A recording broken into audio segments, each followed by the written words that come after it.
The heaven shave abrupt light transformed, the sea serene tumult, and the earth succumbed, rendering the entire world documentism of death. Humanity, once perchiteth the pinnacle of the food chain, has plummeted the beasts overnight. Event the former lie insignificant mosquito has no emerge a day saileth el threato therum nant sofa mankind. The animal kingdom, too, has suffered he onslaught of aberration. Most creature shave either perish either become the pre of menstrausen titties, leaving gone lie scant few survivors. This cataclysm has transformed approximately 60% te global population into zombies, culminating in the complete collapse of human society. The survivor Serenaton lie confronted with them in a soft-wounded and grotesque beasts bemustal sormain of vigilante against betrayal from Thyr. In this Gaetisera, the darker facets of them and nature are magnified exponentially, as familial bonds, friendships, and dramatic clavine do run precedent tetrials. With Bhutan full capable of maintaining thyr integrity. Within the confined Sofjingzhou University, a harrowing zombie crisis unfolds. Students Mosnaton live a dead relentless pursuit of dead boodles where tos around them harbor treacherous intentions, seeking to the masmorous stepping stones to escape. After all, in this struggle for survival, casting Gotherson toperal my Tafford and precious against the flay.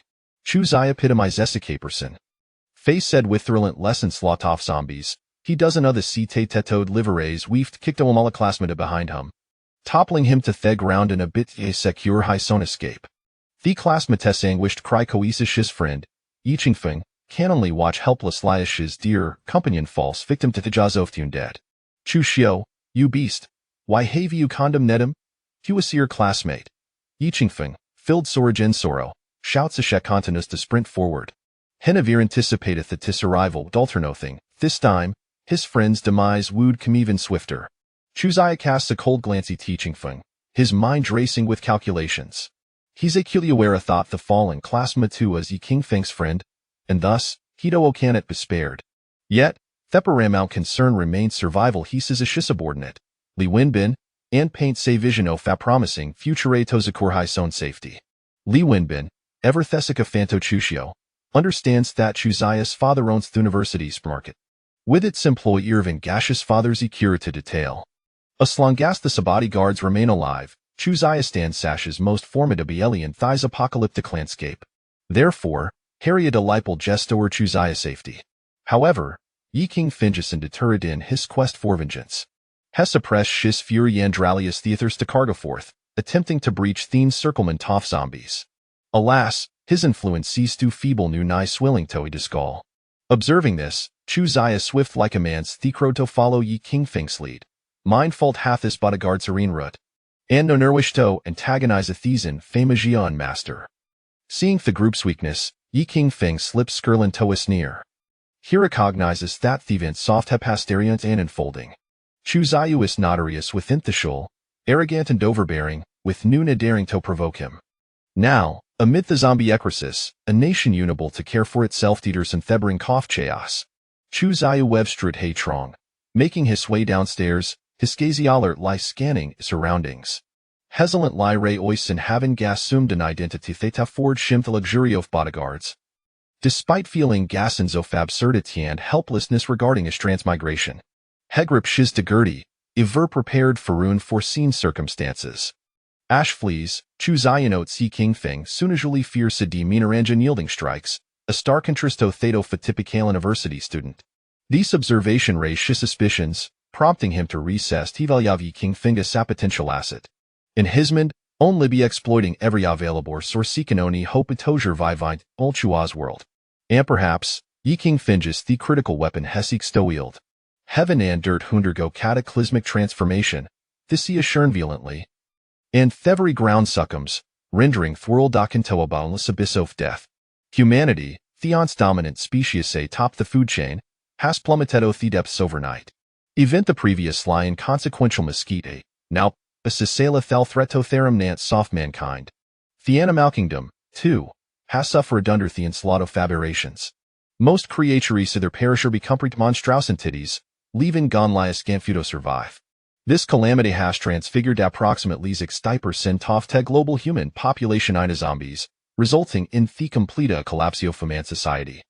The survivor Serenaton libesieged Bithman a soft-wounded and grotesque beasts, but they must also remain vigilant against the treachery of their fellow humans.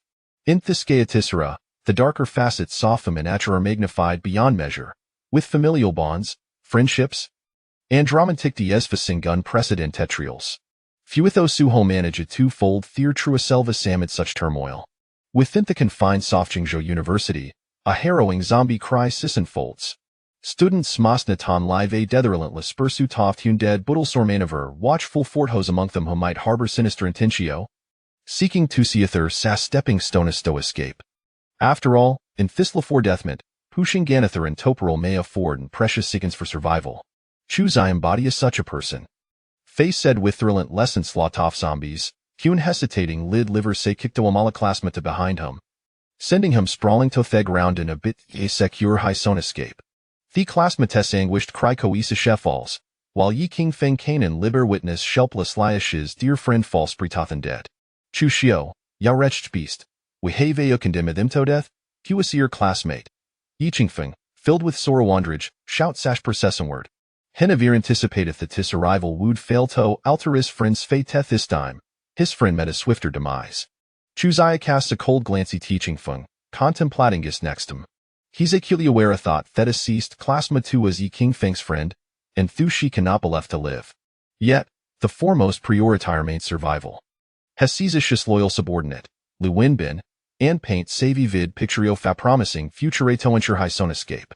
Li Wenbin hustle ways being Chuzaya sycophant, fully aware of Chuzaya, his father being the owner of Hikampa supermarket, with its staff comprised of his father's Ikuritai personnel. As long as the bodyguards endure, Chuzaya stands as Li Wenbin's greatest ally in Thai's apocalyptic world. Consequently, Hiredi like commits to safeguarding Chushio. However, Yi King Feng's thirst for vengeance remains unquenched. Suppressing his fury, Herelius the thirst to cargo forward, attempting to breach Thene's circlement of zombies. Unfortunately, his influence proves feeble new nies inclined to Hidiscal. Observing this, Chuzai prompt like a man's thecrowed to follow Yi King Feng's lead. For Chuzai's bow to guard serene route, and no wish to find this notary Jian master. Yi Qingfeng, witnessing the group's timorousness, reveals a hint of disdain at the corner of his mouth.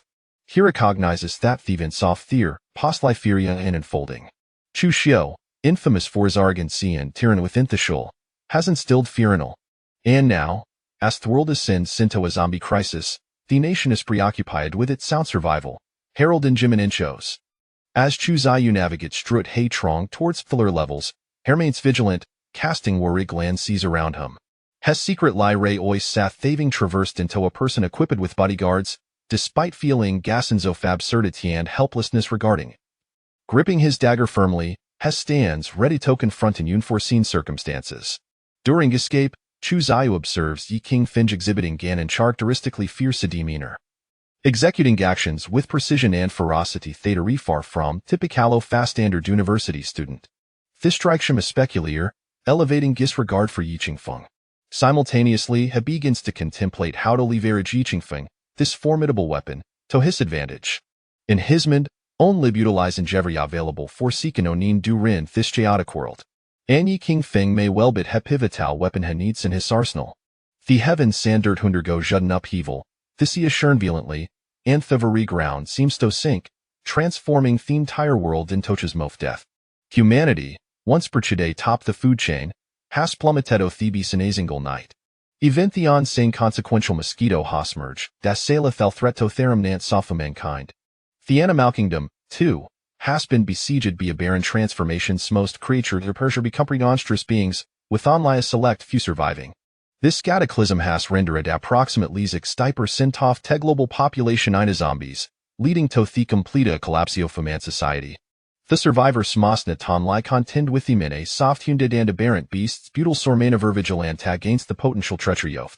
In this Tisera, the darker facets of them in nature are magnified infinitely, subjecting bonds of kip, friendship, and love to unprecedented trials, with only a scant fuel to maintain her moral compass. Within the confined Sofjingzhou University, a horrific zombie crisis unfolds. Students must have a relentless pursuit of hunded while remaining were yoftos around them whom a harbor malicious intent, seeking to the mass stepping stones to escape. After all, in this struggle for survival, casting Gotherson Toperol may afford and precious fins to flay. Chuxiu epitomizes this ruthless survival instinct. Confronted with Thurlental's advance of zombies, Hyun hesitating lid liver se kikto amalaklasmata behind him, sending him sprawling to the ground in a bit a secure high son escape. The classmates anguished cry cohesius friend, Yichingfeng, can only watch helpless Liash's dear companion fall sprituthan dead. Chushio, you beast, we have a condemn edim to death? He was your classmate. Yi King Fin Grorsanata Multov Griefandrich, Pushin forward in aid spiriti temp told her his friend's fate. Only to find that tis arrival hashes and discompanion's demise. Chuxiu casts a colensia teaching feng, contemplating his nextum. He understands that the fallen classma tu is a friend of teaching feng, and that these individual cannot be left to live. Yet, the foremost prioritize main survival he seizes the opportunity to rally his subordinate, Li Wenbin, weaving a vision of a promising future to ensure his own safety. Li Wenbin hustle ways being Chuxia's loyal acolyte, well aware that Chuxia's father owns the university's supermarket, with its employee Irvin gaseous father's cure to detail. As long as the bodyguards remain alive, Chuxia stands as Li Wenbin's greatest ally in Thai's apocalyptic landscape. Thus, heredily voustos Chuxia's well-being. However, Yi King Fengdo as not relinquishes desire for vengeance. Suppressing his fury, Heckle supon Theathers to cargo forward, attempting to brain eye through teen circleman toff zombies. Alas, his influence proved too weak, and known he'd his call. Observing this, Chuxia prompt like a man's thecro to follow Yi King Feng's lead after all. Chuxia's bodyguard serene root, and Thegrupus loath to fin this notary Jian master. Yi Qingfeng, witnessing the feeble disposition off Tech Road, allows as Murkoff disdain to surface. Here realizes the tistery I repeat in itself. Chushio, infamous for his arrogancy and tyranny within the shul, facies new position. Now, in a world plunged into a zombie crisis, the nation is to preoccupied to intervene, and Chaslam's inevitable. Chuxia weaves strut Trong, descending the stairs with avigilante scanning surroundings. Hesilant lie ray ois sethaven gassen person a thought grant shemik sesta bodyguards. Evenas the Veryaktov traversing Gintith's realm feel sabsur dan lamentable. Hegripsh's dagger firmly, ever ready for unforeseen circumstances. Ash flees, Chuxi Unitus is Yi King Feng soon expected la fierce demeanor. His strikes are both steady and brutal, stark-like contrasting the behavior of Fatapikal University and this raises Chuxia's suspicions, prompting him to recess Tivelyav Yi King Feng's potential asset. In Chuxia's mind, leverage and Jeverya available forces essential for survival in this tumultuosa. Perhaps, Yi King Feng could serve as a pivotal weapon in his arsenal. Ha ha ha Shi Qian, while laughing, struggled to suppress the agonizing pain brought on by the poison, addressed Shi Yunfei. Sister, this will be the last time I call you that. Remember, from this moment onward, my debt to the Shi family is completely settled. His words sent a chill down Shi Yunfei's spine. Without waiting for her response, Shi Chun turned to the man beside her and said, As for you, I truly wish I could witness your fate after joining the 5th War Zone. Alas, time is not on my side. Otherwise, it would surely be a spectacle. Shi Chen's words made both Shi Yunfei and the man feel exceedingly uncomfortable. The man, wishing to disregard Shi Chun, turned to Shi Yunfei and said, Fei Fei, ignore him. He has likely lost his mind.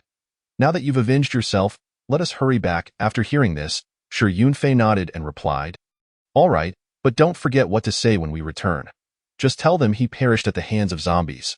With my testimony, no one will doubt it. Upon finishing her words, Shi Yunfei grasped the man's hand and began to walk out. As they proceeded, the man responded, Rest assured, once we return, we will take everyone to Paradise City, and by then, we will obtain our official residency there. Their voices grew fainter, and Shi Chun gradually could no longer hear them.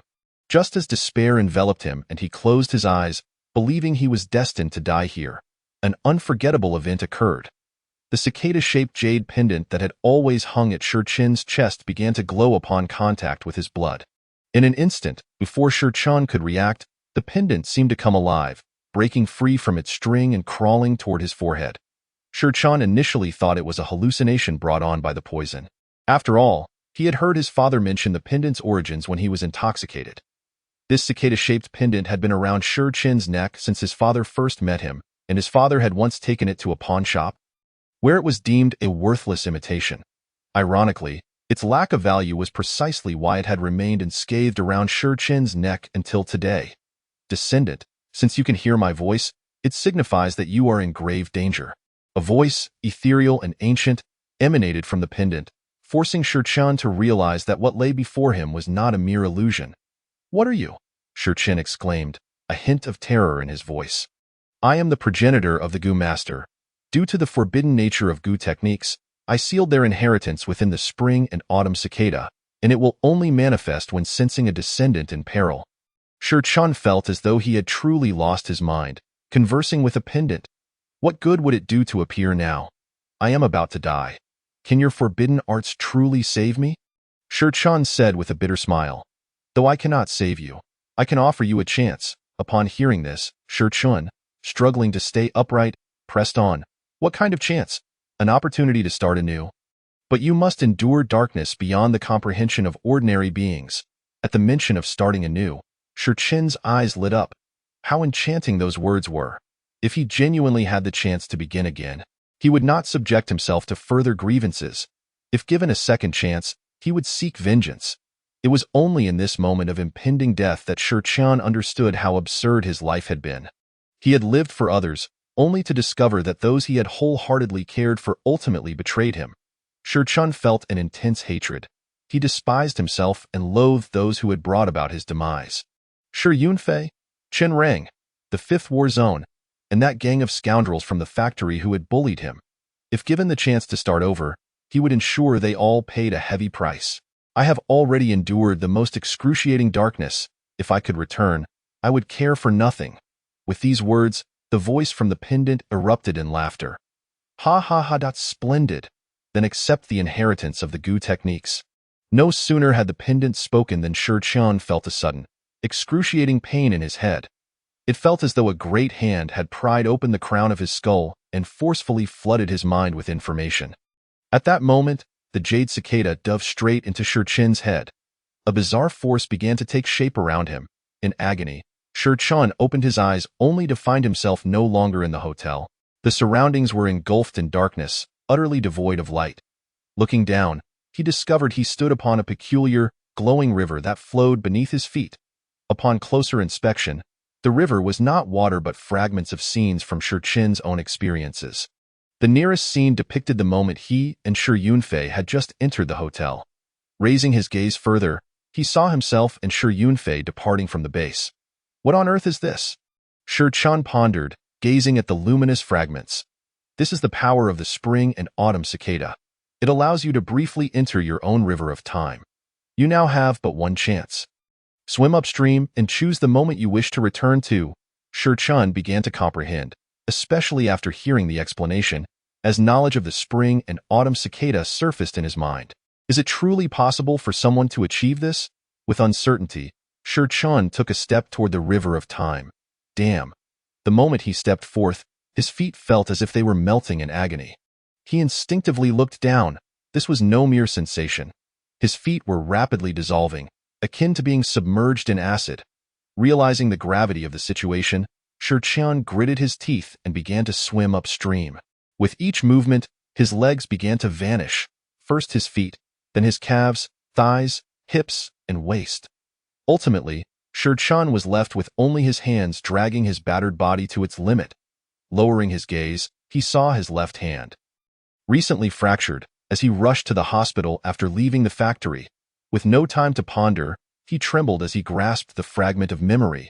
He lost consciousness entirely, in front of the entrance to the Gaoshan City Hospital.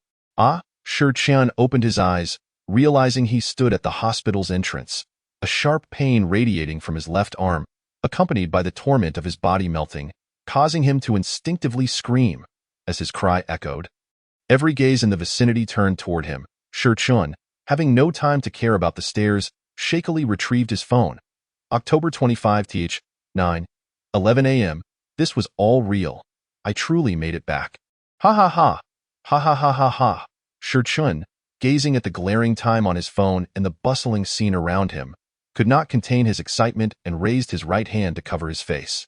Bursting into laughter. What on earth is this? Am I going mad? Who cares? I'm going to capture this moment and post it online. These young people nowadays. The hospital security guard, emboldened by the murmurs and phone cameras of the surrounding crowd, cautiously approached Shurchen and inquired, young man, are you all right? Hearing the guard's voice, Shurchen snapped back to reality from his overwhelming joy.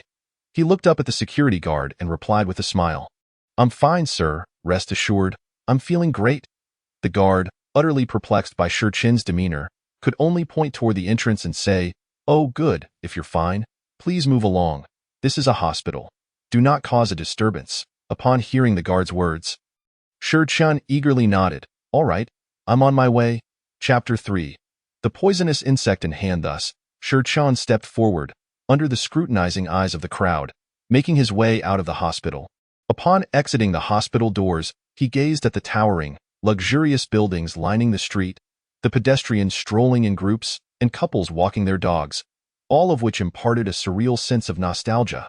However, Shurchen had little time to revel in the beauty of this pre-apocalyptic world, for time was of the essence. In 4 days at noon, the apocalypse would descend.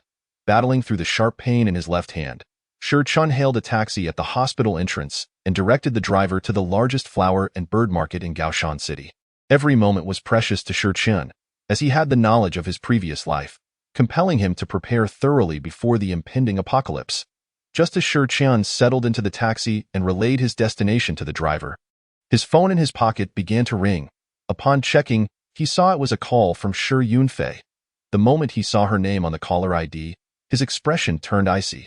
He fought to suppress the hatred that surged within him, taking several deep breaths to steady himself before answering the call. Shurchen, what's wrong with you? Why did it take you so long to answer? The voice of Shi Yunfei, laced with urgency, came through the phone. Get straight to the point. Shurchen's cold tone momentarily stunned Shi Yunfei, who paused before exclaiming, why are you speaking to me like that? Mom and Dad asked me to check why you haven't sent the money. Upon hearing this, a cold smile crept across Shurchen's face.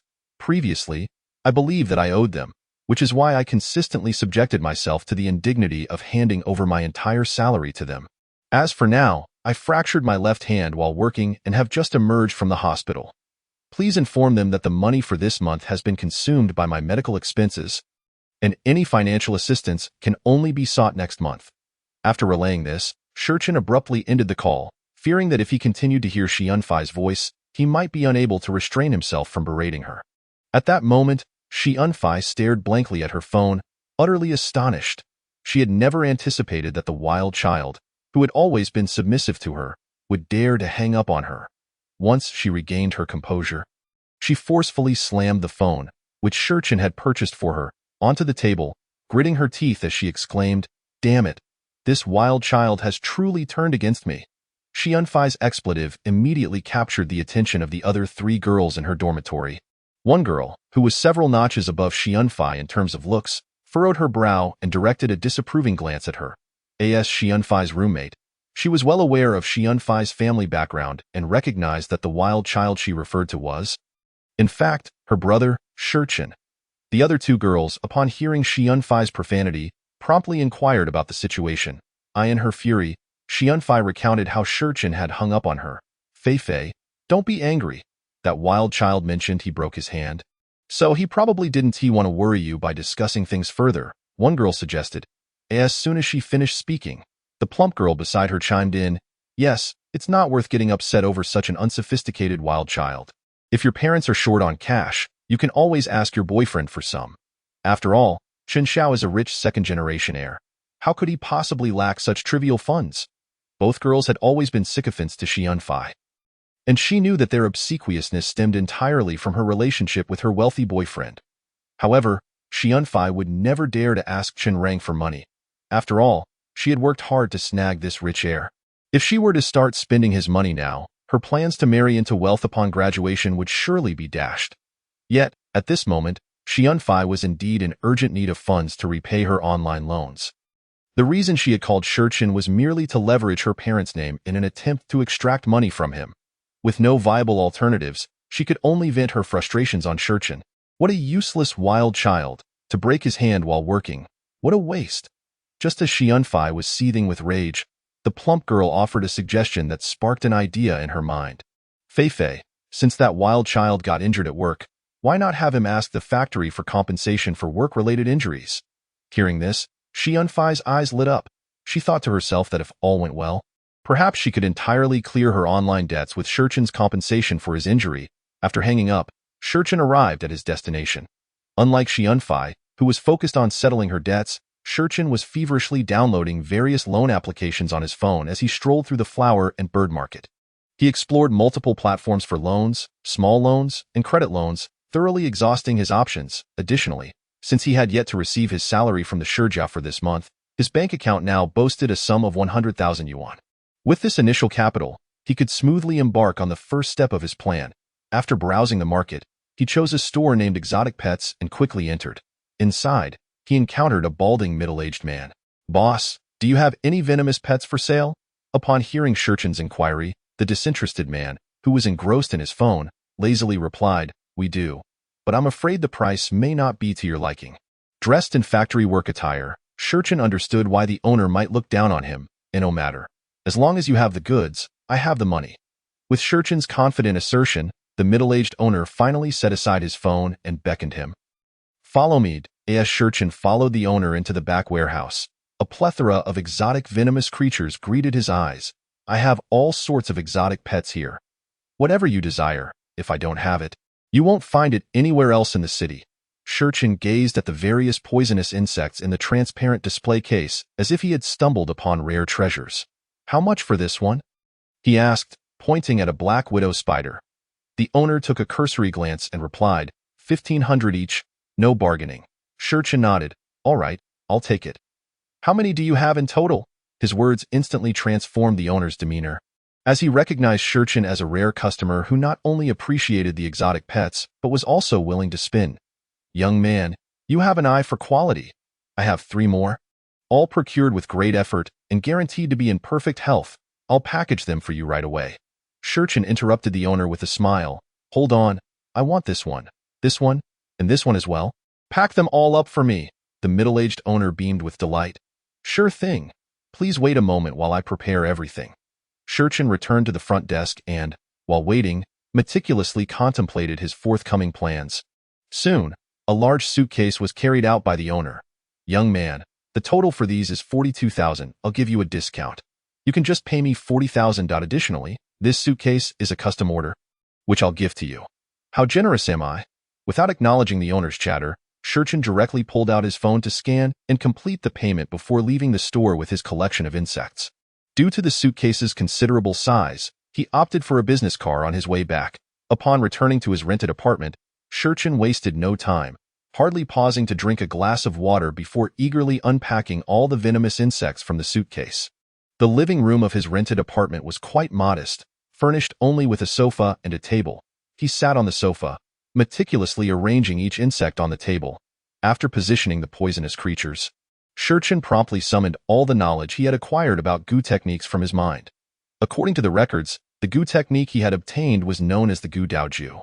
The primary requirement for cultivation was to possess a bug that had already become a goo, and to have it willingly contribute its goo essence for Shurchin to absorb using the goo daoju. Remarkably, this seemingly stringent first step had already been fulfilled by the spring-autumn cicada that had saved him earlier.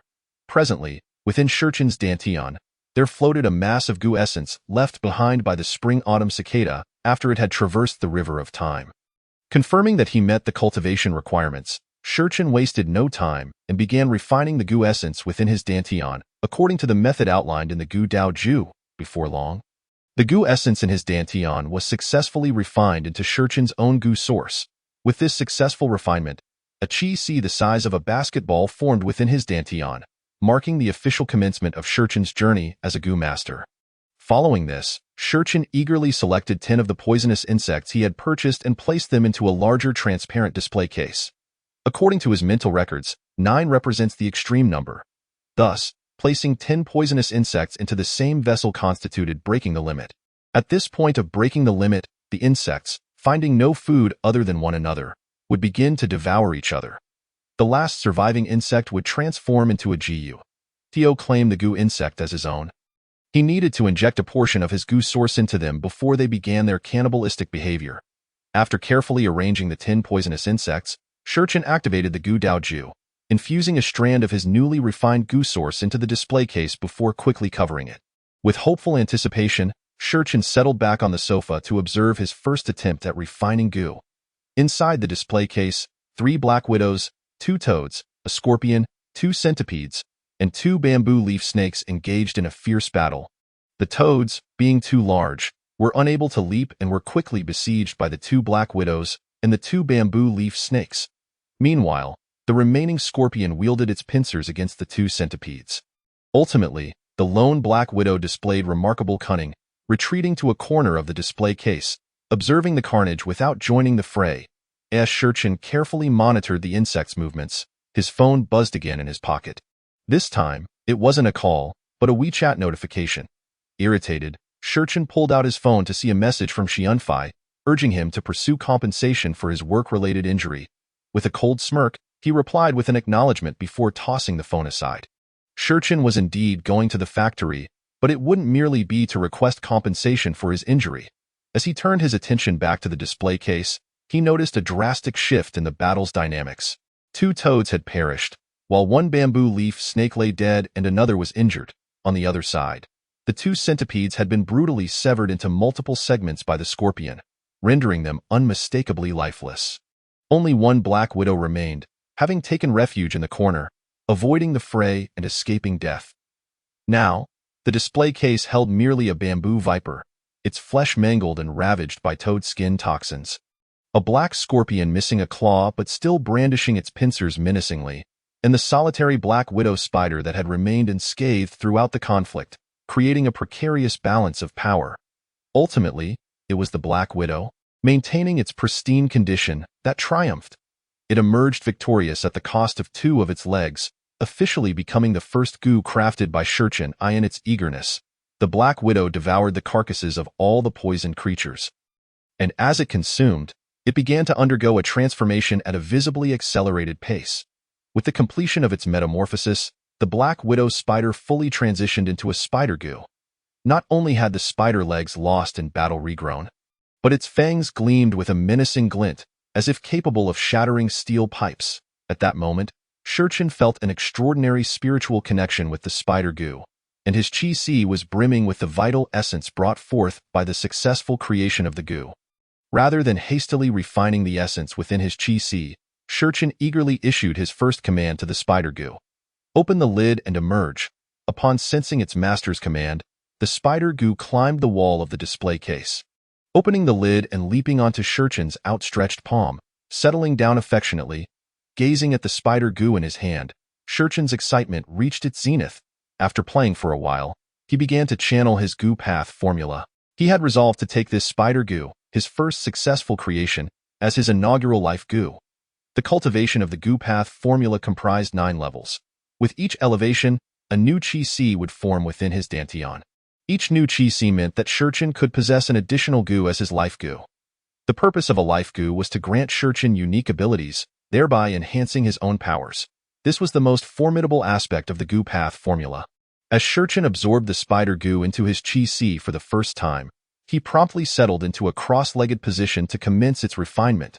As his training progressed, not only did he successfully transform the spider goo into a life goo, but he also converted all the newly acquired goo essence into his goo source to expand his dantian's chi. 2 hours later, all the goo essence had been refined, and Shurchin's injured left arm had fully healed. Rising to his feet, Shurchin unleashed a powerful punch at the table before him. Bang! The wooden surface shattered under the force of his blow. Satisfied, Shurchin nodded at the debris, realizing that his strength had transcended the realm of ordinary humans. And this was merely the result of his recent extensive goo source usage to mend his fractured arm. Just then, the spider goo within his chi conveyed a chilling message through their mental link. Master, I am hungry. I crave human flesh. Hearing these spine-chilling words, Shurchin responded reassuringly, rest assured. I shall take you to feast soon. He comprehended the reason why goo techniques had historically been deemed forbidden arts. Once a goo was successfully cultivated, it necessitated constant nourishment. The sustenance required by the goo was none other than humans, the spirits of all living things. In the past, Shurchin would have faced numerous obstacles and reservations regarding this, particularly in a civilized society where killing for goo was no trivial matter. However, with the impending arrival of the apocalypse, such concerns became trivial. In just 4 days, more than 2/3 of the global population would transform into zombies. At that time, the hordes of zombies would provide an abundance of natural food for the goo, freeing Shurchin from worry. Moreover, he was concocting a wild and audacious plan, and he couldn't help but admire his own genius. After successfully refining the spider goo into his first life goo, Shurchin acquired his inaugural ability, Enhanced Senses. The power bestowed upon him by the spider goo was akin to Spider-Man's spider sense in movies. Yet, its effects were even more exaggerated. Upon activating his first life goo, Shurchin could not only sense danger, but his 5 senses were significantly heightened, allowing him to perceive various sounds from upstairs and downstairs while standing in his home. After thoroughly testing his newfound abilities, Shurchin divided the remaining 20 poisonous creatures and placed them into 2 display cases to continue refining goo. Ultimately, after obtaining a centipede goo and a wasp goo, Shurchin had exhausted all the poisonous creatures he had acquired. Now fully prepared, he equipped himself with his phone and eagerly stepped out. Chapter 5. Return to the factory. Aware that the apocalypse was imminent, Shurchin was naturally indifferent to money. After all, in a post-apocalyptic world, money would merely serve as worthless paper, unsuitable even for wiping. Upon exiting, Shurchin hailed a luxurious chauffeur-driven car, heading straight for the factory in less than 20 minutes. He arrived at the entrance of the factory where he had previously worked. Shurchin couldn't help but marvel at the speed of the ride. Previously, to save money for Shi Yunfei, he had rented a place far from the factory, requiring at least an hour to arrive by shared bicycle. As soon as he alighted, the security guard, Old Zhang, spotted him. "Well, if it isn't little Chun. I heard you injured your hand? Back to work so soon?" "Huh? Young man, don't overexert yourself. You must take care of your health." Listening to Old Zhang's words, Shurchin smiled. "Don't worry, Grandpa Zhang, I'm well aware." Old Zhang was one of the few people in the factory who treated him with courtesy, so Shurchin was inclined to engage him in conversation. After hearing Shurchin's response, Old Zhang shook his head helplessly, knowing a bit about Shurchin's family circumstances. Once Old Zhang opened the factory's gate for Shurchin, he turned back and continued, "Grandpa Zhang, if you trust me, please take a few days off and prepare some supplies at home." Old Zhang was taken aback by Shurchin's suggestion. "What do you mean?" "Little Chin?"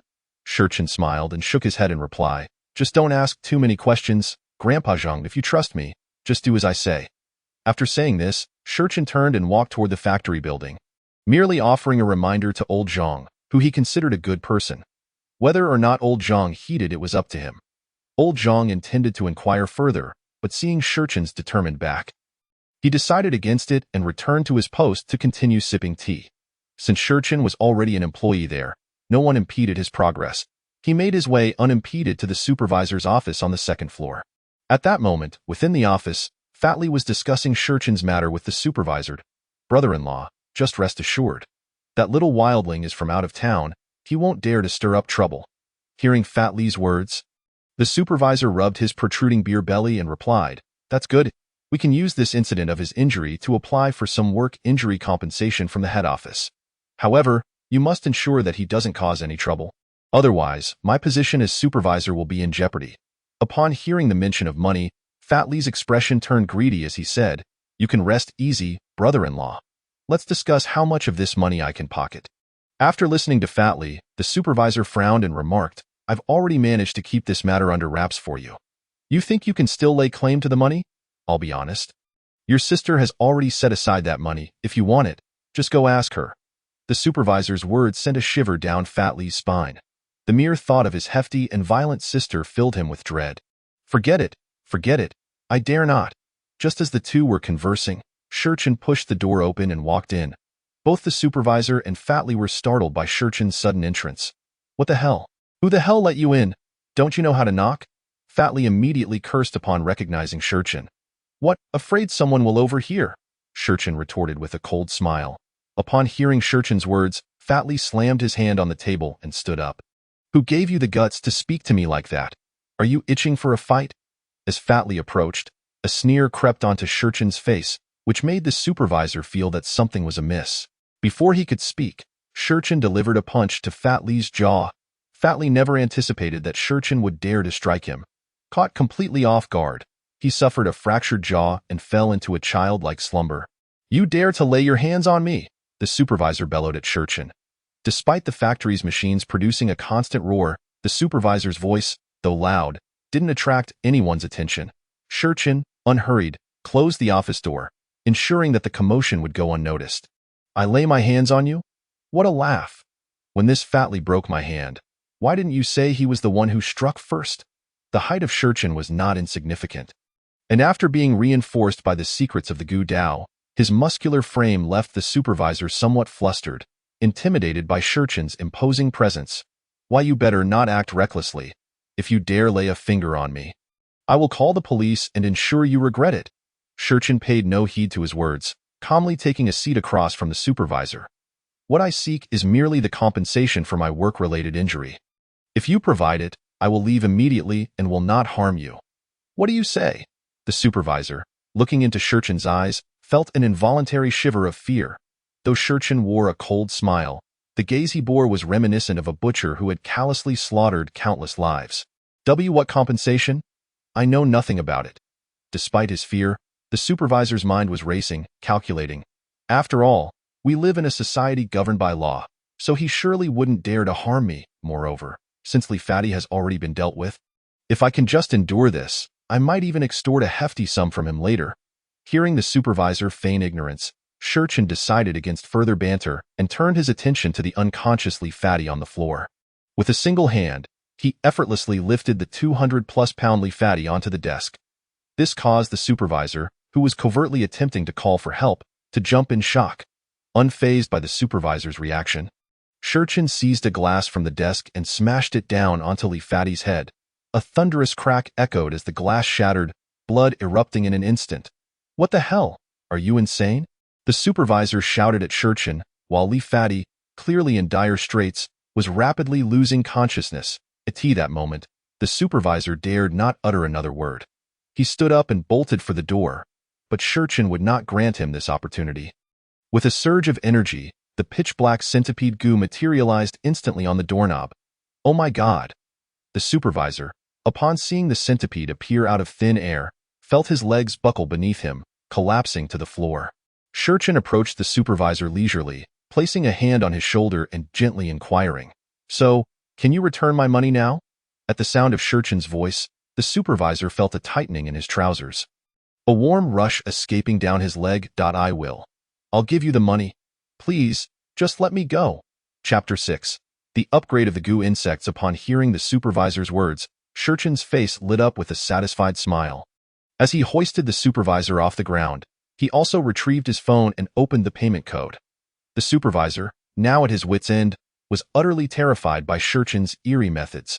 These scoundrels do not fear rational discourse or legalities.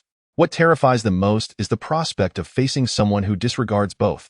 Trembling, the supervisor transferred a full 10,000 yuan to Shurchin, the amount he had originally planned to claim as work-related injury compensation. However, upon seeing the 10,000 on his phone, Shurchin shook his head disapprovingly. The supervisor, understanding the implication, gritted his teeth and sent an additional 30,000, which he had secretly saved from his wife. Yet, Shurchin continued to shake his head. At this point, the supervisor, having exhausted his funds, pleaded, "Brother, I truly have no more money. You can check for yourself." As he spoke, he extended his phone towards Shurchin. "Are you certain you have no more?" Shurchin, with a mocking grin, did not take the device. "I assure you, brother, this is all I have. Please let me go. I promise I won't call the police." The supervisor fervently nodded. After his words fell, Shurchin simply nodded and replied, "Very well, what a pity." Without warning, Shurchin struck the supervisor's jaw with a single punch, causing him to follow in Li Fati's footsteps, collapsing into unconsciousness. Shurchin then continued to speak to the now unconscious supervisor. "Since you truly have no money, I suppose we shall meet again in the next life." With that, Shurchin summoned all three of his goo insects from his energy sea. The goo insects, sensing the presence of their master, began to salivate hungrily at the sight of the two unconscious figures. However, without Shurchin's command, they would remain motionless, even if starved. Shurchin, feeling the insects' eagerness, pointed at Li Fati and the supervisor and commanded, "Feast." Obeying their master's order, the goo insects lunged toward their prey. The body of Li Fati was exclusively consumed by Shurchin's life goo, while the centipede goo and the wasp goo split the supervisor's body between them. Shurchin watched in astonishment as the goo insects indulged in their meal. Though he possessed all knowledge of goo in his mind, witnessing it firsthand was far more shocking than mere imagination. Within less than a minute, the 3 diminutive goo insects had devoured the 2 hefty men entirely, leaving not a shred of flesh behind. It was astonishing. In times of peace, any individual who raised goo would likely be deemed a serial killer. The first to finish was Shurchin's life spider goo, which consumed every last morsel from Leafati, leaving behind nothing but a grotesque skeleton. Meanwhile, the 2 goo insects sharing the supervisor's body clearly found it insufficient. The centipede goo, having finished the supervisor's flesh, began gnawing at the bones with its incredibly hard mandibles. Lacking the same sharpness as the centipede, the wasp goo reluctantly returned to Shurchin's side. The remaining 2 skeletons thus fell entirely to the centipede goo. At this moment, the life spider goo, having devoured a whole person, began its first evolution. Shurchin observed the spider goo shedding its skin on the ground, realizing this was indeed the insect's first upgrade. Goo insects were naturally categorized into levels. A newly refined goo insect was at level 1. The initial stages of upgrading were relatively simple. Continuous feeding would allow the goo to evolve. However, upon reaching level 9, further upgrades could not rely solely on feeding. They required 10 already upgraded level 9 goo insects to battle, with the surviving ones evolving into yellow-level goo insects. The subsequent goo insects were classified into 4 grades: Heaven, Earth, Mysterious, and Yellow. It was said that Heaven-level goo insects bore little difference from deities, each possessing the power to annihilate the world. Yet, in Shurchin's mind, there was no record of anyone throughout history successfully refining a Heaven-level goo insect. Even the spring and autumn cicada that aided Shurchin in his rebirth was merely an Earth-level goo insect, and its classification stemmed from its formidable time-traveling ability. However, as the spring and autumn cicada was a one-time use goo, Shurchin currently had no means to refine another. As Shurchin pondered these thoughts, the spider goo successfully completed its shedding, evolving into a level 2 goo insect. With the spider goo's upgrade, its essence materialized within Shurchin's energy sea, awaiting his refinement into his goo source.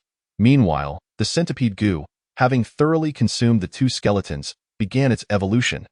Taking advantage of the centipede goo's transformation, Shurchin seated himself and commenced the refinement of the recently acquired goo essence. As he practiced, his energy sea gradually expanded. The remaining wasp goo, not having met the criteria for evolution, stood guard at the entrance, preventing any intrusions that might disrupt Shurchin's training.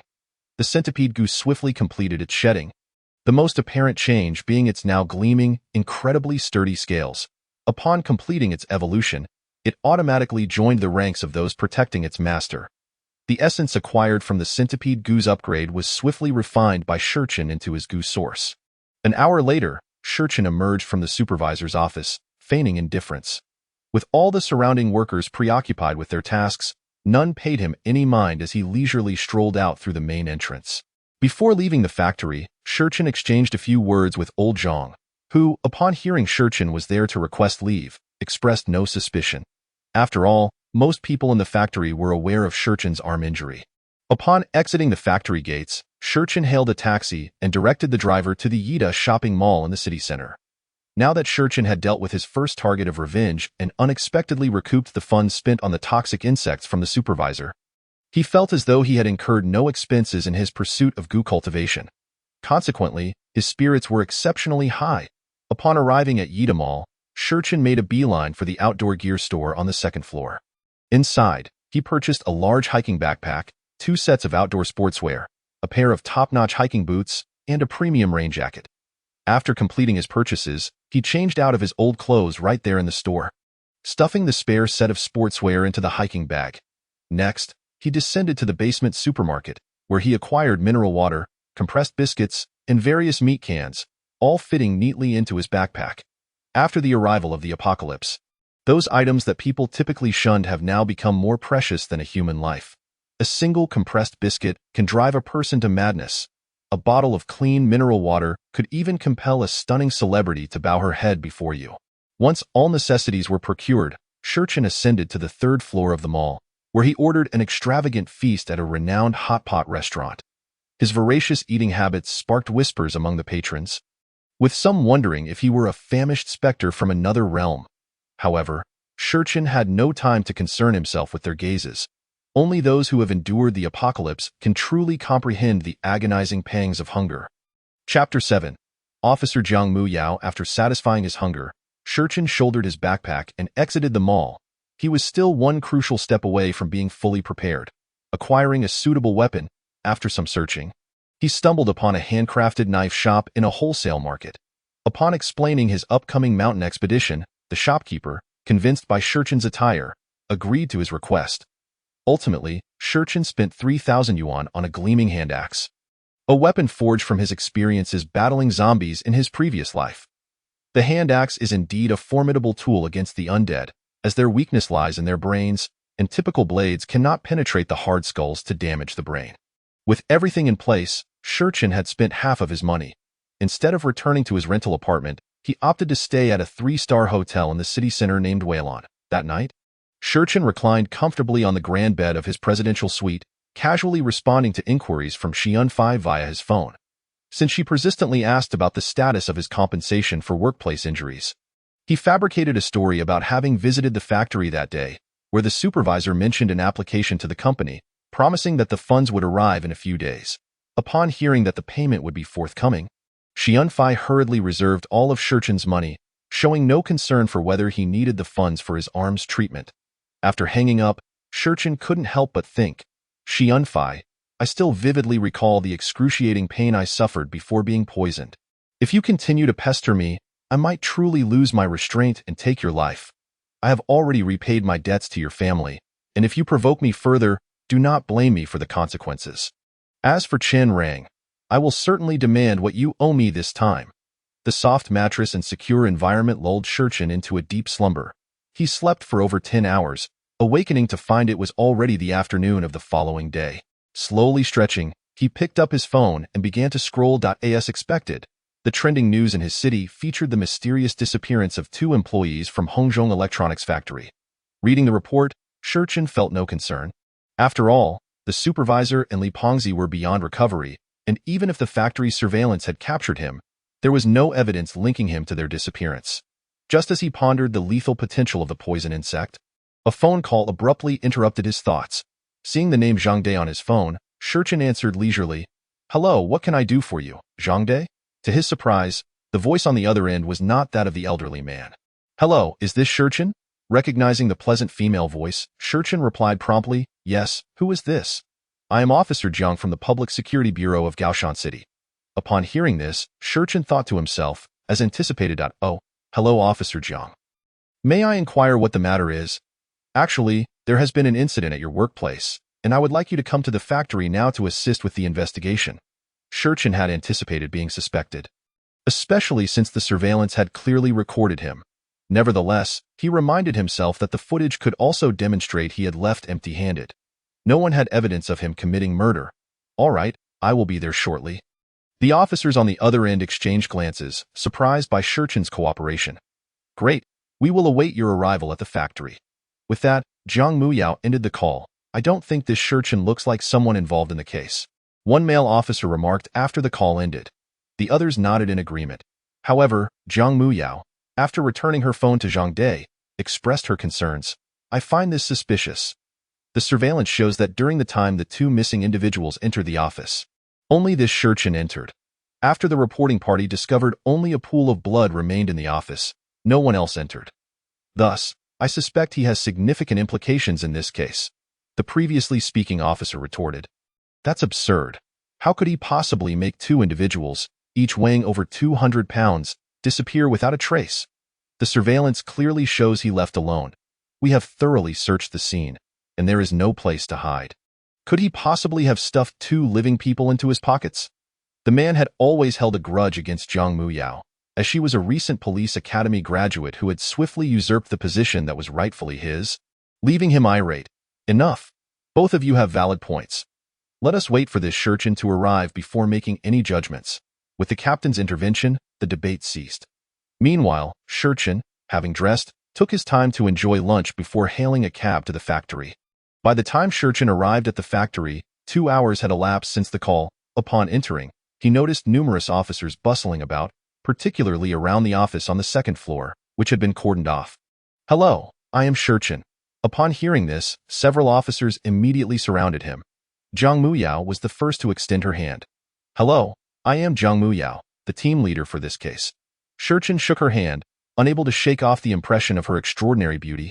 Her fair, refined features combined with the commanding presence momentarily left him entranced. Officer Zhang, may I ask why you summoned me? Oh, we received a report stating that your factory's supervisor and his brother-in-law have gone missing. Shurchin feigned astonishment. What? How could that be? Zhang Muyao, maintaining her calm demeanor, continued. Upon receiving the report, we reviewed the surveillance footage. It shows that you were indeed in the missing individual's office yesterday, correct? Shurchin, playing along, began to explain. Yes, I did visit the supervisor's office yesterday because I was injured at work the day before. The supervisor instructed me to come to collect my compensation. Zhang Muyao frowned, while the surrounding workers looked incredulous. How could that unscrupulous supervisor possibly compensate Shurchin? Even if he intended to, he would likely pocket the money himself. Yet, no one dared to challenge Shurchin's words. After all, it did not concern them, and they were unwilling to defend someone like the supervisor. Just as Zhang Muyao's brow furrowed further, the male officer decisively interjected. All right, if that is the case, you may leave. Should we require any further assistance from you, we hope you will cooperate with our investigation. Chapter 8. Welcome to Hell. Upon hearing the male officer's words, Shurchin smiled and replied, Certainly, rest assured, I will cooperate wholeheartedly. His response pleased the officer, who relished such respectful treatment. Zhang Muyao, recognizing the lack of evidence against Shurchin, ceased her opposition. There was no point in pursuing a course of action without substantiation. Thus, Shurchin ambled out of the factory as if nothing were amiss. He had already dealt with the supervisor's phone. And for the time being, the matter would not trace back to him. As for the future, well, when the apocalypse descends, who would concern themselves with the fates of those two wretches?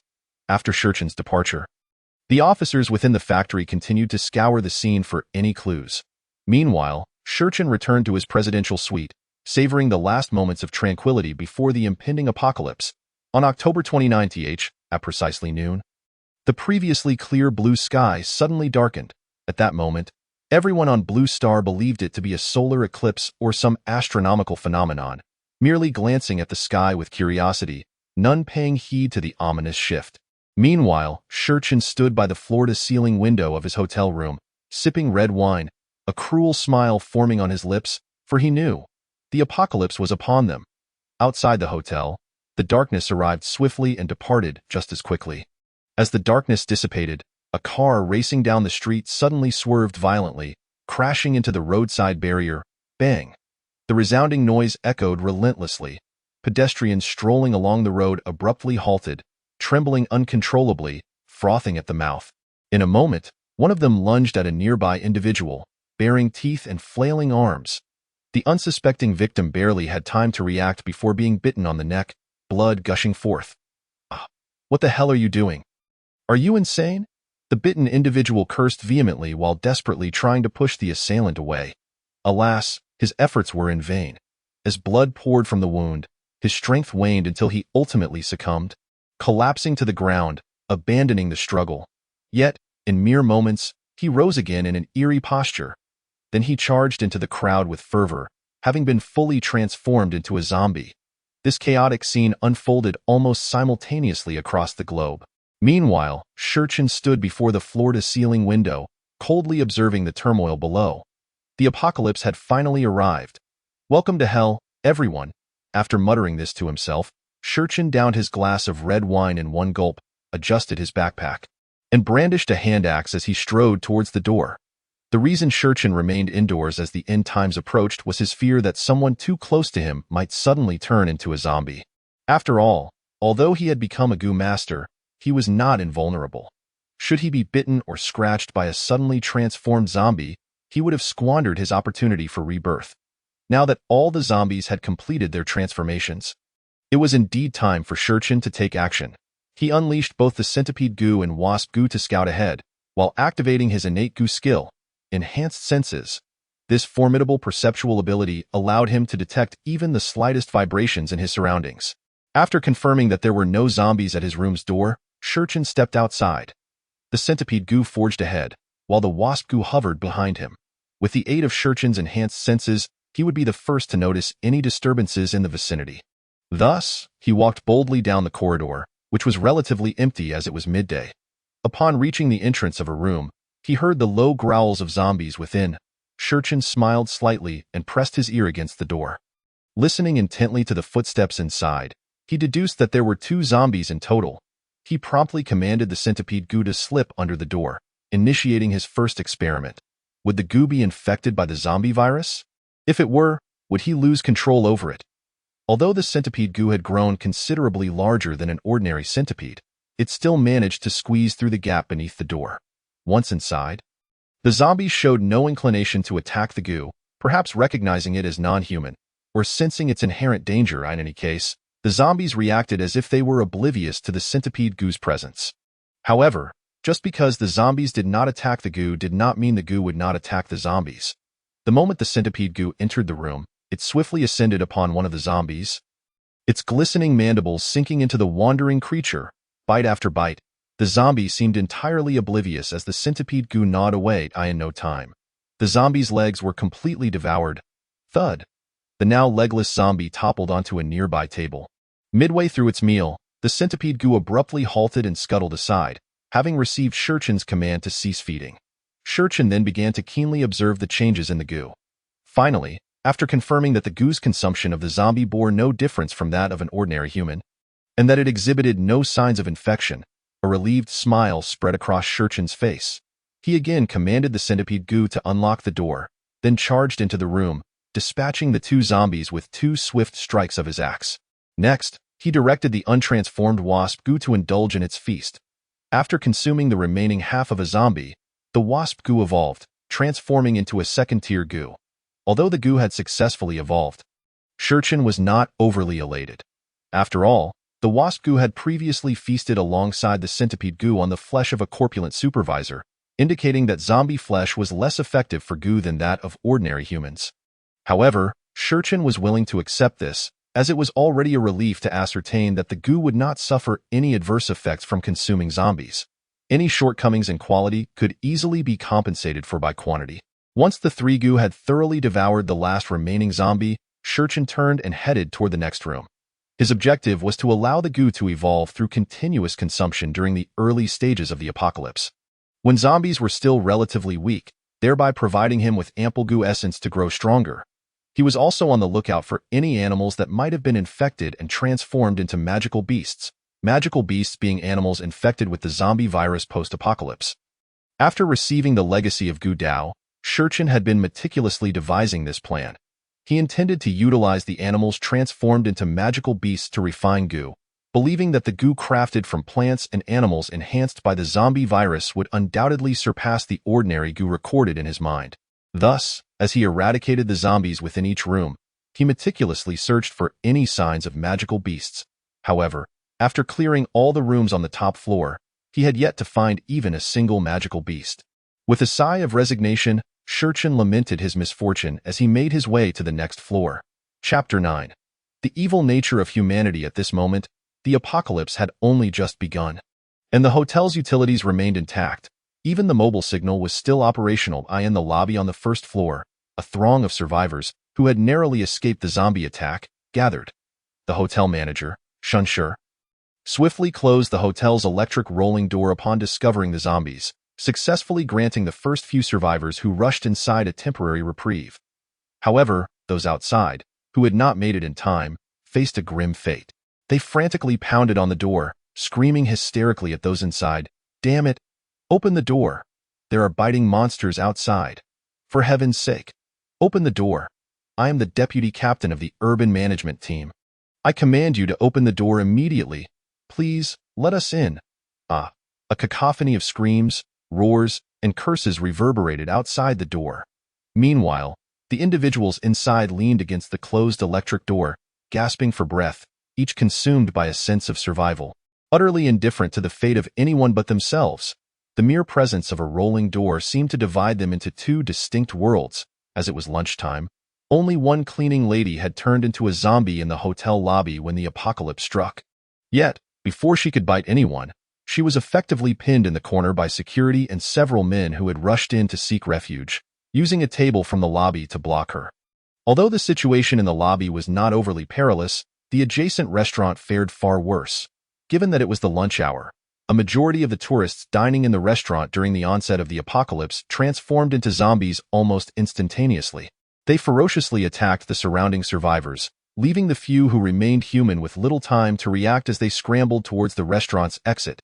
In the ensuing chaos, instances of trampling occurred. Fortunately, the head chef, a former soldier, promptly pushed open the restaurant's door and prevented the survivors from fleeing, thereby offering the remaining individuals a glimmer of hope. As they rushed out of the restaurant, several tattooed young thugs, sporting bleached hair, brazenly slammed the restaurant door shut behind them. This left those who had yet to escape feeling utterly despondent. Damn it! Open the door. Who the hell closed it? Are you trying to kill us? Open the door!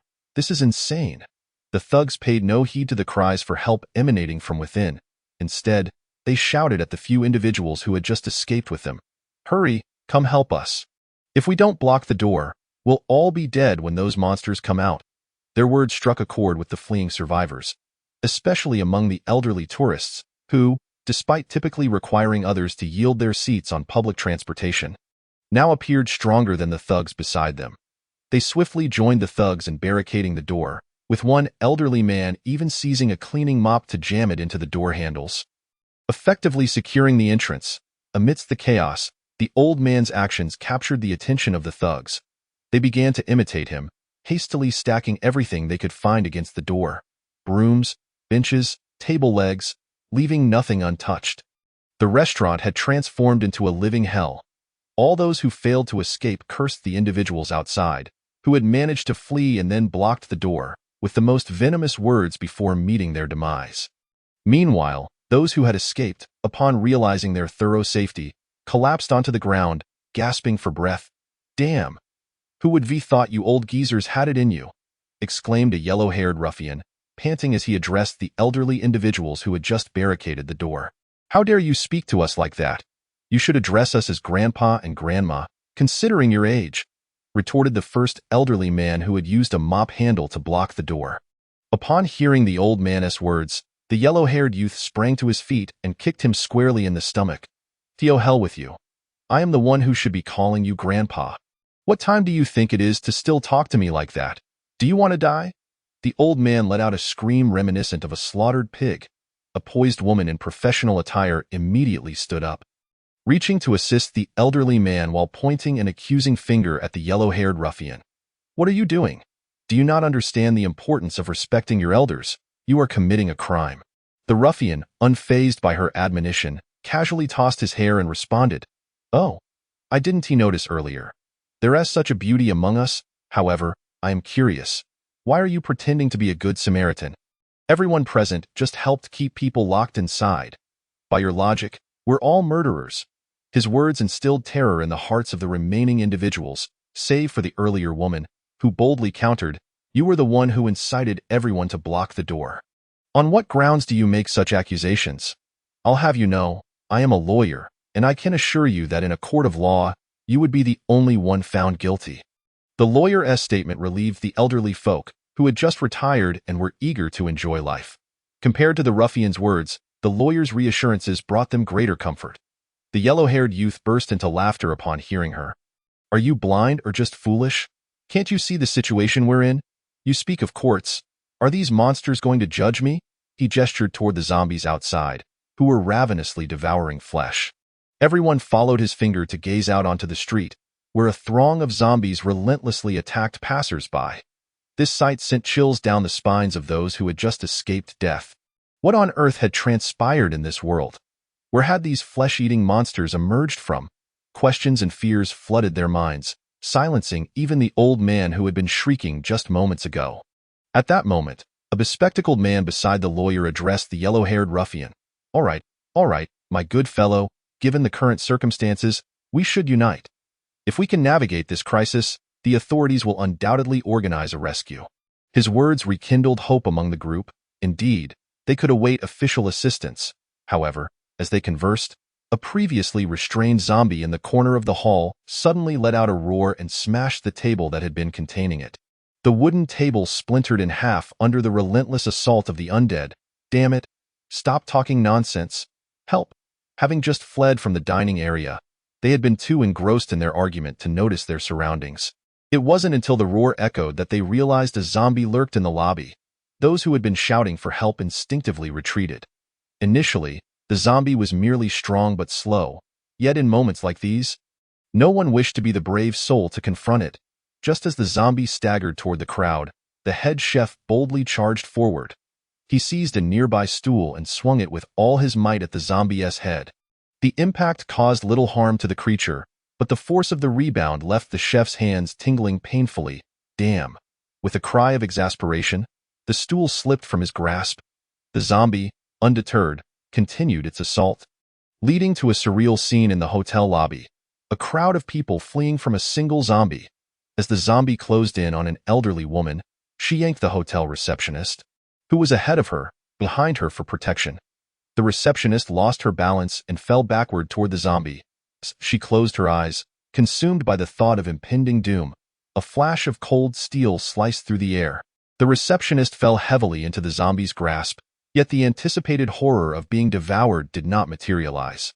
Tentatively, she opened her eyes to a sight she would never forget.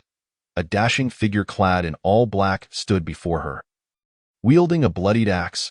Glancing down at the zombie beneath her, she saw its head had been cleaved in half, one eye staring blankly at her. Ah! She screamed, scrambling to her feet, trembling. All eyes in the lobby were drawn to the sudden appearance of this young man, Shurchin. Realizing that this man had saved her, the receptionist stammered, thank you so much." But Shurchin, offering no response, turned to survey his surroundings. He had thoroughly searched all the hotel rooms above, but found no trace of his objective.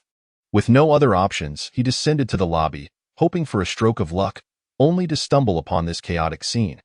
Initially reluctant to intervene, he ultimately decided to rescue the woman, knowing as the hour approached. Shurchin made his way towards the elderly woman who had just been shouting vehemently. The bloodied hand axe he wielded compelled everyone to part ways, allowing him to traverse through the crowd. He circumvented the reception area and gradually approached the female lawyer and the old woman. At this moment, the elderly woman spoke to Shurchin. "What's the matter? Who are you trying to scare with your shouting? I'll have you know, my son is a police officer, and if you dare to lay a finger on me, you should be wary of him." Before she could finish her sentence, her arrogant demeanor transformed into sheer terror. As Shurchin's axe swung towards her chest, with a sickening thud, the sharp blade cleaved a grotesque gash into her thorax, blood splattering instantaneously onto the female lawyer, the reception area, and even onto Shurchin himself. The female lawyer was doused in the warm, unexpected blood, her scream of fear echoing as she hurriedly retreated. The receptionist stood aghast, her anger eclipsed by disbelief. She could hardly fathom that her savior would resort to such violence without a moment's hesitation. For someone who had never even killed a chicken, the scene before her was overwhelmingly shocking. Unperturbed by the terrified gazes around him, Shurchin turned with a faint smile and addressed the receptionist. "Next time you encounter such individuals, remember, there's no point in wasting words on them. It's futile." The receptionist instinctively flinched as Shurchin glanced her way. He shook his head with a wry smile, reflecting on how those newly thrust into the apocalypse often reacted. Despite having helped her, she was now afraid of him. Had it been the later stages of the apocalypse, he would have demanded at least one portion of rations as compensation for his assistance. Chapter 11. The Saint of the Apocalypse. Shurchin, observing the frightened receptionist, casually turned away and left. He had already deemed everyone present as fodder for the parasitic creatures, and the old woman's incessant shouting had merely hindered his search for a target, compelling him to eliminate her. As he pondered where to head next, having found no leads in the lobby, a sudden voice interrupted his thoughts. "Why, you can't leave. You've just committed murder. I advise you to lay down your weapon and turn yourself in." The female lawyer shouted defiantly, disregarding the protests from the bespectacled man beside her. The surrounding crowd regarded her with incredulity. The blond man nearby whispered derisively, "She's not bad-looking, but clearly not the sharpest tool in the shed. Is she really not afraid of this killer?" Shurchin's interest was piqued by the female lawyer. He had only heard tales of such saints, but now he was face to face with one. He turned to her with a cold smirk and inquired, "And what if I choose not to surrender? What can you do about it?" The murderous intent in his gaze sent chills down the spines of those who beheld it. before the female lawyer could respond. The bespectacled man hastily interjected, "And nothing. We didn't see anything, my friend. Please don't take her seriously. She has just been frightened silly by these monsters." He tugged at the female lawyer, signaling her to cease her provocation.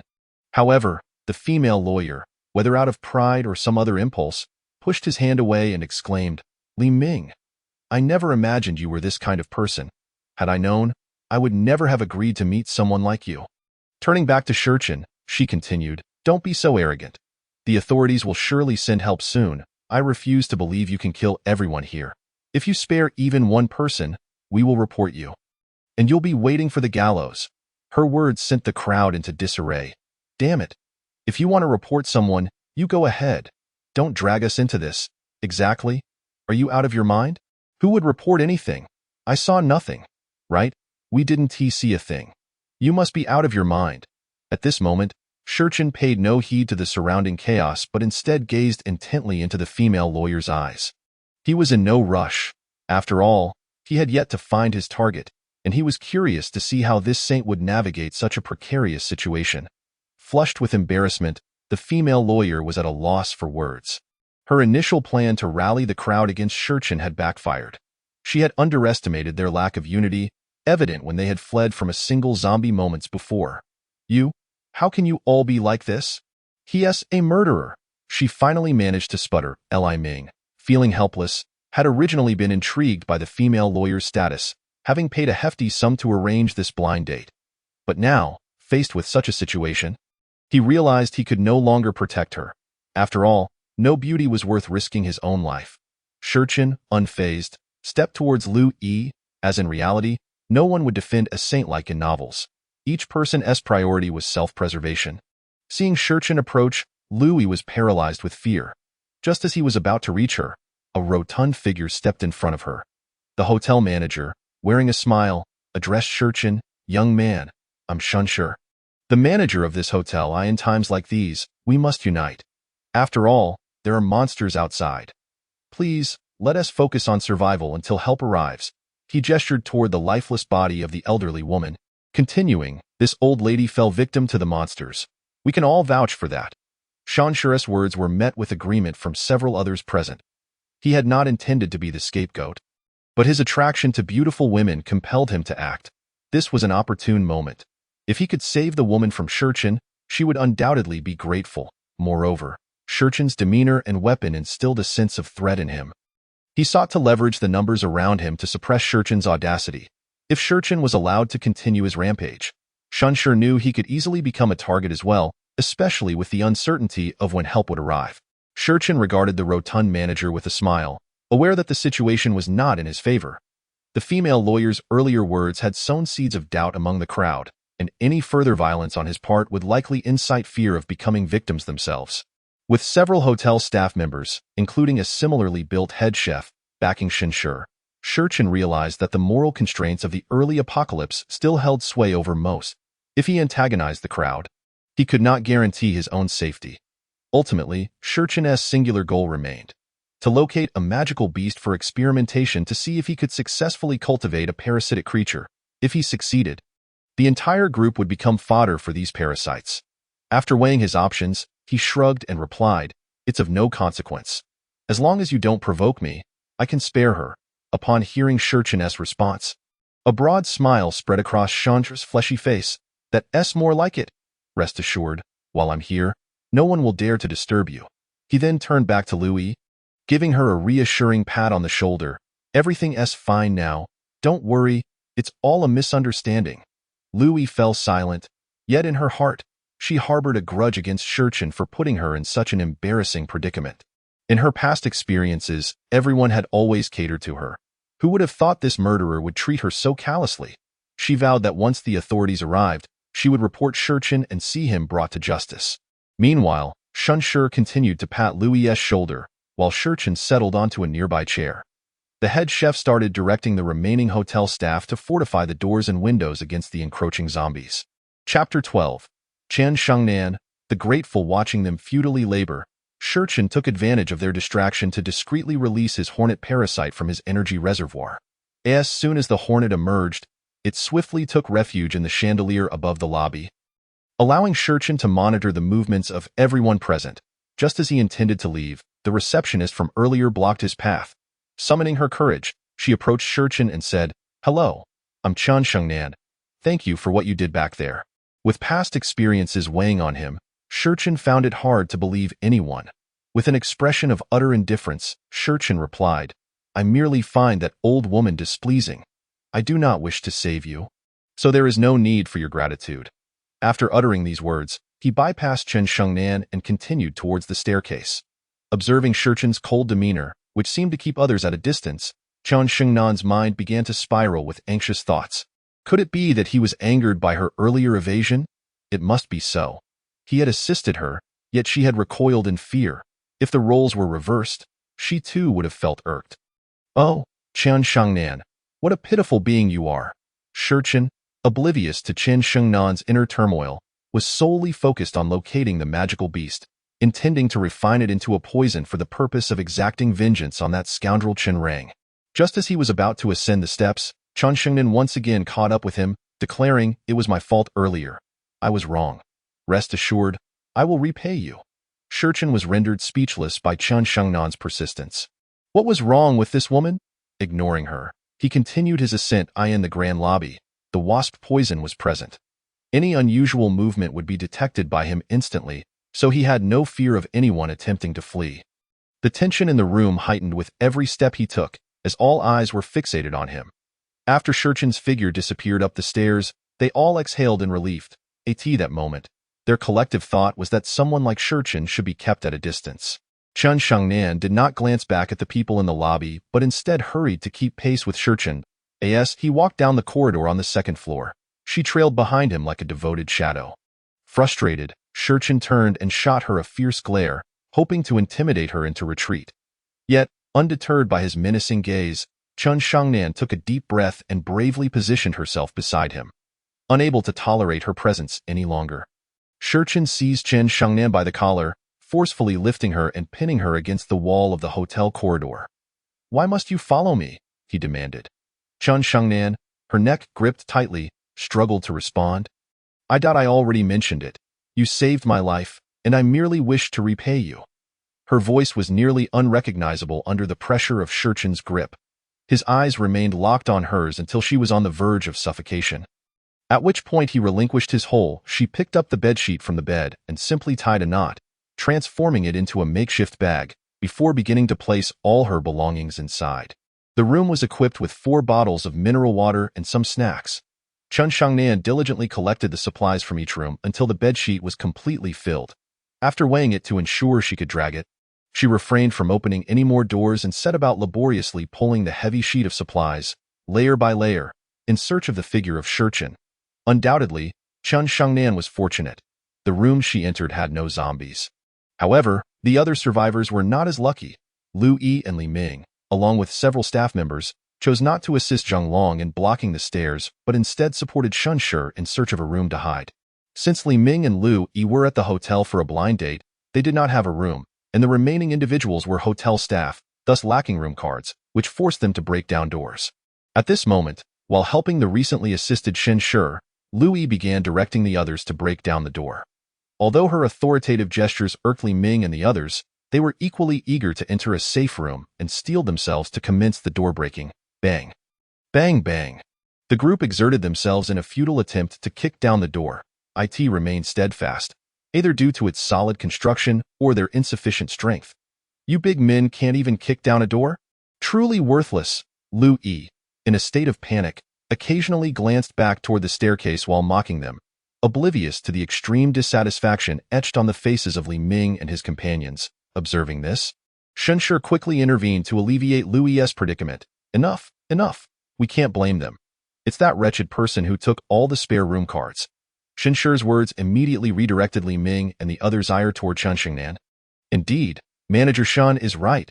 Who would have thought that little wretch could be so malicious? What does she need so many room cards for? To hoard them. The speaker, Chao Jian, was also one of Shen Shi's lackeys at the hotel. At the mention of food, they all instinctively touched their stomachs. Since noon, the sudden zombie appearances had disrupted their meals, and it was now nearly 5 o'clock.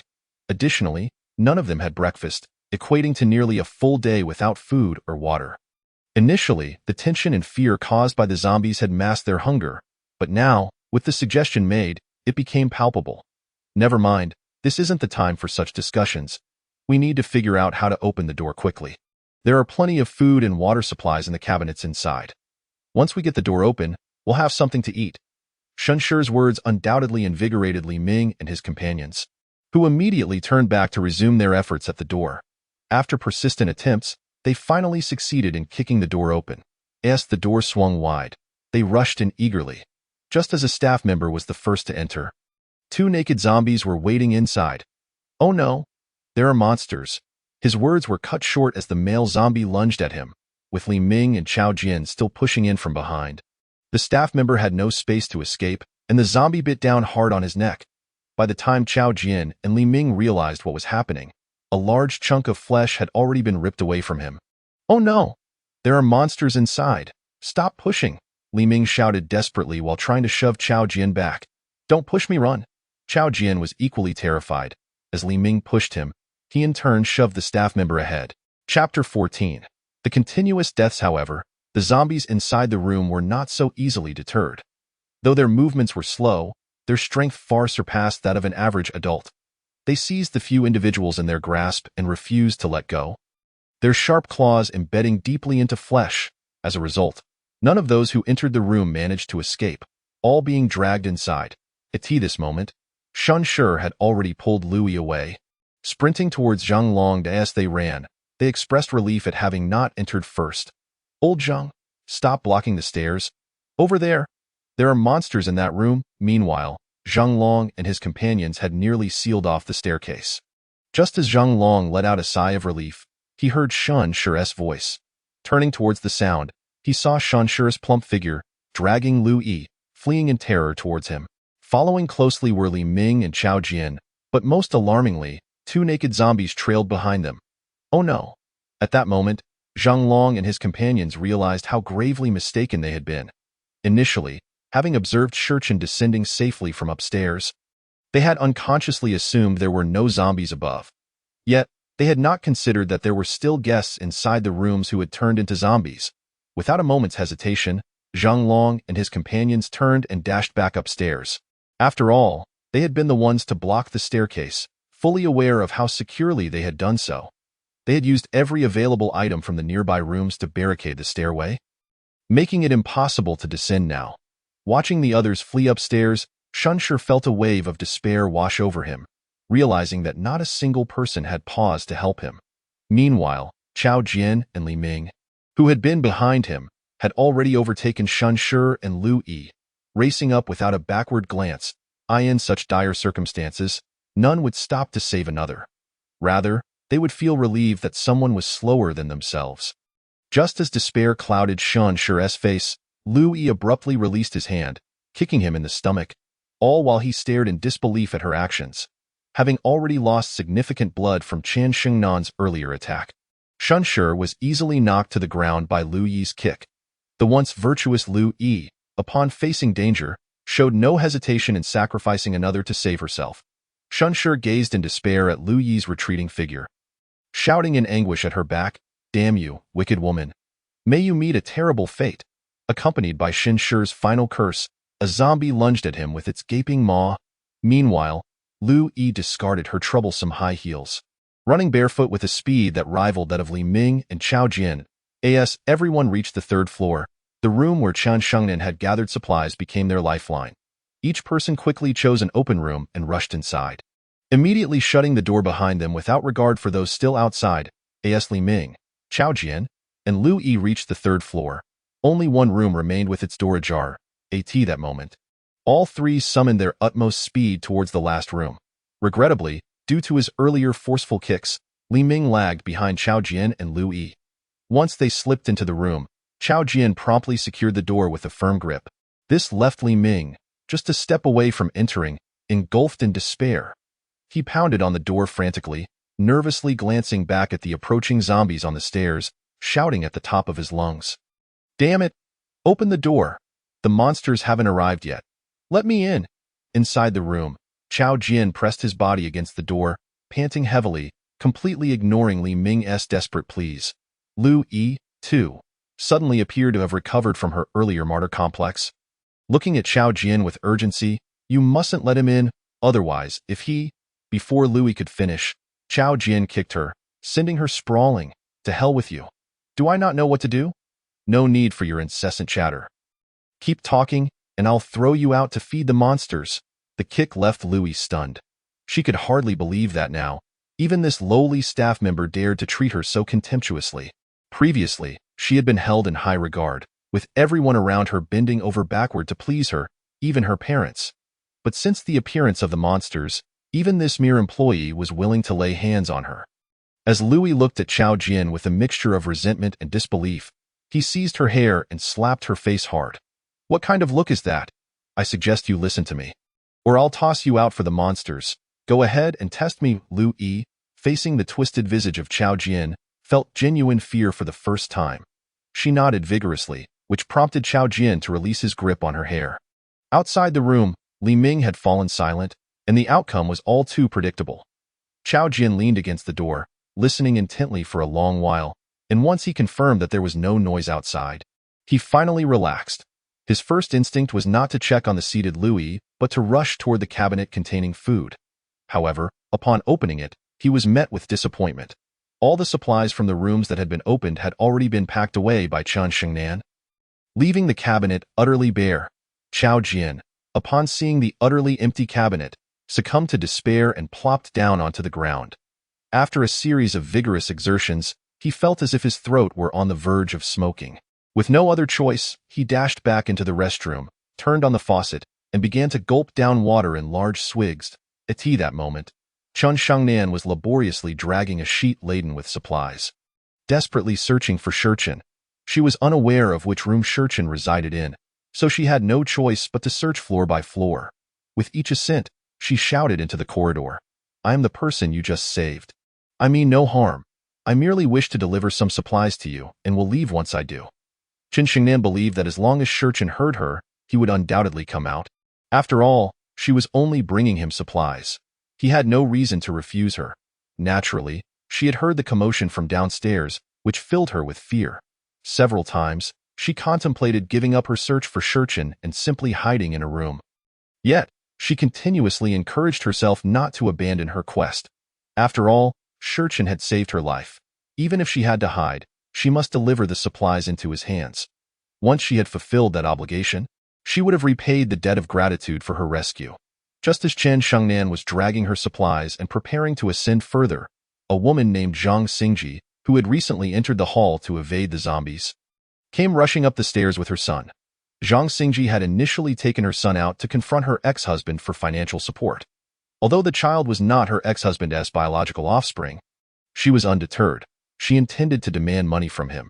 She had resolved that if her ex-husband refused to pay again, she would simply stay at his home with her son until he complied. However, the sudden zombie outbreak forced her to seek refuge in this hotel. Chapter 15. Room 7012. Having witnessed Chen Xingnan's tactics in the lobby, Zhang Xingji understood that this seemingly frail girl was quite formidable. Thus, instead of confronting her directly, Zhang Xingji adopted a pleading tone and said, "Oh, dear girl, there are man-eating monsters downstairs. For the sake of my young son, I implore you to give us a room key."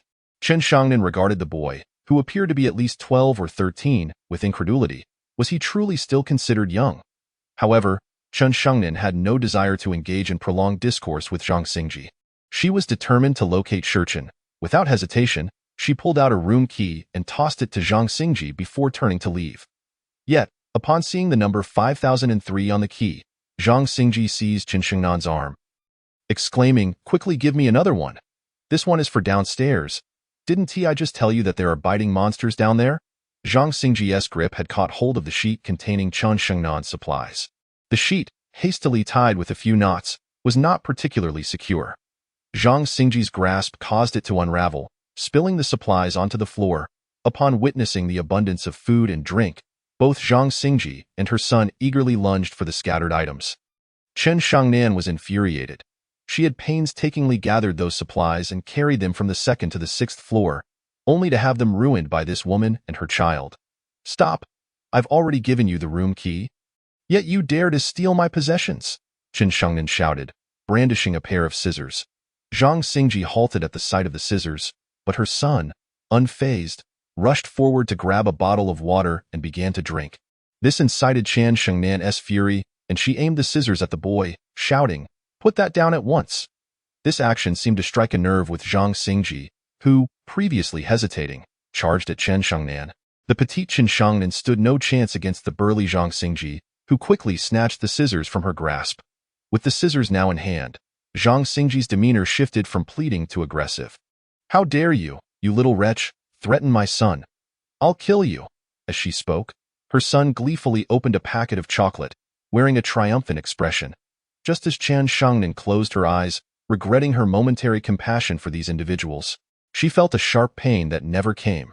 Slowly, she opened her eyes, only to behold Shurchin's figure, her destined hero. How could 9 insignificant insects possibly contend with the mutated beastly cat? Within merely a minute, the monstrous feline had trampled all the insects into oblivion. Meanwhile, Shurchin began to attempt controlling the beastly cat, which had already transformed into a living weapon. After all, no one had ever utilized mutated animals for such purposes before. Rendering Shurchin's endeavors unprecedented and fraught with uncertainty regarding success, Shurchin anxiously worked to establish a connection with the beastly cat. He was astonished to discover that the mutated creature bore a striking resemblance to the spider and centipede puppets he had previously crafted. This revelation nearly caused him to leap for joy. Without hesitation, he drew the beastly cat into his chi-se. As the creature entered for the first time, the immense essence of the puppet surged through Shurchin's chi-se, causing him to clutch his stomach in agony as he swiftly commenced the operation of his puppet cultivation technique. The essence provided by the beastly cat was rapidly being refined into Shurchin's very own puppet source. His chi-se expanded relentlessly until the first seed ceased its growth, at which point a new chi-se materialized beside it. This signified that Shurchin's puppet technique had officially ascended to the second realm. As he reveled in the overwhelming power coursing through him, Shurchin felt as though he were luxuriating in a hot spring, utterly blissful. Soon, the essence provided by the beastly cat was completely refined. Shurchin, seated on the ground, opened his mesmerizing eyes. He then released the beastly cat from his chi-se, and the creature, akin to a beloved pet raised from childhood, nestled affectionately at his feet. "Master, I am hungry." Hearing the beastly cat's plaintive signal, Shurchin gently patted its head and replied, "Rest assured, I shall take you to enjoy a delightful meal." With a beaming smile, Shurchin led the beastly cat into room 6011, where Zhang Xingji and her son resided. His sudden entrance startled them, particularly upon seeing the beastly cat at his side. Both screamed in terror. The beastly cat, however, paid no heed to Zhang Xingji and her son, lunging at them upon receiving Shurchin's command to feast. "Ah, you promised to spare us," Zhang Xingji cried out desperately while swatting at the beastly cat, her voice filled with anguish. Shurchin, leaning against the doorframe with a smile, blocked their only escape route and replied, "No, no, no. I merely mentioned I would consider sparing you. Now, I have made my decision. I shall not spare you." With his words, both Zhang Xingji and her unruly son met their demise. While the beastly cat indulged itself in a hearty meal, however, after consuming their flesh and blood, the beastly cat showed no signs of evolution, leaving Shurchin feeling somewhat disheartened. It seemed that larger puppets required significantly more sustenance. Reluctantly, Shurchin retracted the beastly cat back into his chi-se and commanded the centipede puppet to consume the 2 remaining skeletons entirely. After all, only the centipede puppet possessed the formidable mandibles necessary to crush bones. To avoid waste, it was imperative for it to partake in the remnants.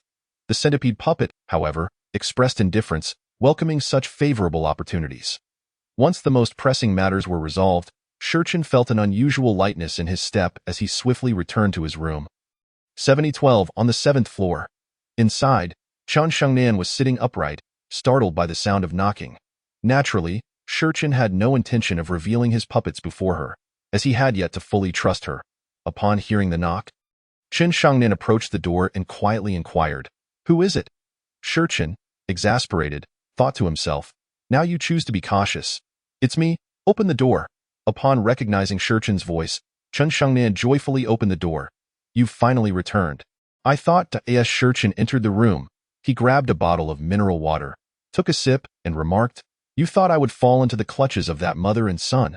Upon hearing Shurchin's words, Chen Shangnan hastily waved her hands, nervously explaining, "No, no, that is not what I meant." Looking at her, Shurchin found her demeanor amusing. Such a personality was indeed rare. It was perplexing how she could recognize the importance of resources, yet still choose to assist someone like Zhang Xingji. Shurchin ultimately decided to address her directly. "What exactly do you want from me?" In response to Shurchin's query, Chen Shangnan spoke softly. "I initially intended to repay your life-saving grace, but now I have made up my mind. I want to follow you." Shurchin was taken aback by her declaration.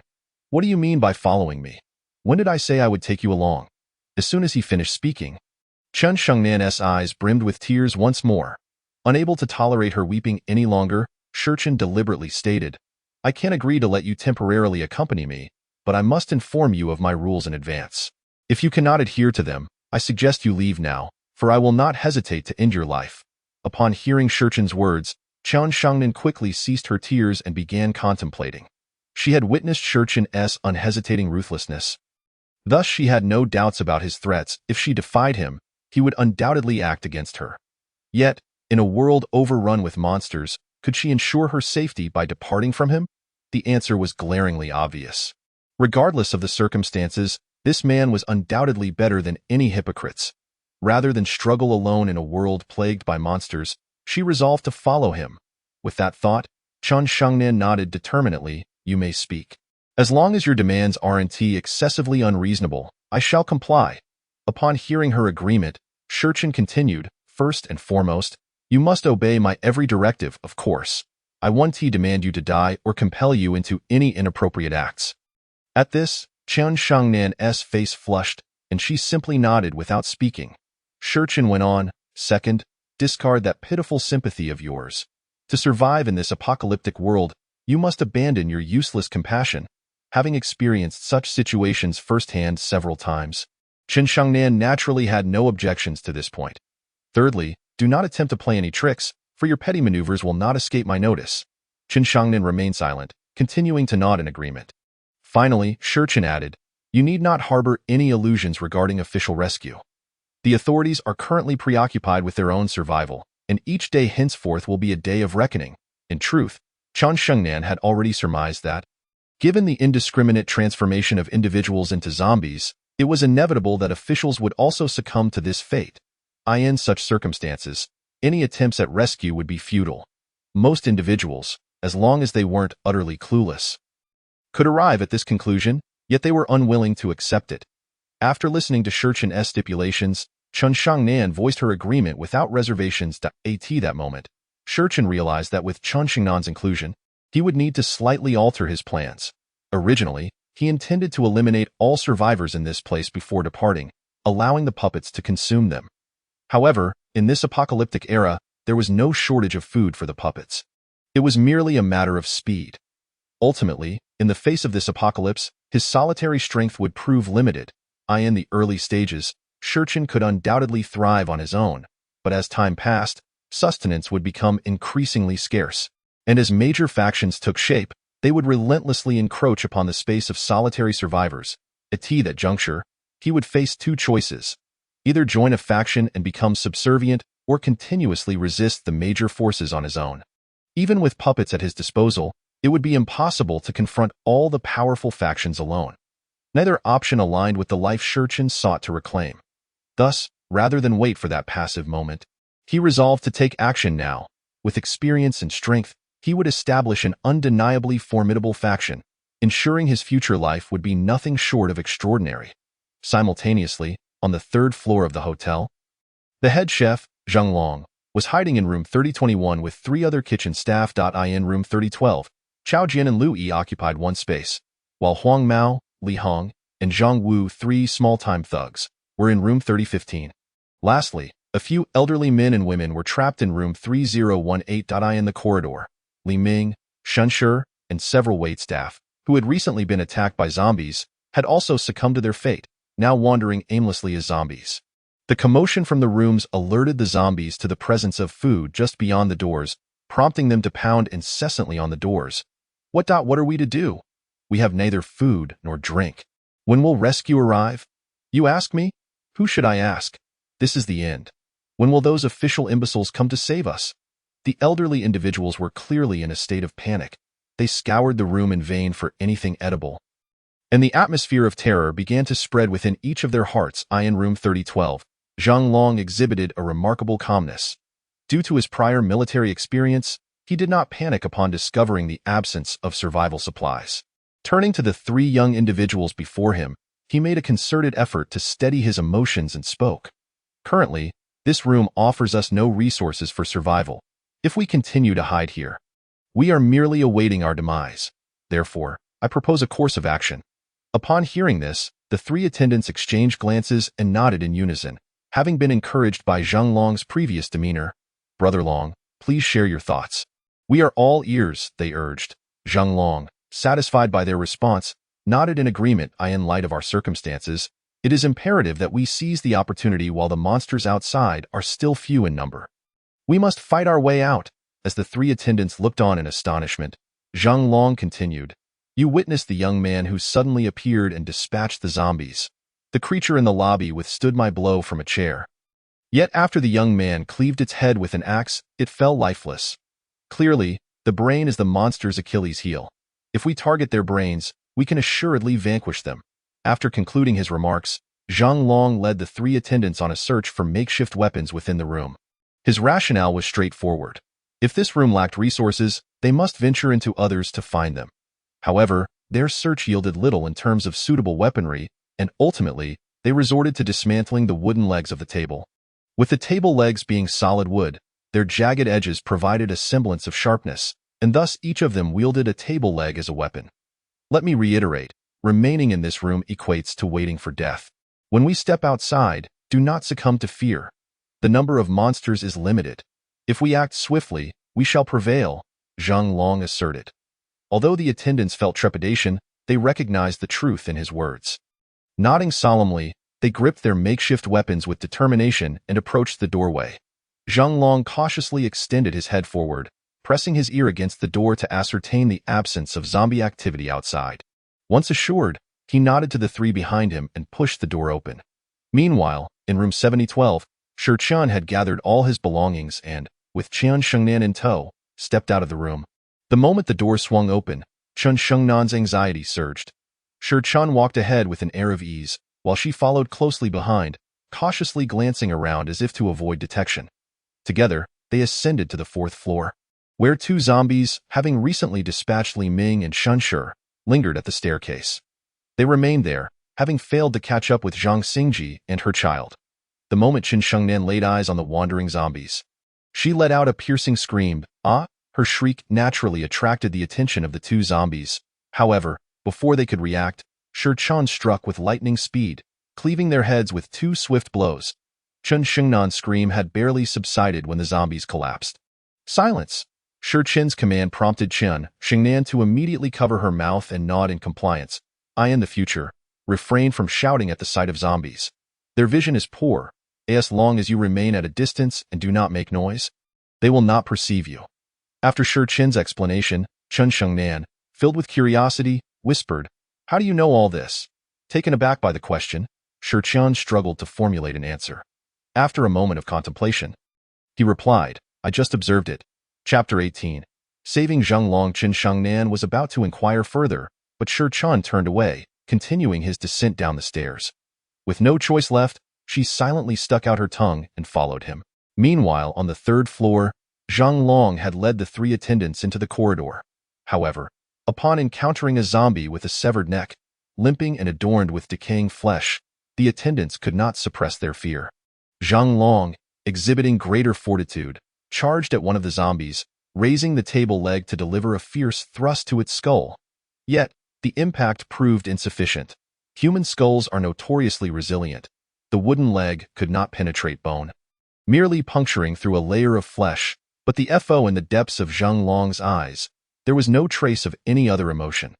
He solemnly nodded at Shi Qian and replied, "All right, since you have saved my life from this moment forth belongs to you."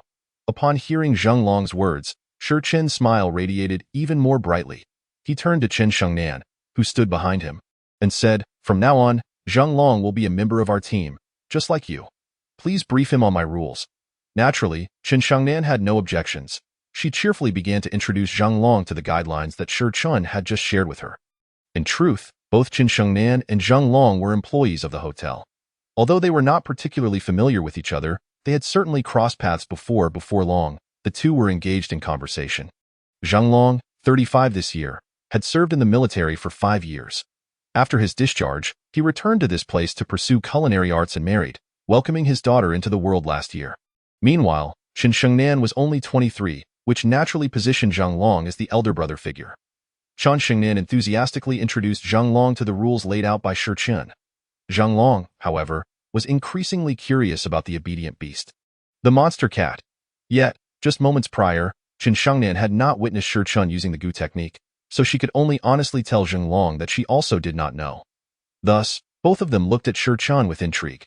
Unperturbed by their chatter, Shi Chun crouched down to observe the monster cat, which had just finished its meal of several zombies and was now beginning its first evolution. Chapter 19. Gathering supplies at this moment. The monster cat was shedding its skin, and Shi Chun was closely observing the entire process of its upgrade. Fortunately, until the upgrade was complete, the monster cat exhibited no peculiarities compared to other Gu creatures. As the monster cat ascended to level 2, the pure essence of Gu once again flooded Shi Chun's energy SEA. At this stage, the monster cat had begun to exude a certain aura of a beast, making it difficult for those who had never seen it before to recognize it as a mere cat.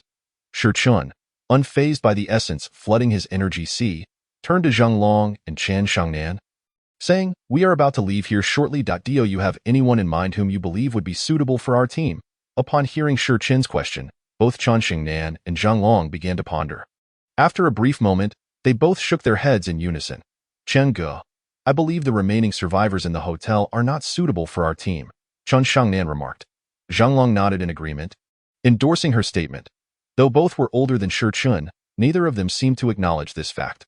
After all, Shi Chun's calmness and strength made them instinctively overlook his true age. Shi Chun, however, paid no mind to such trivialities, knowing there would be ample opportunities to consider these matters later on. Zhang Long's emotions were somewhat complicated. Had it been earlier, he would have surely recommended the 3 waitstaff who had been blocking the staircase with him. However, given the recent events, he felt that if he did not seek revenge on them, they would be lucky enough to escape unscathed. Shi Chun, not surprised by Zhang Long's response, understood that individuals like Zhang Long, who met his various criteria, were rare to come by, so he remained patient. Continuing, Shi Chun instructed, "Now, you both should find larger backpacks, and without hindering your movement, fill them with all the supplies you can carry. Then we shall set off." Zhang Long and Chen Shengnan nodded in agreement, though Chen Shengnan couldn't suppress her curiosity and asked, "Chen Gu, where are we going after we leave the hotel?" Upon hearing her question, Shi Chun involuntarily recalled the faces of Qin Rang and Shi Yunfei. His expression turned cold once more. "To school. I need to find someone." After Shi Chun spoke, Zhang Long swiftly snatched the room card from Chen Shengnan's hand and hurried off to find a suitcase and a backpack. Meanwhile, Chen Shengnan remained rooted in place, lost in thought. Find someone? Who could it be? School? Could it be a girlfriend? In such dangerous times, to take the risk to search for someone suggests a deep relationship. Noticing Chen Shengnan's increasingly awkward demeanor, Shi Chun inquired with a puzzled expression, "What? Do you have any objections about going to school?" His words jolted Chen Shengnan out of her reverie. No, I have no objections. I will go help brother Zhang Long right away." Chen Shengnan blushed and ran in the direction of Zhang Long, while Shi Chun paid no mind to her inexplicable behavior and casually entered a room to begin refining the essence of Gu acquired from the monster cat's evolution. Within the hotel, backpacks and suitcases were in abundance. Zhang Long and Chen Shengnan soon discovered 2 suitable backpacks in an empty room. They emptied the useless clothes and items from the backpacks and began collecting living supplies room by room. Before long, the sounds of their gathering caught the attention of everyone hiding inside the rooms. They instinctively opened their doors a crack to peek into the corridor. Upon confirming that no zombies lingered in the hallway, they hurriedly exited their rooms. "Hurry! Those monsters are gone. Let us find some food." "All right, quickly now. We haven't eaten or drunk anything for an entire day and night. I'm starving." A group of elderly men and women were the first to emerge from their rooms. rushing towards the open door that Zhang Long and Chen Shangnan had just opened while shouting excitedly. Hearing their voices, the trio of the yellow-haired youths, the waitstaff, and Chao Jin along with Lu Yi began to muster their courage to step out of their rooms. Naturally, their commotion drew the attention of Zhang Long and Chen Shangnan. Just as they finished filling their respective backpacks, the entrance to their room was already surrounded by the elderly. You two young folks are being rather inconsiderate. How come you didn't call us when the monsters were dead? Only looking out for yourselves? An old man spoke first. Seeing their demeanor, both Zhang Long and Chen Shangnan felt a surge of anger. What else could this group do besides moral coercion? Drawing from her recent experience with Zhang Xingji and her mother, Chen Shangnan raised her voice. The zombies have all been eliminated by Brother Shichan. I still have several room cards for the 4th and 5th floors. As long as you don't obstruct us, I can give you the cards. Chen Xingnan's words garnered no objections from the elderly crowd. And as they prepared to part ways, a voice interjected from behind. Wait! As that voice rang out, all the elderly turned to look in its direction. The yellow-haired youth swaggered forward, hands in his pockets. You say there are supplies? I know for a fact that you came down from upstairs, and there's no way you left anything behind, so to be safe, you should hand over what's in your backpacks. You can go back upstairs to get more. His words instantly ignited the hungry gazes of the remaining individuals. Yes, this young man is right. Since you claim there are more upstairs, why not let us elderly have this place? Indeed, young people should be respectful of their elders. Once the official rescue arrives, I'll speak to their leaders and ensure you receive a good citizen award. A chorus of elderly voices began to chatter away. At that moment, although Chen Shangnan trembled with anger, her solitary voice could hardly compete against the clamor of the elderly. Zhang Long, too, felt utterly helpless. Standing before them were the yellow-haired youth and his 2 lackeys. Along with Li Ming, Lu Yi, and even the 3 treacherous waitstaff, all blocking their way. With just himself, he could not only protect Chen Shangnan, the sister he had just recognized, but even escape unscathed himself seemed impossible. Just as Zhang Long contemplated whether to hand over his supplies to them, a voice even bolder than the yellow-haired youth rang out. I would like to ask, who gave you the audacity to block my people? As soon as Shi Chen's words fell, Chao Jin, without turning his head, began to curse. Who the hell are you to talk back? Before he could finish his sentence, everyone around him began to scatter as if they had seen a ghost. Interrupting his words, it was only then that Chao Jin realized, bewildered, and turned to look. That single glance nearly caused him to lose his wits.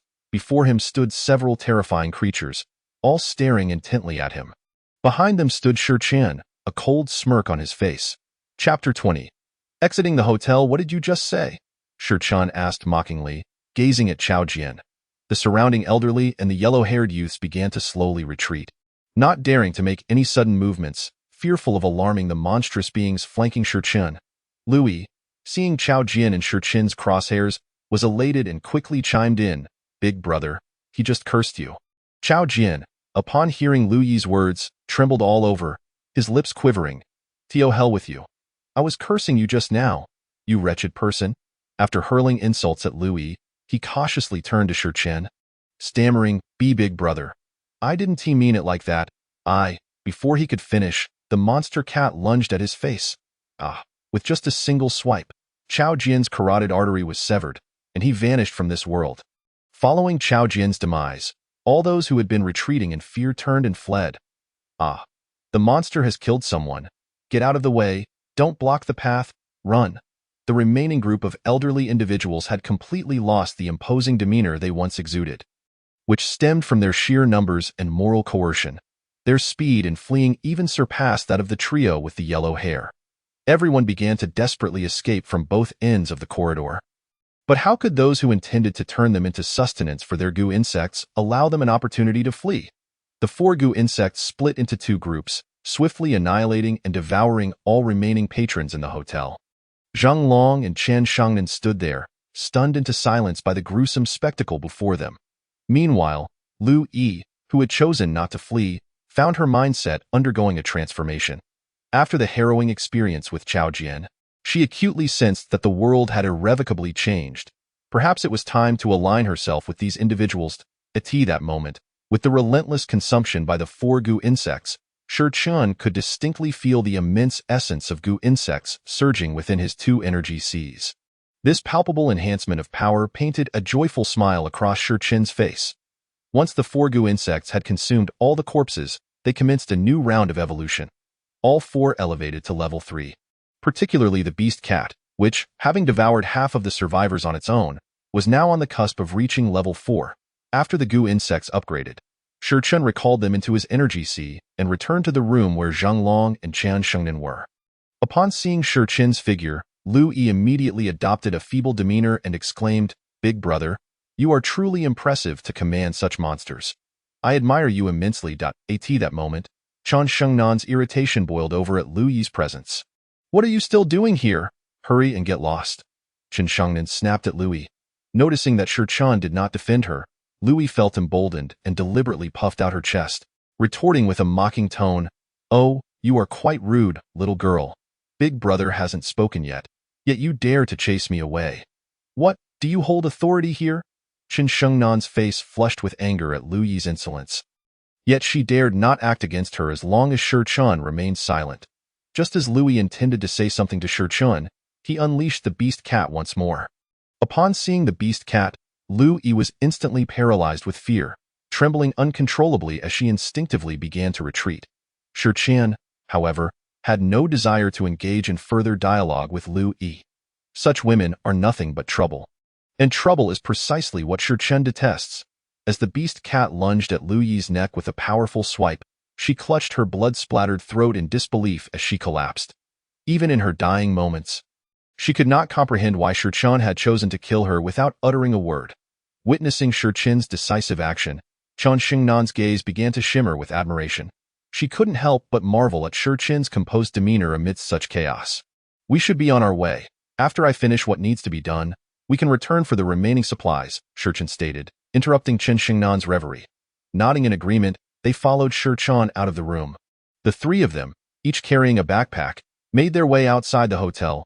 By now, it was 4 o'clock in the afternoon, and the zombies in the hotel restaurant had grown quiet due to the absence of any noise. The once crowded entrance was now sparsely populated with only a few wandering zombies. After assessing the situation, Shi Chen released the beast cat, which swiftly dispatched the remaining zombies at the entrance. With this consumption, the beast cat officially reached level 4. As it evolved, the essence of the goo insects flooded Shi Chen's Dantian energy sea once more. Enduring the swelling sensation within his energy sea, Shi Chen confirmed the safety of the surroundings. Once assured, he led Zhang Long and Qian Shengnan out of the hotel. Upon reaching the street, Shi Chen quickly located an undamaged Tank 300 off-road vehicle. With a swift blow, he dispatched the unfortunate soul transformed into a zombie in the driver's seat. He entrusted Zhang Long with the driving duties while he and Qian Shengnan took their seats in the back. The beast cat, however, was not recalled into the energy sea. Instead, it leapt onto the roof. Gripping tightly with its sharp claws, the nearby zombies, alerted by the roar of the engine, began to pursue Shi Chen's vehicle. Zhang Long remained composed, deftly navigating the safest route while running over zombies that blocked their path. The elevated chassis of the Tank 300 provided stability. Although afraid, Qian Shengnan did her best to remain silent in the vehicle. Once Shi Chen confirmed the vehicle's safety, he began to fervently operate the Goo Dao formula to convert the essence of the goo insects. As the formula refined the essence, Shi Chen's second energy sea rapidly expanded. It was only after completely refining all the essence into his own goo source that Shi Chen finally opened his eyes with satisfaction.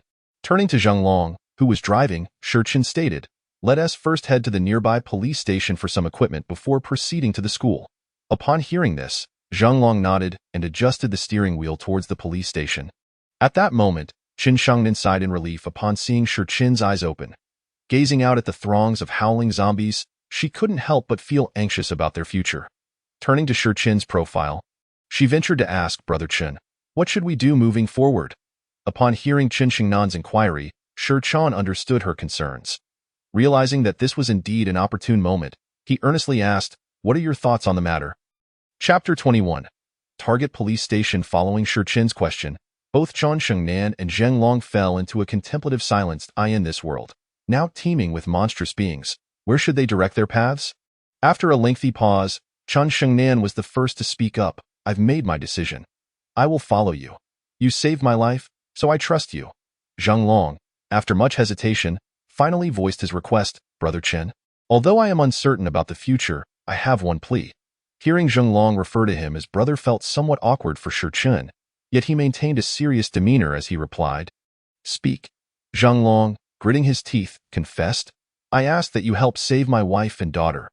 Although you have saved my life, I feel selfish for making this request, but I cannot help but worry for their safety. Upon hearing Zheng Long's heartfelt plea, Shi Chun smiled. Zheng Long, upon hearing Shi Chun's laughter, began to let his imagination run wild, but Shi Chun's next words nearly brought him to tears. Of course, I will help you rescue your family.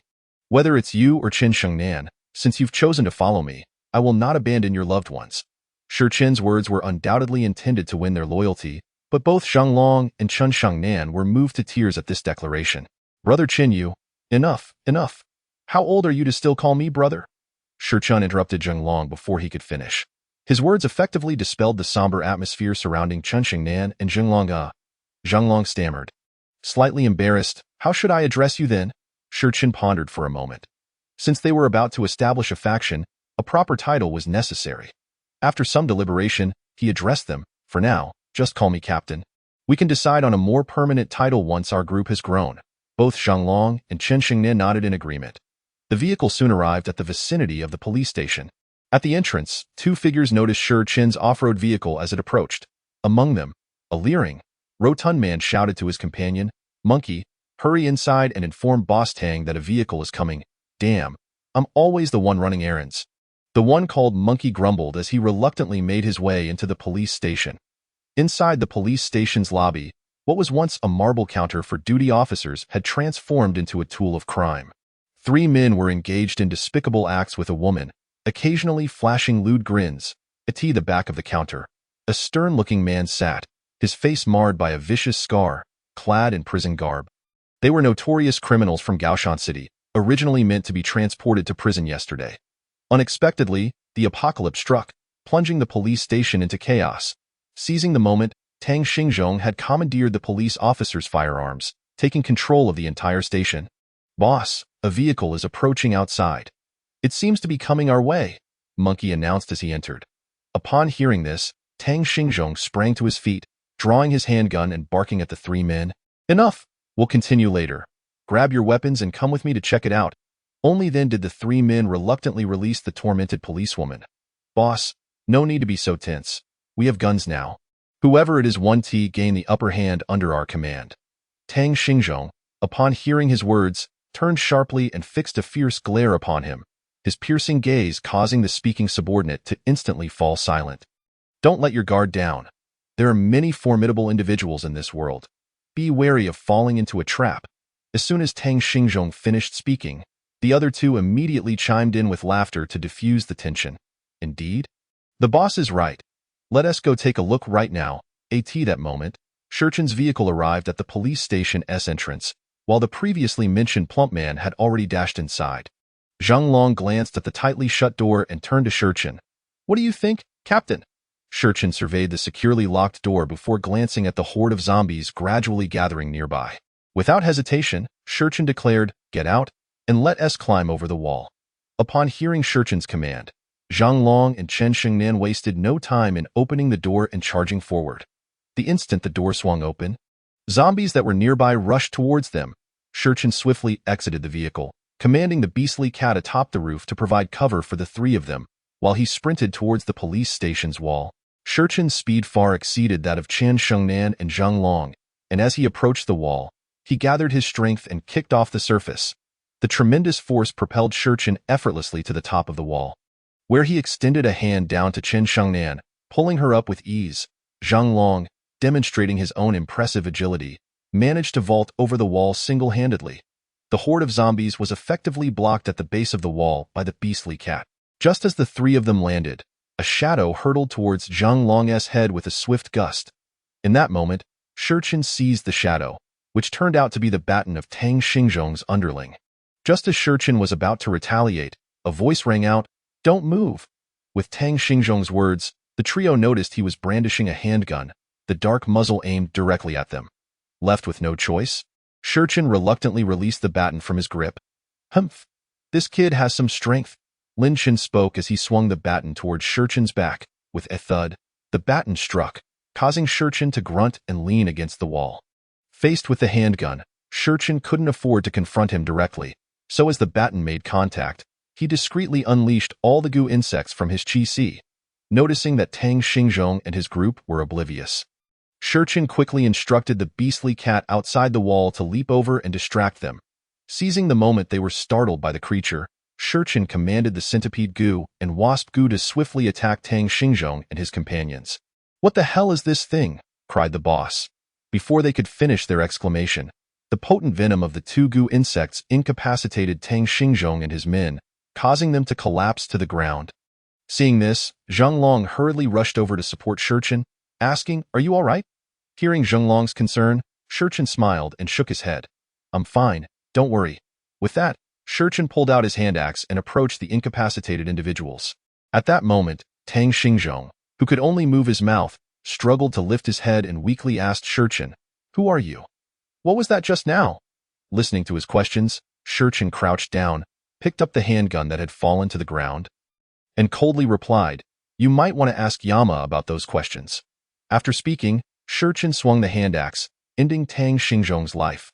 After personally killing them, Shurchen looked at the handgun in his hand, revealing an excited smile. After all, no man could resist the allure of firearms. Chapter 22. Farewell to the police flower Jiang Muyao. After reveling in the handgun, Shurchen, along with Zheng Long and Qian Shengnan, opened the front door to the first floor. As they stepped inside, a pungent, acrid odor assaulted their senses, prompting Qian Shengnan to instinctively cover her nose. Upon entering the hall, the first sight that greeted them caused all three to furrow their brows in unison. In the center of the hall lay the tormented female officer, utterly incapacitated. After their entry, she remained motionless, not even lifting her eyelids. Qian Shengnan rushed over and draped her jacket over the officer. Zhang Long immediately turned away, unwilling to look. Only Shurchen paid her no mind. After carefully surveying the surroundings, he strode deeper inside. Meanwhile, in a solitary cell on the third floor of the police station, "Sister Jiang, did you hear a vehicle downstairs just now?" 4 police officers, 2 men and 2 women, were crowded in this single cell. If Shurchen were present, he would recognize them as the same officers he encountered at the factory that day. Jiang Muyao shook her head gently in response to Su Ning's question. "I can't hear clearly, but it should be yes." Yu Ning's face lit up with joy. "Doesn't that mean someone has arrived? Could they be here to rescue us?" Before Jiang Muyao could respond, Zhang Ji, the officer who had previously let Shurchen go, interjected, "Humph, don't get your hopes up. Even if someone did come, they wouldn't stand a chance against Tang Xingzhong and his crew. Don't forget, they have guns. I advise you to keep your mouth shut. If Tang Xingzhong and his men discover us, we'll be in serious trouble." After Zhang Ji spoke, Su Ning couldn't help but recall the earlier situation. At that time, Tang Xingzhong and his group had seized the opportunity during the zombie chaos to snatch firearms and take control of the entire police station. Fortunately, Jiang Muyao's quick thinking led her to bring the 3 of them to the 3rd floor, where she secured the steel door at the stairwell. Each door within the police station required a password to open, which was why the 4 of them had managed to evade Tang Xingzhong's clutches. Unfortunately, there were still zombies on the 3rd floor, and in their panic, they had exhausted all their ammunition while barely managing to eliminate the zombies there. To prevent Tang Xingzhong's group from firing from the outside, they had no choice but to hide in this solitary cell with an iron door. Meanwhile, Shurchen was trying his best to comfort the female officer, but she appeared completely unresponsive, as if devoid of consciousness.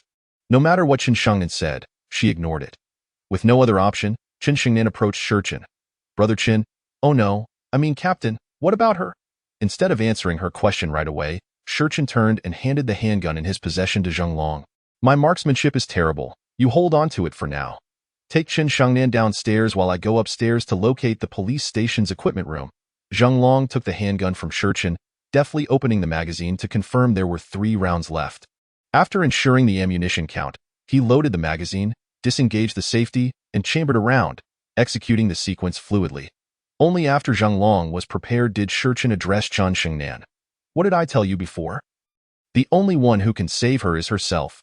You don't need to meddle." Upon hearing Shurchen's words, Qian Shengnan looked at Zheng Long, who shrugged helplessly, indicating he could do nothing. Resigned, Qian Shengnan fell silent and followed Zheng Long towards the stairs leading to the basement. As Shurchen ascended the stairs, he passed the weeping female officer and remarked, If you wish to die, you can end it yourself. But if you still possess the will to live, then don't lie here like a dead dog." After finishing his words, Shurchin ascended the stairs without looking back. At that moment, the female officer began to stir. The second-floor corridor was strewn with corpses, both zombies and humans alike. Shurchin wasted no time. He unleashed the goo insects and activated his heightened senses for a thorough search. Wherever the 4 goo insects ventured, no trace was left behind, be it zombie or human. The wasp goo and spider goo quickly feasted on flesh ahead, while the centipede goo, the unfortunate one, collected their leftover bones behind. The 3 goo insects worked together in perfect harmony. As for the beastly cat, it could only obediently follow Shurchin's side, tasked with ensuring his safety. Just moments ago, when Shurchin had been targeted by Tang Xingzhong's gun, he recognized his own negligence. He had never anticipated that someone would be waiting for him right after he scaled the wall. Had Tang Xingzhong's group not been overly arrogant and fired at him immediately, he would have likely sustained serious injury. To prevent such an occurrence in the future, Shurchin not only ordered the beastly cat to protect him, but also aimed to swiftly conclude the situation and make the cat his second life goo. With the reflexes and speed of a feline, his chances of survival would greatly increase. The second floor was quickly scoured. Aside from a few empty handguns, Shurchin found nothing else. With no further discoveries, he reluctantly ascended the stairs towards the 3rd floor.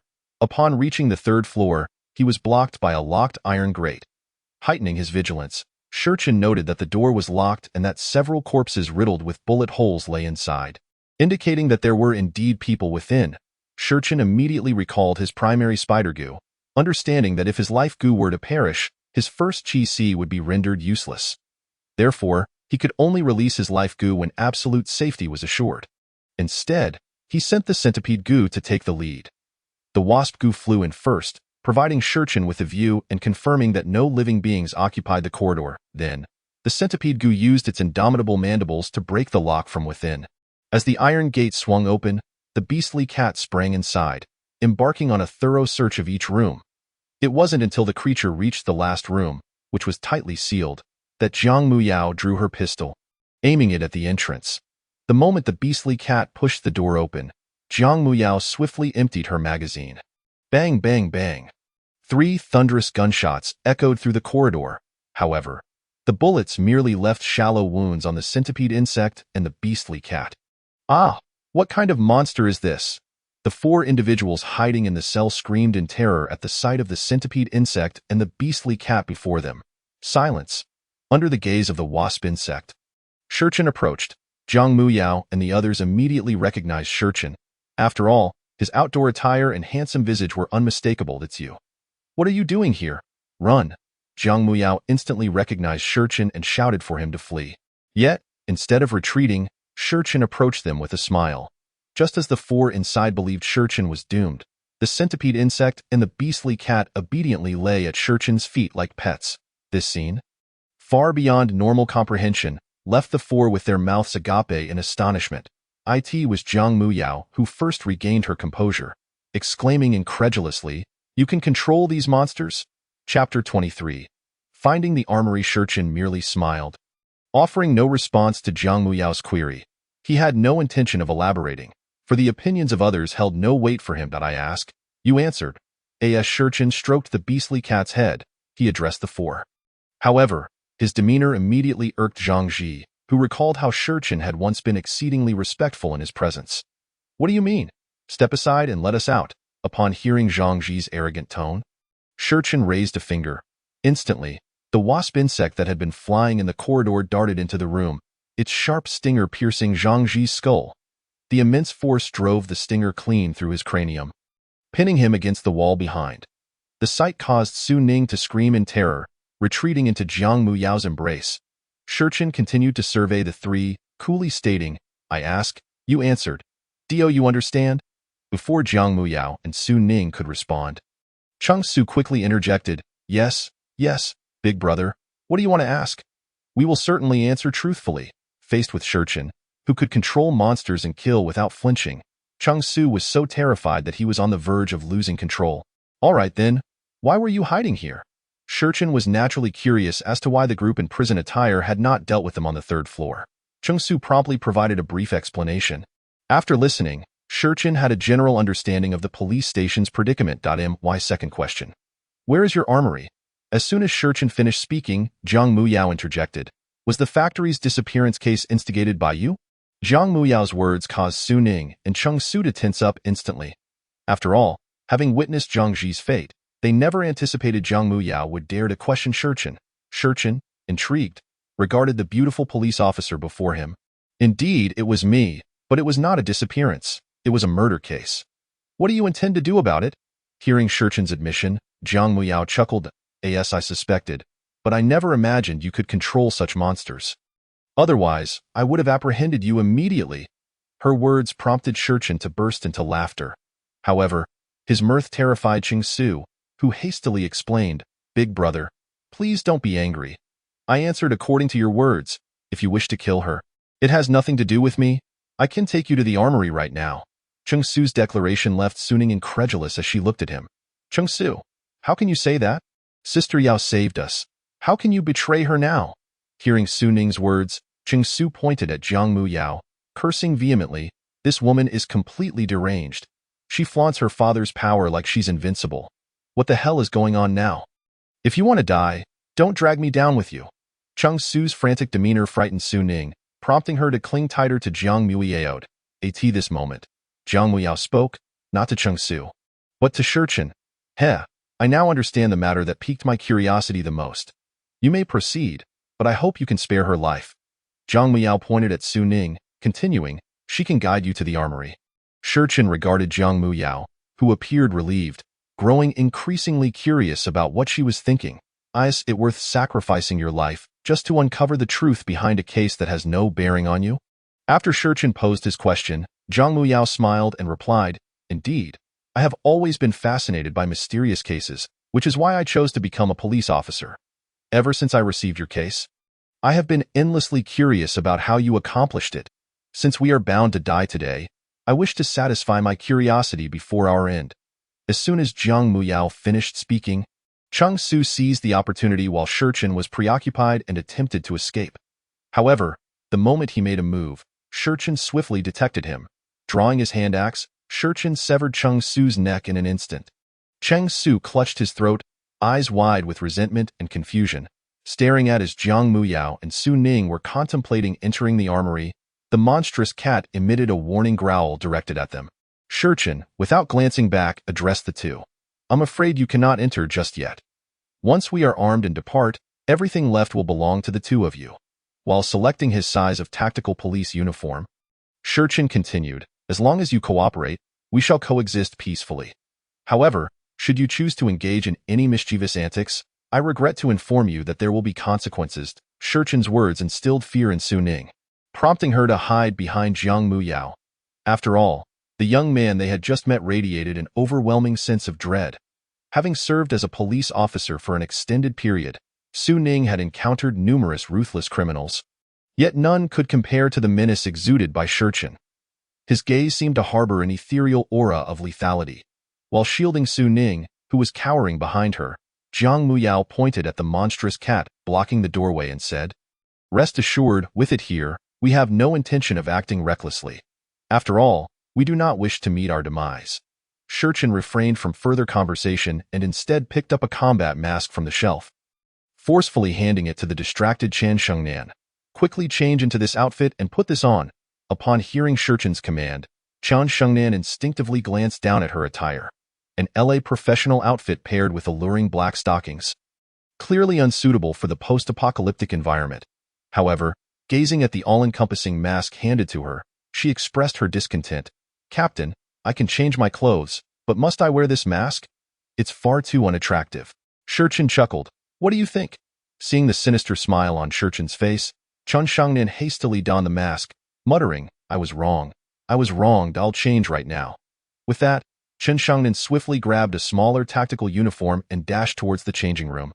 Shurchin shook his head at her retreating figure, having made her wear the mask primarily to avoid complications. After all, in this desolate world, aside from survival supplies, nothing could attract trouble quite like a beautiful woman. Though Shurchin was not afraid of such individuals, he preferred not to waste his time and energy on unnecessary issues. Once Shurchin, Zhang Long, and Chun Shengnan had all changed into their uniforms and police boots. The trio began to select their equipment. Although Shurchen's marksmanship was rather poor, he could not resist the innate passion for firearms that was etched into his very being. Thus, he strapped two 92-style pistols to his waist. Moreover, he transformed the compartments of his tactical belt, initially intended for handcuffs, tear gas, and flashlights, into magazine holders. Naturally, he would not neglect to carry a quality tactical flashlight, as it far surpassed any civilian flashlight. Shurchen stashed the flashlight and batteries into his backpack, and to create room for these supplies and ammunition, he instructed Chun Shengnan to empty her pack entirely.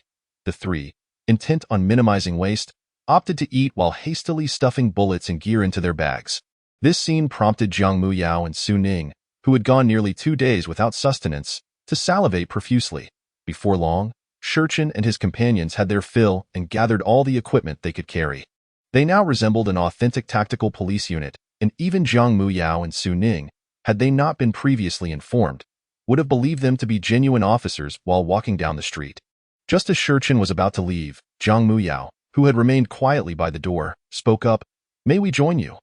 Jiang Muyao's statement astonished Su Ning, who was standing behind her. The man before them, capable of ruthless violence and commanding monsters, was evidently not a benevolent individual, leaving Su Ning baffled as to how Jiang Muyao could entertain such thoughts. Chun Shengnan, positioned behind Shurchen, was equally reluctant. Having felt confident in her appearance prior to meeting Jiang Muyao, she now realized there were indeed greater talents.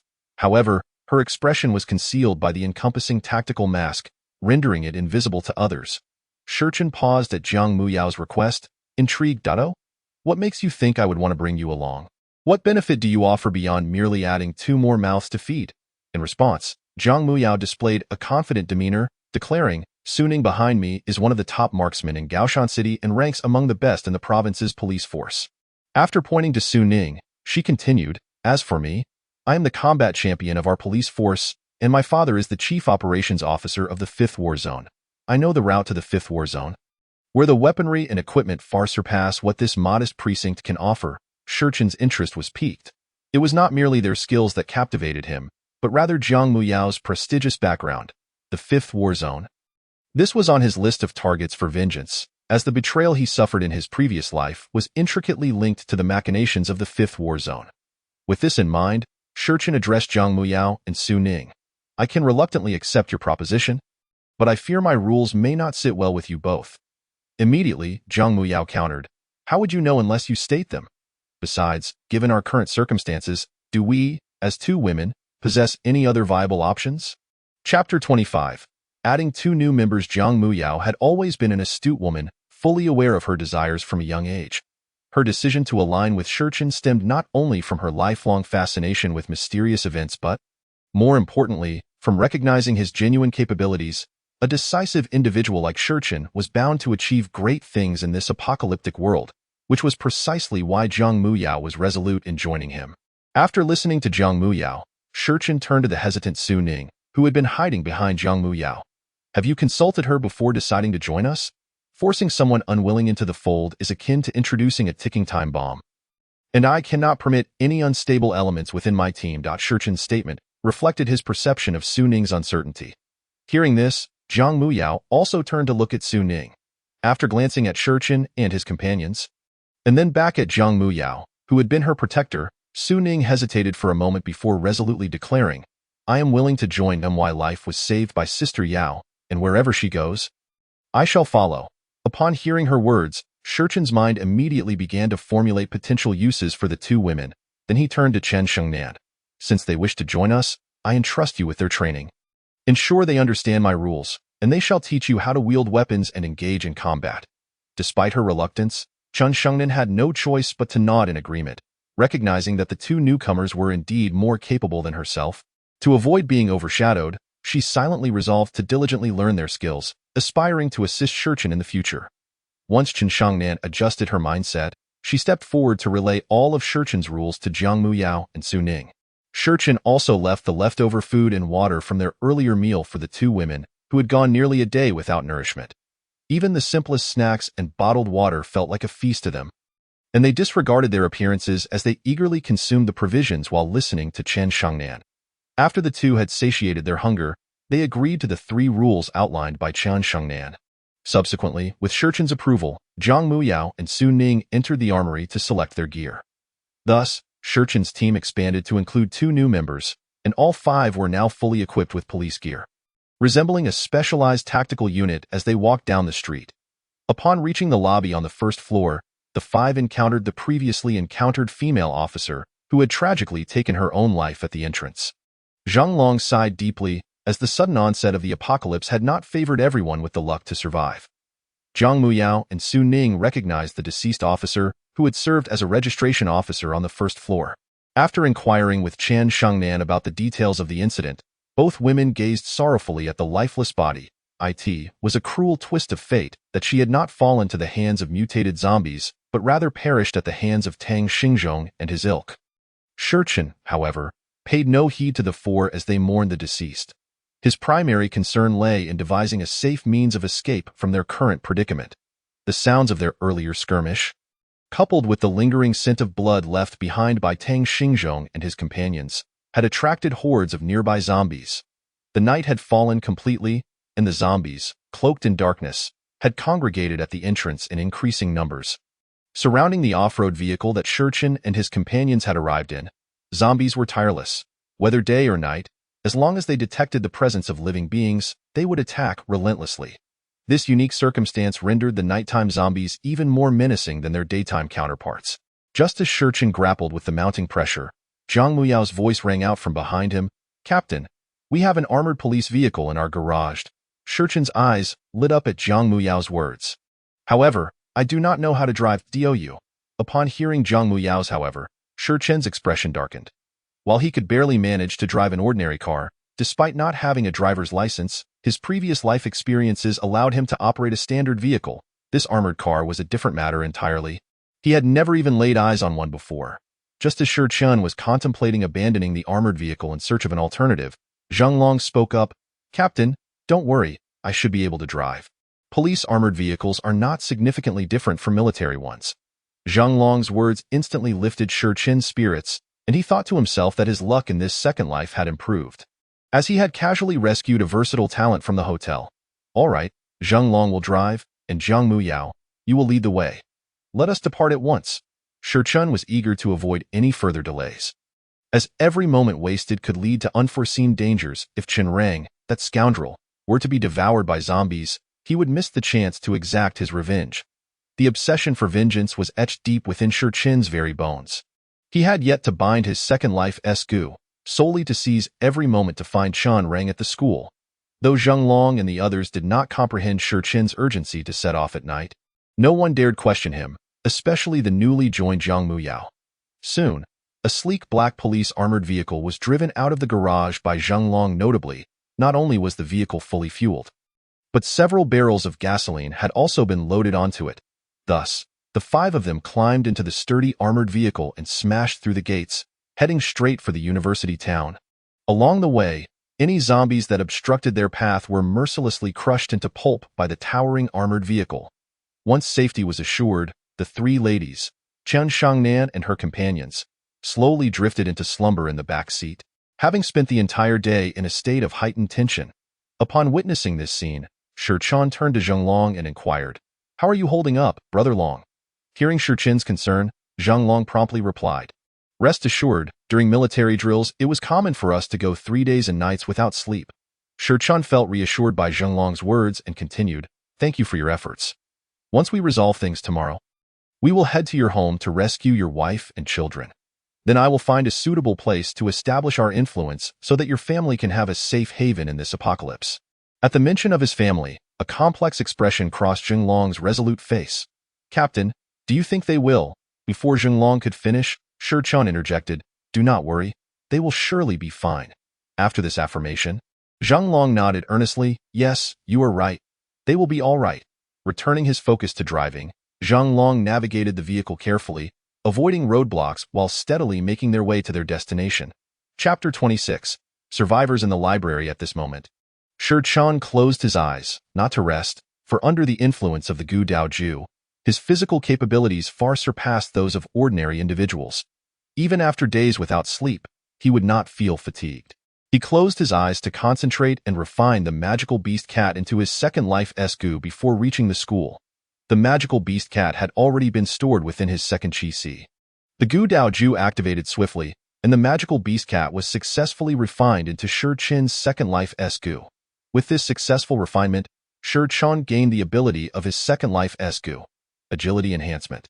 Coupled with the heightened senses from his first life goo, the spider goo, Shi Qin's combat prowess surged dramatically. Suddenly opening his eyes in the passenger seat, a glint of determination flashed within them. Activating the power of his second life goo, the scenes flashing by outside appeared to Shi Qin as though they were in slow motion. He recognized this as a manifestation of his enhanced reaction speed and felt grateful that his second life goo had not let him down. Chen rang, "This time, I shall treat you well." In the library of the normal university, the two-story building had starkly divided the surviving students into two factions. On the second floor, a group led by the university's athletic team comprised robust young men who had quickly adapted to the harsh realities of the apocalypse and swiftly occupied the library. Meanwhile, the first floor was primarily populated by a group of girls and frail boys led by two teachers. The occupants of the first floor were surviving only under the protection of the athletic team on the second floor, expressing their gratitude for the safety that the boys provided. However, the atmosphere shifted dramatically due to an incident that occurred that afternoon. Just a few hours earlier, while discussing the apocalypse, someone expressed feelings of hunger. A suggestion was made to venture to the cafeteria adjacent to the library in search of food. This proposal turned the previously peaceful environment into one of tension. The girls on the first floor insisted that the boys on the second floor, being male, should venture out to find food for them. However, the leader of the second floor group was none other than the infamous Li Chengdong, known for his delinquency prior to the apocalypse, if not for his athletic prowess. He would have long been expelled from school. Emboldened by the apocalyptic context, he brazenly declared that any girl willing to become his woman would earn the boy's assistance in procuring food. Unfortunately, despite his stature, Li Chengdong's looks were so unappealing that even the plump girls sharing a dorm with Shi Yunfei turned their noses up at him. Realizing that no one was willing, Li Chengdong coldly declared that those who were hungry should fend for themselves, as he himself was not in need. Ultimately, it was only through the intervention of the beautiful teacher by Luobing that Li Chengdong reluctantly agreed to lead the boys to the nearby cafeteria. Yet, how could the zombies resist such an easy meal? The boys of the athletic team suffered grievously, with nearly half of them falling in their quest for supplies from the cafeteria, returning only with Li Chengdong, Lin Yang, Chen Rang, and Hua Jun upon their return. The plump teacher Gu Yuanxiao wasted no time, immediately commandeering the food they had risked their lives to retrieve without so much as a word of thanks. Gu Yuanxiao, who was already overweight, looked down upon the students, believing his position as a teacher entitled him to disregard their sacrifices. As the first-floor occupants began to crowd around him, Li Chengdong brandished a cleaver, viciously attacking Gu Yuanxiao, who was obliviously enjoying his meal. The unsuspecting teacher was cleaved in half, letting out a scream akin to that of a slaughtered pig. Blood gushed from Gu Yunxiao's wound like a fountain, leaving all present paralyzed with terror. Several timid girls were so frightened that they wet themselves. Li Chengdong, now seemingly deranged, pointed his bloodied cleaver at everyone, bellowing, "These supplies were earned with my life. Who eats is up to me." After his declaration, he turned to the three boys behind him and commanded, "Take all the food to the second floor. Anyone who dares come up will be killed." Chen Rang, Lin Yang, and Hua Jun were equally taken aback by Li Chengdong's ferocity and, without hesitation, complied. Once the trio had removed all the food, Li Chengdong addressed the first-floor occupants, stating, "As I said before, anyone who wants food must join us. I only want women and those brave enough to fight the monsters. The rest of you weaklings should not bother me." After delivering his ultimatum, Li Chengdong retreated to the second floor, leaving the first floor's occupants in stunned silence, exchanging glances without uttering a word. Their collective gaze fell upon the sole remaining teacher, Bai Luobing. Just as she was about to speak, her niece Zhao Linger interjected, preventing her from doing so. Bai Luobing looked at Zhao Linger, puzzled about her intentions. Ignoring Bai Luobing, Zhao Linger addressed the students, "You need not rely on teacher Bai anymore. Li Chengdong has made it abundantly clear. If you want food, go seek him out." After her declaration, Zhao Linger pulled Bai Luobing to the side. The remaining students on the first floor exchanged glances, devoid of any ideas. None were eager to confront Li Chengdong, fearing the repercussions of provoking him. They dispersed in small groups, each contemplating their own schemes. In the corner, Zhao Linger questioned by Luo Bing, "Auntie, why did you stop me? Without my intervention, what will happen to these students?" Zhao Linger rolled her eyes at Bai Luobing's naivety. "Auntie, have you lost your mind in your role as a teacher? What is the current situation? Do you not even know if you can survive, yet you still have the leisure to concern yourself with those foolish individuals?" Bai Luobing was momentarily taken aback by Zhao Linger's words. It was not that she had never considered it. Rather, she was reluctant to acknowledge it. With monstrous creatures lurking everywhere, could she truly survive? Given her current state, utterly powerless? To avoid losing hope, Bai Luobing forced herself to refrain from dwelling on such thoughts, redirecting her focus towards protecting the students. However, with the emergence of murderous circumstances, coupled with Zhao Linger's remarks, it became increasingly difficult for Bai Luobing to ignore the harsh reality. Chapter 27. The Chaotic Library. What do you suggest we do now? Bai Luobing inquired of Zhao Linger. As Zhao Linger intently observed all the survivors in the hall, she responded, "We wait. For now, our only course of action is to patiently await an opportunity. Li Qingdong has lost his mind, and soon enough, his 3 lackeys will follow suit. Yet, they are incapable of achieving anything significant in this sudden apocalypse. Our foremost priority is to avoid attracting the attention of those lunatics and then wait for a chance to escape. Otherwise, given our appearances, our fate will undoubtedly be dire." Upon hearing Zhao Linger's words, Bai Luobing regarded her niece, whom she had always perceived as a child, with incredulity. Given that Zhao Linger's mother, Bai Luobing's elder sister, was 12 years her senior, the age gap between Bai Luobing and Zhao Linger was minimal, and Bai Luobing had essentially raised her. Yet, at this moment, Bai Luobing felt as if she were encountering Zhao Linger for the first time. Her performance in this apocalypse far exceeded Bai Luobing's expectations. But what if we do not find an opportunity to escape? Bai Luobing, appearing almost childlike, posed the question to Zhao Linger. Zhao Linger, upon hearing this, offered a helpless, grim smile in response. "Then we shall meet the same fate as those 2 women." As she spoke, she gestured towards Shi Yunfei and Chen Ting, who were stealthily making their way upstairs. Only then did Bai Luobing notice their movements. "Let me go." "Sure," Shi Yunfei called out to Chen Rang. Her voice immediately caught the attention of 4 boys on the 2nd floor. Upon seeing Shi Yunfei, Li Qingdong rushed towards them, brandishing a knife. Chen Rang quickly followed, having spoken. Xiao Ran dashed towards the 3 individuals pointed out by Zhao Linger. Zhao Linger then turned to Bai Luobing and said, "Aunt, we must take a risk this time. After we go out, you must stick close to me." As Bai Luobing listened intently to Zhao Linger's words, they abruptly halted mid-sentence. Confused, Bai Luobing looked at Zhao Linger, about to inquire further when a flash of light flickered outside the school. Immediately, Bai Luobing turned back in bewilderment. She beheld an armored vehicle emblazoned with the word police as it barreled towards them, crushing the zombies in its path. "Oh my! Look outside! Everyone, look outside!" Wang Chuyun shouted excitedly at the armored vehicle. "This is the police. Official rescue has arrived. We are saved." The boy standing beside Xiao Ran, who had been listening to him, was interrupted by Wang Chuyun's exuberant cry directed at the outside. At that moment, everyone on the 1st floor felt a surge of excitement at the sight of the armored vehicle, while the few individuals on the 2nd floor experienced a more complex array of emotions, especially for Li Qingdong and Shi Yunfei, both of whom had taken lives. To them, the notion of official rescue felt akin to a death sentence. Even Lin Yang and Chan Rang found their spirits dampened. After all, they had no desire for outsiders to disrupt their current situation. They had food, drink, and status. Everyone feared them, and the beautiful women who wouldn't even spare them a glance before the apocalypse were now at their beck and call. They wished to continue living in such a manner indefinitely. Contemplating this, Li Qingdong exchanged glances with a few others on the 2nd floor and urgently asked, "Damn it, trouble is coming. What should we do?" After Li Qingdong spoke, Lin Yang and Hua Jun lowered their heads, lost in thought.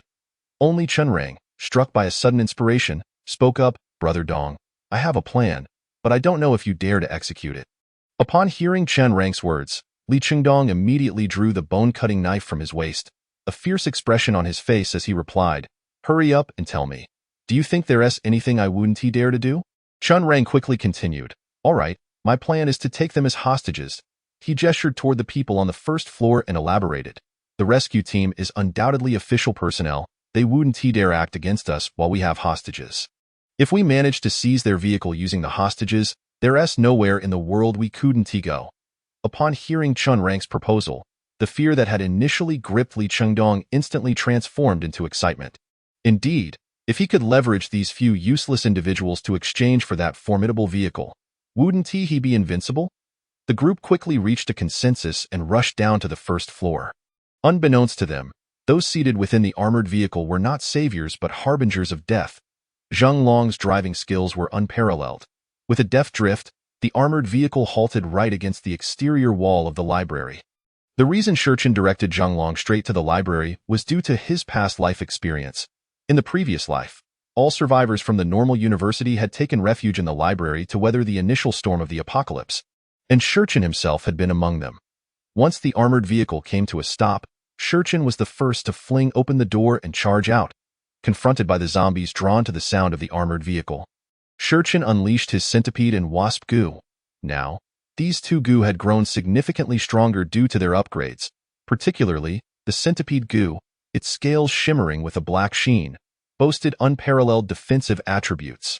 Under the cover of these two goo, Chen Shengnan, Jiang Muyao, and Su Ning swiftly followed Shurchen into the library. As for Zhang Long, Shurchen allowed him to rest momentarily in the driver's seat without turning off the engine. Just as Shurchen swung open the library doors, Li Chengdong and his group had already seized the two students closest to them. Shurchen recognized both of them. The student named Peng Bo, who was being held at knife point by Li Chengdong, was a decent person, unfortunate enough to meet his end at the hands of zombies before he could escape the school in the previous life. The other student, Sima Ping, held at knife point by Chen Rang, was notorious for his ruthless demeanor in the previous life and had been a capable ally in Shurchen's past team. Given that Shurchen and his companions were all clad in official police attire and wore tactical masks, everyone assumed they were the rescuers sent by the authorities. "Don't move. Stay right where you are," Li Chengdong shouted, feeling somewhat guilty as he beheld Shurchen's gleaming firearm. Shurchen, momentarily interrupted from surveying the familiar faces, shifted his gaze toward Li Chengdong's group. Chapter 29. Two objectives. As Shurchen's eyes fell upon Chen Rang and the ever-present Shi Yunfei behind him, the agony of being slowly poisoned to death in his previous life surged through him. "You re the official rescue, right? We don't need your help here. Get out now, or I'll kill him," Li Chengdong bellowed, pressing the bone-cutting knife more firmly against Peng Bo's throat. At this moment, all eyes turned toward Shurchen and his companions, including Jiang Muyao, who trained her gun on Li Chengdong while glancing back at Shurchen. In that moment, Shurchen spoke with a tone of mockery. "Why should I care if you kill him?" His words left everyone momentarily stunned, especially Peng Bo, who wondered if he had misheard. In the instant the words left Shurchen's lips, he lunged towards Chen Rang with terrifying speed, leaving behind an afterimage.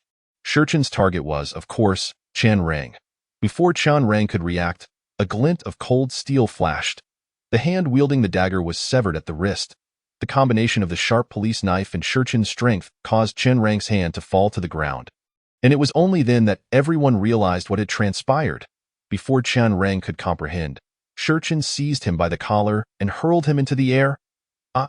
Chen Rang screamed in agony as his other hand was also severed.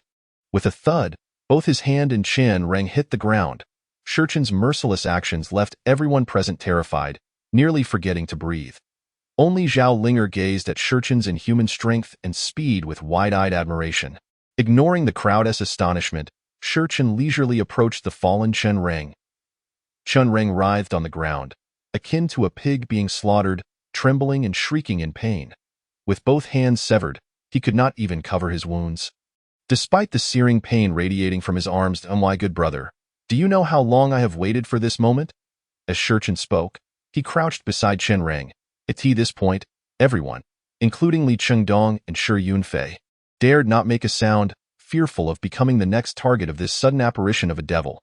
Shurchen grasped Chen Rang's pant leg and hoisted his right leg high, bringing the knife down again toward his knee.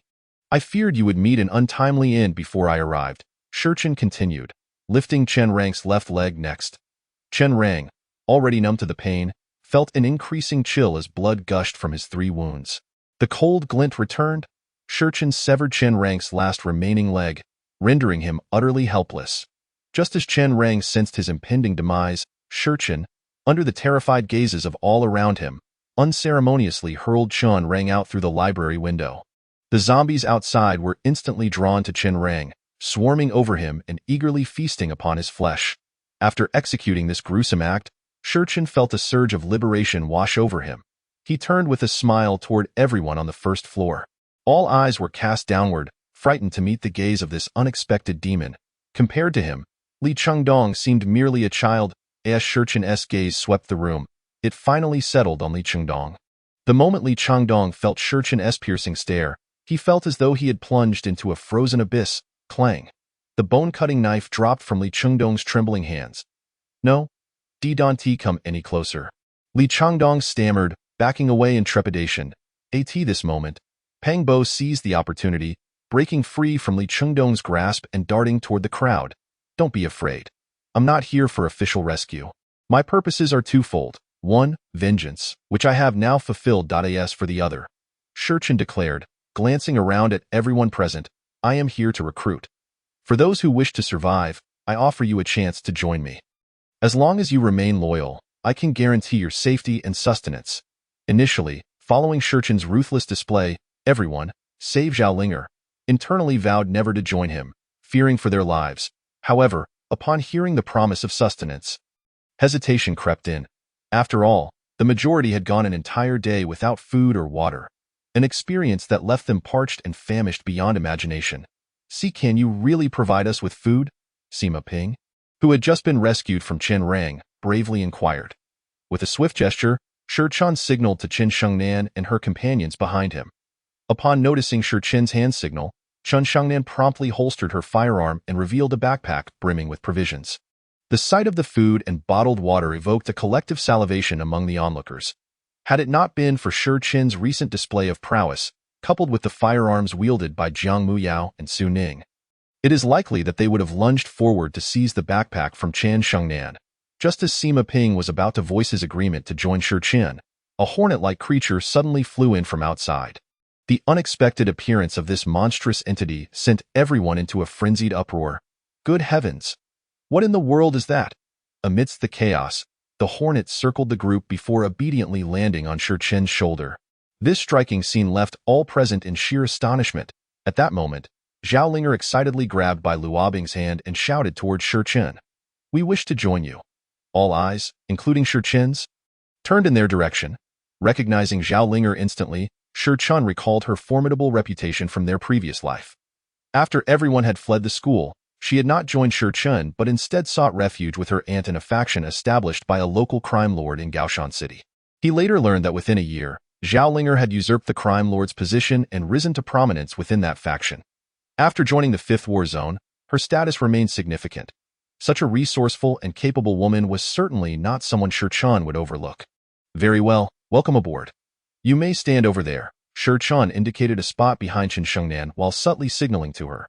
After receiving Shurchen's consent, Zhao Linger forcibly led the somewhat bewildered by Luo Bing to stand beside Chen Shengnan. Chen Shengnan then produced 2 bottles of water and 2 compressed biscuits from her backpack, handing them to the 2 women while quietly informing them of Shurchen's rules. Once Shurchen sanctioned Zhao Linger and her companion's inclusion and provided them with sustenance, the remaining onlookers could no longer maintain their composure. Regardless of the ruthlessness displayed by Shurchen or the dreadfulness of the hornet on his shoulder, their focus had shifted solely to the backpack in Chen Shengnan's possession. Brother, I want to join too, me, I wish to join you. I join you. In the midst of the clamor, a somewhat alluring voice emerged from Shi Yunfei. Brother, may I join you? As Shurchen donned a tactical mask, Shi Yunfei merely perceived his voice as familiar without recognizing him. In her understanding, Shurchen was merely a wild child taken in by others, utterly disconnected from the formidable figure before her. Before Shurchen could respond, Zhao Linger hastily approached him, indicating she had something to say. Curiously observing Zhao Linger's sudden approach, Shurchen waved away the hornet on his shoulder and asked, What is it? Zhao Linger, glancing at the hornet now hovering nearby, quietly commended Shurchen's intelligence while whispering into his ear the details of Shi Yunfei leading a group to the 2nd floor with Li Chengdong. After listening, Shurchen nodded in acknowledgement while turning to the now boastful Shi Yunfei, his tone frostily declaring, I shall not accept anyone who has previously ventured to the 2nd floor. Shi Qin's statement instantly incited discontent among the girls who had gone to the second floor. Li Qingdong, uncertain of how to respond, could only retreat into a corner like an ostrich, hoping the terrifying figure of Shi Qian would soon depart. Shi Yunfei was the first to protest. We were coerced into going to the second floor. We are merely weak girls, utterly unable to resist them. Pointing at the cowering Li Qingdong, several other girls echoed her sentiments. Struggling to suppress the urge to eliminate Shi Yunfei on the spot, Shi Qian drew his handgun and fired a shot into the ceiling. Bang! The deafening sound silenced the chattering girls. Shi Qin's decisive action once again illuminated Zhao Linger's gaze, as she restrained the words of protest from Bai Luobing and began to whisper to her. Ignoring Shi Yunfei and her companions, Shi Qian turned to Sima Ping and his group on the first floor, inquiring, "What about you? Are you willing to join me?" Upon hearing his question, Sima Ping and the others immediately nodded in agreement. "Brother, I am willing. I too. I shall join you. As long as you provide me food and drink.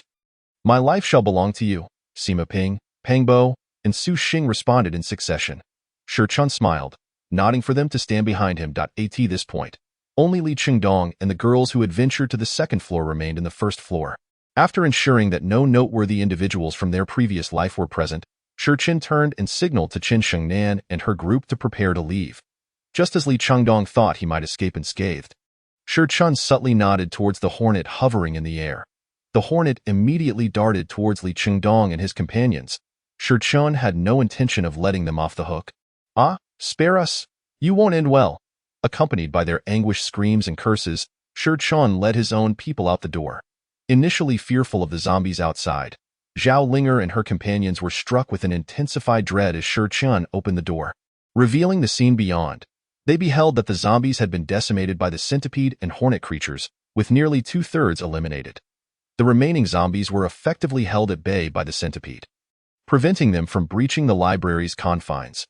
Shi Qian calmly approached the armored vehicle and rapped on the driver's window. Zhang Long, who had been resting inside, jolted awake. Recognizing Shi Qian, he swiftly unlocked the vehicle, allowing Shi Qian and the others to enter. Zhang Long had initially refrained from closing his eyes while stationed outside, but due to the overwhelming prowess of Shi Qian's creatures, he had unknowingly relaxed his vigilance and succumbed to sleep. Uncertain of how long he had dozed, Zhang Long had remained on edge throughout the day, unable to find a moment's respite. Upon awakening, he was surprised to see Shi Qian accompanied by 5 others in addition to Chen Shengnan. Once the armored vehicle was unlocked, Shi Qian directed everyone to board, while he himself joined the battle against the zombies alongside the centipede.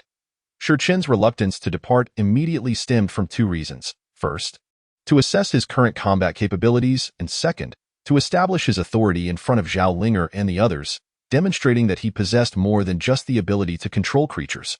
This way, they would think twice before considering betrayal. As he was testing himself, Shi Qian had opted not to use a firearm, charging into the horde of zombies wielding only a knife. However, the ordinary zombies proved no match for him. Their inherently rigid movements were rendered futile against Shi Qian, who benefited from enhanced senses and agility. In his eyes, the zombies appeared to move in slow motion, allowing him to dispatch them with ease. His agile movements and ruthless techniques captivated all those within the armored vehicle. Even Zhang Long, a veteran soldier, could not help but marvel at Shi Qin's exceptional skills, noting that he would rank among the elite in the entire Huaxia military. As for Zhao Linger and the others, they were left speechless in astonishment. Among the throng of zombies, the unfortunate Chen Rang had succumbed to zombification, his severed limbs rendering him incapable of recovery, relegating him to crawling on the ground and attempting to attack Shi Qian with his chin. Shi Qian deliberately left him for last, stopping only after he had been thoroughly incapacitated. Chen Rang remained there, writhing on the ground like a reptile. This scene piqued the curiosity of Sima Ping and his companions as they wondered how Chen Rang had incurred Shi Qin's wrath to end up in such a predicament. Simultaneously, they all silently vowed never to provoke Shi Qian under any circumstances in the future. After eliminating all the zombies in the library, Shi Qian gained a clear understanding of his current strength, speed, and endurance. He then retracted the centipede and hornet creatures before elegantly boarding the armored vehicle. Upon Shi Qin's entry, Zhang Long immediately pressed the accelerator, driving away from the normal university. Inside the library, a river of blood flowed, leaving Shi Yunfei trembling alone in fear. Shurchun had shown considerable restraint towards her. Whether she would survive thereafter was no longer his concern. Seated in the passenger seat, Shurchun felt an unprecedented lightness in his heart, having finally avenged the greatest grievance of his previous life. He could now focus on planning for the future. "Captain, where shall we head next?" Zheng Long inquired as they exited the campus. After glancing at the somewhat crowded cabin, Shurchun contemplated briefly before replying. "First, let's rescue your family. We shall discuss subsequent matters afterward." His reasoning for this arrangement was to firmly stabilize Zheng Long's loyalty, as the latter would be a significant asset in Shurchun's future endeavors to establish a faction. Upon hearing the time, Zheng Long's eyes grew somewhat misty. That moment, he vowed silently to himself that he would repay the kindness of Shurchun. After nodding vigorously, Zheng Long accelerated his vehicle towards his residential community with fervor. Chapter 31. Happy community in the vehicle. All passengers except Zheng Long remained silent, intimidated by the terrifying display of Shurchun's prowess. This led to an atmosphere of profound quietude within the cabin. Outside the car window, a shroud of darkness enveloped the surroundings. Shurchun glanced at the clock on the central console, which indicated it was just past 3 in the morning. He retrieved a bottle of water and a compressed biscuit, beginning to eat. Zheng Long, preoccupied with concern for his wife and daughter, chose not to speak throughout the journey, his entire focus directed towards the road conditions. Observing the multitude of vehicles ensnared in traffic ahead, he yearned for superhuman abilities, wishing he could soar directly to the side of his family in front of the entrance to Happy Community. A horde of zombies amassed at the gate, their frenzy ignited by the faint scent of the living wafting from within, compelling them to breach the community for a feast. However, the iron gate stood resolutely against the encroaching undead. Given Zheng Long's previous position as the head chef at a hotel, his earnings had been quite substantial and thus, his residence in Happy Community was naturally in an upscale neighborhood. To ensure better spacing between buildings. The community comprised only 7 structures, and coincidentally, the outbreak had occurred during working hours, resulting in a scarcity of zombies within the premises. The armored vehicle soon approached the vicinity of Happy Community. Zheng Long initially intended to crash through the main gate, but Shurchun halted him. Shurchun observed that the iron gate was firmly shut, indicating the presence of survivors within, perhaps even an established group. As it was unlikely anyone would take the risk of closing the gate unless absolutely necessary. This was fortuitous news for Zheng Long, as the formation of a survivor group suggested that as long as the inhabitants did not unexpectedly transform into zombies, their chances of survival significantly increased. Under Shurchun's guidance, Zheng Long maneuvered the armored vehicle around to a section of the outer wall where zombies were relatively sparse and brought it to a halt. Once parked, Shurchun turned to the others and issued commands. All women must remain in the vehicle. Chen Xingnan, Jiang Muyao, and Su Ning, you are responsible for watching over our CAR at this point. Shurchun discreetly signaled to Jiang Muyao to keep an eye on Zhao Linger and Bai Luobing, the 2 newcomers. Jiang Muyao understood Shurchun's intent and nodded imperceptibly in agreement. Shurchun then addressed Sima Ping and the other 2. You 3 will accompany me. Remember, this will serve as a test for you. Let me see if you possess the qualifications to become my team members. Sima Ping, Su Xing, and Peng Bo, all in their 20s and brimming with youthful vigor, nodded enthusiastically, promising to exert their utmost efforts. Lastly, Shurchun turned to Zheng Long and instructed, Brother Long, while I empathize with your feelings, once we enter, no matter the circumstances, do not act impulsively. Follow my lead. Zheng Long solemnly nodded in agreement. After conducting a final equipment check, Shurchun led them out of the vehicle. As the 5 emerged, Chen Shengnan promptly locked the car, resulting in a somewhat awkward atmosphere inside. The women exchanged glances, unsure of what to say. Upon exiting, they were confronted by a modest community wall, approximately 3 to 4 meters high.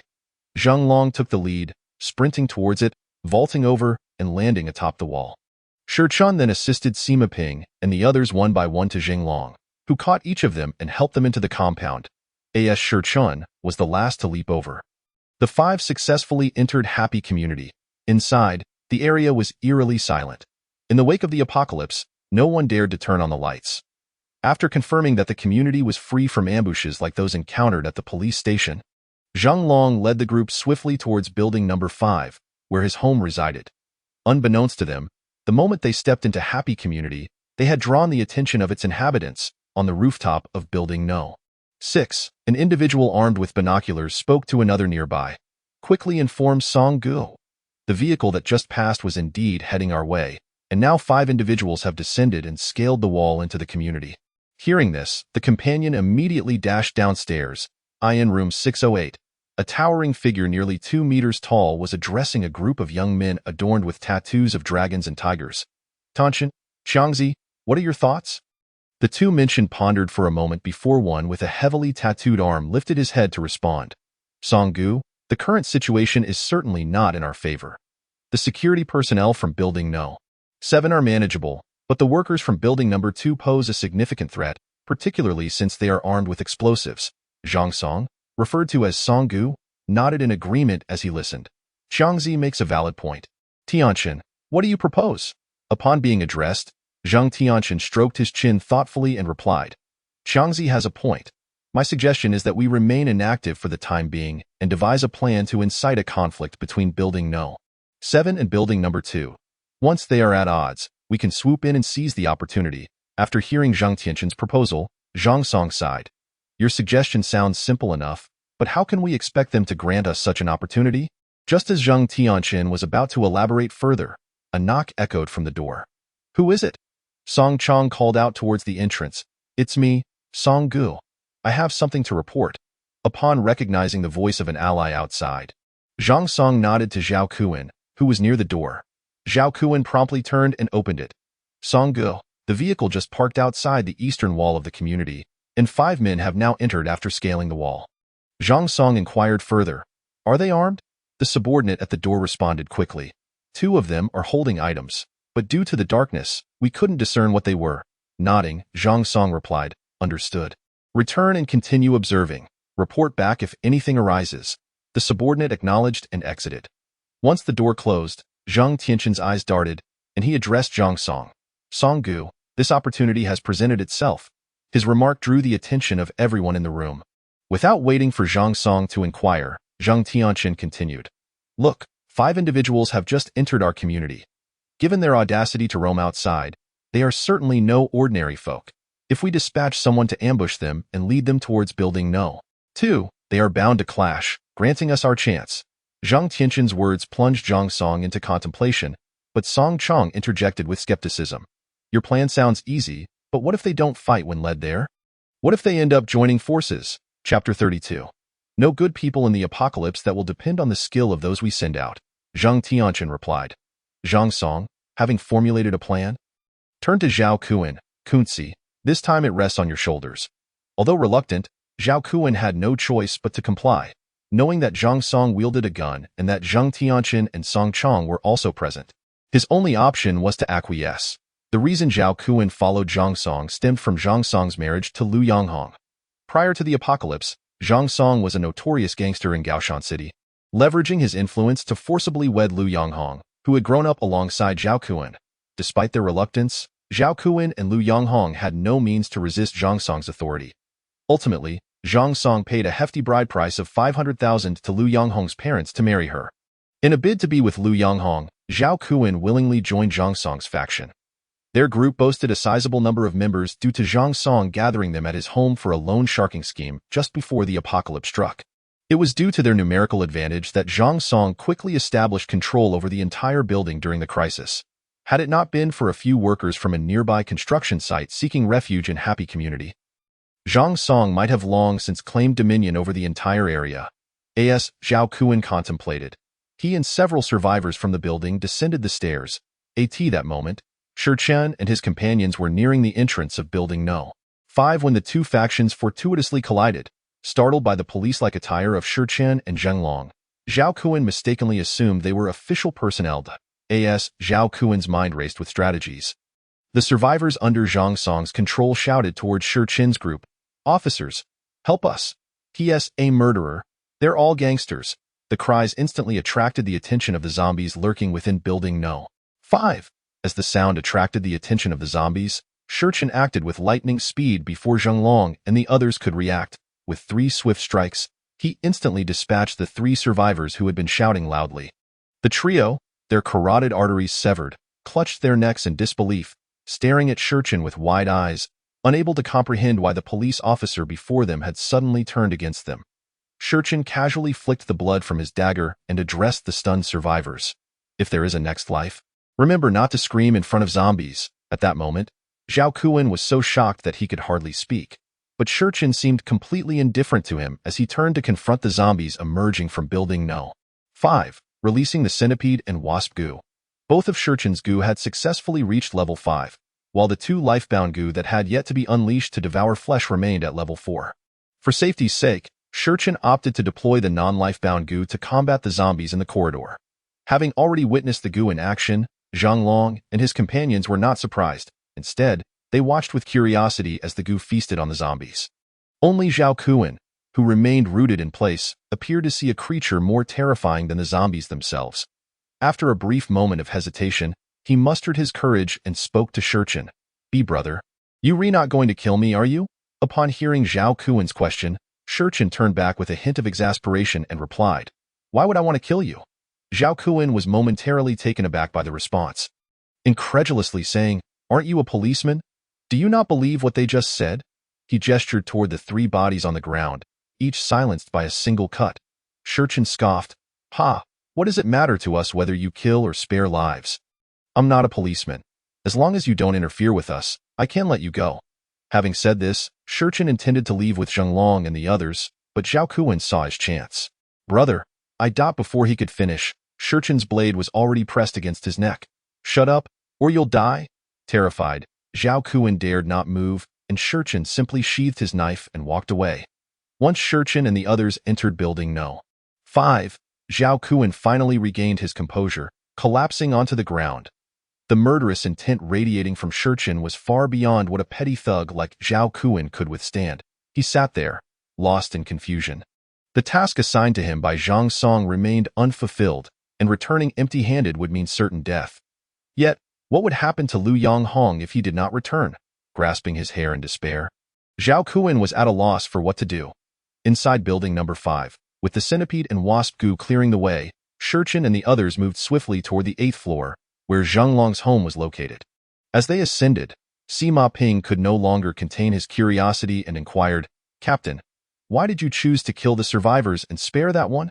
Shurchin continued up the stairs without looking back, responding, "I killed them simply because their cries would attract zombies. As for good and bad people, what does it matter to us? Do you really think there are good people in this apocalypse? Or do you consider me a good person?" Shurchin's words prompted deep reflection among Sima Ping and the others. Before they could reply, Shurchin continued, "In this world of despair, good people cannot survive." His statement resonated with them. Had it not been for Shurchin's timely intervention at the school, their fate would have likely mirrored that of the 3 survivors. As they spoke, the group arrived at Zhang Long's doorstep.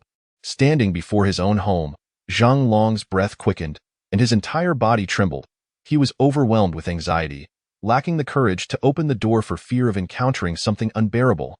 Observing Zhang Long's quaking form, Shurchin stepped forward and placed a reassuring hand on his shoulder, saying, "Don't worry, Brother Long, the door is locked, and I heard movement inside. Your wife and child are likely still alive." Shurchin's words provided Zhang Long with a measure of courage.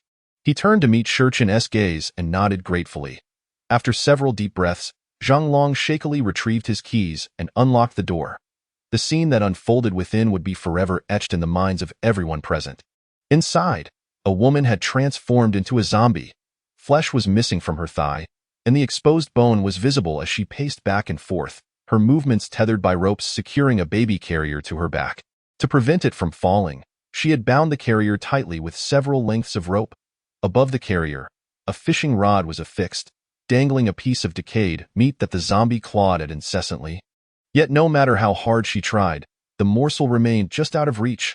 Upon witnessing this, Zhang Long felt as if his heart were shattering. "Xiaoyu!" He screamed hoarsely at his wife, Song Xiaoyu. Now a zombie! The shock rendered Shurchin, Sima Ping, and the others speechless. Hearing Zhang Long's voice, the zombie Song Xiaoyu abandoned the putrid meat and lunged toward them. In that moment, Zhang Long forgot to evade. Fortunately, Shurchin acted swiftly, restraining her just as she was about to reach him. One of Shurchin's hands gripped her wrists like a vice, while the other seized her jaw, preventing her from biting. After securing Song Xiaoyu, Shurchen shouted to Sima Ping and the others, "Quick, help! Save the child first!" At Shurchen's command, Sima Ping and the others sprang into action, hurriedly untying the ropes binding the baby carrier. Pangbo swiftly scooped up the carrier and moved aside. Once the carrier was safely away, Shurchen exhaled in relief, using the rope that had bound the carrier to secure Song Xiaoyu. Zhang Long, regaining his wits, rushed to the carrier and peered inside. He found his baby, still clutching an empty bottle, breathing steadily, indicating that the child was merely asleep and not dead. Beside the infant lay a handwritten note, and with tears brimming in his eyes. Zhang Long picked it up to read. "To the kind-hearted soul, whoever you may be, I beseech you to show compassion and save this child. She is only 1 year old and has yet to see the world. Please return her to her father. You may take anything in this room as your reward. Her father, Zhang Long, is the head chef at the Azure Blue Hotel. Present this letter to him, and he will reward you further. Zhang Long, I am Xiaoyu. I do not know what has happened. Suddenly, there are so many monsters outside. You have not returned, so I had no choice but to venture out. Alas, I was wounded by a monster right after stepping outside. I know my time is short, so I can only protect our daughter. I hope you can forgive my selfishness and look after her in my absence. The person delivering this letter is our benefactor. You must comply with any requests they make. Lastly, please promise me you will not mourn for me and take care of yourself." After reading his wife's letter, Zhang Long completely broke down, crying out in anguish. Shurchen, witnessing Zhang Long's inconsolable grief, found himself at a loss for how to comfort him. The scene before him was so profoundly moving that even Shurchen, who prided himself on his hardened heart after his rebirth, felt an overwhelming shock. He marveled at the greatness of a mother's love, who, even in the face of becoming a zombie, created an environment for her child to survive, while he could not help but ponder why his own parents had been so callous as to abandon him without hesitation. Helpless, Shurchen approached Zhang Long and firmly patted his shoulder. At that moment, Sima Ping and the others felt a whirlwind of emotions, glancing at the tightly bound Song Xiaoyu, who continued to howl at them. None knew what to say. The four stood silently, watching Zhang Long weep on the ground. It seemed that Zhang Long's cries disturbed the sleeping infant, or perhaps the baby sensed her father's sorrow. For she too began to wail. The sound of his daughter's cries jolted Zhang Long back to reality. He closed his mouth, carefully lifting her from the carrier. The baby continued to cry, and Shurchen observed the small child, gently speaking to Zhang Long. "Brother Long, I understand your feelings, but right now, your daughter is what matters most. Since your wife is gone, you must gather your strength and not let her efforts and sacrifices be in vain." Upon hearing Shurchen's words, Zhang Long looked up at him. "Thank you. Thank you for saving my daughter. I won't say anything more from now on." Shurchen interrupted. "No need for thanks, Brother Long. I understand. Our priority now is to leave this place. As for your wife," Shurchen glanced at the bound Song Xiaoyu on the floor, "you must decide what to do." Upon hearing the hour, Zhang Long's gaze instinctively turned towards his beloved wife. As his eyes met Song Xiaoyu's, she seemed to recognize him, ceasing her struggles and cries, and simultaneously directed her gaze towards him. Tears streamed down Zhang Long's face as he approached her, his voice trembling with emotion. "Xiaoyu, I am so sorry for my tardiness. Rest assured, I swear to take good care of our daughter." Once he reached her side, he took it upon himself to gently plunge the dagger into her forehead, liberating her from her suffering. After completing this harrowing act, Zhang Long cradled his daughter and exited, followed closely by Shurchen and Sima Ping. As the five of them stepped out, Zhang Long cast one last glance back at the room before softly closing the door behind him. Turning sharply to Shurchen, his expression hardened as he inquired, "Captain, may I eradicate all the scoundrels here?" Naturally, Shurchen did not oppose Zhang Long's request. He gently took Zhang Long's daughter from his arms, covering the little girl's ears with his hand as she had ceased to weep. Meanwhile, Zhang Long raised his Type 95 assault rifle and unleashed a barrage of gunfire into the horde of zombies in the corridor. As the trigger was pulled, a torrent of bullets and roaring flames erupted from the muzzle. Rat-a-tat-tat-tat-tat. The 5.56mm rounds rained down upon the undead. Zhang Long was overwhelmed with a desperate need to vent his pent-up rage. A single magazine was emptied in less than 10 seconds, and the deafening gunfire attracted every zombie in the building. Skillfully reloading, Zhang Long continued to fire at the oncoming throng of zombies. "Damn it! You beasts! Come on! Bring it on!" he roared, relentlessly pulling the trigger. The thunderous gunfire reverberated throughout the entire happy community, whether it was Zhang Song in Building 6 or the construction workers in Building 2. Even Zhang Muyao and the others in the armored vehicle, all eyes were drawn to the source of the commotion. What on earth is happening? Didn't the captain say not to fire unless absolutely necessary? Chen Shengnan voiced her concern first. In response, Zhang Muyao reassured her, do not worry, with his skills, there should be no unforeseen incidents. But what is going on then? Chen Shengnan continued, her anxiety escalating to at this moment. Zhang Muyao and Su Ning, the veteran members, remained silent, while the newly joined Zhao Linger was the first to speak. It must be that man named Zheng Long firing. It's likely that something has happened to his family. Zhao Linger's words drew the attention of Chen Shengnan and Zhang Muyao. Zhang Muyao pondered silently. Who is this girl? She managed to deduce a well-reasoned conclusion merely from a brief overview of the situation. Chapter 34. A foolish decision inside Building 2. Li Liang, who had been observing Shurchen and the others from the window, instinctively grabbed a detonator upon hearing the gunfire, his vigilance heightened as he peered outside.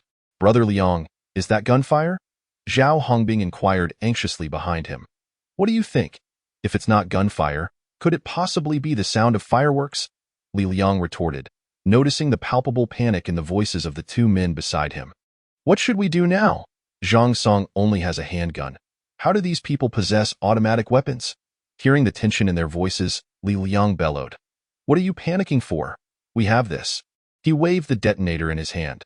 Originally intended for demolition at the construction site, it had now become their most formidable weapon. Zhao Hongbing and Zhang Laosi beside him calmed down a bit upon hearing Li Liang's words. Under Zhang Long's relentless barrage, the zombies in Building 5 were reduced to mere fragments, red and black blood mingling with bits of flesh littering the entire corridor. Gradually regaining his composure, Zhang Long carefully took his daughter from Shurchen's arms.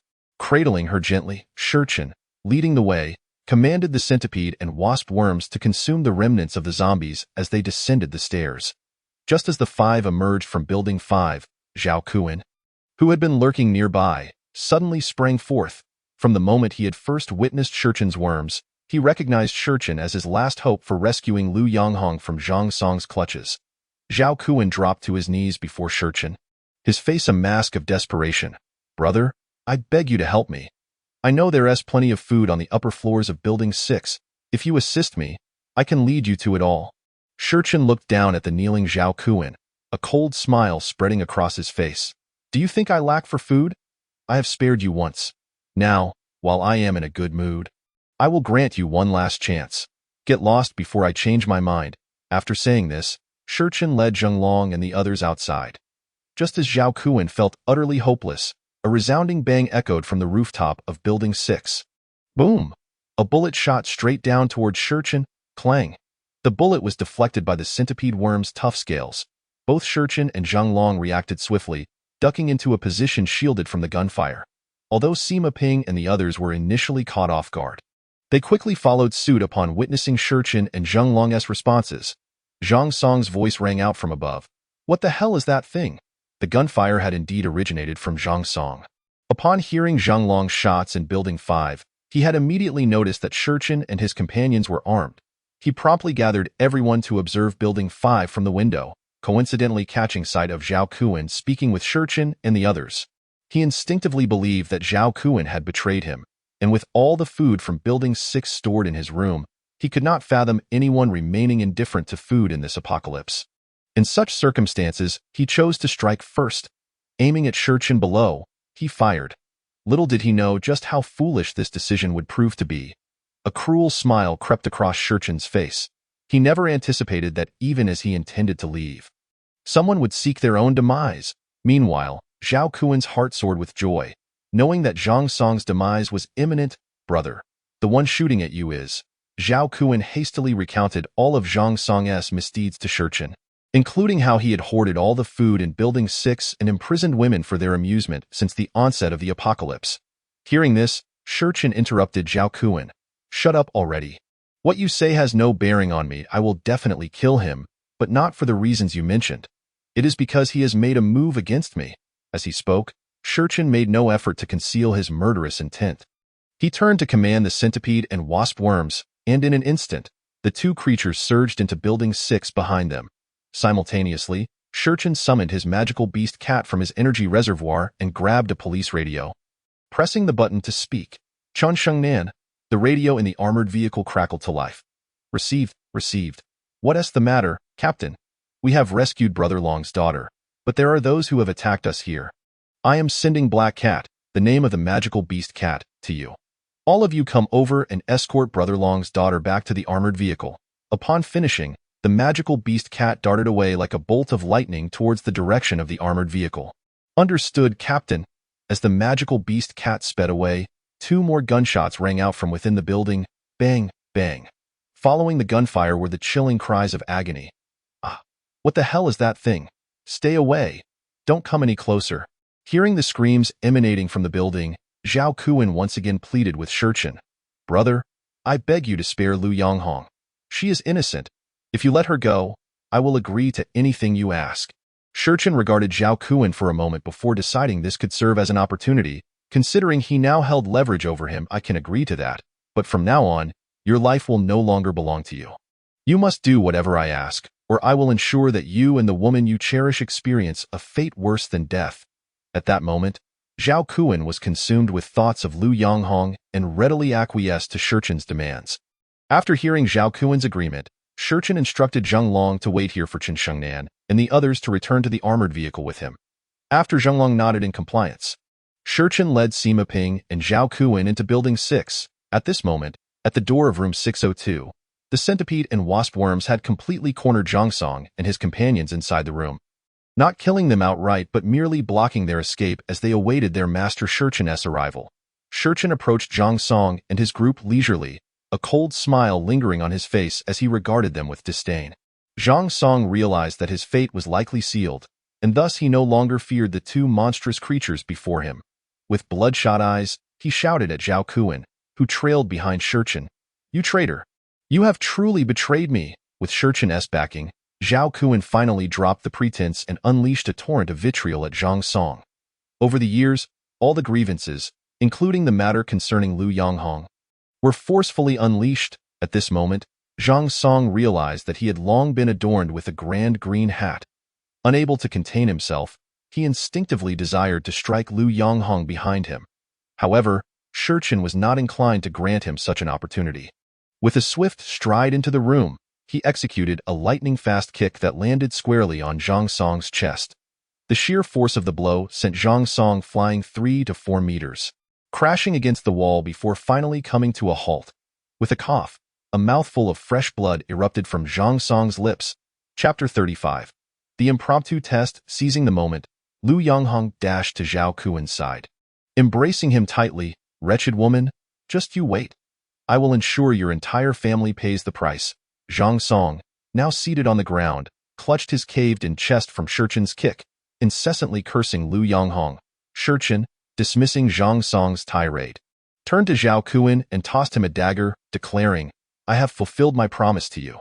Now it is your turn to honor your commitment. Upon hearing Shurchen's words, Zhao Kuan immediately released Lu Yonghong from his grasp and bent down to retrieve the dagger cast before him. Brother, I, Zhao Kuan, will certainly keep my word. Just command me. After hearing this, Shurchen revealed a satisfied smile and instructed, very well, then go and personally slay him to avenge yourself. Shurchen's intention was to ascertain whether Zhao Kuan possessed the courage to commit murder. After all, if he proved to be a coward, there would be no reason to keep him around. Upon receiving Shurchen's demand, Zhao Kuan strode towards Zhang Song, dagger in hand. Zhang Song, with bloodshot eyes, glared at Zhao Kuan's advancing figure. Fully aware that his fate was sealed, he immediately shouted to his nearby underlings, Damn it, you lot, come at me. Kill them. However, the nearby Zheng Tianchen and Song Chong trembled in fear at the sight of the centipede and wasp goo insects. Too terrified to take action against Shurchen and his cohort, they could only feign ignorance, pretending as though Zhang Song had not spoken to them at all. With trembling hands, Zhao Kuan approached Zhang Song, and without hesitation, plunged the dagger into Zhang Song's throat. Zhang Song's voice was abruptly silenced. Warm blood gushed from the wound, flowing rapidly onto Zhao Kuan's hands. Zhao Kuan, shaking, withdrew the dagger and returned to Shurchen's side, stating, Brother, I have done it this moment.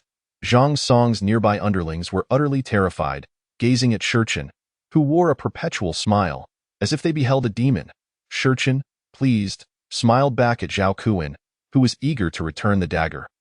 Instructing, well done, now hand it over to him. Shurchen pointed at Sima Ping, and Zhao Kuan nodded, turning to pass the dagger to Sima Ping. Observing the bloodied dagger now in his possession, Sima Ping understood that their trial had begun. Gritting his teeth, he accepted the dagger and looked towards Shurchen. Shurchen immediately pointed at Zheng Tianchen, who stood beside Zhang Song's lifeless body, instructing Sima Ping, "You shall kill him." Upon hearing this, Zhang Tianchen collapsed to his knees before Shurchen, pleading, "Please, brother, I was wrong. Do not kill me. I can do anything you ask. I beg you." Noticing Shurchen's silence, Zhang Tianchen continued, "Brother, there is plenty of food in the house, and there are several decent-looking women downstairs. Please do not kill me. I will offer you everything." Shurchen disregarded Zhang Tianchen's pleas, narrowing his eyes at Sima Ping. Sima Ping repeatedly reminded himself that he must not defy Shurchen's orders, lest he face a grim fate. With this thought, he took a deep breath and advanced towards Zhang Tianchen. Realizing that no amount of pleading would save him, Zhang Tianchen suddenly lunged at Sima Ping, attempting to seize the dagger from his grasp, his final chance. Unfortunately for him, he faced Shurchen in the instant Zhang Tianchen charged. Shurchen moved with lightning speed. Crack! Zhang Tianchen's legs were swiftly swept away by Shurchen's kick, causing him to tumble headfirst before Sima Ping. "Strike!" Shurchen bellowed at Sima Ping. Without hesitation, Sima Ping plunged the dagger into Zhang Tianchen's back. With the dagger's entry, Zhang Tianchen emitted a scream akin to that of a slaughtered pig. As the first stab pierced through, Sima Ping, now frenzied, saw that Zhang Tianchen still clung to life and withdrew the dagger to stab again. 1 stab, 2 stabs, 3 stabs. Zhang Tianchen's screams grew fainter until, with multiple holes punctured in his back, he fell silent. Yet Sima Ping's assault did not cease. He continued to stab relentlessly. For someone who had been a mere student just 3 days prior, Sima Ping's performance was commendable in Shurchen's eyes. "Enough!" Shurchen's voice resonated, prompting Sima Ping to finally halt. "Hand it over to him," Shurchen instructed, addressing the bloodshot-eyed Sima Ping. Sima Ping immediately stood, his body drenched in blood. He wandered dazedly to Pang Bo's side, handing the dagger over to him. Pang Bo received the dagger under Shurchen's watchful gaze, and Shurchen then pointed at another of Zhang Song's underlings, commanding Pang Bo, "It is your turn. Kill him." At this point, even Zhang Song's remaining subordinates, despite their fear, knew they had no choice but to rise and resist. Otherwise, none would survive. However, there was no need for Shurchen to intervene, as the wasp Gu, stationed at the door, fluttered its wings and instantly flew beside them. The venomous stingers behind the wasp's tail shot forth towards the group. As the stingers pierced their flesh, several individuals collapsed to the ground, stripped of their ability to resist, leaving them with only their mouths to plead. "Brother, we were wrong. Please spare us. I have a wife and children. Brother, I can join you. I will serve you like a beast. I beg you, let me live." The pleas echoed around, prompting Pang Bo to glance back at Shurchen. Yet, Shurchen appeared to be deaf to their cries, merely fixating his gaze upon Pang Bo. Understanding Shurchen's intent, Pang Bo sighed in resignation and turned back to face the incapacitated individuals. "I am sorry, brothers. I too wish to survive. If you must blame someone, blame this sudden apocalypse." After uttering this, Pang Bo plunged the dagger into the neck of the nearest man, without allowing Shurchen to utter another word. He swiftly turned and approached Su Xing, handing him the dagger. Su Xing, far more decisive than Pang Bo and Sima Ping, accepted the dagger and promptly inquired of Shurchen, "Captain, who should I kill?" Shurchen, taken aback by Su Xing's assertiveness, pondered why he had not encountered him in his previous life. Su Xing's demeanor suggested he was not someone who would fade into obscurity, leading Shurchen to speculate that perhaps Su Xing had perished before he arrived at the school. Dismissing these thoughts, Shurchen regarded Su Xing with admiration, saying, "Choose as you wish, or you may slay them all if you prefer." After Shurchen's words, Su Xing nodded and approached the last 3 individuals on the ground. 3 stabs. Su Xing executed the final 3 with precision, then unhesitatingly turned and returned the dagger to Shurchen. Chapter 36. The Clever Ones. With an appreciative expression, Shurchen addressed Su Xing, "This is for you." "Well done." He then turned to Sima Ping and the others, stating, Congratulations on successfully completing my impromptu assessment. You are now officially my team members. After this, Shurchin instructed the centipede and wasp goo to commence the cleaning of the scene. At this point, Shurchin no longer concealed the secret of the goo, allowing Sima Ping and the others to witness the gruesome consumption of flesh by the goo. Zhao Kuan and Lu Yonghong watched in horror as the voracious insects devoured the remains, overwhelmed by fear, unsure if these creatures might turn on them. Though Sima Ping had previously encountered the goo, witnessing such a gruesome scene at such close proximity was a first for him. Thus, the trio watched in wide-eyed astonishment as the terrifying insects feasted. Realizing that the goo were entirely under Shurchin's control, their fear reached its zenith. Each silently vowed that as long as the goo existed, they would never betray Shurchin, as the goo consumed the corpses, leaving nothing behind. A vast amount of goo essence coalesced within Shurchin's energy sea, yet the time for refinement was not yet upon them. Shurchin waved his hand to retract the goo and turned to Zhao Kuan, stating, "Did you not mention that there are ample supplies here? Take them and retrieve everything for me." "Yes, brother." Now, with the addition of Zhao Kuan and Lu Yonghong, and given that Zheng Long's daughter was still too young, the armored vehicle seating was insufficient. Thus, Shurchin devised a plan to search for another vehicle in the underground garage, while they had the opportunity in the residential complex, which would create more space in the armored vehicle as for supplies. The more, the better. Nothing that could be taken would be left behind. After Zhao Kuan acknowledged Shurchin, he hesitantly inquired, "Brother, what about those women downstairs?" Zhao Kuan's mention of women stemmed from the realization that both he and Lu Yonghong had their fates tightly entwined with Shurchin's whims.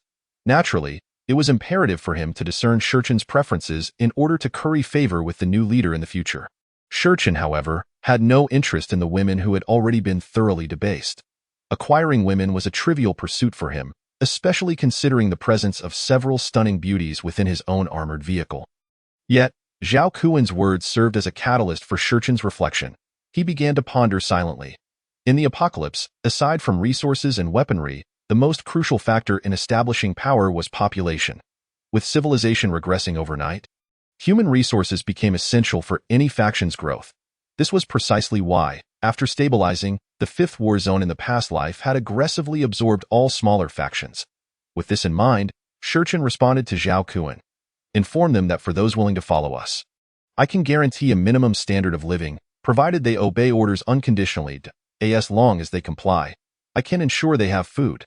If they refuse, they shall be set free." Upon hearing this, Zhao Kuan nodded obediently and led Sima Ping and the others downstairs to the room where Zhang Song had stored supplies. Meanwhile, Shurchin retrieved his walkie-talkie to check on Zheng Long and the others. They had successfully returned to the armored vehicle, and after settling his daughter, Zheng Long intended to hurry back to assist Shurchin, just as Shurchin's walkie-talkie buzzed to life. After listening to Zheng Long, Shurchin indicated that his presence was unnecessary and informed him of their next destination, instructing them to park the armored vehicle at the exit of the Happy Community's garage and rest to regain their strength while awaiting his arrival. Zhao Kuan and his group acted swiftly. There wasn't much food available, as the apocalypse had struck unexpectedly, and ordinary residents wouldn't typically hoard supplies. As Zhao Kuan ascended, he was followed by 4 or 5 women clad only in undergarments.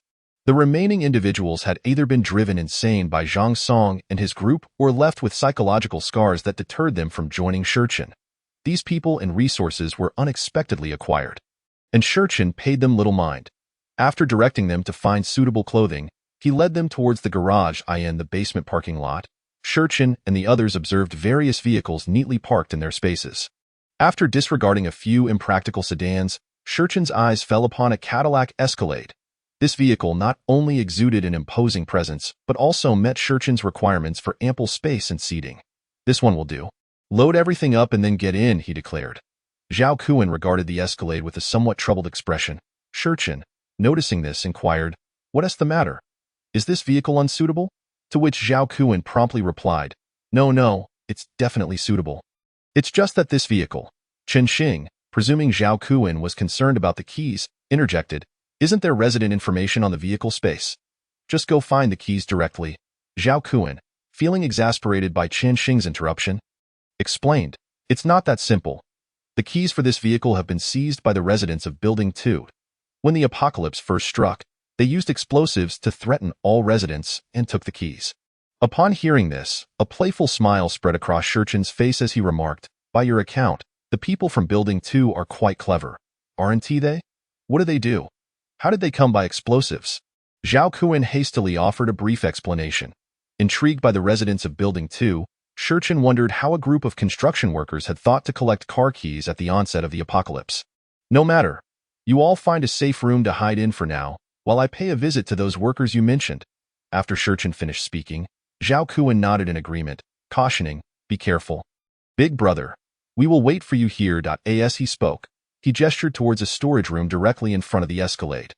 After receiving Shurchin's nod of consent, he made his way towards the stairs of Building 2.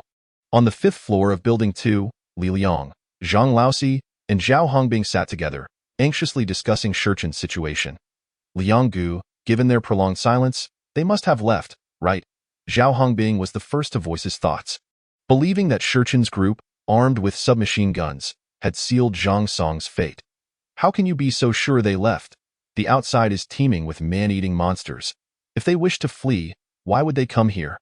Zhang Laoxi had already concluded that Shurchin's group had chosen the happy community as their refuge. Are you foolish? They possess submachine guns. If you were in their position, would you choose to remain in this dilapidated community? Zhang Hongbing's retort was met with Zhang Laoxi's indignation. You are the foolish one. Where else would they choose if not here? I think this place is quite good. There's food, drink, and women to entertain. Zhao Hongbing's ire flared as he glared at Zhang Laoxi, who had been indiscriminately pursuing every woman in the building since their arrival, leaving him feeling sullied and unable to act. Can you not think of anything other than women? Use your brain for something worthwhile. Just as Zhang Laoxi was about to retaliate, Li Liang interjected, "Enough. I don't want to hear any more of your nonsense. If you want to know what's going on, send someone to check." Upon hearing this, both Zhao Hongbing and Zhang Laoxi fell silent, understanding that venturing out now would likely lead to their demise, given the recent gunfire. Li Liang, observing their newfound quietness, felt helpless. Had it not been for the necessity of their assistance, he would have long since dealt with their foolishness. "Rest assured, we are brothers. I won't put you in harm's way." Li Liang's reassurance relieved them. But Zhao Hongbing soon questioned, "Liang Gu, if we don't go, then who will? Those timid cowards will surely flee at the first sign of danger and not return." Hearing this, Li Liang wore a sly expression as he replied, "You seem to have forgotten about him." At Li Liang's words, both Zhao Hongbing and Zhang Laoxi turned their gazes towards the adjacent room. "Is this really a good idea, Liang Gu? Isn't our escape thanks to him and his explosives?" Zhang Laoxi scratched his head, seeking clarification. Li Liang's expression darkened instantly. He too knew that Shen Wuyan had been the one to alert them to the danger when the zombies first appeared and had guided them to safety. Yet, Shen Wuyan's aloofness irked him. As an electrical engineering student, he had arrived at the construction site as a supervisor, overshadowing Li Liang, who was merely a foreman. After the apocalypse, Shen Wuyan had imposed strict rules, curtailing their actions and forcing them to act in secrecy. Since arriving at the happy community, Shen Wuyan had focused solely on collecting car keys, a task Li Liang deemed utterly pointless in the face of the apocalypse. Zhao Hongbing, keenly aware of Li Liang's displeasure, inwardly cursed Zhang Laoxi for his thoughtless remarks. "Liang Gu, I agree. This guy has done nothing since he arrived, merely indulging himself while consuming our hard-won resources. Sending him to scout ahead is undoubtedly a sound decision." Upon hearing Zhao Hongbing's words, Li Liang's demeanor softened, and he snapped at Zhang Laoxi, "Go fetch him. Tell him to hurry," with no choice but to comply. Zhang Laoxi rose and headed for the door. Just as he reached for the doorknob, it turned of its own accord and no need to call. "I've heard everything." The figure who pushed the door open stood approximately 1.7 meters tall, clad in somewhat tattered black formal wear, thick glasses perched on his nose, and his hair was disheveled from days without washing. Though not unattractive, he was hardly striking. Upon hearing the voice, Li Liang and Zhao Hongbing turned to see it was Shen Wuyan. Zhao Hongbing felt a twinge of embarrassment, having just spoken ill of him, while Li Liang appeared unfazed, addressing Shen Wuyan directly. "You heard correctly. I need you to take a trip." Shen Wuyan seethed with indignation, taken aback that the very individuals he had rescued now regarded him as a fool. Did they think they could survive in this apocalypse without any preparation?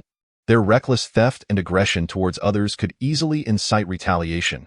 In a world where every individual was a ticking time bomb, even a cornered rabbit might bite back. At that moment, Shen Wuyan resolved to abandon these three imbeciles. With his intellect combined with their physical strength, they could have established a foothold in this new world, but now he was utterly disheartened. Fine. I'll go now. Shen Wuyan had just opened his mouth to speak when he intended to turn and exit, only to be interrupted by the mocking voice of Shurchen from the doorway. Where do you think you're going? The sound of Shurchen's voice sent a chill down Shen Wuyan's spine, causing the hairs on his neck to bristle. He had been completely oblivious to the presence of someone following closely behind him. Upon hearing the unfamiliar voice, Li Liang and the other two instantly tensed up. Li Liang, in a swift motion, grabbed a pipe and readied himself at the door in defense. In truth, Shurchen had already activated the abilities of his two innate goo the moment he ascended the stairs. Thanks to the enhanced senses bestowed by the spider goo, Shurchen had overheard every word exchanged among Li Liang and his companions. Through their conversation, Shurchen deduced that their plan to gather the car keys was entirely due to the presence of the not-so-tall Shen Wuyan before them. Just as Li Liang raised the pipe, Shurchen's ghostly silhouette darted past Shen Wuyan and lunged towards him. Crack! The sound of breaking bones echoed as Shurchen effortlessly snapped Li Liang's arm. The pipe clattered to the ground, directly falling into Shurchen's grasp. Li Liang's anguished scream jolted Zhao Hongbing and Zhang Laosi into immediate action. Zhang Laosi, reacting the quickest, swung a fist at Shurchen. As a worker accustomed to the rigors of construction, his strength surpassed that of the vast majority of ordinary individuals. Yet, he was up against Shurchen. Zhang Laosi's powerful punch was effortlessly met by Shurchen's palm, which deflected it, and with a swift kick, he sent Zhang Laosi flying. Zhao Hongbing, seizing a fruit knife from his waist, lunged at Shurchen's neck. However, to Shurchen, Zhao Hongbing's movements appeared to unfold in slow motion. Before the knife could even graze him, Shurchen had already pressed his handgun against Zhao Hongbing's temple. With the gun aimed at his head, Zhao Hongbing instinctively froze. Meanwhile, Shen Wuyan stood dumbfounded, for the speed and efficiency with which Shurchen subdued Li Liang and the others were beyond the capabilities of a normal human. As Zhao Hongbing dropped the fruit knife in surrender, Li Liang, having momentarily recovered from the pain of his shattered arm, seized the opportunity. With Shurchen holding the pipe in one hand and the gun trained on Zhao Hongbing with the other, Li Liang drew a knife and aimed for the back of Shurchen's head. Watch out behind you. Shen Wuyan began to warn, only to be interrupted by the horrifying scene before him. A centipede, shimmering with a dark glow, suddenly appeared behind Shurchen. The monstrous creature's mandibles clamped down on the knife in Li Liang's hand. The sturdy blade shattered like a mere plastic toy, splintering into fragments. Ah, a monster! Help me! Where did it come from? Li Liang's words trailed off as the centipede goo ascended his body, sinking its fangs into his neck. Li Liang was utterly incapacitated. Chapter 38. Leaving the happy community with the centipede goo swiftly dispatching Li Liang. Zhao Hongbing, still held at gunpoint, Zhang Laosi, who had just clumsily picked himself up, and Shen Wuyan, who remained frozen at the door, all trembled in fear as they witnessed the grotesque sight of the centipede goo devouring Li Liang piece by piece. You still haven't answered my question. Where do you intend to go? Shurchen's words snapped the three back to reality. Zhao Hongbing, the first to regain his wits despite the gun at his head, stammered, No, he sent us to check if you had left. He pointed at the half-devoured Li Liang, eager to shift the blame entirely onto the deceased. Unbeknownst to him, Shurchen had heard every word of their exchange. With a cold smirk, Shurchen continued, Oh, is that so? Then I would like to know if you have managed to collect all the car keys. Huh? Yes, they are all right there. Zhao Hongbing gestured toward an iron box on the table behind them. Shurchen holstered his gun and turned to retrieve the box. Upon opening it, he discovered a bounty of car keys within. Satisfied, he nodded and prepared to leave, while the centipede goo finished its gruesome meal, its myriad legs skittering at Shurchen's feet. Just as Shurchen was about to step out the door, Shen Wuyan, trembling, spoke up, Brother, may I follow you? Upon hearing Shen Wuyan's plea, Shurchen inwardly mused, as he had suspected from the outset that this individual was no ordinary person. At the very least, he was intelligent. Recognizing the potential of a clever mind, Shurchen feigned indifference, deliberately ignoring him. Yet, he understood that if Shen Wuyan truly wished to carve out a place for himself in this apocalyptic world, he would inevitably voice his desire to join forces after witnessing Shurchen's displayed prowess. With a subtle smile, Shurchen replied, Why? Give me a reason to take you along. Shen Wuyan realized that if he wished to survive in this desolate realm, the man before him represented an invaluable opportunity, one he could not afford to miss. Summoning his courage, he answered, I was previously a power engineering major. I am certain I can be of assistance to you. Shurchen, upon hearing this, pretended to deliberate, refraining from an immediate response. However, Shen Wuyan grew anxious, knowing their most formidable weapon, the pipe, now lay in Shurchen's hands. Should Shurchen refuse to take him along, the survivors who had previously bullied him would undoubtedly band together to annihilate him. Trust me, I can absolutely help you, Shen Wuyan earnestly urged Shurchen. Sensing the moment had arrived, Shurchen nodded and proclaimed, Very well, I will take you with me and provide the means for your survival. However, your life will henceforth belong to me. You must obey my commands unconditionally. Should you fail to comply, Shurchen gestured toward the centipede goo at his feet, a sinister smile gracing his lips as he continued. Then you will become its next meal. Gazing at the centipede goo, which fixed its hungry gaze upon him, Shen Wuyan gulped nervously before responding, Agreed, I promise. Shurchen smiled with satisfaction. Shen Wuyan's specialized skills would prove beneficial within his ranks. Following Shen Wuyan's successful induction, Zhao Hongbing and Zhang Laosi exchanged glances and promptly expressed their desire to join Shurchen as well. Upon their declaration, a look of disdain immediately crossed Shen Wuyan's face. He had intended to warn Shurchen but realized that he was merely a newcomer to Shurchen's group, so he remained silent, standing obediently by.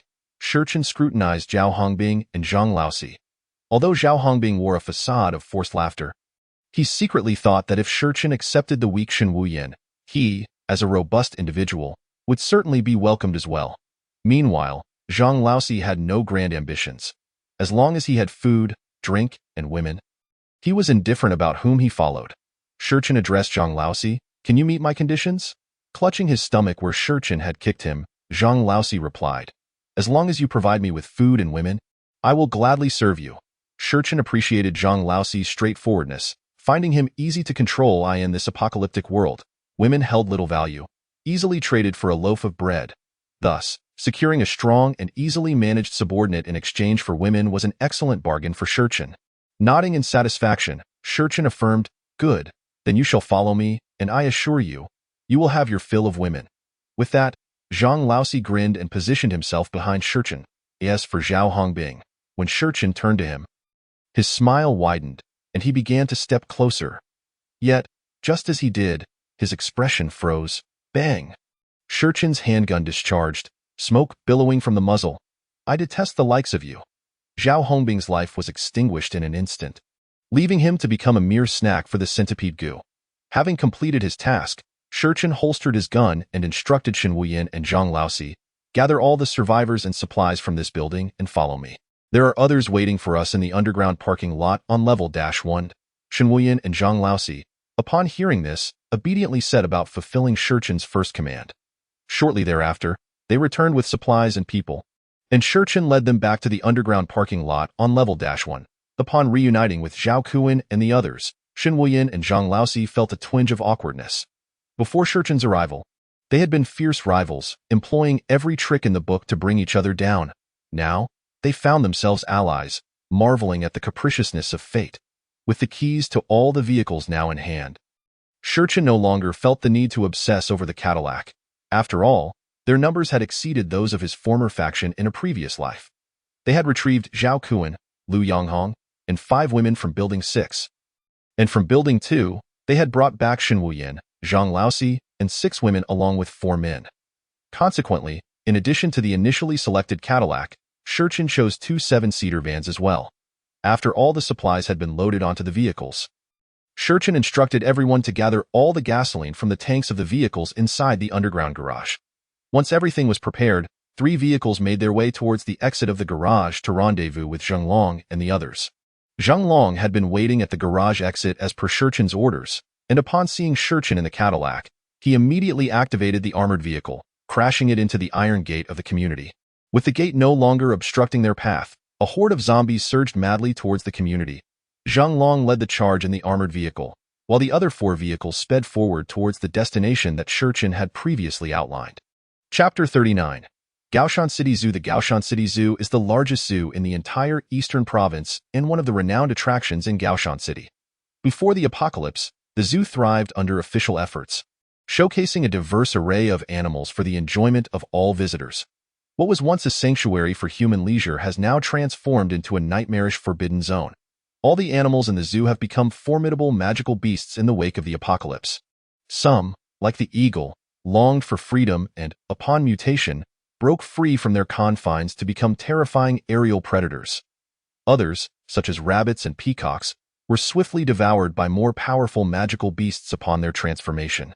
Yet, there are also creatures that have rendered the entire zoo a no-go zone, such as packs of wolves with a strong territorial instinct. After transforming into magical beasts, they claimed the zoo as their territory, spreading their dominance outward. As Shurchin's convoy approached the Gaoshan City Zoo, the roar of the engines attracted numerous zombies along the way, which began to follow the convoy in a frenzy.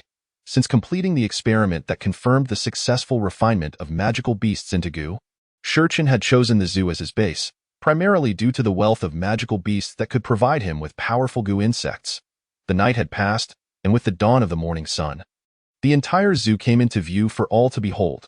From above, the zoo appeared as a vast square, sprawling like a small town. In front of the zoo lay a wide, long road, designed to accommodate self-driving tourists entering the zoo. At the end of the road stood the entrance, constructed in a corridor-like fashion, complete with a ticket booth and an entrance gate. Upon entering, visitors would encounter a hexagonal layout of the zoo.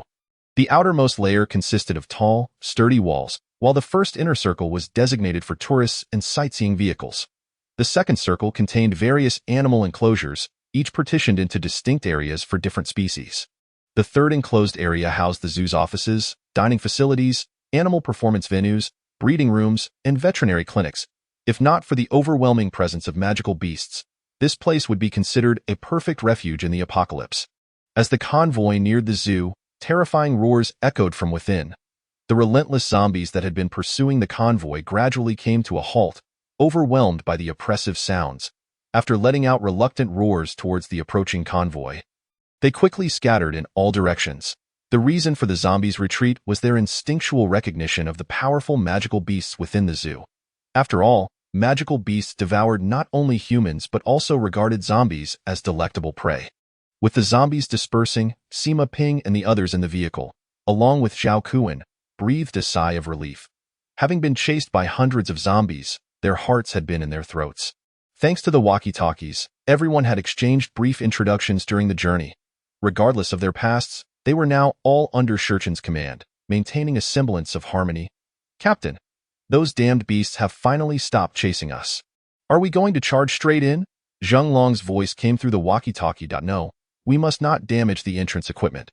These will serve as our natural barriers later. Upon reaching the entrance, block the road with the vehicles. Zhang Muyao and Chen Shengnan will stay here with all the women on guard, leaving them with all the rifles to prevent any returning zombies. The rest of you, follow me inside. We need to eliminate the dangers within as swiftly as possible and take control of this place." After giving the orders, Shurchin noticed Chen Shengnan and the others in the armored vehicle gripping their weapons tightly in anticipation. Zheng Long handed his rifle to Zhao Linger, who had been eyeing the gun with eagerness, and entrusted his daughter to Bai Luobing, her teacher. Filled with trepidation towards the zombies, Bai Luobing readily agreed to Zheng Long's request. Once everyone in the armored vehicle was prepared, Zheng Long responded over the walkie-talkie. "Received."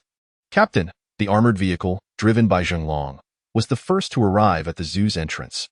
With a swift maneuver, it came to a halt about 50 meters in front of the gate. Jiang Muyao, Chen Shengnan, Su Ning, and Zhao Linger all exited the vehicle, leaving Bai Luobing to care for Zheng Long's daughter, Xiao Momi. The Cadillac followed closely behind, positioning itself beside the armored vehicle, effectively blocking the entire road. The remaining two vans, driven by Zhao Kuan and Xin Wuyan, parked in front of the armored vehicle and the Cadillac, creating two barriers that completely obstructed the road leading to the zoo entrance. Once everyone disembarked, they began to follow Shurchin's commands. With the enhanced senses granted by the spider goo, Shurchin immediately detected numerous magical beasts within the zoo and released the centipede goo and wasp goo from his chi-si to clear a path ahead. As the group stepped into the zoo, a fierce roar greeted them. Roar. Accompanied by this roar, a pack of wolf-sized magical wolves lunged towards Shurchin and his companions. The sudden onslaught of magical beasts startled Sima, Ping, and the others. Zhang Long reacted quickly, drawing his pistol and aiming at the attacking wolves, firing off shots, bang, bang, bang. As Zhang Long's gunfire rang out, the centipede goo and wasp goo sprang into action. In the realm of animals, size often correlates with combat prowess. Thus, the wolf magical beasts, upon seeing the diminutive wasp goo and centipede goo, felt no fear and continued their assault. As for the wasp goo and centipede goo, they dismissed the wolf magical beasts entirely. In the instant the two sides drew near, the wolves soon realized they could not breach the centipede goo's defenses. As for the wasp goo, it remained airborne, rendering any attempt by the wolves to reach it a futile endeavor. The battle unfolded overwhelmingly in favor of the goo insects, effortlessly injuring all the attacking wolves. Shurchen then invoked the goo cultivation technique, drawing the wounded wolf magical beasts into his goo source, where they lay incapacitated. A howl echoed from deep within the zoo. Yet the wolves that had been infused with Shurchen's goo source remained oblivious, obediently lying still. Seeing the wolves under his command unresponsive infuriated the Wolf King, overseeing the situation from the depths of the zoo. He had no choice but to join the fray.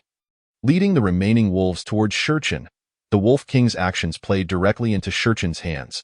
As soon as he appeared, Shurchen darted forward like lightning, coordinating with the centipede goo and wasp goo to swiftly take down all the wolf magical beasts, including the Wolf King, and easily infuse them with his goo source. The previous wolves, having been infused with the goo source, stood ready for the refining process. Only upon accumulating sufficient numbers would they engage in a fierce battle until they transformed into goo insects. Now that the requisite numbers had been amassed, over a dozen wolf magical beasts clashed violently with one another. Chapter 40. Unusual events. The sight of the wolf pack turning against each other left Zhang Long and the others, who had followed Shurchen into the zoo, utterly dumbfounded. They stared in disbelief as the previously ferocious magical beasts suddenly descended into infighting. Each person exchanged glances, unsure of what had transpired. Naturally, Shurchen would not explain. His intention in bringing them in was to let them experience the ferocity of magical beasts up close and observe their reactions in the face of danger. Were it not for this purpose, Shurchen would not have brought along this group, who were currently devoid of combat capability. He could have handled everything alone. The mutated wolf pack was already fearsome, and it did not take long for the last arriving Wolf King to emerge victorious, having slain and consumed all remaining wolf magical beasts. Thus, Shurchen officially acquired his fifth goo insect, the wolf goo. With the successful refinement of the wolf goo, a surge of pure goo essence flooded into Shurchen's second chi. Satisfied, Shurchen gazed upon the newly transformed wolf goo, which wagged its tail at him like a loyal pet, and mused that choosing the zoo had been a fortuitous decision. Rather than retracting the newly formed wolf goo back into his chi, he decided to keep it alongside the centipede goo and wasp goo. Under the astonished gazes of everyone, Shurchen continued deeper into the zoo, accompanied by his three goo insects. As the crowd reached the first bend of the corridor, an automatic vending machine came into view. Zhang Long and Zhang Laoxi's eyes sparkled upon spotting the machine, and for good reason. It dispensed cigarettes. Although the vending machine had been ravaged by an unknown beast, many of the cigarettes lay scattered on the ground, remarkably intact. Zhang Long, a seasoned smoker, was entranced by the sight of the cigarettes strewn about. "Captain, about those cigarettes," he began. But Shurchen, well aware of Zhang Long's intentions, swiftly interrupted. "You can keep one pack. Stow the rest for now. Do not touch anything without my command." Shurchen's reluctance to let Zhang Long take all the cigarettes was not due to stinginess. Rather, in this apocalyptic world, cigarettes were a form of hard currency. Even in the fourth year of the last apocalypse, when most large bases had stabilized, the priority was to restore food production, and no one would waste precious land on tobacco cultivation. Thus, cigarettes and alcohol, both of which could drive addicts to madness, became absolute luxuries.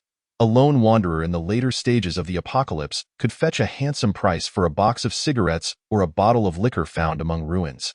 Therefore, the full vending machine before them represented an invaluable treasure, worth many lives. As Zhang Long proceeded to gather all the cigarettes into his backpack, Zhang Laoxi's eager gaze remained fixed on it. Fear of Shurchen kept him from acting rashly, yet he felt emboldened to speak to Zhang Long. "Big brother, I beg of you, spare me 2 boxes. We're all in this together, and you know how it feels to suddenly be without a smoke. Zhang Long, already impatiently lighting one for himself, smiled and handed 2 boxes from the pack. Shi Chun had permitted him. I understand, but the stock is limited. Make it last. Zhang Laosi accepted the 2 boxes with a grateful expression, saying, "Thank you, big brother. From now on, you'll be my benefactor. If you need anything, just let me know." Zhang Long nodded with a smile, indicating no need for formality, and Zhang Laosi wasted no time in unwrapping a cigarette and lighting it. While Shi Chun noticed their exchange, he chose to ignore the trivialities and continued leading the group forward at a steady pace. As they ventured deeper, Shi Chun sensed something amiss. Apart from the wolf pack that had attacked upon their entry, no other beasts had emerged. Given the claw marks on the damaged iron cages nearby, it was clear that the area was home to more than just wolves. Yet, thus far, no other monsters had attempted to attack their large group. It was well known that any creature transformed into a beast was inherently aggressive. Unless faced with something significantly more powerful, they would attack any perceived threat without hesitation. After all, consuming the flesh and blood of living beings was the only means for beasts and zombies to evolve. With his suspicions aroused, Shi Chun became increasingly cautious. After all, unusual occurrences often herald untoward events. To ensure his safety, he heightened his senses to the utmost. Just then, the answer to his unease revealed itself.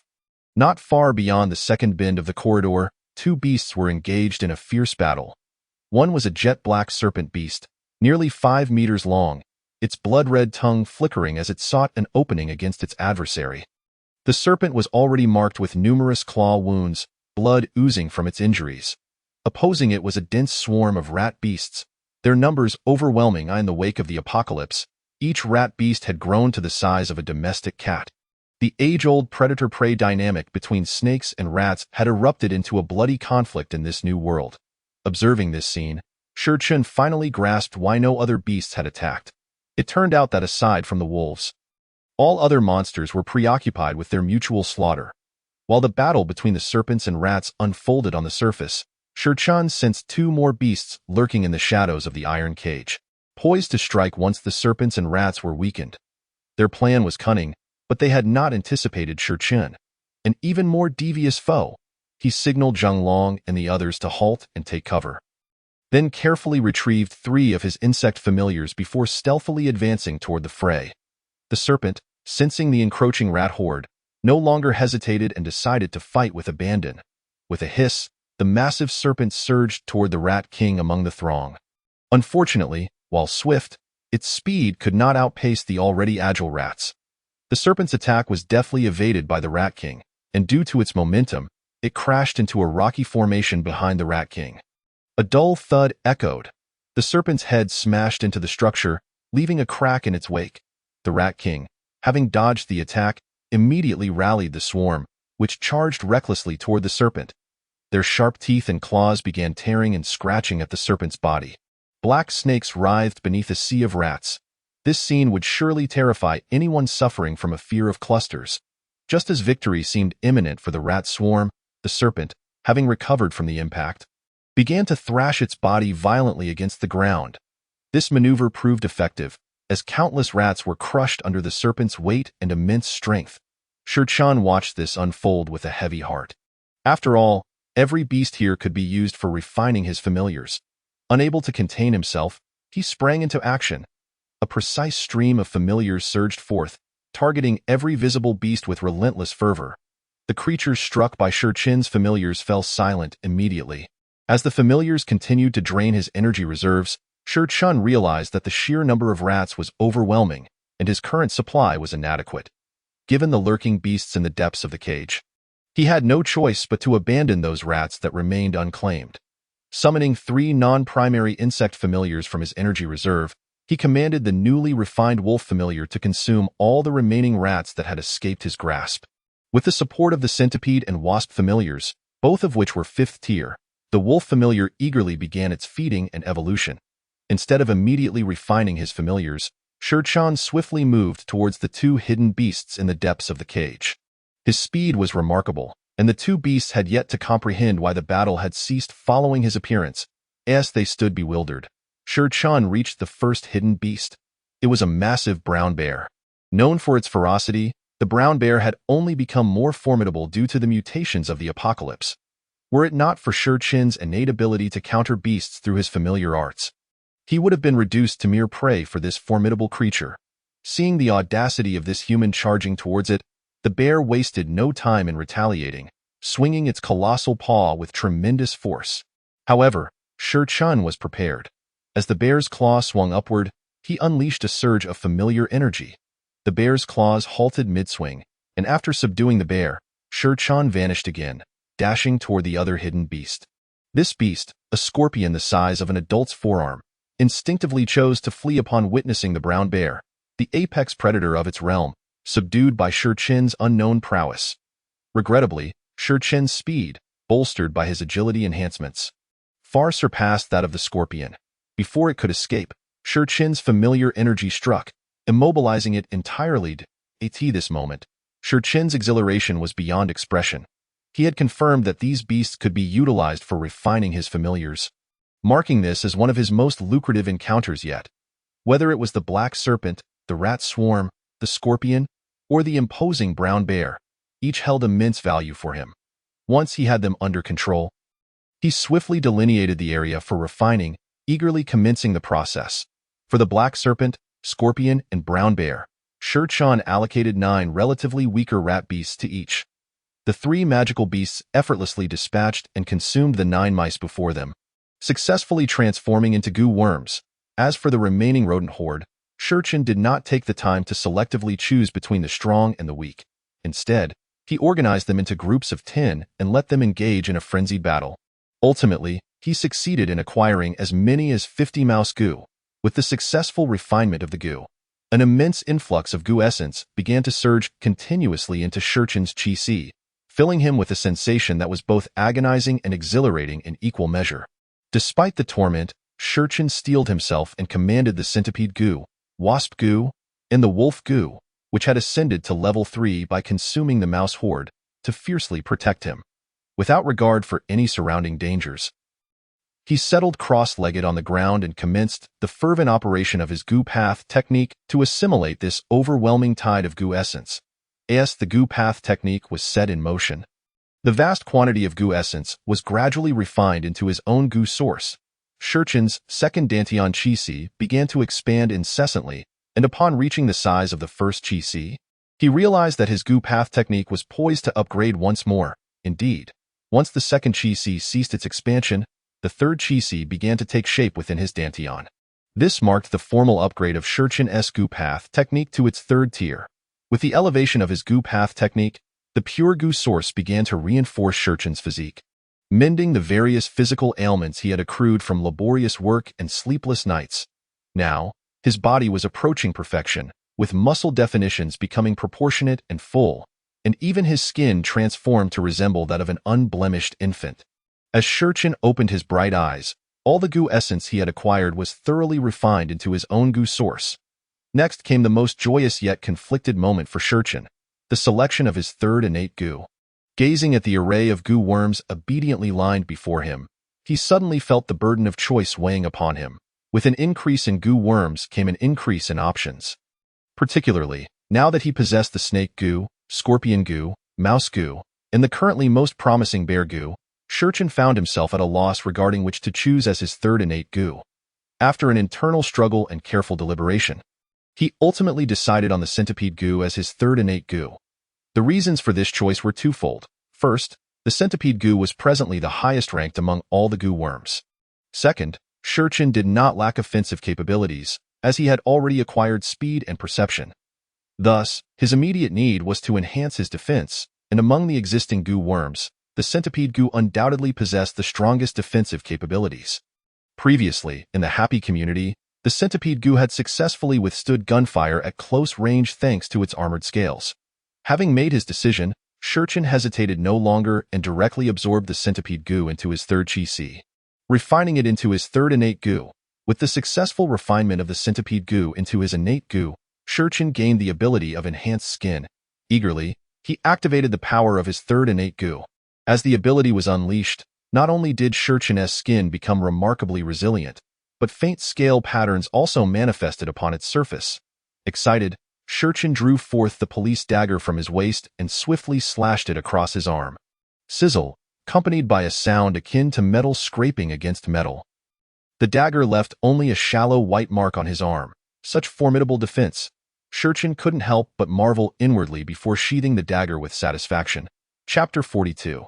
The exchange of mouse goo for defense. Before Shurchen lay the remaining level 1 snake goo, level 1 scorpion goo, level 1 bear goo, and the rather troublesome 50 level 1 mouse gu.as. The number of goo worms increased. So did their food consumption. Fortunately, there were countless zombies available, or else Shurchen would truly struggle to sustain such a large number of goo worms. Shaking his head in resignation with a wry smile, Shurchen waved his hand, drawing all his goo worms into his chi's. As he walked towards the direction where Zhang Long and the others were located. He contemplated. Now that he possessed a sufficient number of goo worms, the task of guarding the entrance could be entrusted to those goo worms he could fully trust. After all, this was a critical moment for seizing his first base. And relying on Zhang Muyao and the others to secure his rear felt somewhat precarious. Once Shurchen reached a conclusion, he arrived at the position of Zhang Long and his group, briefly sharing his thoughts with them, to which Zhang Long and the others naturally had no objections. Shurchen led them back along the same path towards the entrance of the zoo.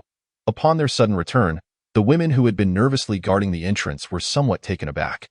"Captain, how did you return so quickly? Did something happen?" Chen Shengnan was the first to approach Shurchen after seeing him. Shurchen shook his head slightly, smiling as he replied, "Nothing much. I just acquired quite a few valuable things. And now you need not guard the entrance any longer. I will take you all inside." As he spoke, he internally added, "I still cannot fully trust you, so I must keep you all within my line of sight." Upon hearing Shurchen's words, the women's faces lit up with joy. After all, since Shurchen had assigned them the task of guarding the entrance, they had been trembling in fear. Now that he announced they need not continue, how could they not feel elated? Just as Zhao Linger was about to say something, Shurchen's next action left her utterly stunned. He waved his hand and released all the mouse goo. 50 large mouse goo immediately lined up neatly at the entrance of the zoo upon being unleashed.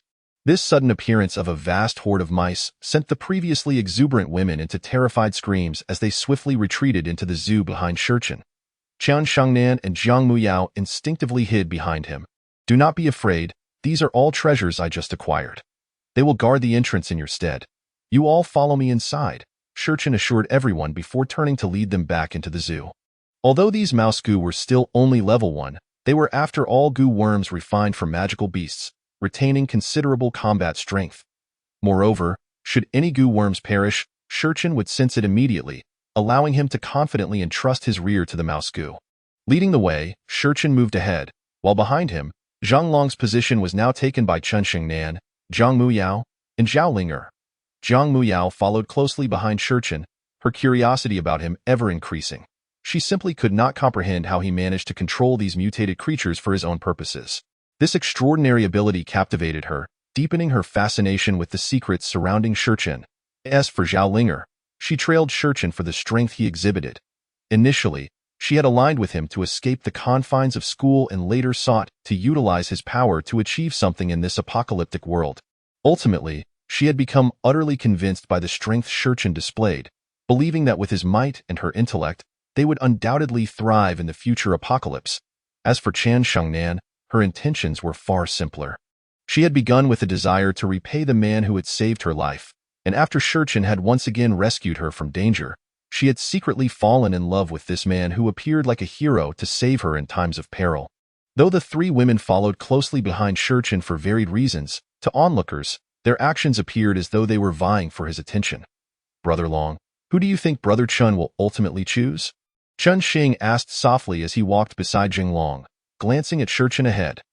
Zhang Long had just received his daughter back from Bai Luobing, carefully cradling the sleeping child as he quietly replied, "You brat, do you dare speak of the captain's matters?" Upon hearing Zhang Long's words, Chen Xing silently nodded and fell silent. Although Zhang Long spoke thus, the innate human curiosity could not be suppressed. And he covertly glanced in Shurchen's direction. At the moment, Shurchen was too preoccupied with more pressing matters to pay attention to the discussions behind him. He had more important tasks at hand. Just after successfully refining the goo and upgrading his goo path technique to level 3, Shurchen found his abilities enhanced. Now, He could vaguely hear human voices emanating from the innermost part of the zoo. Yet due to the distance, he could not ascertain it with absolute certainty. To seize control of the entire zoo, the most crucial step for Shurchin was to thoroughly cleanse the place. As he led everyone to the third corner. A corridor appeared before him. At the end of the corridor stood an iron door, marked with a massive claw print, clearly indicating that it had been breached by a magical beast. Beside the corridor lay a fallen sign, indicating arrows towards beast training arena, animal breeding room, animal hospital, and other such labels. This is it, Shurchin remarked to himself after confirming that the sounds were emanating from this location, before leading everyone inside. Due to the enhanced senses bestowed upon him by his unique abilities, Shurchin boldly strode through the iron gate after confirming that there was no movement behind it. However, Zhang Long and the others lacked Shurchin's capabilities, and tension gripped them as they prepared to enter. The previously traversed corridor had offered a wide field of vision, allowing them to detect any unusual occurrences at once. Yet now, as they approached the unknown space beyond the iron gate, they were acutely aware that a lurking zombie or magical beast could spring forth at any moment. Armed with weapons, Zhang Muyao and the others instinctively readied their firearms, entering a state of heightened alertness. Upon Shurchin's entry into the iron gate, the central area of the zoo unfolded before his eyes. The first structure he encountered was a massive iron cage surrounded by spectator seating. Inside, a wooden bridge and several tattered fabric-covered hoops were arranged haphazardly. This was the venue for the animal performance. The scene was grim. The performance area had been stained a dark crimson by blood, and remnants of gnawed bones and shredded flesh lay strewn across the spectator seats. Chapter 43. Entering the office building adjacent to the performance area was the animal breeding room. Its doors stood ajar, revealing not only the remnants of devoured skeletons similar to those in the performance area, but also the scattered corpses of magical beasts. Adhering to his principle of waste, the scene where Shurchin was bitten head-on by such a monstrous creature, yet remained unfazed, left everyone present in utter shock. Although Shurchin had just relaxed his vigilance, under the defensive capabilities of his life source centipede, the Northeast Tiger was unable to breach his defenses. At this moment, Zhang Long and the others also reacted, brandishing their weapons as they rushed inside to subdue everyone in the office. The young man in the corner and the already shocked Kaigu were now utterly despondent. They looked at Shurchin, who appeared as a devil before them, and they could no longer muster even the slightest thought of resistance. Observing that everyone was under control, Shurchin instructed Zhang Long and the others not to kill them just yet, then curiously turned his gaze towards the Northeast Tiger, which had been sent flying and was struggling to rise from the corner. This was Shurchin's first failure in using the insect source to control an animal. He could not comprehend what had transpired. "How did you manage that?" The young man, hearing Shurchin address him, mistakenly believed Shurchin was inquiring about how he could control animals. Looking at the dark muzzle of the gun pressed against his forehead, he realized he had no choice but to respond. "I am a beast tamer. This tiger is one I raised since it was a cub, so it always obeys my commands." After finishing his response, the young man sighed inwardly, knowing that his ability was so shocking that this person before him would likely exploit him to commit nefarious deeds, just like Kaigu. Just as the young man was pondering this, a scene that shattered his worldview unfolded. Shurchin began to mutter to himself as he gathered a multitude of animals behind him. Scorpions, wolves, black snakes, and the brown bear that had broken through their iron gate to kill the little girl, a memory he would never forget. All these beasts that had wreaked havoc in the zoo now lay obediently behind this man who could send a Northeast Tiger flying with a single punch. Now it became clear. No wonder the insect source had failed this time. After hearing the young man's explanation, Shurchin deduced the reason for his error. The insect source becomes ineffective only under one circumstance: if the animal infused with the insect source has recognized another as its master or has been controlled by another's insect. Such an animal will resist control from anyone other than its acknowledged master on a psychological level. Understanding the cause of his failure, Shurchin reminded himself to remain cautious in the future. Even with the insect path techniques, he was not entirely safe. "Now, tell me what exactly is going on here," Shurchin commanded, sitting imposingly on the ground amidst the throng of insects before all present in the office. As soon as Shurchin's words fell, the young man bound in the depths let out a pained groan. He wanted to speak, but found himself utterly at a loss for words. Upon hearing the bound young man's voice, Kaigu, feeling guilty, was the first to speak. "Be brother." His trembling words were cut short by Shurchin's sharp command. "Shut your mouth." Shurchin pointed at the young man who had just claimed to command the Northeast Tiger and said, "You speak. Tell the truth, and you may live." Otherwise, before he could finish, the bear behind him opened its massive jaws and let out a terrifying roar directed at the young man. Shurchin's intentions were unmistakably clear, especially with the young man's sister currently held at gunpoint by Qian Shengnan. The young man glanced at his sister, then at the imposing Shurchin, surrounded by ferocious beasts. Letting out a resigned sigh, he steeled himself and replied, "I will tell you everything, and I hope you will keep your promise." It turned out that on the morning before the apocalypse struck, the little girl Zhang Qingqing had come to the Gaoshan City Zoo during her vacation to find her brother. The veterinarian Zhang Kong that day, Zhang Tsong, happened to be administering vaccines to the Northeast Tiger, Huzi, under the care of beast tamer Wang Yi. Thus, upon arriving at the zoo, the first colleague of her brother that Zhang Qingqing met was Wang Yi. 15 or 16 years old, with a bright personality, Zhang Qingqing was quite endearing, and by the end of the morning, all the staff at the zoo had come to know the charming little girl. During lunchtime, Zhang Tsong brought Zhang Qingqing to join the others for a meal, and they all enjoyed a delightful time together. While eating, Zhang Qingqing even made plans with Wang Yi to watch his performance with the tiger in the afternoon. However, this joyful and warm atmosphere was shattered by the arrival of the apocalypse after afternoon. As the apocalypse descended, the zoo, already crowded, quickly turned into chaos as the visitors who had transformed into zombies easily bit those nearby who had not yet mutated. Despite the rapid spread of the zombie infection, it was unable to take over the zoo, as even more terrifying creatures roamed freely. Various mutated beasts began to indiscriminately attack all humans and zombies. And even among the monsters, there was fierce infighting. Soon, the mightiest beasts established dominance in the zoo. Fortunately, the apocalypse struck during the day, resulting in very few zombies in the office area.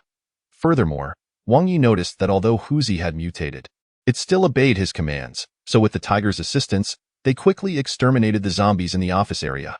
Later, the zoo security guard, Zhu Kai, witnessed the horrifying scene outside through the surveillance cameras and immediately pressed the button to close the gate, sealing the iron door completely. Given that the zoo housed numerous ferocious beasts, all the iron doors had been custom-made to be exceptionally sturdy. With the protection of the iron gates, the zoo staff felt temporarily safe. Within the office area, there was a small shop serving visitors and various equipment for emergencies, including tranquilizer guns, blast shields, and firefighting equipment, making it a relatively secure location. Relying on this environment, everyone believed they could survive for quite some time.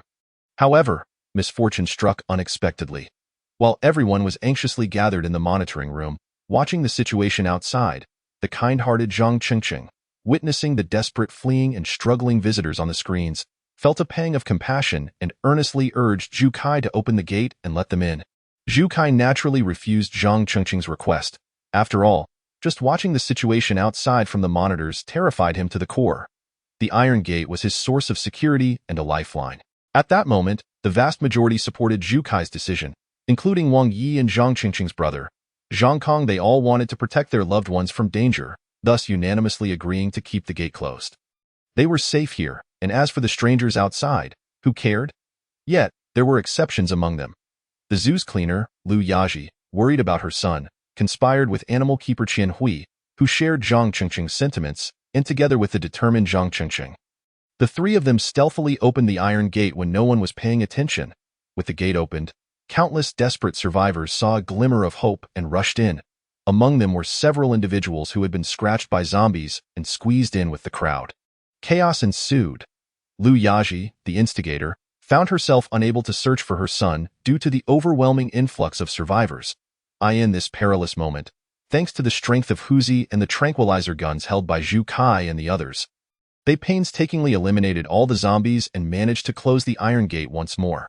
After this incident, Zhu Kai and the others had grievances against Zhang Qingqing and her companions. However, with Zhang Tsong's protection and Zhang Qingqing being merely a 15-year-old child, they directed their ire primarily at the adults Lu Yaji and Qian Hui. After venting their frustrations by scolding Qian Hui, the remaining survivors gradually dispersed. Following an afternoon filled with anxiety, everyone's mindset began to relax a bit. Some started making calls to check on their loved ones, while others secretly stashed food away for themselves. Only Zhu Kai and a few men huddled together, scheming, though they attracted no attention. As night fell in this new apocalyptic world. Zhu Kai and his companions descended into madness. Originally, Zhu Kai was a former convict, having served time for the molestation of a minor.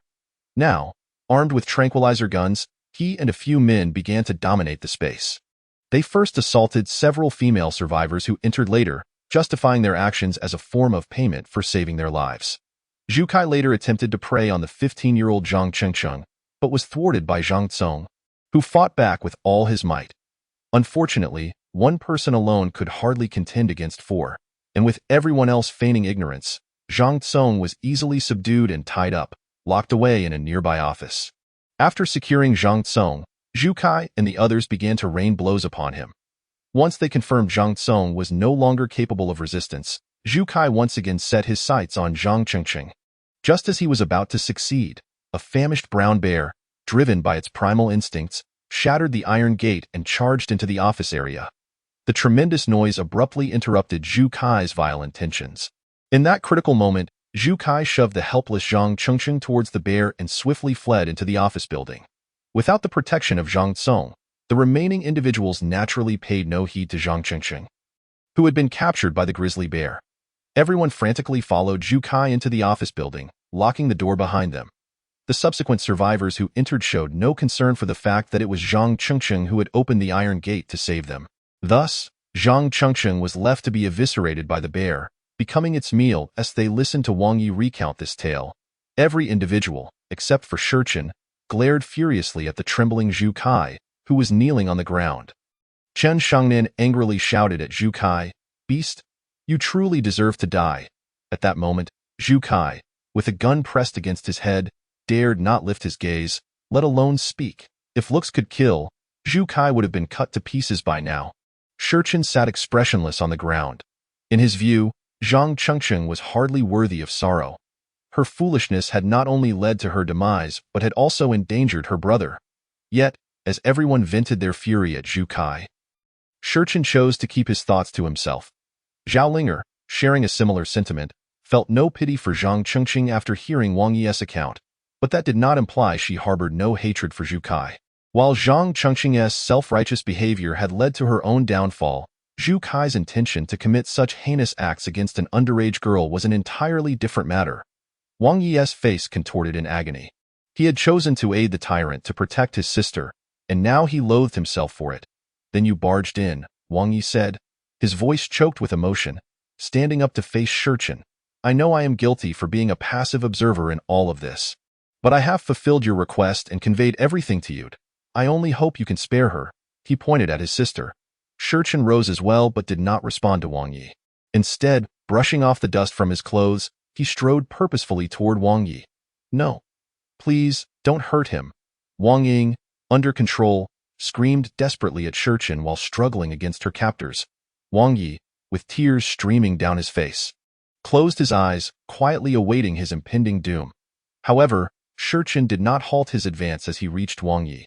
Instead, he bypassed him and walked directly towards Zhu Kai. The moment Zhu Kai saw Shurchen approaching, he sensed something was amiss. Unable to contain his fear, Zhu Kai soiled himself. Chen Xing, who was controlling him, grimaced in disgust, pinching his nose as he released Zhu Kai. Yet, at that moment, Zhu Kai was oblivious to such things.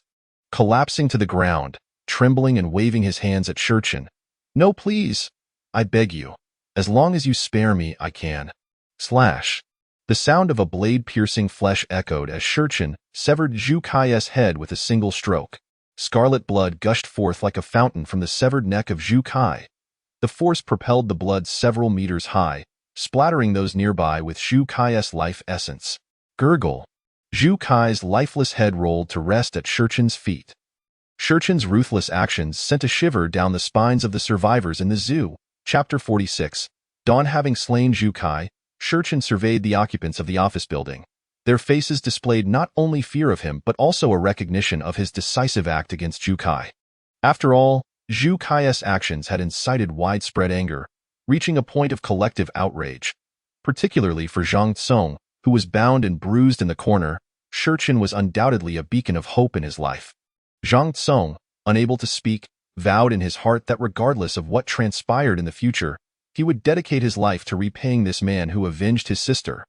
The reason Shurchen resorted to such drastic measures to eliminate Jukai was precisely to win the hearts of the zoo survivors. With the collective animosity towards Jukai, the simplest way to gain their allegiance was to eliminate him.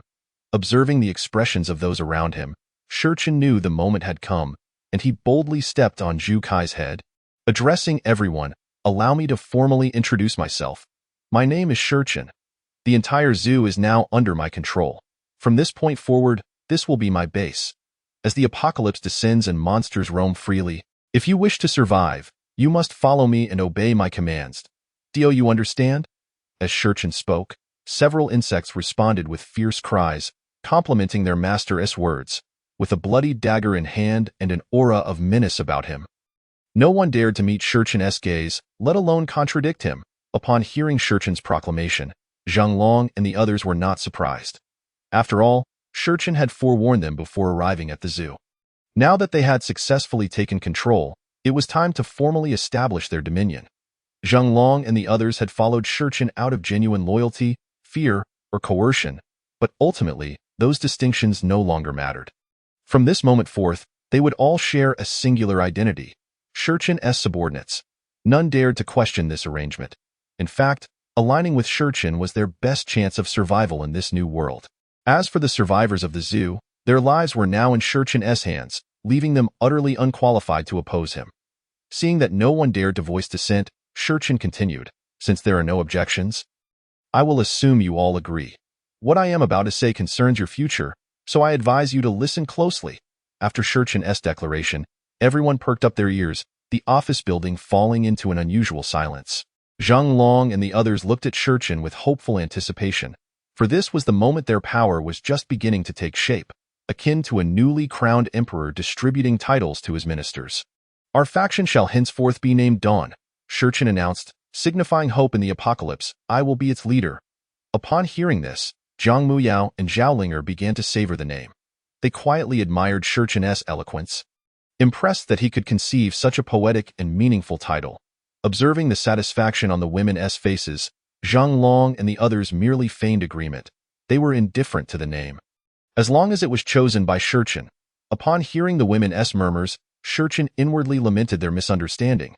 He was, after all, a semi-illiterate who had not even graduated from middle school. The name had simply been suggested by a woman he had encountered in his past life, and he thought it sounded appealing. Thus decided to adopt it.as for the structure of their faction. Shurchen, drawing from his past life experiences, had no trouble replicating the successful frameworks he had previously witnessed. Given their current small numbers, Dawn would initially establish 4 departments: combat, logistics, surveillance, and technology.as. Shurchen outlined this. Zhang Long and the others perked up, for this was the aspect they were most eager to hear. Combat group, led by Zhang Long, with Su Ning as the deputy. At this, everyone cast envious glances at Zhang Long and Su Ning.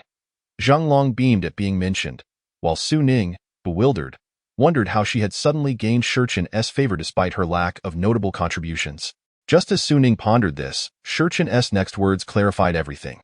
"You too can select the members for the combat group, but regardless of whom you choose, you must impart all your skills to the members of the base, including combat, shooting, driving, and other techniques. If I am not satisfied by the end of the stipulated time, I will replace the leader." Hearing this, Zhang Long and Su Ning nodded earnestly, indicating their understanding. Logistics group, led by Chen Shengnan, with Bai Luobing as the deputy. Chen Shengnan's appointment as leader was expected, as she was the first to follow Shurchen. However, Bai Luobing's elevation to deputy surprised even her. Shurchen, however, provided no time for contemplation. Continuing, members of the logistics group include Liu Yanghong, Hu Jiaying, one of the women brought back from Xingfu community; Qiao Shui, one of the women brought back from Xingfu community; Yang Ku, one of the women brought back from Xingfu community; and Li Rou, one of the women brought back from Xingfu community.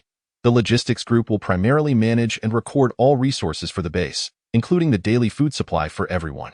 In addition to these responsibilities, you must also participate in training.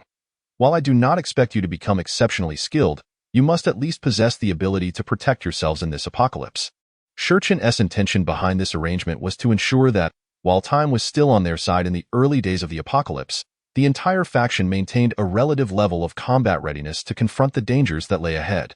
The individuals named nodded earnestly, indicating their understanding. Next is the surveillance team, which is tasked with monitoring all members of the base. Should anyone be found violating my orders, regardless of who they are, they may be executed on the spot. As this was stated, everyone realized the immense power of the surveillance team. They were akin to the ancient Jinu. Consequently, all ears were perked up, attentively listening for the subsequent names. The surveillance team is led by Jiang Muyao, with Zhao Linger as the deputy leader.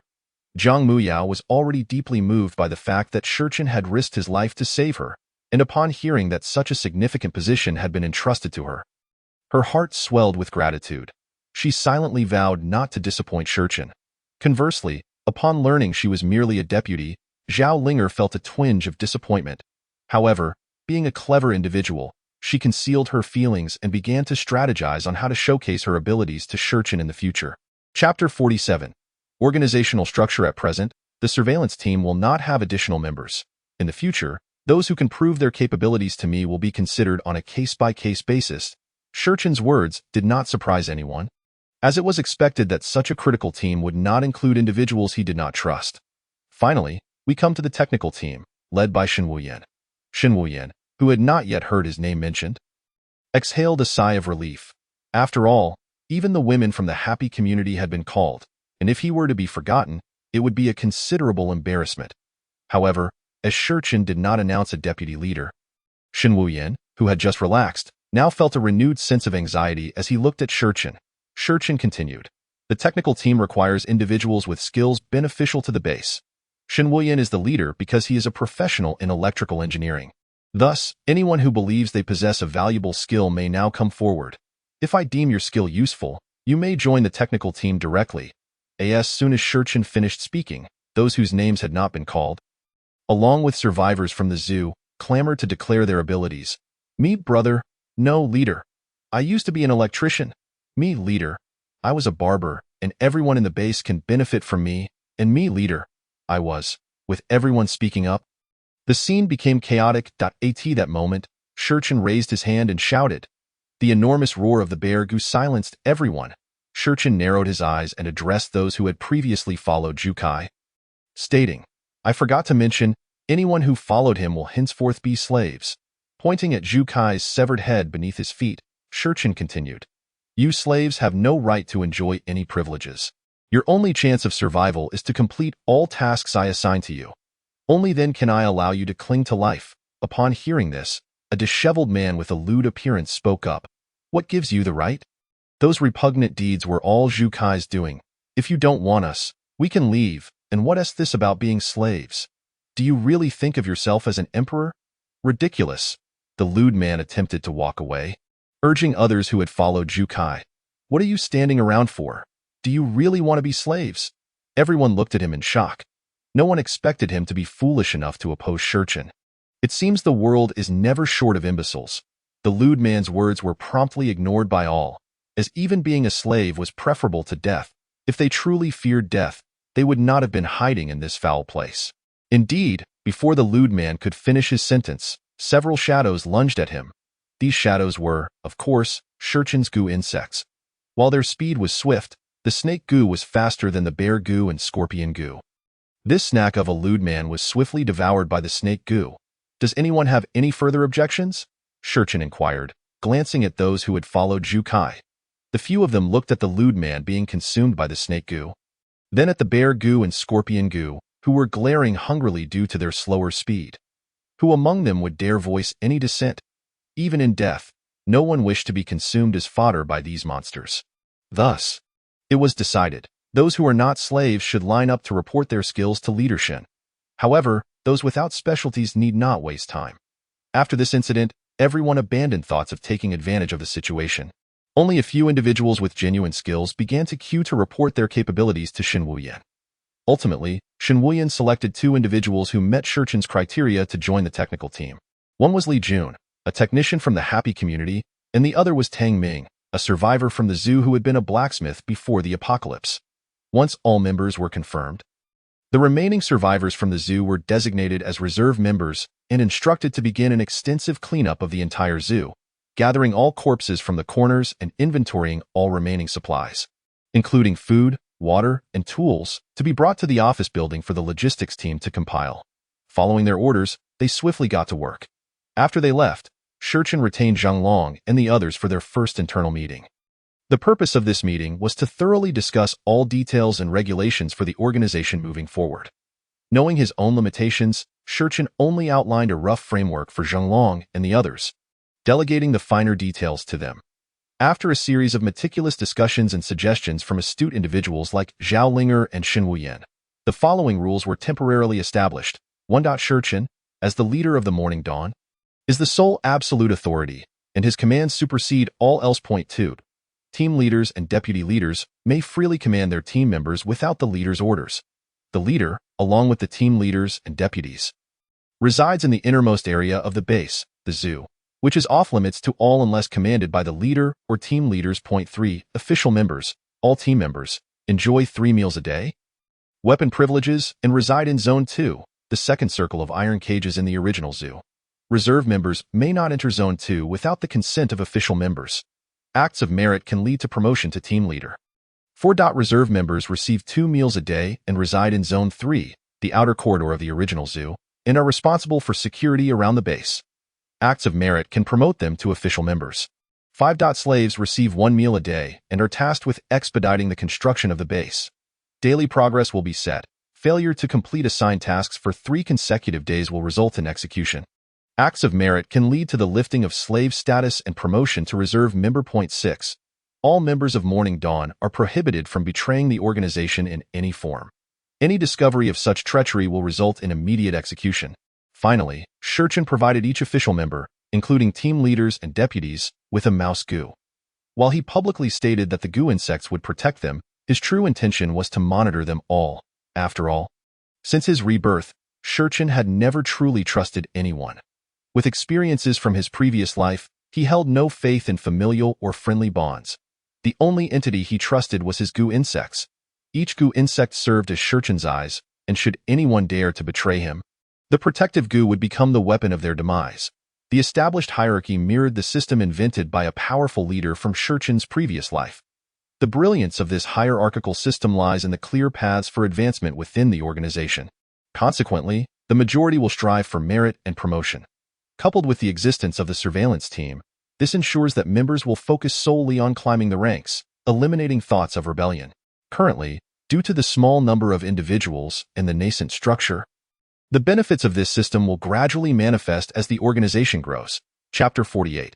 Hongzhong Electronics Factory. After finalizing all rules and notifying everyone within the base, the force known as Morning Dawn, which Shurchen had personally established in this lifetime, officially commenced operations. Upon receiving the notification, all reserve members swiftly began cleaning and transporting supplies alongside the slaves. Qin Shengnan and Bai Luobing led the logistics team in accounting for all resources. After calculating the daily resource consumption for everyone, they determined that the supplies at the base could sustain all for 2 months, and in extreme circumstances, possibly up to 2.5 months. Once the timeline for resource consumption was established, Shurchen granted Zhang Long a month and a half to train everyone, while he intended to address the issue of electricity for the base. Most facilities at the base required power. Only with electricity could the base operate smoothly. The prospect of constructing houses and expanding the base solely through manual labor is utterly implausible. Ultimately, the assistance of various machines and equipment is indispensable. Upon realizing this, Shurchen firmly established his next objective, the electronics factory where he had previously been employed in anticipation of power outages that could hinder production. The factory had procured a large diesel generator to eliminate such occurrences. Now that Shurchen required electricity, he naturally set his sights on this generator, which was sufficient to meet the power demands of the entire factory. Before setting off, Shurchen deliberately sought out Zhang Long, Qin Shengnan, and Jiang Muyao to share his intention of leaving the base alone in search of the generator. Upon hearing his plan, Zhang Long and the others immediately expressed their desire to accompany him. But Shurchen declined their offers. He instructed them that the faction was in its infancy, and their paramount concern should be to manage the base methodically. During his absence, he urged them to consult one another for any significant decisions. Reluctantly, they nodded in agreement, assuring Shurchen that he need not worry. Before departing, Shurchen also transformed Wang Ye's northeastern tiger into his own goo worm, is important to clarify that this was not an act of forceful seizure. Rather, as the northeastern tiger grew stronger, its obedience to Wang Yi would inevitably diminish. To ensure safety, and to avoid squandering such a formidable beast, Shurchen chose to refine it into a goo worm. In addition to the mice goo left for each member, he also retained the more potent bear and wolf goo at the base to guarantee its security. After all, within a radius of 500 meters, living souls only resided within the base, making it a prime target for the surrounding zombies. With 2 goo worms at his disposal, Shurchen felt a greater sense of reassurance. Once everything was arranged, Shurchen eschewed driving and instead rode the imposing tiger goo towards the factory. Hongzhong Electronics, a notable enterprise in Yinjing, was one of the many investments made by the renowned entrepreneur Meng Zizhong. Originally hailing from an ordinary working-class family, Meng Zizhong chose to remain in Yinjing after his university graduation, securing employment at a network company. His remarkable success was largely attributed to his talented sister, Meng Zi, a celebrated star in the entertainment industry. Through her connections, Meng Zizhong fortuitously met his current wife, Zhang Feifei, whose father was the vice mayor and political secretary of Yinjing, thus placing her family firmly within the upper echelons of society. Thanks to Zhang Feifei's influence and Meng Zi's investments, Meng Zizhong ascended from a mere employee to a notable entrepreneur.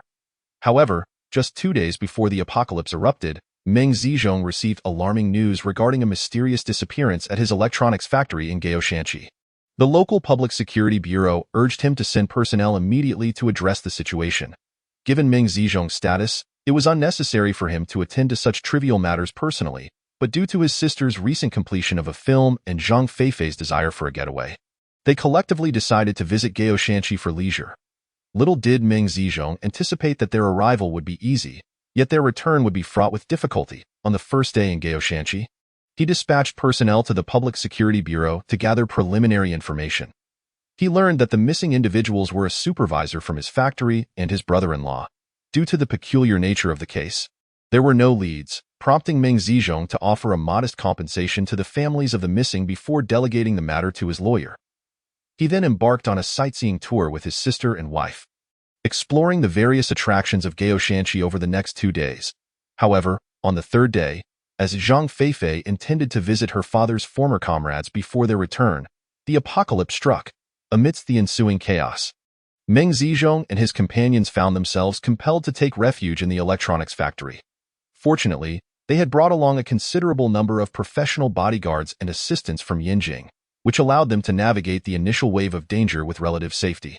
After clearing the factory of zombies, Meng Zizhong promptly led his bodyguards and the factory staff in transforming the premises into a rudimentary post-apocalyptic base. Thanks to the factory's cafeteria and his foresight in stocking up on supplies, they found their food reserves to be relatively adequate. "Brother, are we completely trapped here?" Meng Zi, looking haggard, asked Meng Zizhong in the office on the second floor. At this moment, she bore little resemblance to a glamorous star. Her hair, unwashed for days, was a chaotic mess, and her once meticulous makeup had long since faded. Hearing his sister's words, Meng Zizhong and Zhang Feifei exchanged wry smiles. Initially, when the apocalypse first began, they were able to maintain contact with Yinjing, a city that, as the capital, fared better than Gaoshanxi.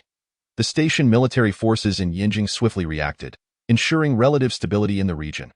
However, the sudden onset of the apocalypse rendered even the most secure places incapable of providing assistance. By the second day of the apocalypse, they had already lost contact with Yinjing. With the factory's population swelling and their food supplies dwindling at an alarming rate, even Meng Zizhong, usually composed, found himself at a loss regarding their next steps. "Do not worry, I am here. I will protect you and your sister-in-law," he reassured Meng Zi, albeit more for his own comfort than hers. "The last time we were in touch with Yinjing, they assured us that they would stabilize the situation soon. Once they do, your sister-in-law's family will send someone to rescue us." As supplies continued to dwindle, the tension within the factory escalated. Even the bodyguards brought from Yinjing began to exhibit signs of agitation. Chapter 49. Leading the Rebellion. Although Meng Zizhong's bodyguards were acutely aware of his status in Yinjing, the present circumstances were dire. Should their food supplies run out, neither high-ranking officials nor commoners would be spared from starvation. In a world teeming with flesh-eating monsters, the only viable solution to conserve resources was painfully evident to all. "Rest assured, Z, with your brother here, we will be fine," Zhang Feifei, as the sister-in-law, gently comforted Meng Zi. After all, it was through Meng Zi that she had come to know her husband, Meng Zizhong, who had proven himself capable and respectful even after achieving wealth. Thus, Zhang Feifei held genuine affection for her sister-in-law. While the three conversed in the office, the door suddenly burst open with a loud bang. Startled, they turned to see Chen Ziliang, the head of the bodyguard team, standing at the threshold. "Did you not think to knock?" Meng Zizhong scolded him in mild irritation. Chen Ziliang, a muscular figure exuding an intimidating presence, concealed a flicker of anger at the reprimand before quickly adjusting his demeanor. "Apologies, Mr. Meng, but some of your employees downstairs have started causing a ruckus. I came to inform you," he replied, casting furtive glances at Meng Zi and Zhang Feifei. Oblivious to Chen Ziliang's gaze, Meng Zizhong rose promptly, asking, "What is happening?" "It's about the food. You instructed us to allocate a fixed amount daily. But as supplies dwindle, I instructed the team to reduce the rations today." Unexpectedly, the gatekeeper led the charge in protest, accusing us of hoarding food. Upon hearing the gatekeeper, Meng Zizhong immediately envisioned the face of the old man Zhang, and a headache ensued. This elderly security guard had been the first to seek refuge in the factory when the apocalypse began, and unbeknownst to Meng Zizhong, he had stockpiled a considerable amount of food prior to the disaster. When Meng Zizhong had sought to secure the factory's food reserves, he had purchased the stock from Zhang for a hefty sum of 1 million AT that time. The old man believed that official rescue would eventually arrive, and thus he willingly sold the supplies. However, as the situation deteriorated and the zombie threat escalated, Zhang soon realized his mistake and began pressuring Meng Zizhong to return his food. However, how could Meng Zizhong possibly agree? The only words of comfort he could offer were that food must be gathered and managed centrally to ensure everyone's survival until rescue arrives. From that moment on, every time food was distributed, the old man Zhang would lead the complaints about the rations being insufficient. Moreover, during each meal, he and his son would hoard some for themselves, resulting in their consumption being greater than that of others.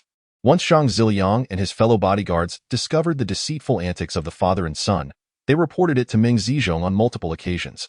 However, Meng Zizhong refrained from taking action, considering the man's advanced age and the fact that a portion of the food had been purchased from him.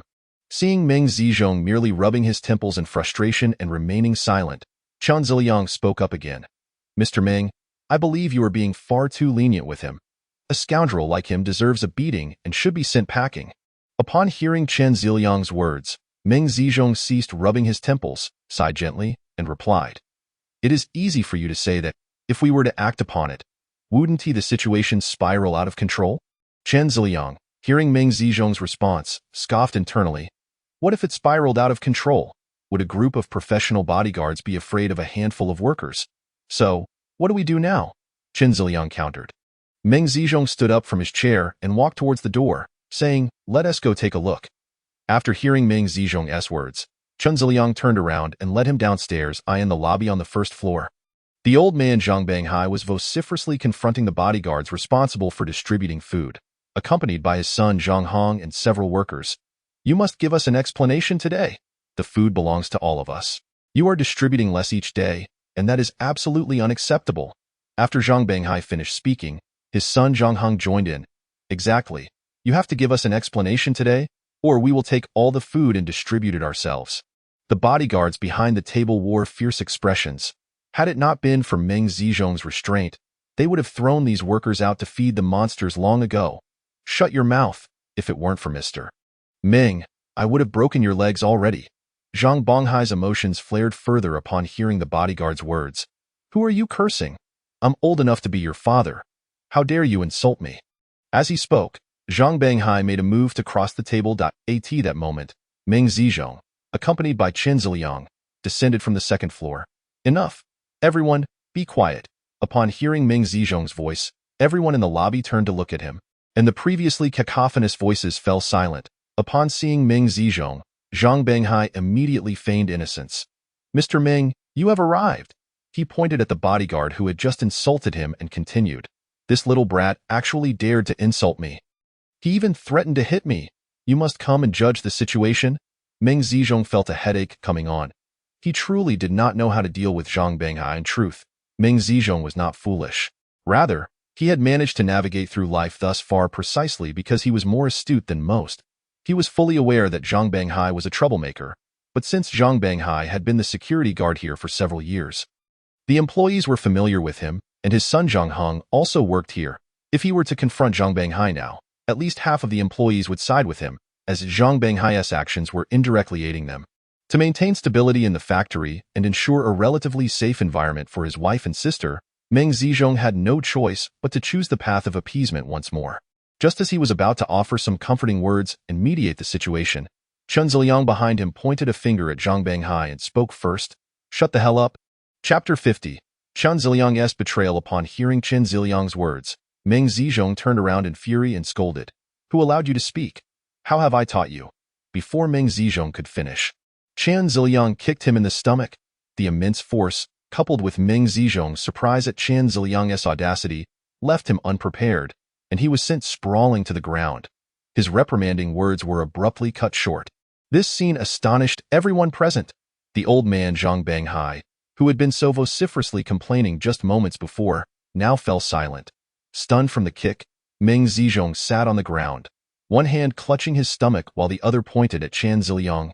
"You." At that moment, Chen Ziliang drew a machete from his waistband, pointing it at Meng Zizhong with brazen confidence. I am your master. I've heard enough of your nonsense. Now shut up." "Chen Ziliang, are you out of your mind?" A female bodyguard from the team shouted at him, rushing to help the fallen Meng Zizhong to his feet. Hearing this, Chen Ziliang revealed a mad expression and shouted back, "Ha! Am I crazy? I think he is the one who has lost it." Chen Ziliang, still wielding the machete and pointing it at the recently assisted Meng Zizhong, continued, "If it weren't for him bringing us from Yinjing to this godforsaken place, how would we be trapped here? Being trapped here is one thing. He still pretends to be the good guy, distributing food to this bunch of useless people." With an almost deranged expression, Chen Ziliang gestured towards the group of workers. Among them was a woman in her 40s, emboldened by their numbers, who began to curse at Chen Ziliang. "What do you mean? You're the real useless one. Without our help, you wouldn't even be able to fend off those man-eating monsters." The woman grew increasingly agitated, stepping toward Chen Ziliang with a swift motion. The sound of the machete slicing through her throat silenced her words. Her expression shifted from arrogance to disbelief. "How dare you talk back? I told you that you were useless. What can you do about it?" With Chen Ziliang's ruthless action, everyone present was too terrified to utter a word. Zhang Banghai instinctively took a step back, pulling his son Zhang Heng with him. The commotion on the first floor caught the attention of Zhang Feifei and Meng Ziyu on the second floor, who rushed out of the office to see the gruesome scene, paralyzing them with fear. Seeing that no one dared to speak, Chen Ziliang withdrew the machete from the woman's neck and addressed the bodyguards behind the table. "Now, will you choose to follow me or continue to follow our esteemed Mr. Meng?" Hearing Chen Ziliang's words, the bodyguards exchanged glances, hesitating for a moment before choosing to stand behind Chen Ziliang.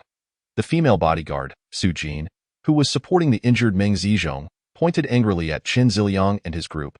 "Have you all gone mad? Do you forget whose bodyguards we are?" Upon hearing Su Jin's words, the faces of several bodyguards displayed signs of hesitation. They had become professional bodyguards because they had undergone rigorous training since childhood, and the ethics of their profession held significant weight in their hearts. Otherwise, they would not have continued to diligently follow Meng Zizhong's orders even after the apocalypse. However, at that moment, Chen Ziliang spoke up. "Su Jin? Su Jin, you are just as foolish as Meng Zizhong. Do you even realize what time it is? We're in the middle of a crisis. You want to keep serving others, that's your choice. But we don't want to keep serving anyone else." Meanwhile, Meng Zizhong had recovered somewhat from the kick. He looked at the frenzied Chen Ziliang across from him, then glanced back at the group of workers who dared not resist. Meng Zizhong couldn't help but feel self-mockery. He had overestimated these workers. He had originally thought that if he focused solely on his own people, the workers would react vehemently. He never anticipated that they would merely be loudmouths. And when faced with real danger, not a single one would step forward to confront Chen Ziliang. In truth, it was not entirely Meng Zizhong's fault. After all, his thinking had unconsciously remained in the pre-apocalyptic mindset. In the civilized society before the apocalypse, this group would have dared to stir up trouble due to the protection of the state and the law. However, now, confronted with someone as ruthless as Chen Ziliang, they had withered, choosing only to bully those they deemed weaker. Faced with a formidable opponent like Chen Ziliang, their only option was to silently endure. Meng Zizhong gently patted Su Jin, who was beside him, to indicate that he was all right, then took a step forward and addressed Chen Ziliang. Captain Chun, I understand your stance. I acknowledge my mistakes from before, and I will no longer concern myself with you. What you choose to do is no longer my business. I will leave here with my people immediately. After speaking, Meng Zizhong turned to leave, but just as he took 2 steps, Chen Ziliang swiftly blocked his path. With a lewd grin, Chen Ziliang spoke to Meng Zizhong. No need, Mr. Meng, you don't have to leave. None of you need to leave, especially not your sister and wife. As soon as Chen Ziliang's words fell, Meng Zizhong realized the worst had come to pass. Fei, take Ziyu and run. Meng Zizhong shouted at Zhang Fei, who was standing in the corridor on the 2nd floor, before lunging towards Chen Ziliang in an attempt to tackle him. But how could Chen Ziliang possibly be stopped? Long before Chen Ziliang contemplated rebellion, he had already devised a plan. With the influence of Meng Zizhong and Zhang Fei in Yinjing, should he falter and allow them to escape, it would spell his doom. The mere survival of any one of them returning to Yinjing would guarantee a grim fate for him. Thus, the moment Meng Zizhong embraced him, Chen Ziliang raised his machete and struck fiercely at Meng Zizhong's back. Observing this from above, Meng Zi shouted down to his brother, "Brother, let go." Just as Chen Ziliang was about to succeed, bang! A retractable baton intercepted the machete. Su Jin had shielded Meng Zizhong from the blow. "What are you all standing there for? If he escapes, we're all finished." Chen Ziliang, seeing his attack thwarted by Su Jin, bellowed at the remaining bodyguards. Upon hearing Chen Ziliang's command, the bodyguards instantly sprang into action. Having already chosen to betray Meng Zizhong, they now found themselves with no way out. Chapter 51. A lifeline. The bodyguards rushed towards the 2nd floor. It was no small feat for Su Jin to hold off Chen Ziliang alone, leaving her unable to contend with the few bodyguards who had already pursued. Zhang Fei, grasping the severity of the situation, hesitated only for a fleeting moment before resolutely seizing Meng Zi, who was rushing to help Meng Zizhong, and pulling her into the office.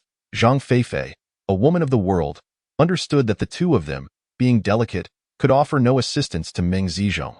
If Meng Zi remained, it would only serve to heighten Meng Zizhong's anxiety. Struggling against Zhang Fei's grip, Meng Zi cried out, "Let go! Sister-in-law, how can you run away? We must save brother." After locking the office door, Zhang Fei shouted at Meng Zi, "Calm down. What can you do down there? You must run quickly. I will stay behind and find a way to help your brother." Realizing her misunderstanding, Meng Zi understood that Zhang Fei did not intend to abandon her brother.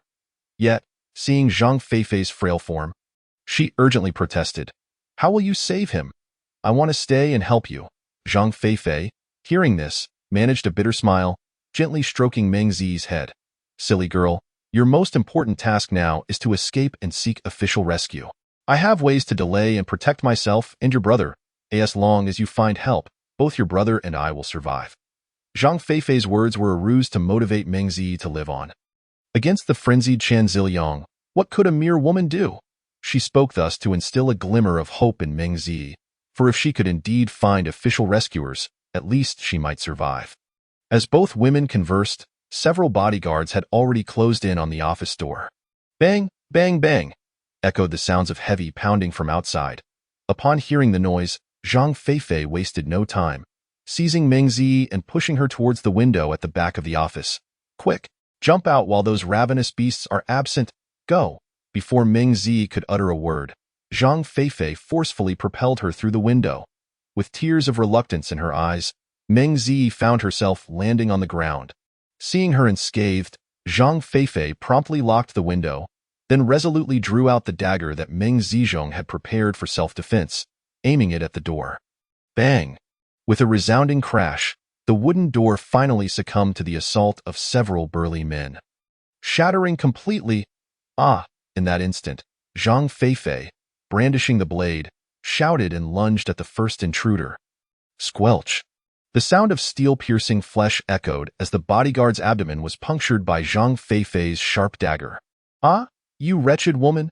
Cries of agony and curses erupted simultaneously. Before Zhang Fei could retract the dagger from the man's gut, the remaining bodyguards surged forward, subduing her. Having been thrust from the 2nd floor, Meng Zi, Upon witnessing Zhang Feifei lock the window, realized she could never return. She turned and fled frantically outside, shouting, "Rescue! Official rescue! Help!" As she ran, she chanted in her mind, unaware of her surroundings or why the monstrous creatures had vanished. The sudden upheaval had rendered this once celebrated star incapable of rational thought. Her mind, a blank slate, fixated solely on one thought: to find official assistance and return to rescue her brother and sister-in-law. Is anyone there? Please, save them. Lost in her frantic escape, Meng Zi shouted and dashed about like a headless fly. After what felt like an eternity, just as exhaustion threatened to overwhelm her, a wisp of smoke suddenly billowed from the window of a nearby abandoned building. Spotting the smoke, Meng Zi felt a surge of hope, summoning her last reserves of strength to sprint towards the derelict structure. Unbeknownst to her, several monsters lurked just behind her, watching intently. Oh, how intriguing, a lone survivor. Inside the abandoned building, Shurchen sat warming his hands over a fire, a characteristic smirk gracing his face as he murmured to himself, in this perilous apocalyptic world, he was the only one audacious enough to ignite a flame and reveal his position. It was already November, and whether it was the backdrop of the apocalypse or an unusually early winter, the air had turned decidedly chilly. Initially, Shurchen had intended to make his way directly to the electronics factory. However, as the tiger goo required rest and the remaining goo were not suited for riding, he reluctantly halted to allow the tiger goo a respite.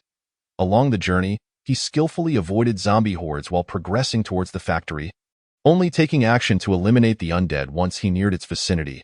After clearing the area of zombies, he chose this abandoned building nearby to eat and replenish his goo energy. Upon bursting into the abandoned building, Meng Zi raced unceasingly towards the uppermost floor where she had spotted the smoke.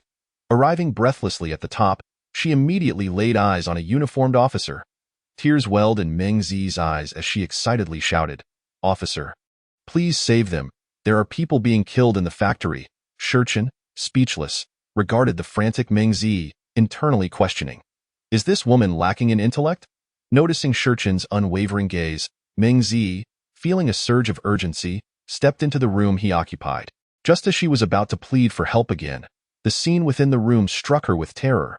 Not far from Shurchen, a black snake and a tiger were voraciously fighting over a corpse on the ground. Near the black snake, a pitch-black scorpion eyed the body, drooling hungrily. The horrifying sight sent shivers coursing through Meng Zi's body. Her voice trembled as she stammered, You need to run. There are monsters. Run!" Hearing her words, Shurchen couldn't help but chuckle. He hadn't anticipated that this seemingly dim-witted woman would still remember to warn him of danger in such a situation. Chapter 52. I am here to develop the base for this reason. Shurchen did not treat Meng Zi with the same coldness he reserved for other strangers, instead addressing her. "Do not be afraid. They are merely my pets." Though reassured by his words, facing the living, bloodthirsty creatures before her, who could remain unafraid. Yet, fear was a luxury she could not afford.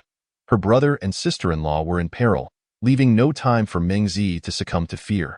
Confirming that the creatures posed no threat to Shurchen, she gritted her teeth, suppressing her terror, and implored him, "I beg you, save my family. There are people in the factory trying to harm them." As Meng Zi drew closer, Shurchen suddenly recognized the disheveled woman. Wasn't she the celebrity he had failed to notice earlier? It was no wonder he hadn't recognized her.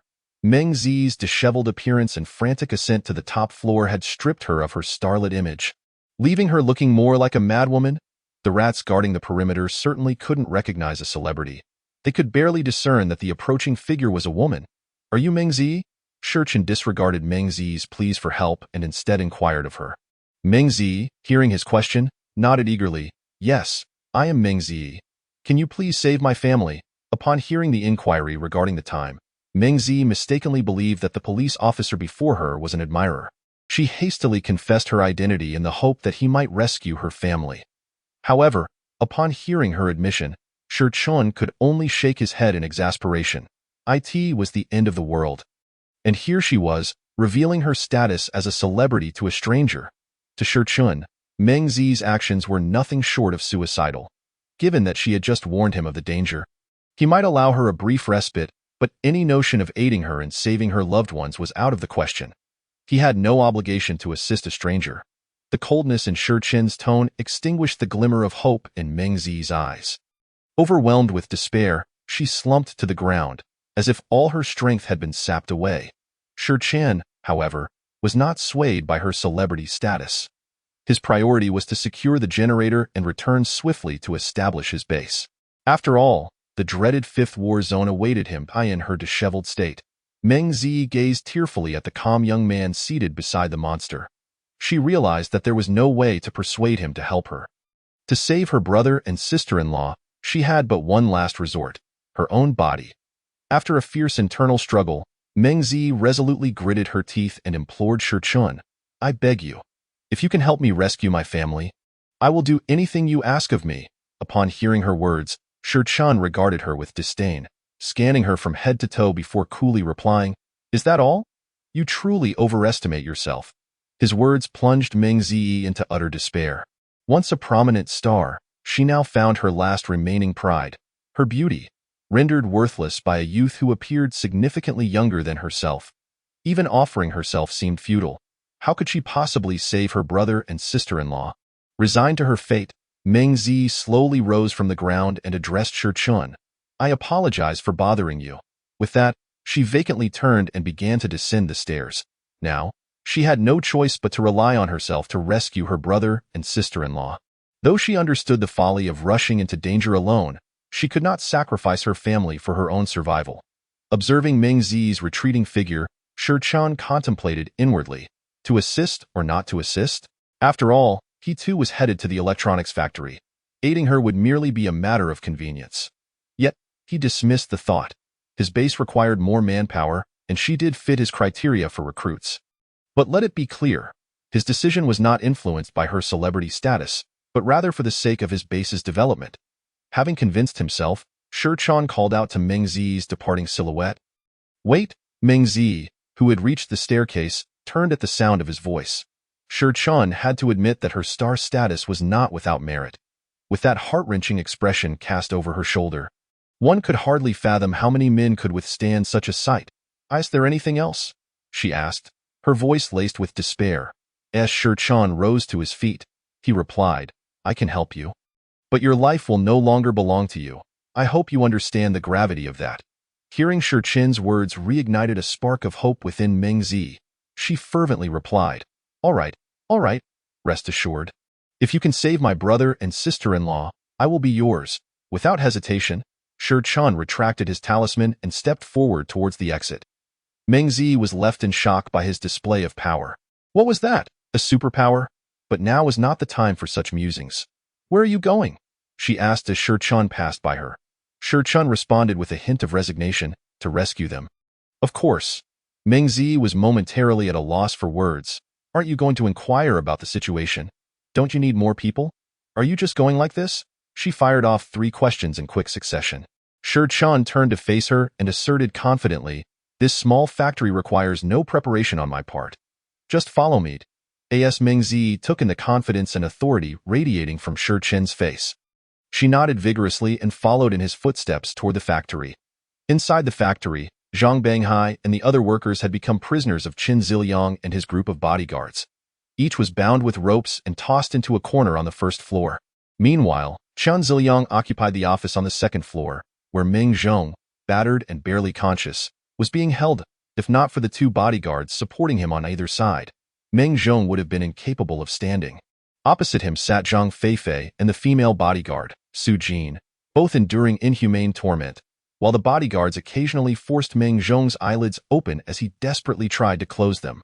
Witnessing his wife suffer while being powerless to intervene, Meng Zhong felt blood seep from his gums as he bit down in frustration. "Qin Ziliang, you beast! If you have the guts, kill me." Chapter 53. Returned to the factory seated behind the desk, Qin Ziliang smirked at Meng Zhong's furious outburst. "Ha ha ha, Mr. Meng, you think dying is so easy. My brothers have long had their eyes on your wife and sister. Now that the opportunity has finally presented itself, they will certainly indulge her." As he spoke, the bodyguards shared lewd smiles and laughter, having completely unshackled themselves from any sense of morality after betraying Meng Zhong. Observing Meng Zhong's anguish, Qin Ziliang continued, "Though your sister has escaped for now, rest assured, I will capture her again and continue the fun right in front of you. Ha ha ha. As Meng Zhong endured his torment in the second-floor office, the bound workers on the first floor were vocally blaming Zhang Banghai and his son. Old Zhang, what the hell were you thinking? If it weren't for your insistence on causing trouble, would we be in this predicament? Exactly. You and your son have been taking more than your share during meals, and now look where we are. Will we even survive this? Meng is a good man, always providing us with food. Now that he has fallen, we don't know what will become of us. This is all your fault. Overwhelmed by the accusations, Zhang Banghai finally snapped back. You all have no shame. I caused a ruckus for everyone's benefit. It wasn't just my son and I making trouble. Which of you didn't he join in? And now you all complain. Such was their nature. When there were benefits to reap, they would all join in, only to blame the leader when trouble arose. They never considered that if they had banded together to support Meng Zhong during Qian Ziliyang's rebellion, they wouldn't be bound like animals now. Amidst their greedy bickering over blame, a deafening metallic crash rang through the air. Bang! The door, barricaded with heavy machinery, was kicked open by Shi Chen. The machines flew several meters upon impact, coming to a halt. The tremendous noise not only left the workers on the first floor momentarily deafened, but also startled Chen Ziliyang and his companions on the second floor. Reacting quickly, Chen Ziliyang was the first to burst from the office, followed by bodyguards hastily putting on their clothes and rushing out after him. As Meng Zhong fell heavily to the ground. He disregarded his own plight and crawled desperately toward Zhang Feifei. As Chen Ziliyang and his men emerged onto the second-floor corridor, they spotted Shi Chen, clad in police uniform, alongside the already fleeing Meng Ziyi. Is he a police officer? One of the bodyguards, Li Tianliang, queried Chen Ziliyang in a fearful whisper, feeling a twinge of guilt given their actions. What's there to fear? Even if he is a cop, he is just one person. What is there to be afraid of? Chen Ziliyang retorted, regaining some confidence. After speaking, he turned to Shi Chen and called out, Who are you, my friend?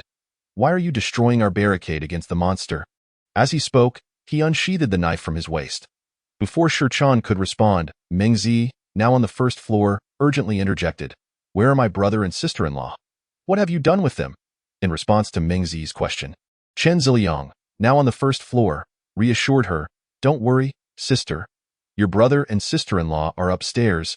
I would never harm them, especially since I have such fond feelings for you. Upon hearing the news that her brother and sister-in-law were alive, Meng Zi let out a sigh of relief.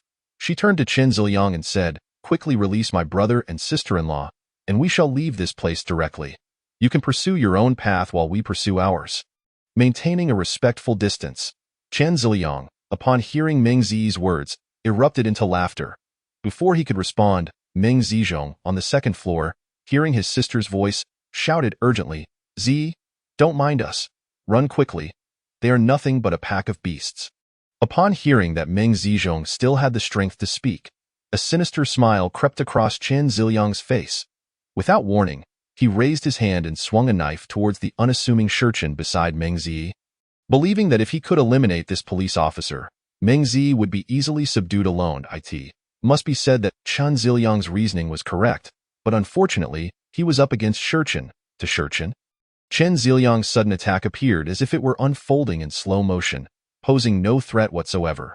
Before the blade could even complete its arc, Shi Chen delivered a powerful kick to Chen Ziliyang's wrist. The force of the kick shattered Chen Ziliyang's wrist, causing him to scream in agony. Before Chen Ziliyang's scream had faded, Shi Chen swiftly turned and delivered another kick, sending Chen Ziliyang flying. After soaring over 2 meters, Chen Ziliyang's face struck the ground first, and the MO at this moment. Zhang Banghai raised his voice above all others to address Shi Chen. You previously warned me to stockpile supplies. You must have known in advance that the apocalypse was coming and prepared accordingly, right? Hurry up and free us, then rescue us. His words rendered everyone, including Meng Zi, silent, as each gaze fixated intently on Shi Chen. Shi Chen was compelled to acknowledge that a person could indeed be so foolish as to leave others speechless. He had not anticipated that the individual he had kindly warned would now betray him in front of a crowd. Were it not for his own formidable strength at present, Zhang Banghai's words would have undoubtedly dragged him straight to hell. Chapter 55. Obey orders to survive. Seeing Shi Chen's lack of response, Zhang Banghai, now somewhat irate, exclaimed, Xiao Chen, did you not hear what I said? Quickly come and untie us. After Zhang Bonghai's outburst, Shurchen was thoroughly amused by the absurdity of the situation. Just as he was about to take action, Meng Zi shouted at Shurchen, "No, you mustn't save them. You will surely regret it." Zhang Bonghai and the others were immediately displeased upon hearing Meng Zi's words. "Little girl, what do you mean by that?" Upon hearing Zhang Bonghai dare to question her, Meng Zi was nearly grinding her teeth in frustration. "What do you mean? When danger approached, my brother did not abandon any of you. He provided for you, gave you shelter. But what about you? When that treacherous Jan Ziliang sought to kill us, not a single one of you came to our aid, not even uttering a word." Meng Zi's words left many workers feeling ashamed, their heads bowed. However, Zhang Bonghai clearly did not share this sentiment. After Meng Zi finished speaking, he immediately retorted, "Your argument lacks reason. That Chen Ziliang is merely your brother's subordinate. It's not our fault if your brother cannot manage them. Besides, he had a knife at the time, while we were unarmed. How could we help you?" After delivering his shameless remarks, Zhang Bonghai turned away from the furious Meng Zi and continued addressing Shurchen. "Shaochen, don't listen to her. We were colleagues before, and you cannot turn a blind eye now." After hearing Zhang Bonghai's words, the scant remnants of shame among the workers evaporated entirely, and they began to chime in with Shurchen. "Indeed, Zhang Di is right. Shaochen, do you not remember? When you needed to use the restroom while working, I even kept an eye on your assembly line for a while. You cannot refuse to save me. Yes, I helped you before too. We are all colleagues. You must save us." Shurchen regarded this shameless group of workers with a cold smile. It was astounding that they still had the audacity to bring up the past, a time when he had endured hardship and labor without complaint to support the Shur family. These workers, upon realizing this, had taken to bullying him in various ways, leaving all the dirty and laborious tasks for him, and even isolating him to curry favor with their supervisor's nephew. With this in mind, Shurchen smiled and said to Meng Zi, "Rest assured, I am well aware of what kind of good colleagues I am dealing with." Upon hearing Shurchen's words, the workers and Meng Zi exhibited starkly different reactions. Meng Zi sighed in relief after Shurchen spoke, even chuckling, for her resentment was not solely directed at Chen Ziliang, but also at these callous workers. Meanwhile, the workers, upon hearing Shurchen's words, erupted in outrage. "What do you mean, Shurchen? You cannot do this. Look at how many of us there are. You cannot abandon us. Shurchen, do not listen to that woman. She is not a good person." Listening to their clamorous voices, Shurchen's brow furrowed in displeasure. He had no desire to endure any further nonsense from these shameless individuals, so he raised his hand and fired a shot. Bang! The resounding gunshot echoed throughout the factory. Father, Zhang Heng, witnessing his father Zhang Bonghai being shot dead by Shurchen, immediately struggled against his bindings and lunged toward Zhang Bonghai, weeping inconsolably. After shooting Zhang Bonghai, Shurchen paid no heed to Zhang Heng's grief, instead revealing a cruel smile as he directed his gaze toward the worker who had just spoken. "You have the numbers, so what? She is not a good person. What about you?" Several workers were taken aback by Shurchen's question. Staring at the gun in his hand, rendered speechless and hesitant to respond. The factory was now filled only with Zhang Heng's cries of despair. Observing their sudden silence, Shurchen addressed them directly, "You lot, move the diesel generator onto the truck. Once that is done, the rest of you must obediently stay in the truck's cargo hold. I will take you back to my base, and your only chance of survival will be to follow my orders without question." As Shurchen spoke, he waved his hand. At the command, the 23 rat goo came rushing forward. The sudden appearance of these monsters sent shivers down everyone's spines. Shurchen continued, "Those who refuse to obey will end up as their snacks. Do you understand?" As they beheld Shurchen, flanked by monsters, the workers fell into a state of fear-induced stupor, none daring to respond. "Do you understand?" Shurchen bellowed again when no one spoke. Ah, we understand." At this moment, all the workers spoke in unison, their eyes clear and resolute under the threat of the monsters. Shurchen nodded in satisfaction, then gently waved his hand at the rat goo. The creatures immediately dashed toward the bound workers, using their sharp teeth to gnaw through their bindings. The freed workers, surrounded by the rat goo, dared not make a move. It was only when Shurchen commanded them to begin moving the generator that they trembled toward it, with the rat goo following closely. Shurchen felt secure that they would not dare to act foolishly, and once they had set off towards the generator, he turned his attention back to Meng Zi. As Shurchen looked at her, Meng Zi promptly spoke, "Thank you. Truly, thank you for helping me eliminate those beasts." Upon hearing her words, Shurchen nonchalantly nodded. Meng Zi continued, "But I still wish to ask you for one more favor." "What is it?" Shurchen could easily surmise what Meng Zi was about to request, especially since Meng Zizhong was clearly on the brink of death. Nevertheless, he still inquired. Meng Zi's request confirmed his suspicions. "I beg you? Save my brother. If you can save him, I will work tirelessly for you without complaint." After hearing her plea, Shurchen looked down at the barely conscious Meng Zizhong. At this moment, he was propped against a pillar by Meng Zi, his hands and feet severely swollen from his injuries, the skin beneath oozing blood. The injuries were indeed grave. His base currently lacked a professional doctor, possessing only a veterinarian, so he could not guarantee that he could save him. He could only say that he would take him back and try. Upon hearing Shurchen's response, Meng Zi's face contorted in pain as she replied, "All right, as long as there is a glimmer of hope. I will not give up, thank you." After Meng Zi's words, Shurchen nodded and fell silent. Just as Meng Zi was about to help Meng Zizhong to his feet, Shurchen waved his hand to summon the tiger goo from his energy sea. "Let them rest on its back. It's far easier than carrying them yourself." After hearing Shurchen's words, Meng Zi steeled herself against her fear and placed both Meng Zizhong and Zhang Feifei on the tiger goo's back. Observing her brother and sister-in-law's painful and pitiful state, Meng Zi could no longer contain her emotions and buried her face in Shurchen's embrace, weeping uncontrollably. Chapter 56.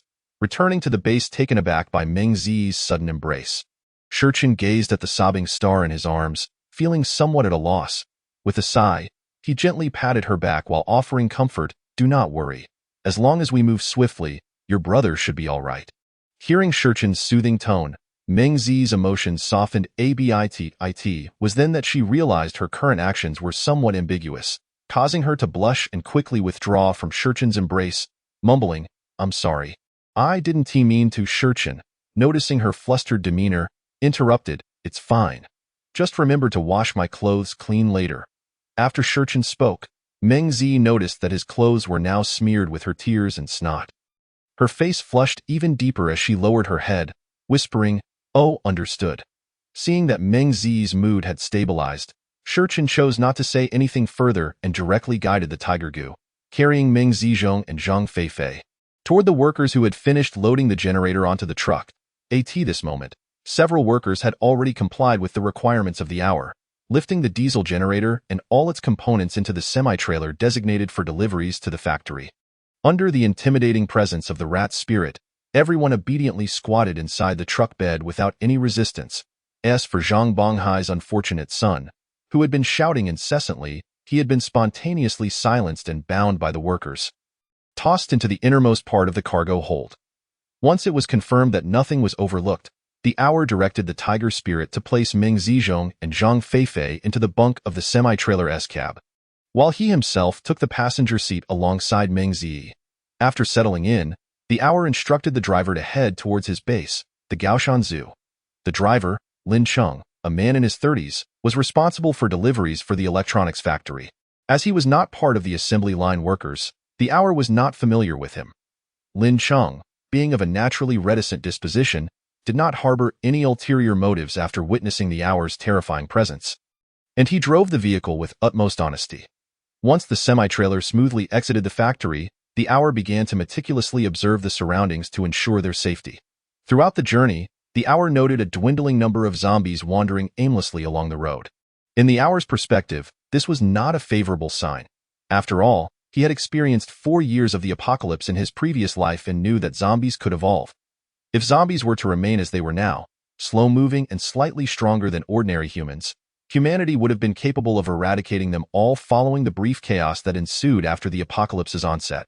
After all, firearms were no trifling matter, especially considering that humanity also wielded missiles and nuclear weapons, which could effectively eliminate these carbon-based threats.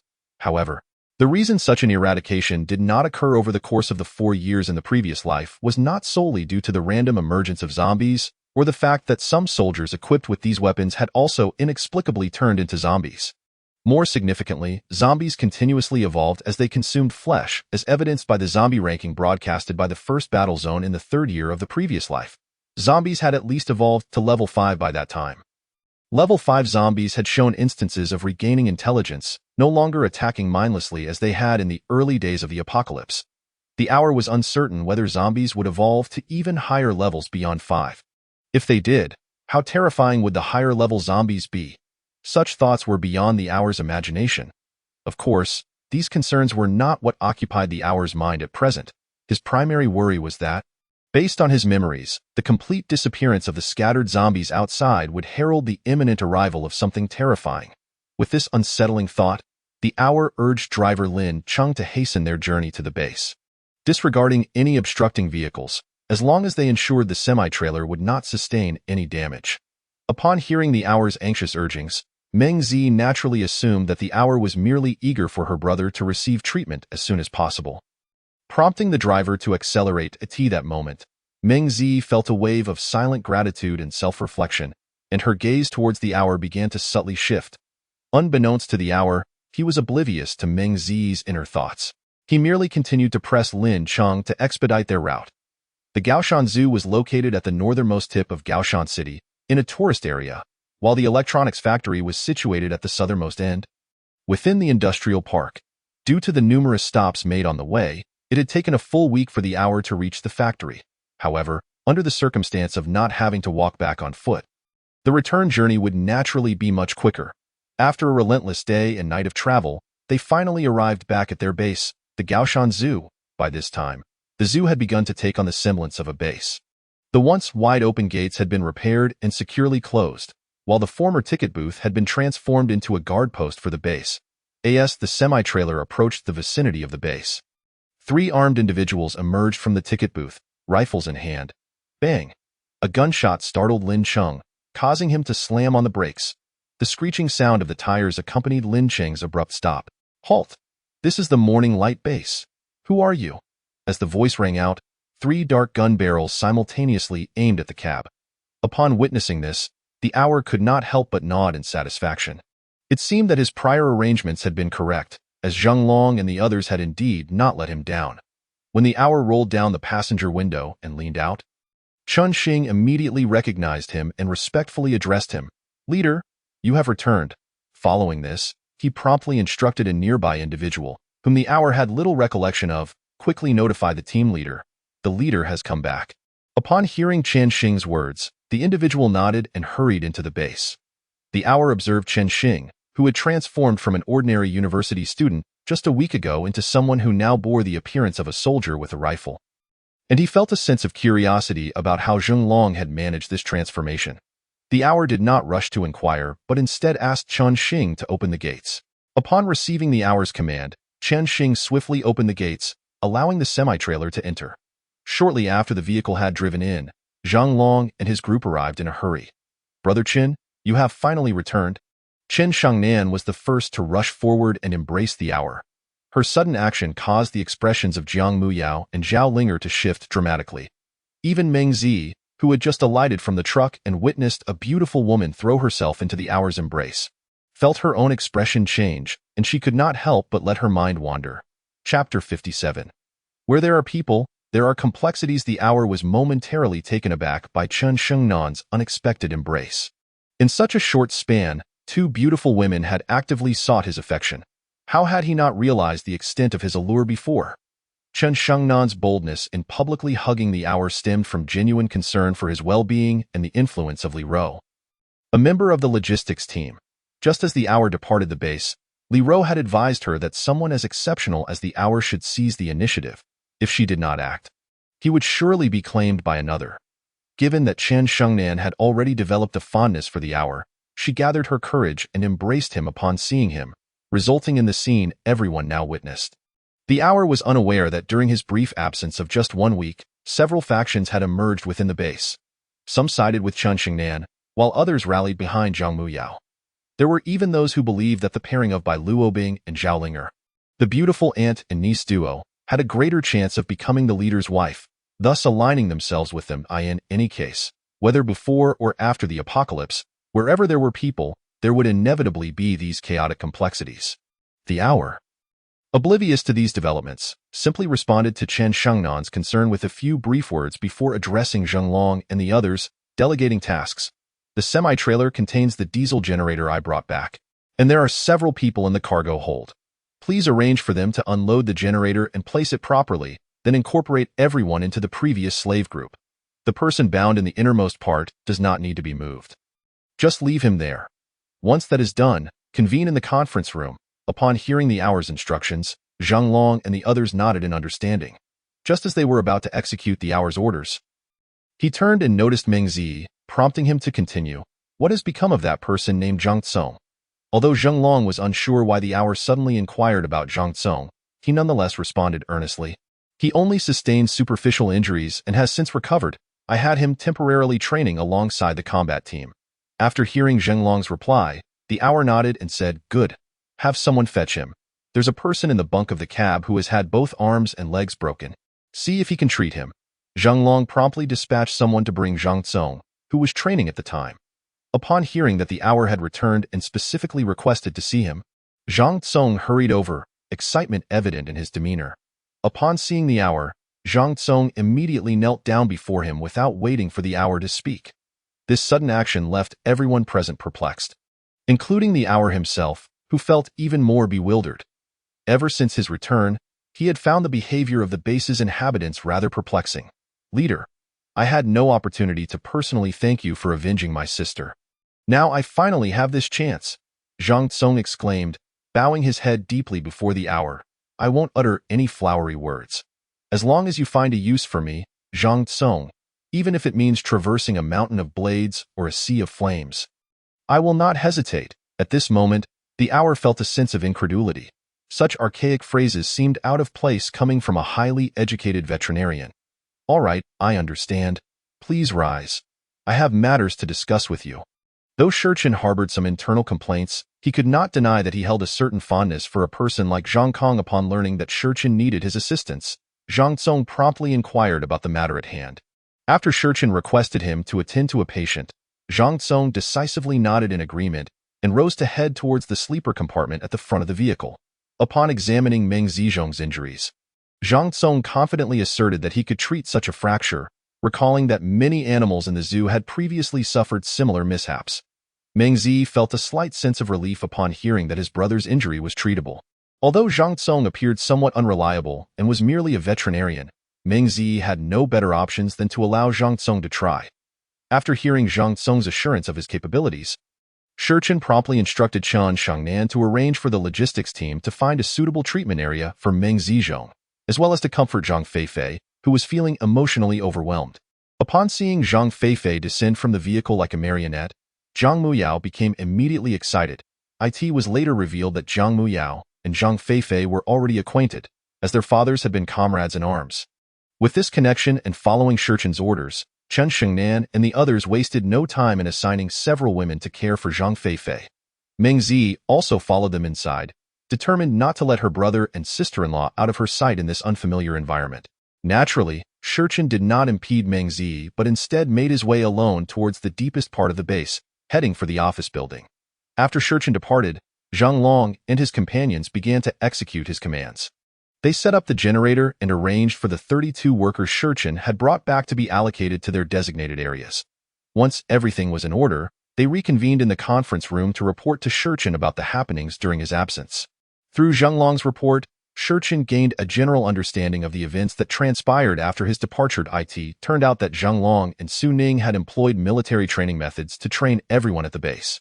These military techniques had been honed over many years of practice prior to the apocalypse, proving to be the most effective approach. This militarized management and training not only instilled a sense of obedience and collective honor in everyone in a short period, but also reinforced their recognition and affirmation of the Chengxi base. As long as a sufficient level of faith and strong obedience was established, the stability and combat effectiveness of the entire base would gradually strengthen. After hearing this, Shurchen praised Zhang Long and Su Ning, commending their excellent work. Zhang Long emphasized that Zhao Linger had also contributed significantly to this idea, and many adjustments were suggested by this seemingly youthful yet astute girl. Upon hearing this, Shurchen was not overly surprised, as he was well aware of Zhao Linger's considerable capabilities from his previous life. After Zhang Long finished speaking, Chen Xingnan and Bai Luobing provided Shurchen with a brief update on the logistics team situation. Aside from the basic food consumption, They noted that with the onset of colder weather, the base was running low on winter clothing, heating supplies, and various essential items for women. Upon hearing this, Shurchen lamented the drawbacks of establishing a faction. Although the current number of people was not excessively large, the required supplies had already extended beyond mere food. As the population continued to grow, the problems would only multiply. While he had successfully brought back the generator, there remained numerous pressing issues. Coupled with the looming threat of an impending event, time was running short for Shurchen to develop his faction gradually. Under these circumstances, Shurchen had no choice but to alter his previous strategy. A methodical training approach was no longer suitable. Thus, he instructed Zheng Long to prepare, as he intended to combine training with actual combat to procure supplies for the base. At the conclusion of the meeting, Shurchen tasked Shen Wuyan and 2 members of his technical team to familiarize themselves with the generator's operation and begin connecting it to the entire base. He informed Shen Wuyan that he could select a few individuals from the new batch of slaves who were familiar with the generator's usage to join the technical team. After Shen Wuyan acknowledged his understanding, Shurchen instructed Zheng Long and the other team leaders to gather all members, including the slaves, in the open space in front of the main gate. Although Zheng Long and the others were uncertain of Shurchen's intentions, they complied without question. Once they had departed, Jiang Muyao and Zhao Linger remained behind. After confirming that everyone else had left, they reported to Shurchen about the quiet selection of sides occurring among many individuals in his absence. As this was part of their surveillance duties, Shurchen, upon hearing their report, simply nodded in approval and advised them to remain vigilant in the future, refraining from indicating whether their intervention was necessary. With the departure of the two, Shurchen found himself alone in the conference room. Seated in his chair, he narrowed his eyes and smiled towards the direction of the main entrance. He was unconcerned about his subordinates forming factions. As long as they posed no threat to him, Shurchen found such occurrences rather amusing. After all, as long as anyone remained loyal to him, that was sufficient. In his eyes, they were merely pawns, especially with women. While he could indulge in fleeting pleasures, earning genuine affection from Shurchen would prove to be a far more challenging endeavor. With the experiences from his previous life, Shurchen was not easily swayed by trust. Otherwise, he would not have equipped each of them with a mouse poison. Having thought this, Shurchen stood up, stretched vigorously, and strode towards the entrance in the open space in front of the base's main gate. Apart from Meng Zi and the other two, as well as Zhang Tsong, who was responsible for treating Meng Zizhong, all the inhabitants of Chengxi base, including the slaves, were gathered neatly. As for the base's security, Shurchen had long since deployed his poison insects to replace the guards at various points of the entrance. At this moment, Shurchen stood tall before everyone. As all gazes turned towards him, a man, tightly bound with ropes, knelt beside Shurchen. This man was none other than Zhang Hong, who had witnessed Shurchen personally slay his father. At this moment, everyone present, including the slaves who did not recognize Zhang Hong, murmured among themselves, uncertain of Shurchen's intentions for summoning them all. Only the workers who had been brought over from the factory had a faint understanding of Shurchen's motives, having witnessed the gruesome act themselves. Given Shurchen's ruthless demeanor, it was clear he would not allow Zhang Hong, who bore a grudge for his father's death, to continue living silence. With Shurchen's command, the cacophony of over 100 voices, including those of the 30-plus workers he had brought back, came to an immediate halt. Noticing the silence, Shurchen continued, "You all would do well to remember my words with utmost seriousness. In this apocalyptic world, where hell reigns, I have provided you with a sanctuary, and it is called Chengxi." At this point, Shurchen cast a piercing gaze over the crowd, and every individual who met his eyes quickly averted their gaze, aware of his formidable strength. "Therefore, I hope you will never engage in any acts of betrayal against Chengxi. Otherwise, this will be the fate of all traitors." With that, Shurchen swiftly severed one of Zhang Heng's fingers. The bound Zhang Hong had no possibility of resistance. His mouth was tightly gagged, leaving him to emit muffled sounds of distress. Ignoring Zhang Heng's struggles, Shurchen continued his assault. In a swift motion, Zhang Heng's fingers were severed one by one, each finger consumed by Shurchen's tiger poison. This explosive spectacle served as a stark reminder to all present, particularly the new slaves who had only recently become acquainted with the base's rules, of the true nature of Shurchen. After Shurchen had removed all of Zhang Heng's fingers, the excruciating pain caused Zhang Hong to lose consciousness. "Now, I shall announce the first mission of our base. Due to the increase in our population, we are experiencing a shortage of survival supplies. Therefore, tomorrow morning, the combat team will lead all slaves to the shopping mall located to the east of our base to gather all available living supplies. I will not intervene during this mission. You must rely solely on yourselves to accomplish it. Those who perform exceptionally well may shed their identities as slaves and become preliminary members. This is your opportunity. However, should anyone dare to flee at the last moment, they will meet the same fate as him. With that, Shurchen decisively ended Zhang Heng's life, and his corpse was promptly devoured by the tiger poison as a snack. As for the slaves, Shurchen had no intention of allowing them to merely engage in menial labor within the base. For the sake of high-end combat strength, these individuals were both laboring slaves and the base's official members. Serving as cannon fodder, of course, this was not an act of cruelty on Shurchen's part. Nearly every large faction operated in a similar manner, in a world devoid of legal and moral constraints. Such methods were undoubtedly the simplest and most effective means of dealing with those who had committed heinous crimes. Once the time was announced, Zhang Long and his companions were naturally eager to take action. Especially for someone like Chen Xing, who held immense gratitude and admiration for Shurchen. This mission undoubtedly represented an exceptional opportunity for them to prove themselves to him. Even the former slaves, upon learning of their chance to escape their servitude, cast their fears aside, each brimming with excitement. Their enthusiasm was utterly incomprehensible to the workers who had recently arrived from the factory. After all, Shurchen's command was evidently aimed at preparing these individuals to confront the terrifying zombies outside. How could they not only remain unafraid but also display such exuberance? Of course, it was no surprise they couldn't understand, as the workers had yet to grasp the true implications of their status as slaves. Consider this. The base had transformed remarkably in just a week since Shurchen's departure, illustrating the immense workload the slaves undertook daily. They not only performed the most arduous tasks, but were also limited to a meager meal of thin soup each day. Such a state of existence was akin to hell for those who had never suffered before the apocalypse. As for rebellion, without mentioning the mouse talismans left for each formal member by Shurchen, as well as the formidable bear and wolf talismans guarding the base, the various firearms wielded by team leaders and their deputies were far beyond what they could resist. Moreover, outside the base lay a vast horde of zombies and magical beasts. Their refusal to rebel offered them the prospect of promotion opportunities like the present. Rebellion would undoubtedly equate to a form of suicide. Chapter 59. The rooftop of the office building. Once Shurchen had assigned the tasks, everyone dispersed to their respective posts, each fulfilling their duties. Shurchen then made his way alone to the medical room designated for treating Meng Zhizhong.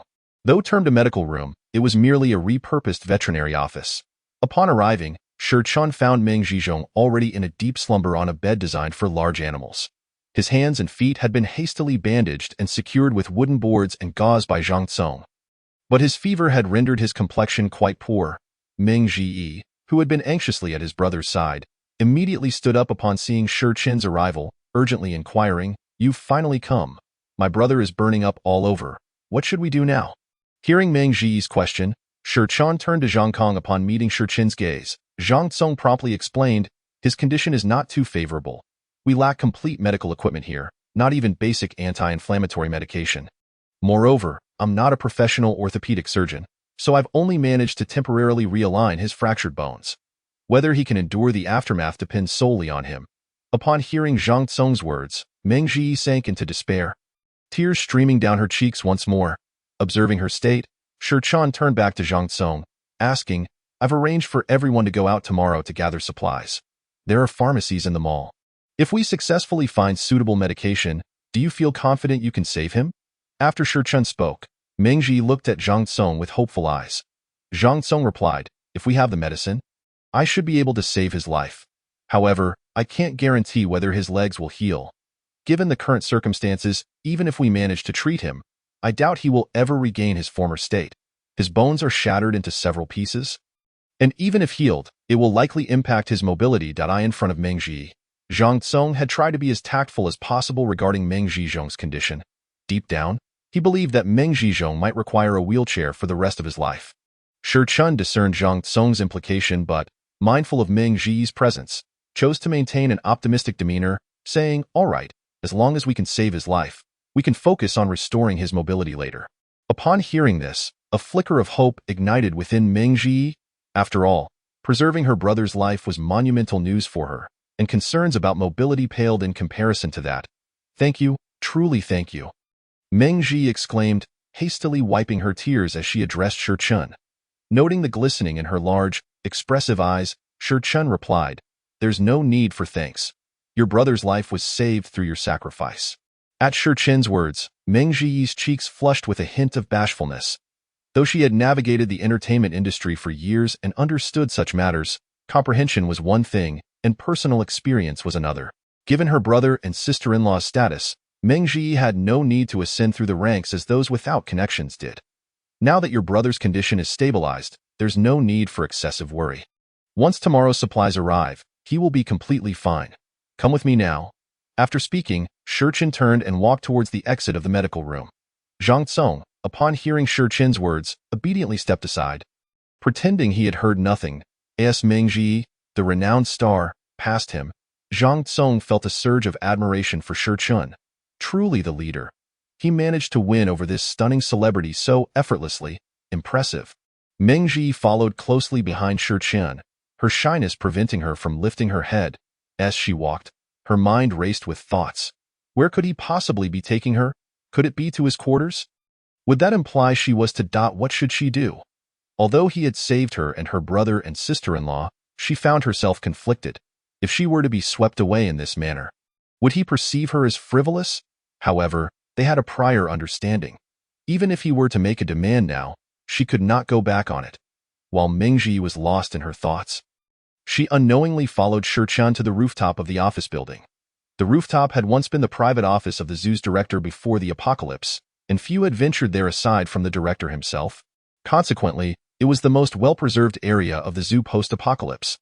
The director had been a hedonist, thus the top floor boasted not only an office but also an entertainment room and a temporary lounge, all fully equipped.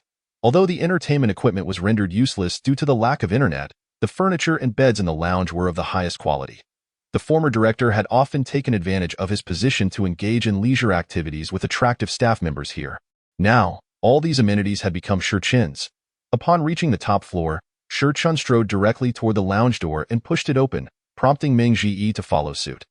Once inside the lounge, Shi Chun plopped down onto the plush, custom-made Italian Dima sofa, thoroughly relaxing his weary body.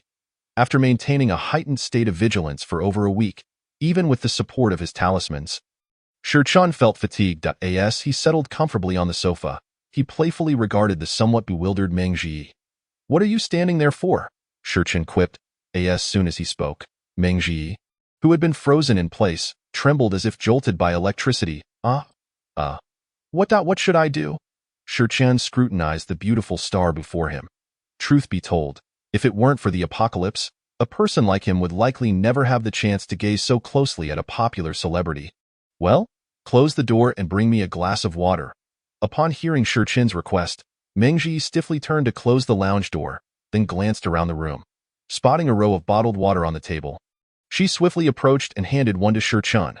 The mineral water had been specially placed by Chen Xiangnan's arrangements. After Shi Chun decided to utilize the entire top floor as his leader's quarters, Chen Xiangnan assigned Xiao Shui from the logistics team to oversee the maintenance of the top floor, including daily cleaning and regular replenishment of food and water supplies. Shi Chun accepted the bottle of water from Meng Ji with a smile, drinking it in one go before gesturing toward the bed across from him, continuing, Now, you know what comes next, right? Upon hearing Shi Chun's words, Meng Ji's cheeks flushed deeper at the sight of the bed he indicated. I understand. Accompanied by a whisper as faint as a mosquito, Meng Ji took hesitant steps toward the bed. Chapter 60. Departure from Taiyue City. The short distance from the sofa to the bed took Meng Ji an agonizingly long time to traverse, each step stretching into several seconds. Finally, arriving at the bedside, she plopped down onto the bed, closed her eyes, and resolutely declared, I'm ready. Come on. Shi Chun, observing Meng Ji sitting on the bed with her eyes tightly shut, burst into laughter, exclaiming, Ha ha ha, I just meant for you to make the bed. What are you preparing for? At Shi Chun's words, Meng Ji felt an overwhelming urge to find a hole to hide in. With embarrassment, she opened her eyes and, flustered, retorted, You naughty person. As Meng Ji began to scold him while attempting to rise from the bed, Shi Chun swiftly dashed over, Without any prior indication, Shurchen firmly grasped Meng Zi's shoulder and suddenly kissed her. Meng Zi was utterly taken aback by this unexpected advance. Her large, sparkling eyes widened in disbelief as she could only emit muffled sounds in response to his kiss. After savoring the taste of her lips, Shurchen released her and, observing her incredulous expression, stated directly, "I shall spare you today. Once I procure the medicine to save your brother's life tomorrow, we shall continue then." Having spoken, he did not wait for Meng Zi to respond, but instead turned over and fell asleep on the bed. Meng Zi, gazing at Shurchen, who had dozed off immediately after the kiss, finally regained her composure. Embarrassed and indignant, she stood up from the bed, her eyes glaring at this enigmatic man who left her utterly perplexed. That night marked the first time since the apocalypse that Meng Zi could genuinely relax. Lying on the sofa, she gazed at the bright moonlight streaming through the window, her gaze inevitably drifting towards the slumbering Shurchen. Had it not been for this man, the fate of her and her brother and sister-in-law would likely have been dire. How could she possibly be safe here? In her heart, Meng Zi silently expressed her gratitude to Shurchen once more. Though it would have been preferable if the terrifying tiger spirit lurking by Shurchen's bedside did not have its predatory gaze fixed upon her. Due to the presence of the tiger spirit, Meng Zi hesitated to fall asleep, her thoughts drifting back to her brother and sister-in-law. Her brother was enduring physical agony, while her sister-in-law was suffering under mental torment. The two people she cherished most were both enduring torment, and she felt utterly helpless. Disturbed, Meng Zi fervently prayed in her heart to every deity she could think of, hoping that Shurchen would successfully return with the medicine to heal her brother the next day. The night swiftly passed, and the new day arrived with the rising sun. Most people in the world hoped to awaken from this dreadful apocalypse, believing it to be a mere nightmare. Alas, as dawn broke, they opened their eyes to confront the bloody reality. Shurchen, too, opened his eyes as sunlight poured through the window, quickly surveying his surroundings and spotting Meng Zi on the sofa, her tear-streaked face indicating her troubled sleep. As he summoned the tiger spirit that had guarded him throughout the night back into his energy reservoir, he lamented how this brutal apocalypse had plunged lives like Meng Zi's, once filled with happiness, into despair overnight. Witnessing their plight only strengthened Shurchen's resolve to grow stronger. Ever since he inherited the legacy of the Gu path and returned to the present, he understood that only by becoming powerful could he prevent himself from enduring any further suffering and helplessness. Shurchen refrained from waking the peacefully sleeping Meng Zi and quietly slipped out of the room, heading downstairs eyeing the open space before the base's entrance. Zhang Long and Su Ning had assembled all the combat team members and slaves, standing in neat rows, awaiting Shurchen's arrival. Zhang Long and Su Ning held the 288-style precision sniper rifles they had retrieved from the police armory. Meanwhile, the formal combat team members, including Chen Xing, Sima Ping, and Peng Bo, were each armed with a 95-style police rifle or a 92-style police handgun. All the slaves were also equipped with suitable melee weapons, including fire axes, machetes, and sharpened steel rods. While these were not professional weapons, at least Shurchen had not sent them into battle unarmed. As Shurchen arrived, Zhang Long and Su Ning led the group in a modified salute, with all raising their right fists to their chests. This gesture had been specifically designed by Shurchen to distinguish them from others in the war zone. Zhang Long's execution of this task was commendable. Immediately after Shurchen's instructions, he ensured that everyone memorized this salute, which would represent their group, Morning Light. Leader. All personnel from the Morning Light base are assembled, awaiting your instructions. Shurchen observed the disciplined group Zhang Long had trained in such a short time, feeling a sense of satisfaction at having saved this veteran soldier. All right, let's set off. With Shurchen's command, Zhang Long led everyone to board the vehicles. The leading armored vehicle served as transportation for Shurchen and Zhang Long, while the remaining members, due to their large numbers, could not fit into the two commercial vehicles they had arrived in. Fortunately, the zoo parking lot was filled with tour buses left behind by previous visitors, allowing everyone to avoid a long trek to their destination. Once everyone was seated, Zhang Long started the armored vehicle, leading the convoy swiftly towards the mission site. Approximately 20 minutes away from the zoo, in the Taiyue City shopping mall, several survivors were huddled beneath the seats in the cinema on the 4th floor. Outside, the air was filled with the terrifying sounds of zombies howling and gnawing on human flesh. This dreadful cacophony left the survivors trembling in fear, their eyes glued to the cinema entrance. Brother Ding, what should we do now? A sweet-faced woman with glasses asked, her voice quavering as she addressed the man beside her, known as Brother Deng. His name was Deng Yin, the former leader of the mall before the zombie invasion.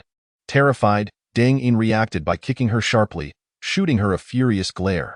The woman, taken aback by the sudden assault, quickly covered her mouth, tears streaming down her face as she recalled everything that had led them to this moment. Chapter 61. Lu Shiyu's memories. The woman was named Lu Shiyu, and before the apocalypse, she worked as a clerk in a luxury goods store on the first floor of the Taiyue City shopping mall. Naturally, a woman working in such a high-end store would not lack in appearance. Most of her colleagues sought this job as a stepping stone to meet wealthy individuals who could afford luxury items, often ending up as mistresses or second wives. However, Lu Shiyu was different. She was a top student from a prestigious university, disdainful of being a mere underground lover. Her ambition was to become the legitimate wife of a wealthy man. To become a true socialite. This great goal was nearly within her grasp, but the apocalypse suddenly intervened. The day the apocalypse struck was supposed to be Lu Shiyu's last day of work. She had successfully enticed a 52-year-old man to abandon his longtime wife for her youthful beauty. After completing her last shift, she was set to get engaged to him. As she boasted to her colleagues about her impending engagement, the apocalypse began. In an instant, half of the shoppers in the mall transformed into zombies, plunging the entire establishment into chaos. Lu Shiyu and the older man, waiting for her to finish work, found themselves trapped inside the mall. Fortunately, the mall's head of security, Tang Wenjie, reacted quickly. Upon seeing the monstrous creatures on the monitors, he sealed all the electric doors, preventing the zombies outside from entering. After a brief moment of panic, Tang Wenjie led the surviving security personnel to eliminate the zombies within the mall. Once he had wiped out the zombies and established himself as the leader of the survivors, Lu Shiyu quickly assessed the situation. She decisively abandoned the screaming older man, using her beauty to win Tang Wenjie's favor. As a result, Lu Shiyu became the second in command in the mall, second only to Tang Wenjie, and began to wield her newfound power. It was then that she realized her true desire was not wealth itself, but the power that came with it. She became obsessed with the ability to command others, establishing various rules within the mall and fantasizing about becoming a figure of authority in this new world. Unfortunately, her reign was short-lived. Before she could fully enjoy her leadership status, their mall was breached by another group. The invaders were led by Deng Yin, the owner of the gym adjacent to the mall. On the day the apocalypse struck, Deng Yin had decided to keep his gym closed to prepare for an upcoming competition, ensuring that all his staff remained inside for training. Miraculously, none of them had transformed into zombies, allowing Deng Yin to preserve his resources and personnel intact. Eventually, when the supplies at the gym ran low, he led his team into the Taiyue City shopping mall. How could Tang Wenjie and his fellow security guards possibly stand a chance against Deng Yin and his group of fitness enthusiasts? Not only are Deng Yin and his companions exceptionally strong, but they are also audacious in their actions. Upon entering the shopping mall, they immediately slaughtered Tang Wenjie and his entire gang, suspending the lifeless body of their leader. Tang Wenjie, from the chandelier in the center of the mall. Deng Yin's intent was to instill fear in everyone present, making it clear that witnessing Tang Wenjie hanging in midair was a dire warning against resisting them. Thus, Deng Yin ascended to become the second leader of the mall and simultaneously the third man in Lu Shiyu's life. Lu Shiyu was indifferent to who the leader was, as long as her aspirations of becoming the leading woman were not hindered. Unfortunately, Deng Yin was not the same as the honest and simple security guard Tang Wenjie. After indulging himself with Lu Shiyu, he claimed all the attractive women in the mall for himself. This caused Lu Shiyu's status to plummet dramatically. Adding to her humiliation, the women she had previously bullied now united against her, seeking vengeance, further fueling Lu Shiyu's fury. Just as she incessantly hoped for an unforeseen event to restore her former influential status, fate intervened. As night approached, the once-blocked roller shutter door, damaged by Deng Yin and his crew, began to make noise. Initially, it was merely the sound of zombies scratching at the iron door, a noise that had persisted for nearly half a month. So the people inside the mall paid it no mind. However, the scratching soon transformed into knocking, and as the sound grew louder, the survivors in the lobby felt a surge of fear. They promptly notified Deng Yin, who quickly rushed from his makeshift bedroom on the third floor to the first floor. Just as Deng Yin and his companions arrived, the knocking escalated into a tremendous banging on the door. With the final resounding crash, the debris used to barricade the door began to tremble. Sensing an ominous shift, Deng Yin watched as the iron roller shudder and all the objects blocking the entrance were hurled aside. Creating a gaping hole, behind this breach stood a towering zombie, nearly 3 meters tall, its belly grotesquely swollen as if it had forcibly ingested something indigestible. With a deafening roar, the enormous zombie bared its rancid maw at the survivors within the mall. The sudden appearance of this behemoth left everyone frozen in shock. As the behemoth staggered into the mall, someone in the crowd shouted, "Monster! Run!" Instantly, chaos erupted within the mall, as every survivor summoned every ounce of strength to escape. Once Deng Yin regained his senses, he turned and fled up the stairs. Despite the behemoth's immense strength, its speed was painfully slow, unable to keep pace even with the ordinary zombies trailing behind. However, the massive gap it created allowed an endless horde of zombies to surge into the mall. As the zombies poured in, the remaining survivors were relentlessly captured, devoured, and transformed into zombies themselves, all while continuing the hunt for the remaining survivors. In the span of a single night, this group of survivors, who had persevered through the apocalypse for over half a month, was nearly annihilated by the zombies. Only a few, including Deng Yin, remained silent and trembling on the 4th floor. Chapter 62. Discovering the enormous gap at this moment. Lu Shiyu, having concluded her reverie, glared fiercely at Deng Yin, who had just kicked her. She loathed the unexpected arrival of the zombies that had robbed her of the opportunity to become a wealthy lady. And she despised Deng Yin, the fickle-hearted man. Although she dared not retaliate, she began to curse Deng Yin fervently in her heart. Just then, they all heard footsteps approaching from outside the door. This renewed everyone's focus on the entrance. The footsteps of the zombies grew increasingly closer, and Deng Yin and his companions felt their hearts race in trepidation. At this critical juncture, the roar of an engine suddenly erupted from outside. As the engine's sound grew louder, the previously approaching footsteps began to recede. This unexpected turn of events ignited a flicker of hope for survival in Deng Yin and the others, listening to the increasingly closer sound of the vehicle. Their trembling states transformed into expressions of hope. "Did you hear that?" Deng Yin whispered to his most trusted subordinate, Zhang Zhe. Zhang Zhe immediately responded, "Yes, Brother Deng. It sounds like there's a vehicle outside." Following Zhang Zhe's remark, Deng Yin's coach, Li He, chimed in excitedly, "Wonderful. The noise outside can lure those monsters away." After Li He spoke, Zhang Zhe continued, "Ha ha ha. I wonder who the fool is, daring to drive around at a time like this." Upon hearing Zhang Zhe's mocking, Deng Yin revealed a sinister smile and said, "What does it matter? At least we have a chance of salvation." As they conversed, the noise from outside indeed began to diminish. The vehicle that approached the mall was commanded by Shurchen to have Zhenglong circle the perimeter, primarily to assess the situation within the mall. After completing a circuit, Zhenglong and the others discovered the enormous gap created by the behemoth zombie. "What's going on?" Zhenglong inquired as he beheld the breach. Observing the enormous gap and considering the current timing of the apocalypse, Shurchen could not help but conclude, "Interesting, the second-tier zombies have already appeared." Hearing Shurchen's musing, coupled with the signature cold smile on his face, Zhenglong understood that Shurchen had grasped something significant and pressed further. "Leader, do you know what is happening?" Shurchen nodded with a smile and replied, "Yes, I have a rough idea. Things are about to become quite intriguing."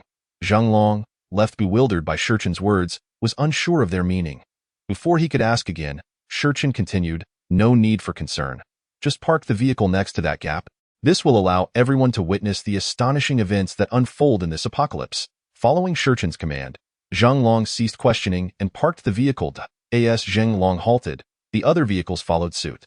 The moment the vehicles stopped, the zombies inside and around the mall surged toward them like a tidal wave. Rat-tat-tat-tat-tat. Bang, bang, bang. As the zombies charged, Zhenglong and his group swiftly retaliated. They began to attack using their usual training methods, maintaining formation and avoiding chaos. As the team leader, Zhenglong led the charge, repelling the zombies with his handgun while shouting commands to the others. Meanwhile, the vice captain, Su Ning, had already climbed atop the bus and set up her sniper rifle. Bang, pft, bang, pft. With the distinct sound of the sniper rifle, each shot Su Ning fired resulted in a zombie collapsing to the ground. After fending off the nearby zombies, Zhenglong continued to direct, "Everyone, use melee weapons to conserve ammunition. Remember, aim for the zombies' heads. Otherwise, we cannot eliminate them." Following Zhenglong's orders, Everyone brandished their machetes and axes, striking fiercely at the zombie skulls. These ordinary first-tier zombies had severely limited mobility, and as long as they overcame their fear, even an average person wielding the appropriate weapon could defeat a zombie. Thus, with the aid of firearms, Zhang Long and his team found it relatively effortless to dispatch a significant number of zombies. Of course, their success was not just due to their training, but also because they were not surrounded by the horde, i.e. in the absence of overwhelming numbers. They could achieve this level of effectiveness as long as they avoided injury from the zombies. Simultaneously, the group of Deng Yin inside the mall heard the gunfire from outside. Initially, they assumed the newcomers were a bunch of reckless youths, but upon hearing the gunfire, they realized they were facing a formidable force. "Brother Deng, is that gunfire outside?" Zhang Jia asked nervously. Deng Yin, who had just risen from the ground of the cinema, observed the surroundings with trepidation. Upon hearing Zhang Jia's question, he steadied himself and replied, "It seems so. It appears the officials have finally recovered after this time." Deng Yin's certainty that the gunfire indicated the presence of officials stemmed from the reality that firearms are not accessible to civilians in Huaxia. Even those with connections might only possess a handgun, and hearing the dense barrage outside led any reasonable person to conclude that it was the work of the authorities. Upon hearing the word officials, Deng Yin's subordinates began to panic. After all, during the past half-month, they had engaged in numerous heinous acts of violence. Now that the authorities had arrived, how could they not be alarmed? Dengo. "What shall we do now?" Zhang Zhu inquired with palpable excitement, while Li He and the others displayed expressions of anxiety and fear as they turned their gazes toward Deng Yin.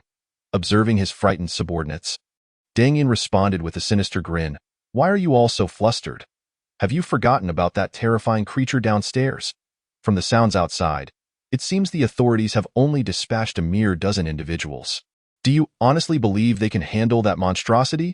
Upon hearing Deng Yin's words, the others involuntarily recalled the fearsome creature towering over 3 meters. What if that beast were to slaughter the officials? Wouldn't we also suffer the consequences? At that moment, the mall manager, who had followed Deng Yin up, spoke up.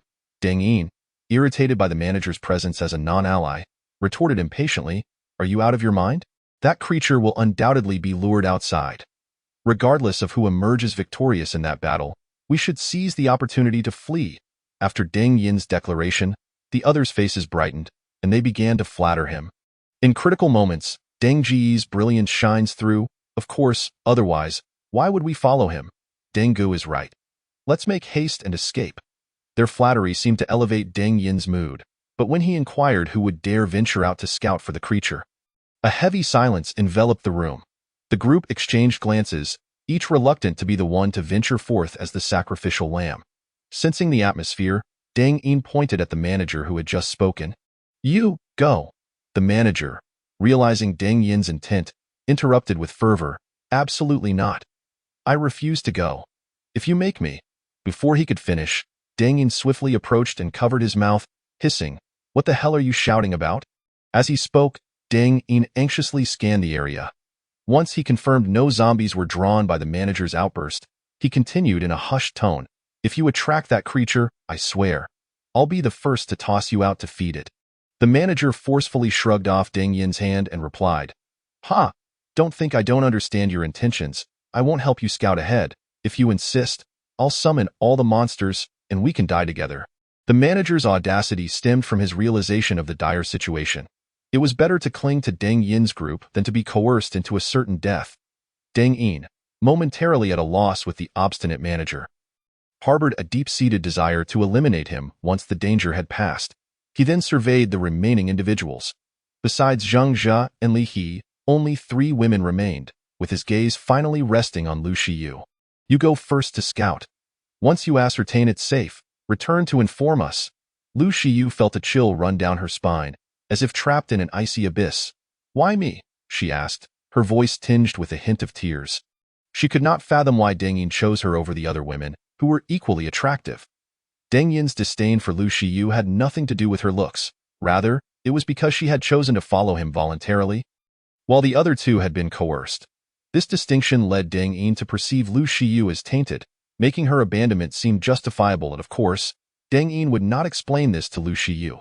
Tio preempted her from employing the same tactics as the manager. He resorted to threats. "Damn it! Why so many questions? If I command you to go, You shall go, or I will kill you right now." Seeing Ding Yin's menacing expression, Lu Shiyu turned to the others with a pleading gaze. Yet none were inclined to assist her, especially the two women who had faced her wrath before, along with the mall manager. They were merely content to avoid her downfall, observing the manager and the other women's evasive eyes. Lu Shiyu understood her resistance was futile. Resigned, she approached the door and cautiously peered into the corridor. Deng Yin and the others tensed as Lu Shiyu cautiously poked her head out. She exhaled a sigh of relief upon discovering the corridor devoid of any zombies. With no retreat left, she advanced with trepidation, praying inwardly as she stepped outside. 1 step, 2 steps, 3 steps. By the time she reached the 4th floor staircase, she still had not encountered any zombies. It dawned on her that all the creatures had been drawn away by the commotion outside. In that instant, she experienced a profound sense of survival.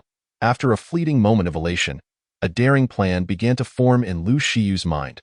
She resolved not to return to inform Deng Yin. After all, even if she did, her fate would ultimately be to remain one of his easily discarded pawns. A predicament she refused to accept. With her determination solidified, Lu Shiyu dashed downstairs. As she ran, she mentally organized her forthcoming strategy. If she could report Deng Yin and the others' crimes to the officials and inform them about the towering creature, they would assuredly take her away. Once she escaped, perhaps her beauty could even win her the favor of a high-ranking official. Envisioning herself as the wife of a powerful figure, commanding all armed officials, Lu Shiyu's heart raced with ambition. But just as she reached the 1st floor, ready to execute her plan, she witnessed a scene that would be etched in her memory forever. Outside the mall, the majority of zombies had been eradicated by Zheng Long and his team. Except for a few unfortunate slaves infected by the creatures, all the official members remained unscathed. Yet, this was not what left Lu Shiyu in shock. It was the young man engaging in a duel with the towering monster. Not only Lu Shiyu but even Zheng Long and the others were struck speechless by the sight. Initially daunted by the colossal zombie, they had been momentarily paralyzed. Just as they stood there, Shurchen, who had been observing from the vehicle, sprang into action. Without summoning any insects, he charged forward alone. His agile movements and strength rivaling that of the massive zombie made it clear to Zheng Long and the others that Shurchen was not merely a controller of monsters. He possessed formidable combat prowess as well. Shurchen did not simply overpower the giant zombie. He appeared to toy with it. He had no intention of showing off before Zheng Long and his companions. If the advanced insects had not become his personal companions while the weaker ones lacked the ability to defeat the giant zombie without harm, he would not have engaged personally. Each insect represented a precious combat asset, and losing them to the giants would be a significant loss. After gauging the giant zombie's capabilities, Shurchen ceased holding back. As the giant zombie swung its arm toward him, Shurchen seized the opportunity, deftly maneuvering behind it. With a powerful leap, he soared over 2 meters high, aiming his sharp police dagger at the creature's neck. Slice! A flash of steel passed through the air. The giant zombie's arm halted mid-swing. With a sickening thud, the creature's grotesque head fell to the ground at Shurchen's feet. Chapter 64.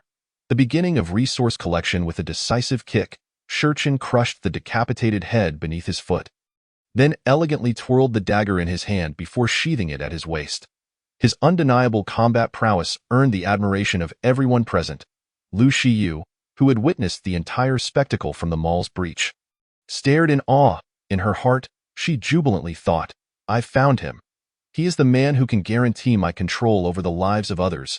With this realization, she feigned a pitiful demeanor and dashed toward Shurchen, crying out, "Help! They're trying to kill me!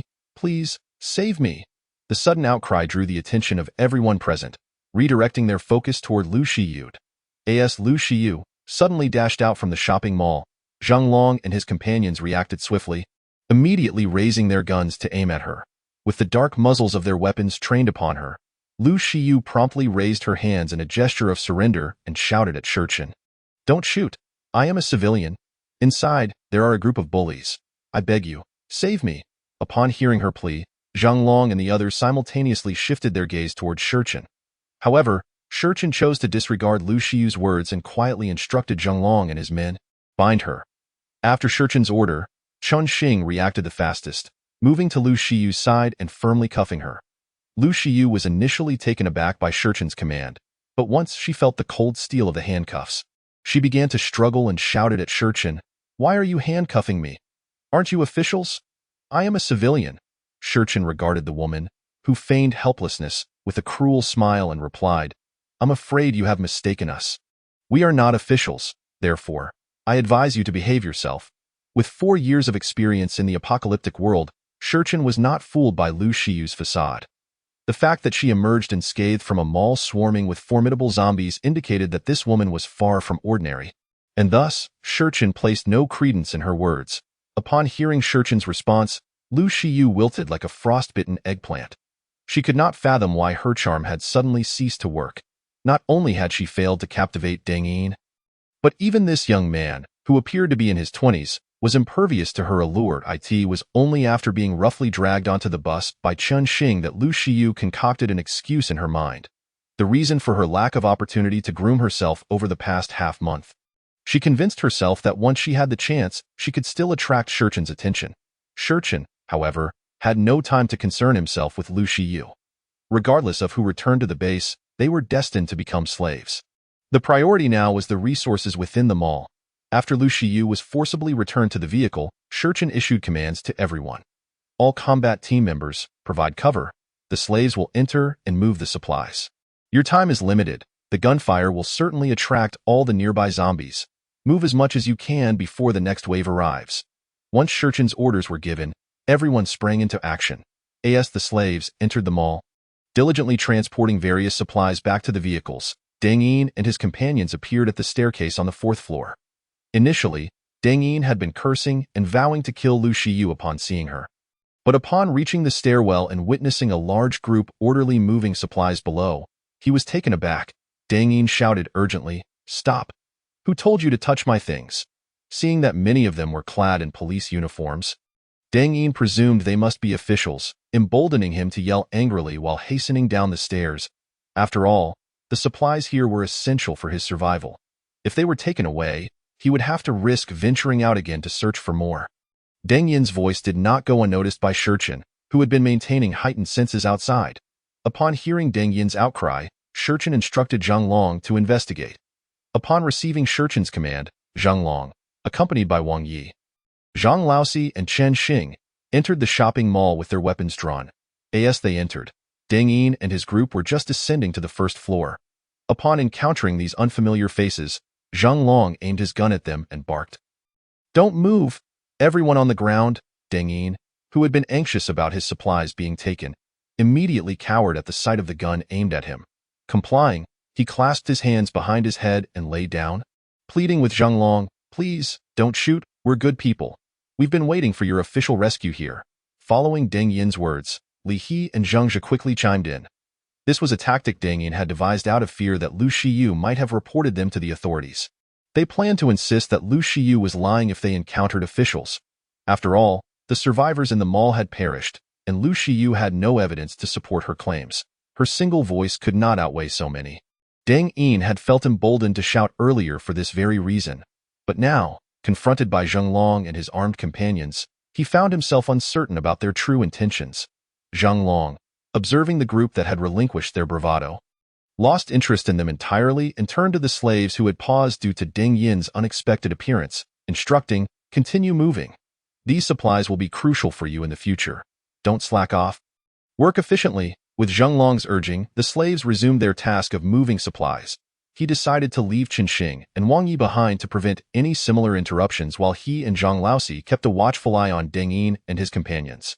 After securing the last survivors from the mall in handcuffs and placing them in the trunk of an armored vehicle, no further unexpected incidents occurred. Thanks to the collective efforts of the slaves, the supplies were soon loaded onto all the vehicles that had arrived, including a significant quantity of urgently needed medications for the base. As the supplies were nearly finished being transported, Shurchin ordered everyone to prepare for withdrawal. Just as they were about to board the vehicles and depart, an unforeseen sound echoed from not far away. Chapter 65. An unexpected appearance. Vroom vroom. Accompanied by the roar of engines, Zhang Long and his companions immediately displayed expressions of disbelief as they turned towards the source of the noise. Just as Shurchin, who had taken a seat in the passenger side of the armored vehicle and closed his eyes to recover from the battle's exertions, abruptly opened his eyes in surprise. Two modified Iveco Delight vehicles were speeding towards them from the main road to the west of the mall, trailed by a horde of snarling zombies. Once everyone comprehended the situation, Zhang Tsong and Chen Xing erupted in curses. Damn! Where did these idiots come from, leading zombies our way? Wow, this is getting interesting, boss. I'm going to shoot these bastards who attracted the zombies to us. At that moment, Shurchen, gazing at the approaching camouflaged Iveco vehicles, furrowed his brow. Observing the considerable number of zombies, he chose to ignore the curses from Chen Xing and decisively instructed Zhang Long, prepare for battle. Eliminate the zombies behind the vehicles first. Shurchen's command to prioritize the zombies was not out of goodwill, but rather a necessity. If the zombies weren't dealt with, they would have no chance of survival either. As the two Iveco vehicles reached the entrance of Taiyue City, Zhang Long and the others, following Shurchen's orders, reluctantly disembarked and opened fire on the zombies behind the vehicles. Rat-a-tat-tat-tat-tat, bang, bang, bang, bang. Accompanied by the gunfire, a storm of bullets rained down upon the horde of zombies. As Zhang Long and his team provided cover, the occupants of the two Iveco vehicles leaped out, weapons in hand. Approximately a dozen well-trained individuals clad in military uniforms emerged, each wielding an array of weaponry, camouflaged military sniper rifles, grenade launchers operated by two, and most notably, the QJZ-171 heavy machine gun. The QJZ-171 heavy machine gun, a 12.7mm mountain heavy machine gun, is an absolute killer among handheld military weapons.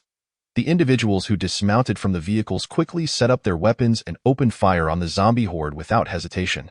As they unleashed a barrage upon the zombies, Shurchen's gaze fell upon the first person to exit the vehicle, who was directing the battle, and his expression shifted to one of extreme astonishment.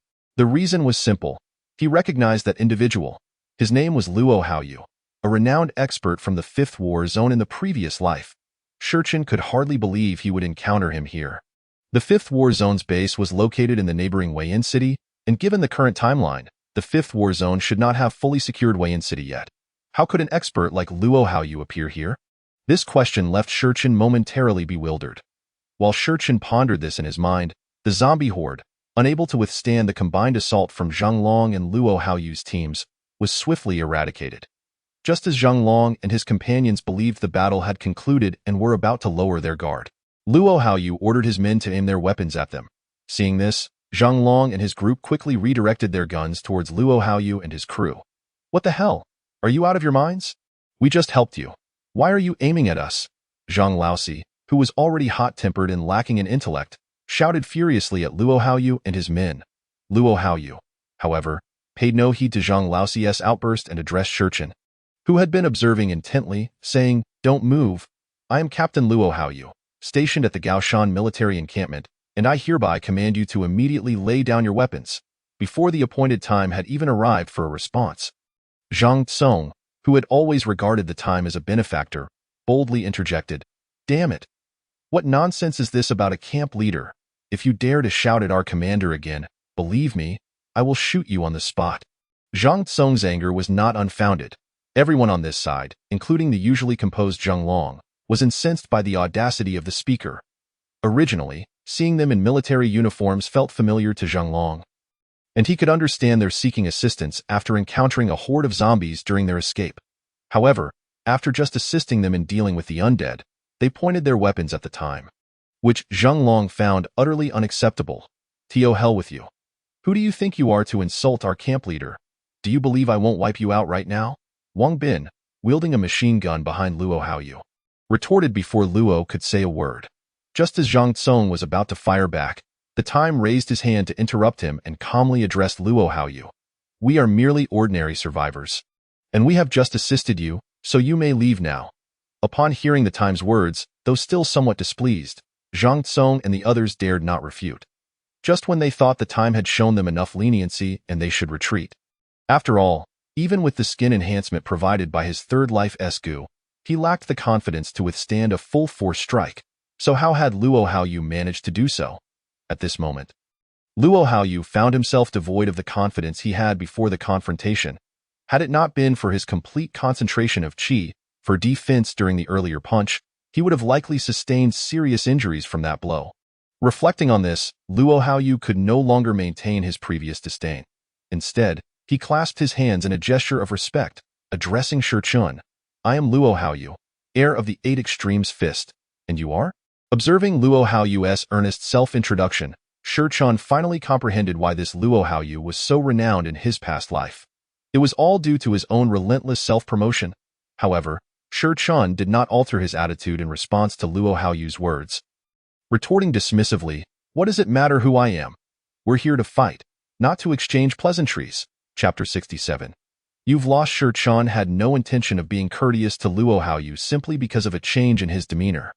Not to mention that he had a vendetta against the Fifth War Zone in his past life, but Luo Haoyu himself was someone Shi Chun deeply despised.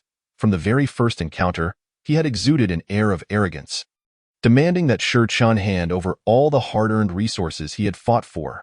Now, witnessing Shi Chun's capability for resistance, he began to feign humility with his self-introduction. Did he truly believe that he could manipulate Shi Chun's attitude as if he were some fool easily swayed? From the moment he returned from his past life, Shi Chun had resolved to never let anyone who displeased him escape unscathed. This time, he lived solely for himself, if not for the presence of everyone at his base. Making it inappropriate to confront Luo Haoyu directly, Shi Chun would have already annihilated him and his companions with his goo. Upon hearing Shi Chun's words, Luo Haoyu's expression shifted dramatically. His intention in introducing himself was to ease the tension, as he felt uncertain of his ability to defeat Shi Chun. Yet, he never expected this young man to utter such words that left him utterly humiliated. Realizing he was at a disadvantage, Luo Haoyu seethed with anger and said to Shi Chun, "Humph.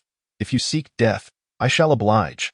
Luo Haoyu could not afford to appear weak in front of so many onlookers, so he maintained his bravado despite Shi Chun's retort.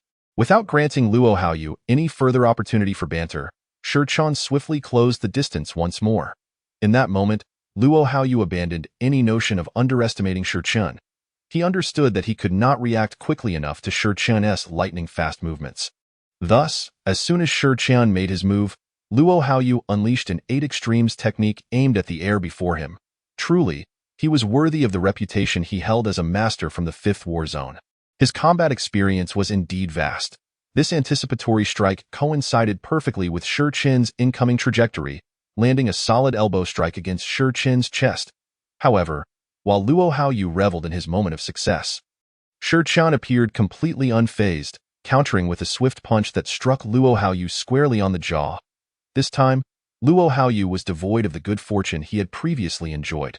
Having landed a hit on Shi Chun, he had momentarily relaxed his guard and failed to protect himself with chi. To an observer, it seemed as though both had struck each other simultaneously. Yet while Shi Chun emerged unscathed, Luo Haoyu was sent sprawling backward. Witnessing Luo Haoyu being knocked away by Shi Chun's punch, Zhang Long and the others erupted in cheers. Yes, I told you the leader is invincible. That pompous camp leader truly overestimates himself. Ha ha ha, you're absolutely right. In stark contrast to Zhang Long and his companions were Wang Bin and the others behind Luo Haoyu. They rushed to assist their fallen leader, lifting him from the ground, their faces reflecting disbelief. They could scarcely believe that their formidable camp leader had been defeated by a mere survivor encountered along the way. This left them all at a loss for how to proceed. With his subordinates helping him up, Luo Haoyu's face flushed crimson. Had he not summoned all his chi to shield his head at the moment he felt pain in his jaw, he would likely have been knocked unconscious. Yet, in this state, he felt even worse than if he had fainted. Before he could utter a word to mask his defeat, Shi Chun's voice rang out. Luo Haoyu, you've lost. Shi Chun's words struck Luo Haoyu like a public slap to the face, leaving him feeling utterly humiliated. However, at this moment, there was nothing he could do but endure. After all, he had been utterly bested in terms of combat prowess, and in numbers, his opponents outnumbered him 5-1. Even when facing ordinary foes, he had never been invincible. The opposing side had their own firepower. Thus, in every conceivable aspect, Luo Haoyu had been thoroughly defeated by Shi Chun. Suppressing his rage, he looked up and replied to Shi Chun. Yes, I concede. Let us leave at once. Luo Haoyu's words left his subordinates behind him visibly discontented. Leader, how can we just walk away like this? Just give the order, and we'll fight them immediately. As soon as Wang Bin finished speaking, Luo Haoyu shot him an angry glare, Wang Bin was silenced by the intensity of Luo Haoyu's gaze, and Luo Haoyu, gritting his teeth, muttered, "A loss is a loss. I am not a man who cannot accept defeat. We are leaving." Though he spoke thus, internally, Luo Haoyu was seething with fury. Were it not for the undeniable fact that they were outmatched in every regard, he would have devoured Shi Qin, the one who had brought such disgrace upon him. Despite their reluctance, Wang Bin and the others had no choice but to assist the injured Luo Haoyu toward their vehicle under his command. As they departed with their tails between their legs, Zhang Tsong and the others quickly converged, chattering excitedly to Shi Qin, showering him with praise. It was evident that through this victory, Shi Qin's previously unattainable image of invincibility had ascended yet another level in their minds. While Zhang Tsong and the others reveled in celebration, none paid any heed to Luo Haoyu's retreat. Approximately 500 meters down the road, a sniper named Ma Guanchuan, one of Luo Haoyu's subordinates, opened the car door and took aim at the celebrating Shi Qin and his companions with his sniper rifle. "Xiao Ma, what are you waiting for? Fire!" Wang Bin urged, his impatience palpable as he noticed Ma Guanchuan hesitating to pull the trigger. Ma Guanchuan replied, struggling to stabilize himself on the somewhat bumpy vehicle, "I want to, but that kid is surrounded by several people. I can't get a clear shot." Upon hearing Ma Guanchuan's words, Wang Bin's expression twisted in irritation as he snapped back. "Are you an idiot? If you can't hit him, shoot someone else. Target the important ones. I want him to know that harming our camp leader comes with consequences." It was clear that Wang Bin's admiration for Luo Haoyu had reached an obsessive level. After hearing Wang Bin's command, Ma Guanchuan hesitated momentarily but then aimed at another target. "But what if the camp leader holds us accountable for this? I can't handle that." As they distanced themselves further from Shi Qin and the others, Ma Guanchuan continued to waver. Wang Bin, now utterly frantic, yelled at him, "Pull the trigger. I'll take responsibility for whatever happens. Besides, no one knows the camp leader better than I do. He won't blame us." With Wang Bin's assurance, Ma Guanchuan ceased his hesitation and squeezed the trigger, aiming at the only woman encircled by Shi Qin. Su Ning, Chapter 68. The bullet shield with a resounding bang. The sound of the sniper rifle echoed through the air. A 7.62 mm armor-piercing round was swiftly unleashed from Ma Guanchuan's rifle. In the split second the gunfire erupted, Shi Qin, enhanced by his sharpened senses, detected the anomaly. However, he was currently encircled by Chen Xing and Zhang Tsong, and unable to ascertain who exactly Luo Haoyu's group was targeting, he shouted, "Everyone, take cover. Someone's firing." As Shi Qin's words rang out, the speeding bullet approached Su Ning. In that critical moment, Zhang Long's figure appeared beside her. Without hesitation, Zhang Long pushed Su Ning aside, and the bullet that was meant for her struck his back instead.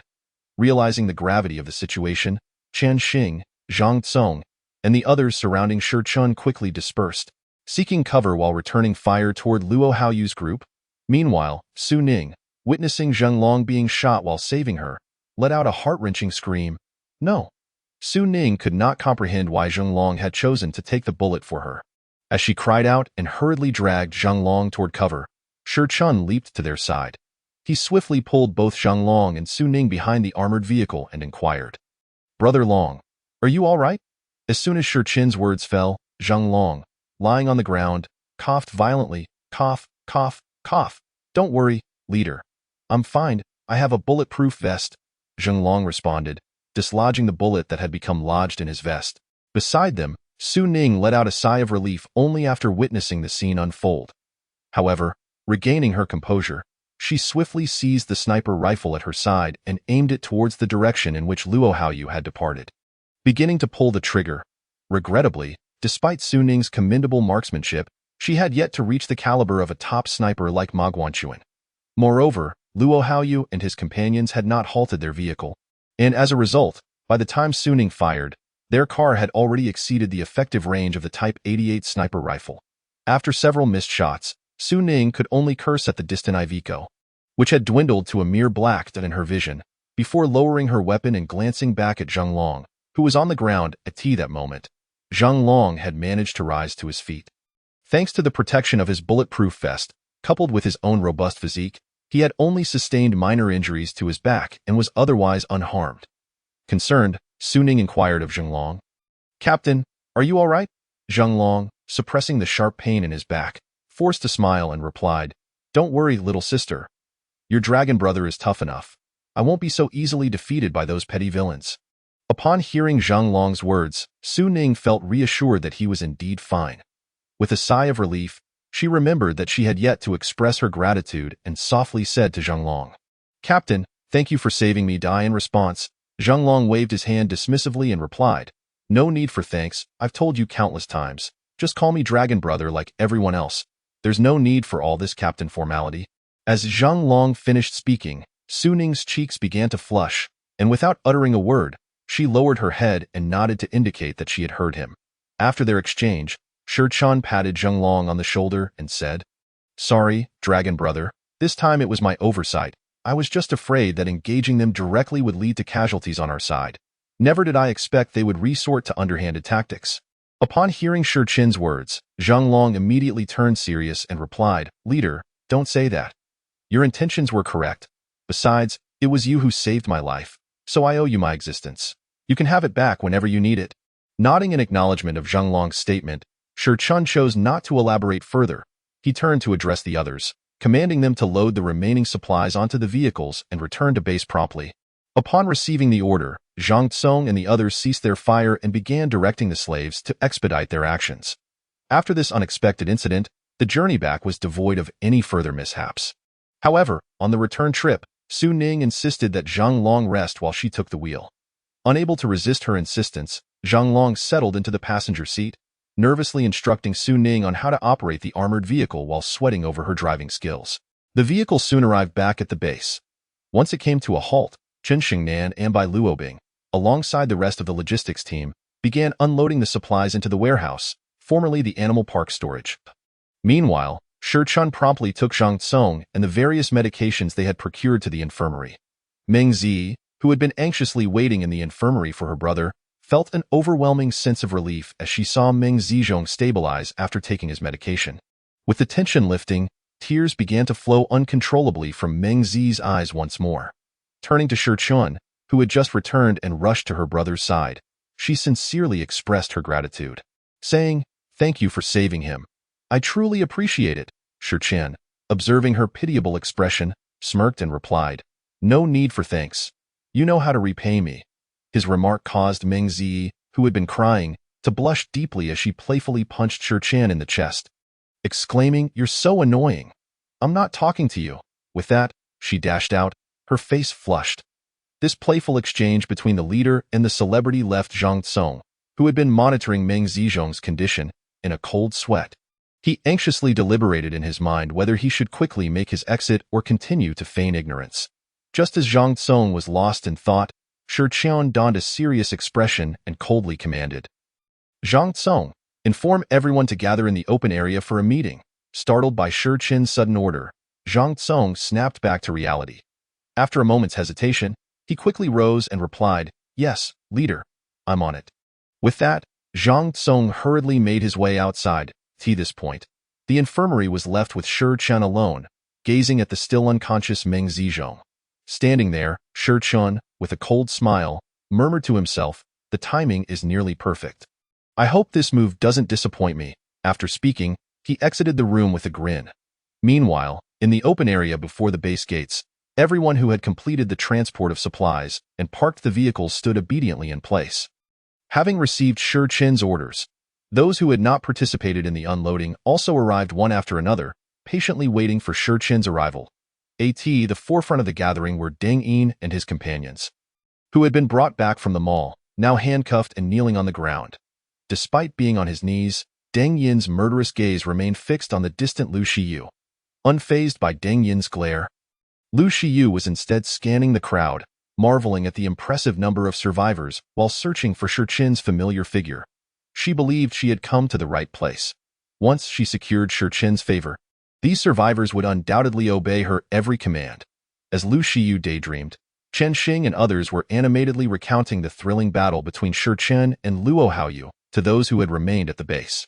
Chen Xing, caught up in the excitement, gestured animatedly, prompting gasps of astonishment from the listeners. Chen Xing's admiration for Shi Chen had reached unparalleled heights. Meanwhile, among the women, Jiang Muyao and Chen Shangnan were interrogating Su Ning, who had just returned while cradling Zhang Long's daughter, pressing her for details. Quickly tell us. What exactly happened? Faced with their inquiries, Su Ning, unable to evade their relentless questioning, recounted every detail of the incident. Upon hearing that Zhang Long had rescued Su Ning from danger, the women gasped in surprise. Subsequently, they gathered around Su Ning, wearing playful, gossiping smiles. Eventually, unable to withstand Jiang Muyao and the others' relentless curiosity, Su Ning blushed and cleverly shifted the topic to Shi Chen. This tactic proved effective, as Su Ning vividly described the details of Shi Chen's confrontation with Luo Haoyu. The women's expressions transformed into that of starry-eyed admiration, especially Ming Zi, who felt profoundly moved upon learning that Shi Chen had taken such risks for her sake.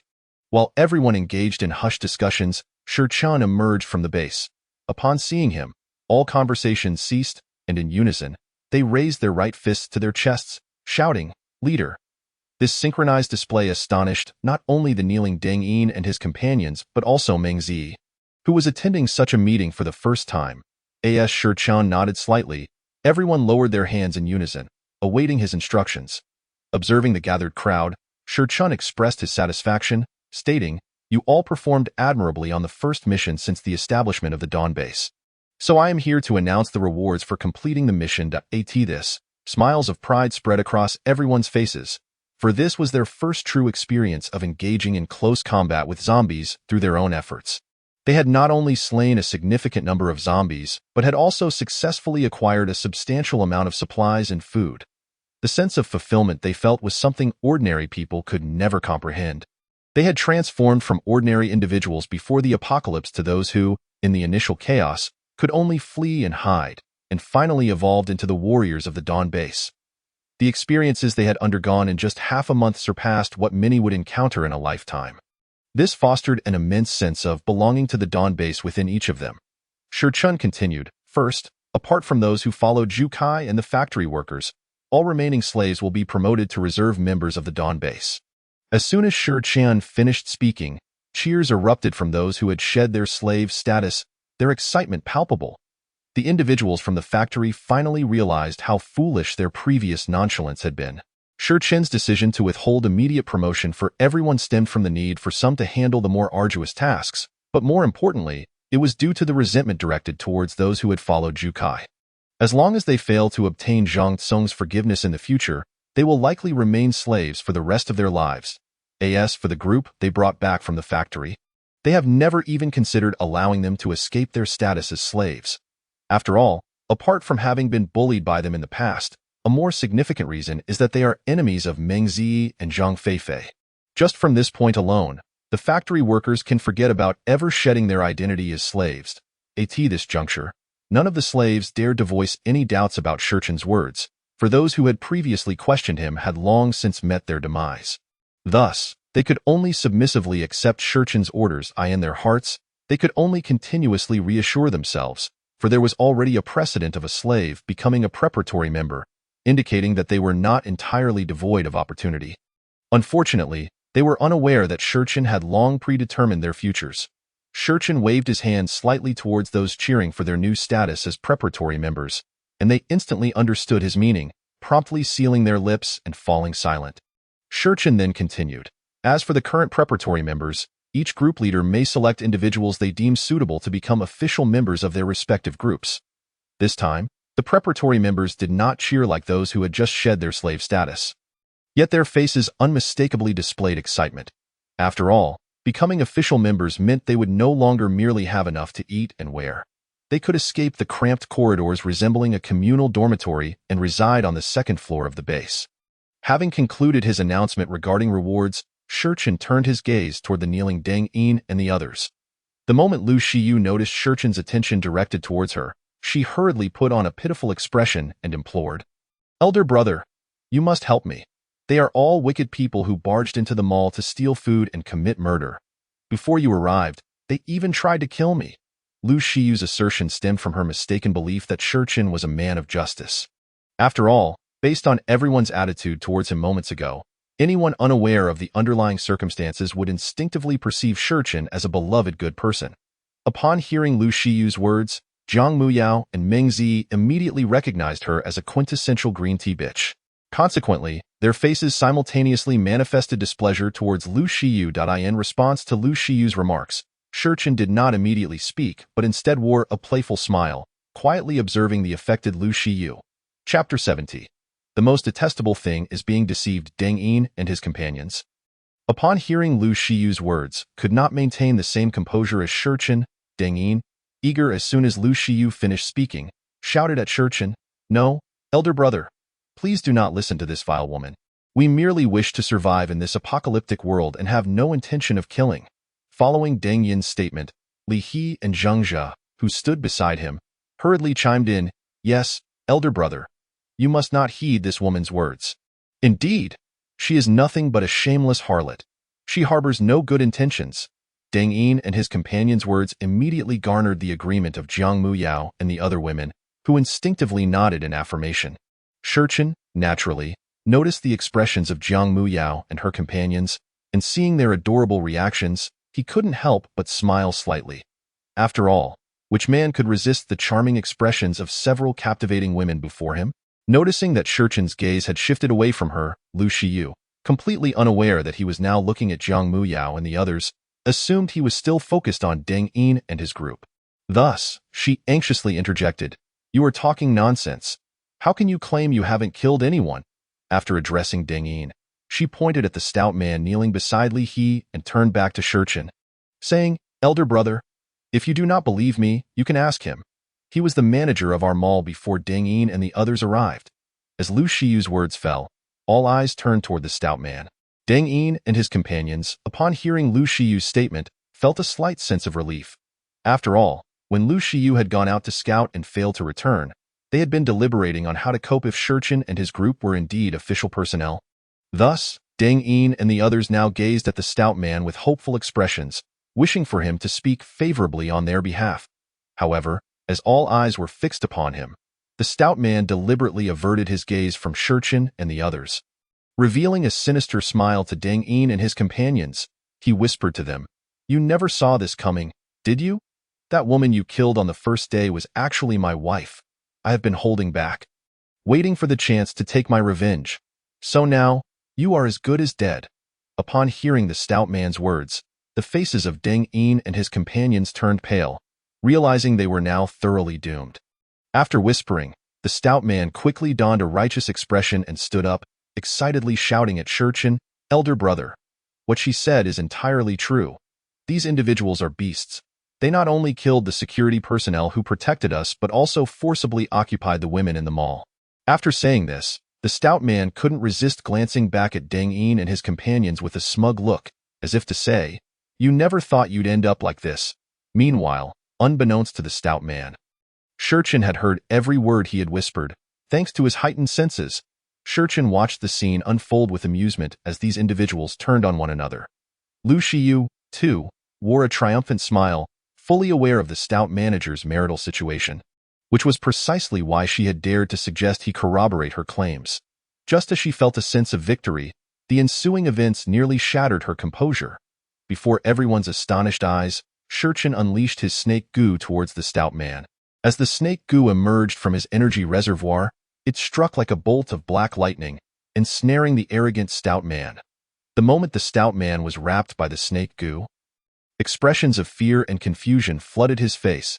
As Shurchen walked toward him, he smiled and said, "Do you know what I despise most in this life? It is being deceived by others." The stout man, now bewildered, struggled violently while shouting at Shurchen, "Elder brother, I swear I did not deceive you. How could I dare to deceive you? They truly are a group of merciless killers." Before he could finish his sentence, the snake goo sank its fangs into his neck, rendering him unable to scream. Shurchen approached the struggling stout man and coldly stated, "Is that so? They kill without blinking, and what does that have to do with me?" Shurchen's words left Lu Shiyu and the stout manager in shock, as they remained utterly bewildered by the unfolding events. Particularly, the stout man, with the snake goo firmly clamped around his neck, was so astonished by Shurchen's words that he forgot to struggle. As for Deng Yin and the others, who were kneeling on the ground, they breathed a sigh of relief due to Shurchen's remarks. Shurchen did not spare another glance at the stout manager, but instead turned his attention back to the kneeling Deng Yin and his companions. As Shurchen turned, Deng Yin and the others watched in horror as the sudden appearance of the black snake bit cleanly through the stout man's head. This terrifying scene made even Deng Yin, who had killed many, shudder uncontrollably. At this moment, Shurchen, with a beaming smile, appeared to them as a demon risen from the depths of hell. Do you admit to having killed? Upon hearing Shurchen's question, Deng Yin and the others were unclear about his intent, exchanging glances without daring to respond. Seeing their silence, Shurchen's smile gradually faded, and he unleashed the wolf goo upon them. The moment the wolf goo appeared, it charged towards Deng Yin and the others with a ferocious roar. This sight utterly terrified Deng Yin and his companions, leading to an involuntary loss of control over their bladders. Fortunately, Deng Yin quickly reacted and shouted at Shurchen, I admit it, elder brother. We have not only killed people but also quite a few zombies. Upon hearing Deng Yin's admission, Shurchen waved his hand, retracting the wolf goo before it reached Deng Yin and his companions. Observing their frightened gasps, Shurchen smiled again and continued, Excellent. Now, will you agree to remain here as my base's slaves? At this moment, Deng Yin and the others had no room to refuse. As soon as Shurchen's words fell, they scrambled to respond, We agree, we agree. Of course, we are willing from now on. We shall be your most loyal slaves. What of being a slave? Being a slave is still better than facing death in the current perilous world. Besides, in this treacherous apocalypse, the opportunity to follow someone like Shurchen, who possesses superpowers, as a slave is not something everyone can obtain. To survive, they would not hesitate to be slaves, even if it meant being treated like dogs. Seeing Deng Yin and the others so compliant, Shurchen nodded in satisfaction before returning to his previous position. Just as he was about to speak again, Lu Shiyu interjected once more, Elder brother, what about me? Can I join as well? Rest assured, as long as you allow me to join, I can do anything. Lu Shiyu, at this moment, had completely abandoned her pretense. After witnessing Shurchen's ability to unleash the goo worms, she yearned to offer herself to him on the spot. No, I refuse. Qin Shengnan, unable to contain her emotions, shouted out loud in front of everyone. Chapter 71. A gift for Zhang Laosi. Lu Shiyu disregarded the murderous glares from Qian Shengnan and the other women, instead focusing her gaze on Shurchen. She understood that as long as Shurchen nodded, no one would dare to lay a finger on her. Shurchen smiled at Lu Shiyu and remarked, Indeed, I almost forgot you. Is it true that you can do anything? Upon hearing Shurchen's words, Lu Shiyu felt an overwhelming rush of joy. While mocking the nature of men in her mind, she struck a pose she deemed irresistibly alluring and replied, Yes, dear brother, I am willing to do anything. After hearing her, Shurchen waved his hand at Qian Shengnan and the others, who were eager to retort, and addressed Zhang Laosi in the crowd. Laosi, I recall promising you a woman in exchange for your loyalty. Correct. When Zhang Laosi heard Shurchen's sudden question, he scratched his buzz cut and responded, Yes, Chief. You did say that. I thought you had forgotten since you haven't mentioned it lately. Shurchen was instantly amused by Zhang Laosi's naive response, laughing heartily at the same time. As Lu Shiyu sensed something was amiss, Shurchen continued speaking to Zhang Laosi. How could I forget my own words? Given your commendable performance, this woman will henceforth belong to you.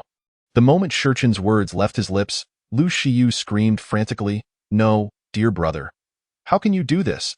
Unfazed by her outcry, Zhang Laosi, thrilled at being gifted such a stunning beauty, rushed to Lu Shiyu, hoisting her onto his shoulder as if fearing someone might snatch her away. Jiang Muyao and the other women, witnessing this scene, felt relieved and displayed smiles of delight.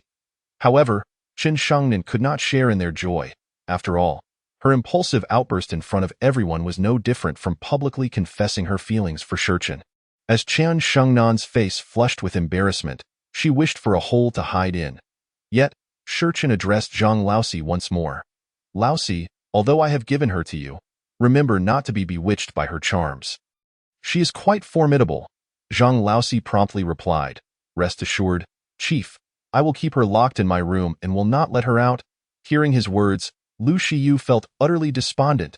She shouted desperately towards Shurchen, but he paid her no heed. Thus, in her despair, Lu Shiyu was carried away by Zhang Laosi. After this interruption, Shurchen composed himself and, with a serious expression, addressed everyone below. I have another urgent matter to announce. Upon hearing Shurchen's serious tone, the crowd ceased their banter and listened intently. As you are all aware, we encountered the military personnel led by Luo Haoyu. While this incident resulted in Captain Zhang Long's injury, it also unexpectedly brought us certain advantages. At this point, everyone below displayed expressions of confusion, for the encounter with Luo Haoyu's group seemed like an unfortunate mishap during their mission, leaving them puzzled as to how it could be beneficial. Noticing their bewilderment, Shurchen continued, "Have you all forgotten that before I defeated them, they suggested we accompany them to the survivor base in Huayanqi?" At this, Shen Wuyan and Zhao Linger were the first to catch on, while Zhang Long and the others quickly followed suit. Realizing the implications, they were not foolish. As soon as Shurchen's words sank in, they understood the advantages of the situation. The departure of Luo Haoyu and his group meant that their original camp was now unoccupied. This was an official camp, undoubtedly stocked with supplies and equipment far superior to their previous small police station.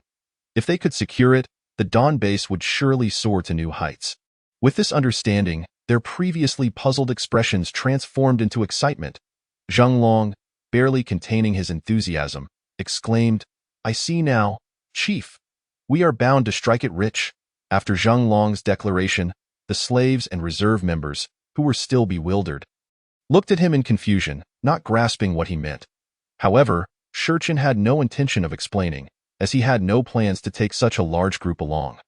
The goal this time was to acquire weapons. The more people there were, the less space there would be for vehicles.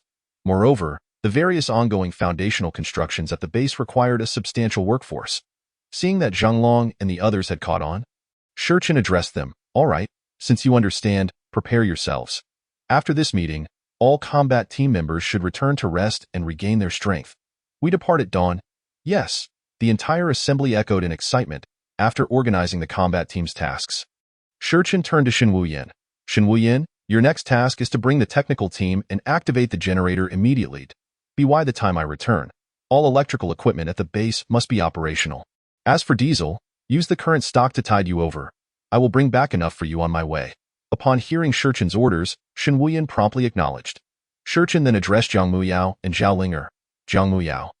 Zhao Linger, I will leave you with sufficient power before I depart. You must ensure that no unexpected incidents occur while I am away. If anyone disobeys orders, regardless of who they are, eliminate them immediately. Your only task is to maintain absolute order within the base." Shurchen's public directives to Zhang Muyao and Zhao Linger were intended to instill a sense of deterrence among those with ulterior motives. After all, human nature is the most fragile when tested. With the base's population expanding, no one could guarantee that there were no individuals with grand ambitions or grievances against Shurchen among them. While Shurchen was present, it was manageable. He alone could effortlessly suppress everyone, quelling any thoughts of rebellion. But once he left, it would be difficult for Zhang Muyao and the others to maintain control. As Shurchen concluded his instructions, he waved his hand and summoned the three largest goo worms, Tiger Goo, Bear Goo, and Wolf Goo, from his chi-si. Upon emerging, the three goo worms obediently settled beside Zhang Muyao and Zhao Linger. The two women, emboldened by the presence of these monsters, assured Shurchen, "Rest assured, Chief, we will accomplish our tasks." Finally, Shurchen delegated the logistics team to handle the preparations and ensure that all slaves contributed to the base's foundational construction. Bai Luobing and the others also expressed their understanding. Once all matters were arranged, Shurchen announced the meeting's conclusion. Chapter 72. An Unexpected Confession. After Shurchen disbanded the gathering, everyone began to disperse. The members of Zhang Long's combat team hastily returned to their quarters to conserve energy for the upcoming mission. Meanwhile, those who had just been promoted from slaves to reserve members eagerly sought out Lu Yonghong for registration. After a lengthy wait, Zhang Muyao and her companions stretched and exchanged greetings before parting ways. Only Qin Shangnan remained, standing in place. Noticing her lingering presence, Shurchen approached and inquired, "What is it? Do you need something?" Upon hearing Shurchen's voice, Chun Xingnan's cheeks, already flushed, turned as red as the sunset. I just wanted to." Chen Shangnan stammered, struggling to articulate her thoughts in the presence of Shurchen. Observing her flustered demeanor, Shurchen assumed she wished to explain her earlier outburst during the meeting, so he interjected decisively, "No need to say anything. I understand you meant well. You were simply worried I might be deceived by that woman. Just be more careful in the future." Without waiting for Chen Xingnan's response, Shurchen turned to leave. Seeing him about to walk away, Chen Xingnan's urgency surged, and she grasped his sleeve, eyes shut tight as she shouted, Wait, that's not what I wanted to say. The reason I stopped her earlier is I like you. Qin Shengnan's declaration was nearly a culmination of her strength, and after shouting it, she seemed utterly drained, gasping for breath. Time was utterly taken aback by this sudden declaration of affection. Although he had been with numerous women in his previous life, being openly confessed to by a woman was an unprecedented experience for him. After a moment of stunned silence, he finally spoke to Qin Shengnan with a serious expression. Are you fully aware of what you were saying? His words sent Qin Shengnan's emotions spiraling to their peak. With her eyes closed, she repeatedly reassured herself, Qin Shengnan, remember, Li Ro and the others were right. If you like him, you must boldly express it. You can do this. You absolutely cannot miss your chance with time. Having built up her courage, Qin Shengnan opened her eyes to meet Time's deep gaze and declared resolutely, I like you. Ever since you saved me at the hotel, I have liked you. I don't care what happens in the future. I only know that if I don't tell you now, I will definitely regret it later. Her words were earnest, her gaze unwavering, leaving Time somewhat unmoored. Faced with Qin Shengnan's determined and earnest expression, he replied with equal seriousness. All right, I understand your feelings, but I must be clear with you. In these chaotic times, I cannot promise you anything. And I may have more than one woman in my life. He paused, allowing the weight of his words to settle before continuing. Therefore, I hope you can take this time while I am at the camp to reflect carefully. If you can truly accept this, then tell me when I return. With that, Time turned and walked back towards the office building, leaving behind a conflicted Qin Shengnan, who gazed at his retreating figure. In his previous life, Time had indeed known more than one woman. Some sought food, others shelter, and some merely liberated themselves in the apocalyptic environment. During that time, his focus was solely on caring for his good sister, Shi Yunfei. Thus, he had always viewed women through the lens of a transactional relationship. He provided them with the food they required, and in return, they fulfilled his physical needs. To him, this was a mutually beneficial arrangement. Now, having been reborn and having experienced betrayal and pain, Time was no longer willing to live for others as he once did. He could interact with someone like Meng Zi, who directly proposed terms of exchange, with little burden. Yet, when faced with Qin Shengnan, who had mustered her courage to confess her genuine feelings, he found himself at a loss. Consequently, he chose to clarify his stance, allowing Qin Shengnan the opportunity to contemplate her decision. As Qin Shengnan stood there, dazed, her mind was flooded with Time's earlier words. What does this mean? What does it mean that there may be more than one woman in his life? How could he know that other women might have feelings for him? Had her courageous confession succeeded or failed? Just then, her thoughts were interrupted by a voice. Are you really that oblivious? Or are you pretending to be? Startled by the unexpected voice, Qin Shengnan turned to see Zhao Linger emerging from behind a nearby wall. Panicking, she exclaimed, What are you doing here? Why were you eavesdropping on us? Zhao Linger approached Qin Shengnan, meeting her gaze with a smile that seems you are truly naive. A man like the leader is destined to carve out a path in this chaotic world. How could he be bound by any one woman? Qin Shengnan, initially flustered and flabbergasted, began to regain her composure upon hearing Zhao Linger's evasive response. With a sharp gaze, she pressed, What exactly are you trying to say?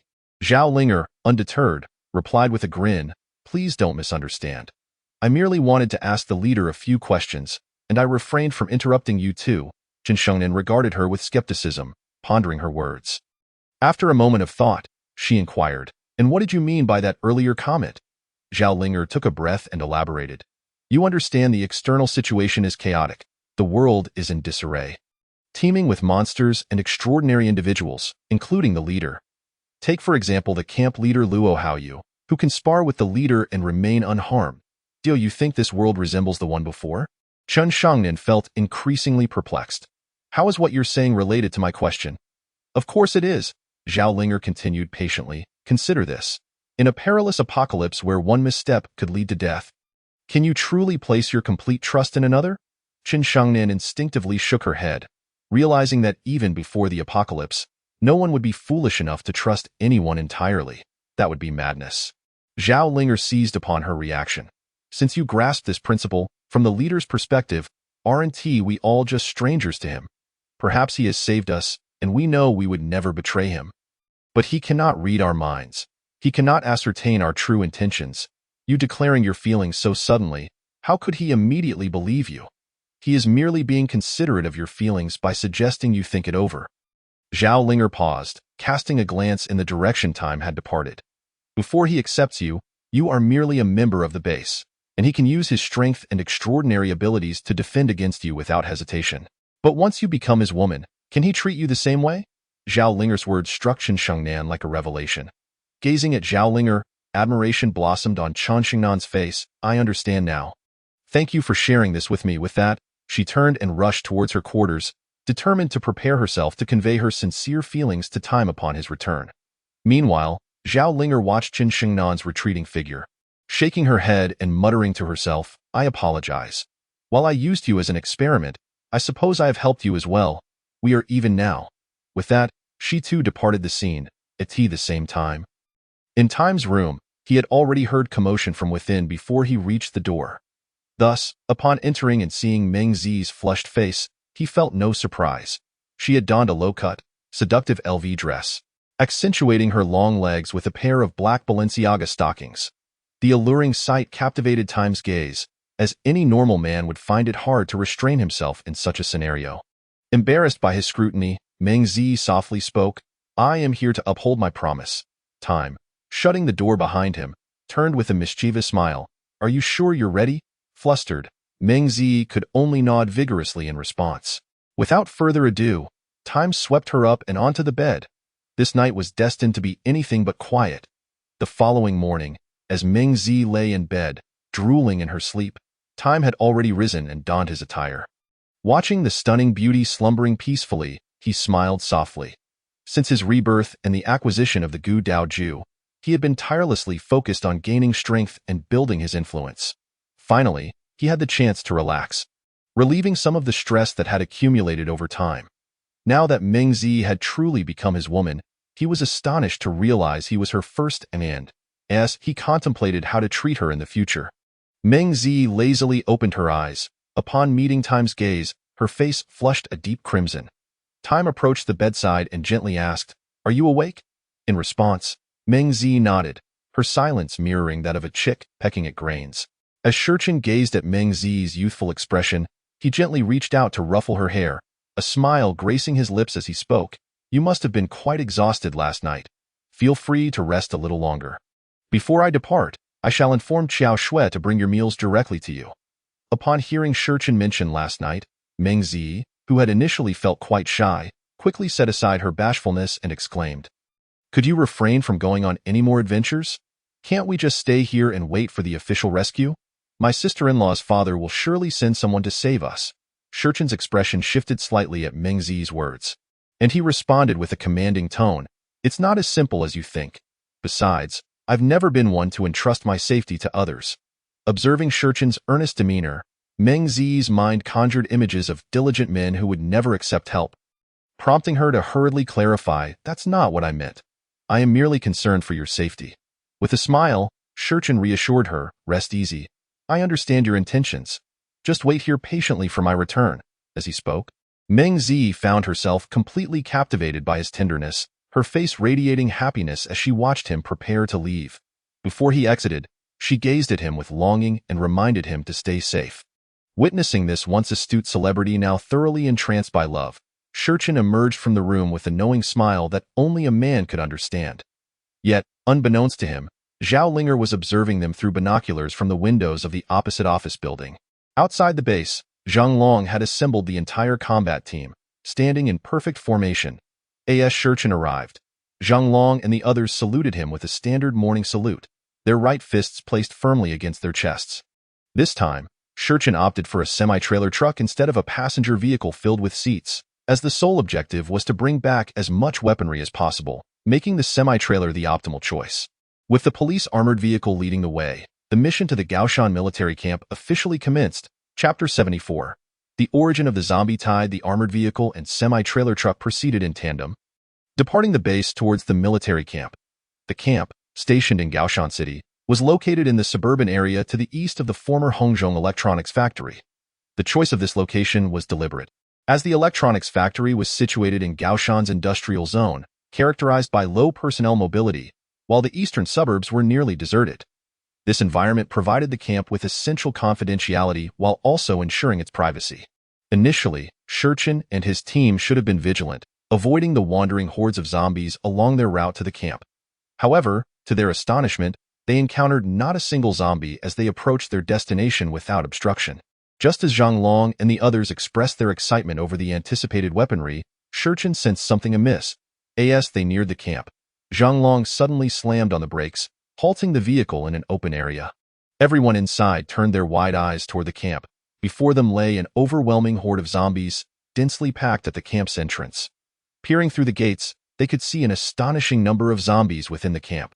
At that moment, Zhang Long and the others comprehended why Luo Haoyu and his team had chosen to flee from such a substantial camp.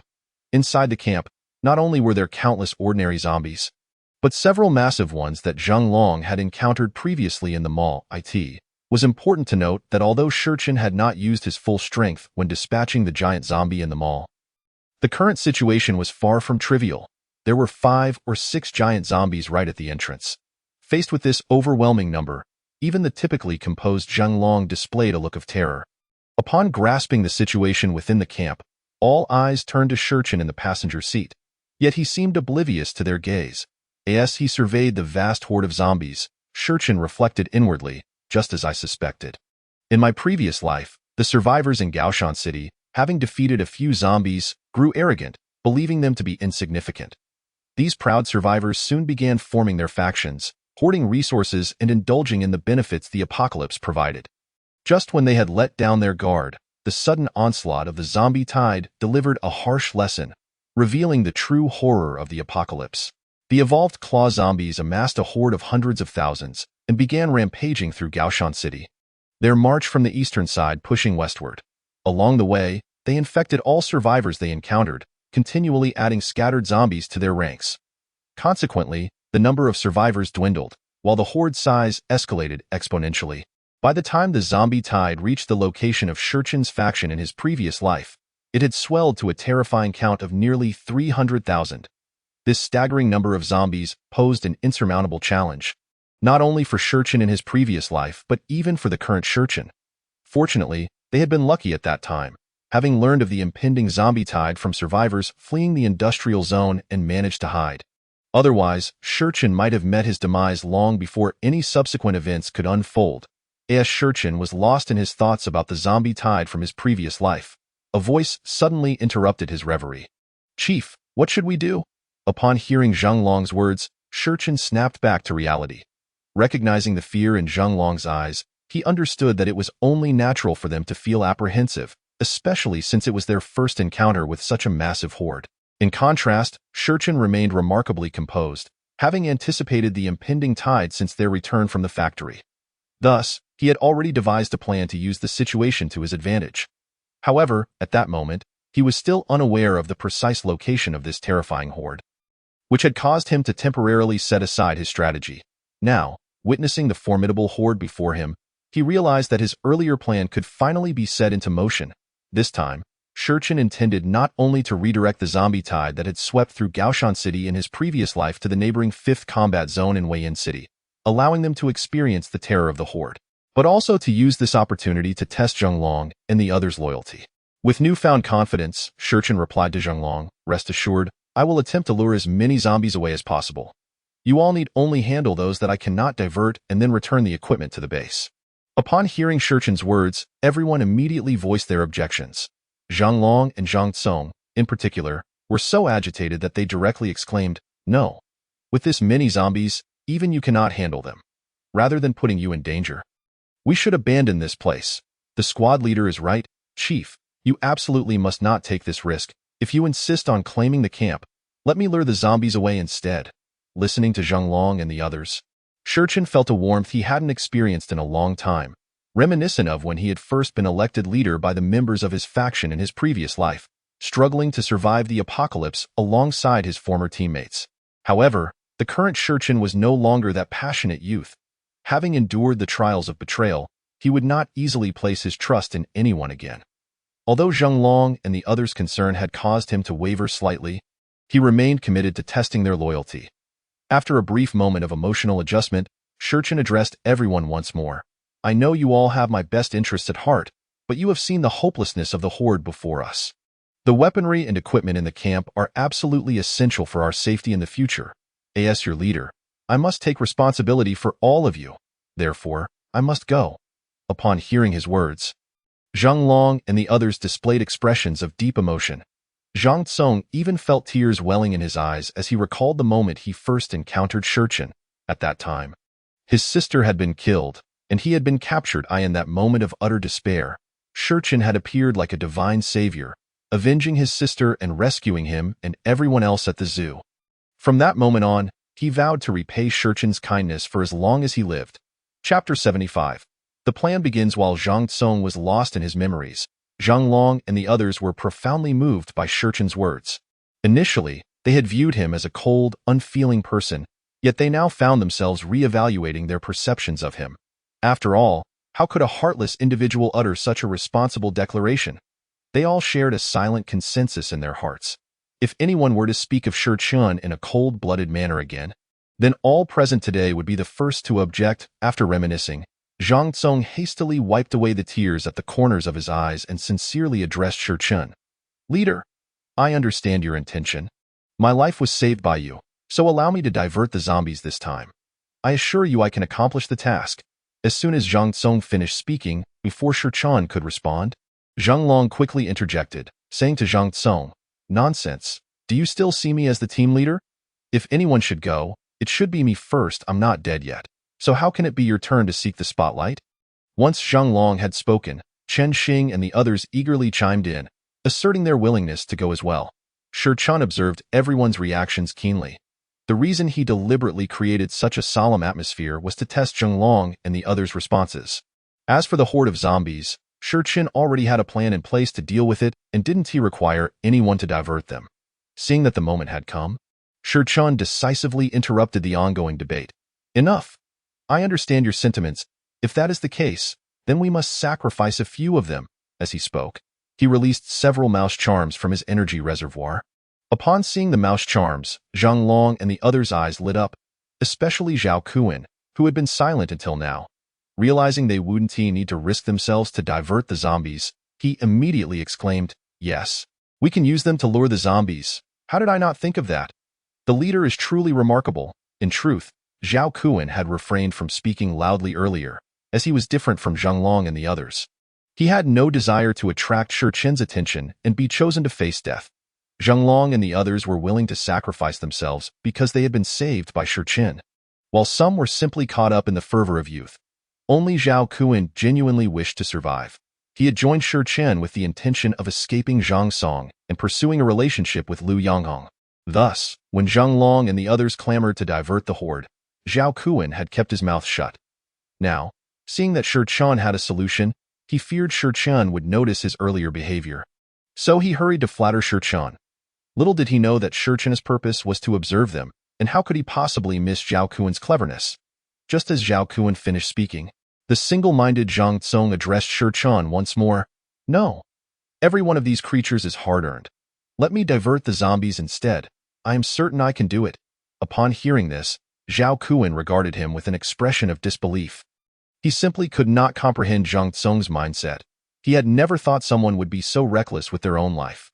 Meanwhile, Shurchen, who had been squinting at Zhao Kuan's performance, turned to Zhang Tsong with a bewildered expression.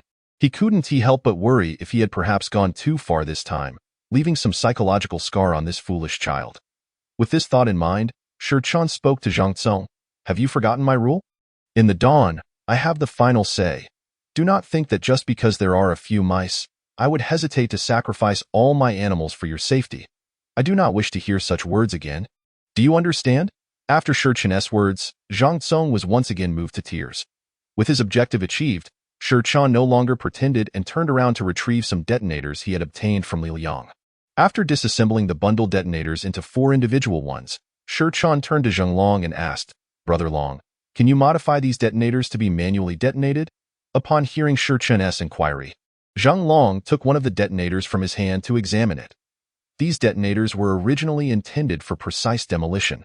Not only were they powerful, but they also produced a loud noise, making them perfect for attracting zombies. The firing mechanism was quite simple. based on traditional ignition methods. After a careful inspection, Zhang Long nodded and replied, "Yes, these detonators are the simplest kind. They can be ignited directly by burning. In other words, we just need to add a friction ignition device to the end of the fuse, allowing us to detonate them by pulling without an open flame." Satisfied with Zhang Long's explanation, Shi Qian gestured for him to proceed with the modifications immediately. Zhang Long quickly disassembled a bullet, extracted the gunpowder and primer, and in a few swift motions, he transformed the detonators. Now, they resembled grenades that could be detonated simply by pulling a lever. After receiving the modified detonators from Zhang Long, Shi Qian proceeded to attach one to each of the 4 mouse charms. Having made the necessary preparations, Shi Qian opened the car door and released the 4 mouse charms. Under the anxious gaze of Zhang Long and the others, the 4 mouse charms quickly scattered in formation, heading toward the direction of Weiyin City as per Shi Qian's orders. As they reached the first designated location, one mouse charm promptly stopped in its tracks, while the remaining 3 continued running without looking back. After a brief moment, the stationary mouse charm detonated its attached device with its mouth, causing an enormous explosion. With the deafening blast of the detonator, all the zombies in the camp were immediately drawn toward the sound, rushing desperately in the direction of the explosion. Seeing this, Zhang Long and the others began to grasp Shi Qian's plan. Just as they marveled at Shi Qian's brilliance, their attention was suddenly captured by a zombie covered in bone spikes. This particular zombie moved with astonishing speed, swiftly surpassing the ordinary zombies that had set off earlier. The sight of this terrifying creature left Zhang Tsong and the others gasping in astonishment. Zhang Long instinctively turned to Shi Qian, asking what in the world that creature was. Chapter 76. The Evolution of Zombies. Upon hearing Zhang Long's question, Shi Qian found himself at a loss for how to explain. After all, he could hardly reveal that he possessed knowledge of the zombie situation because he had been reborn from a past life. Even if Shi Qian were willing to share this shocking secret, they likely would not believe him. Resigned, Shi Qian stroked his chin thoughtfully and remarked, "It appears that this group of zombies might also be capable of evolution."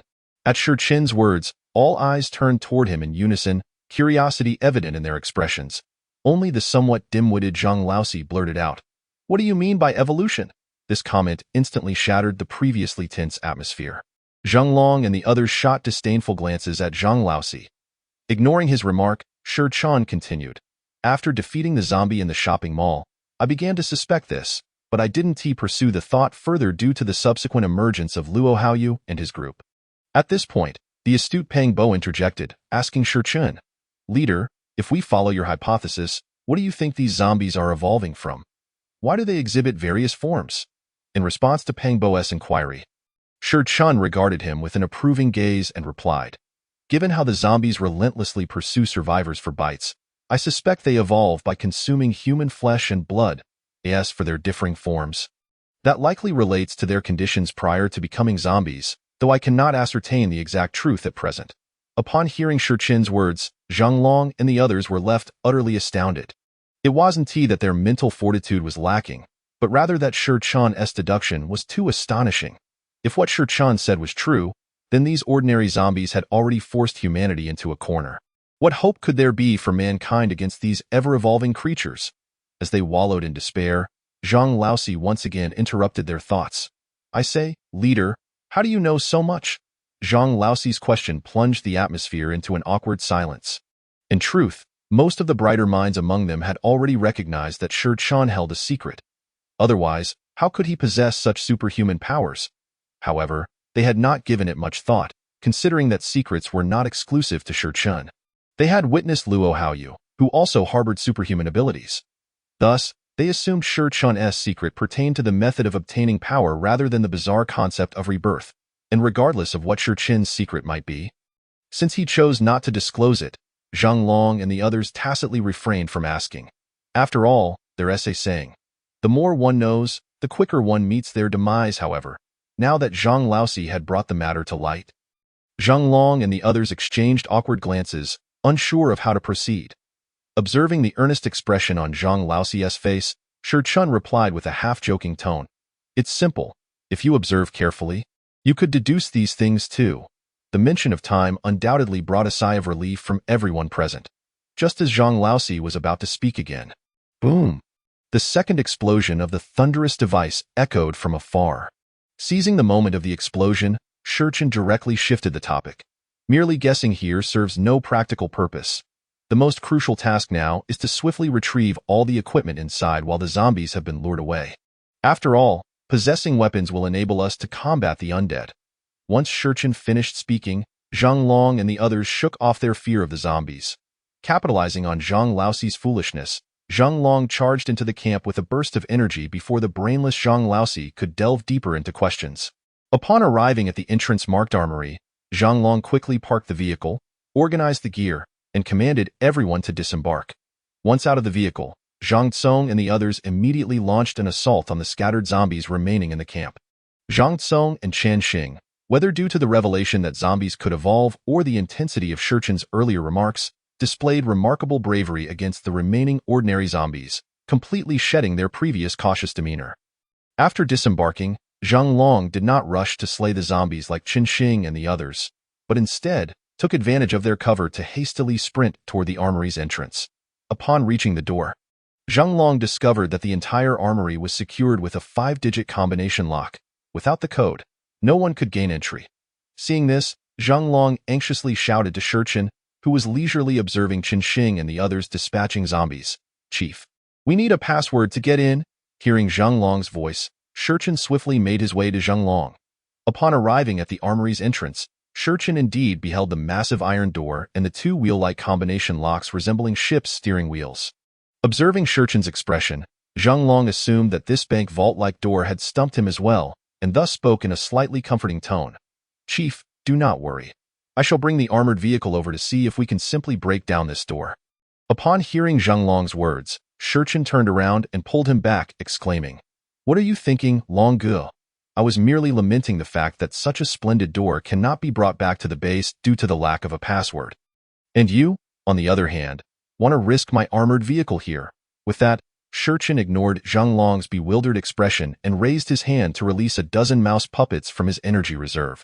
It is worth noting that even before the apocalypse, mice were adept diggers, and now, Shurchen's mouse puppets not only had been enhanced by the zombie virus, but also bore the blessing of Shurchen's puppet source. The steel door before them posed no challenge for the current mouse puppets. The dozens of mouse puppets, upon touching the ground, scurried toward the junction of the door and the combination lock. Under Zhang Long's astonished gaze, the standing mouse puppets revealed their razor-sharp front teeth and began gnawing at the connection point of the steel door. Clang, clang, clang. With the rapid movements of the mouse puppets, the originally sturdy connection point was visibly chewed through. Chapter 77. The Machinations of the Oil Refinery Crash. Accompanied by the sound of the iron door collapsing, the entire armory was fully unveiled before Shurchen and Zhang Long. The armory, approximately the size of 3 football fields, was laid bare, showcasing an array of military supplies, both familiar and unfamiliar to Shurchen.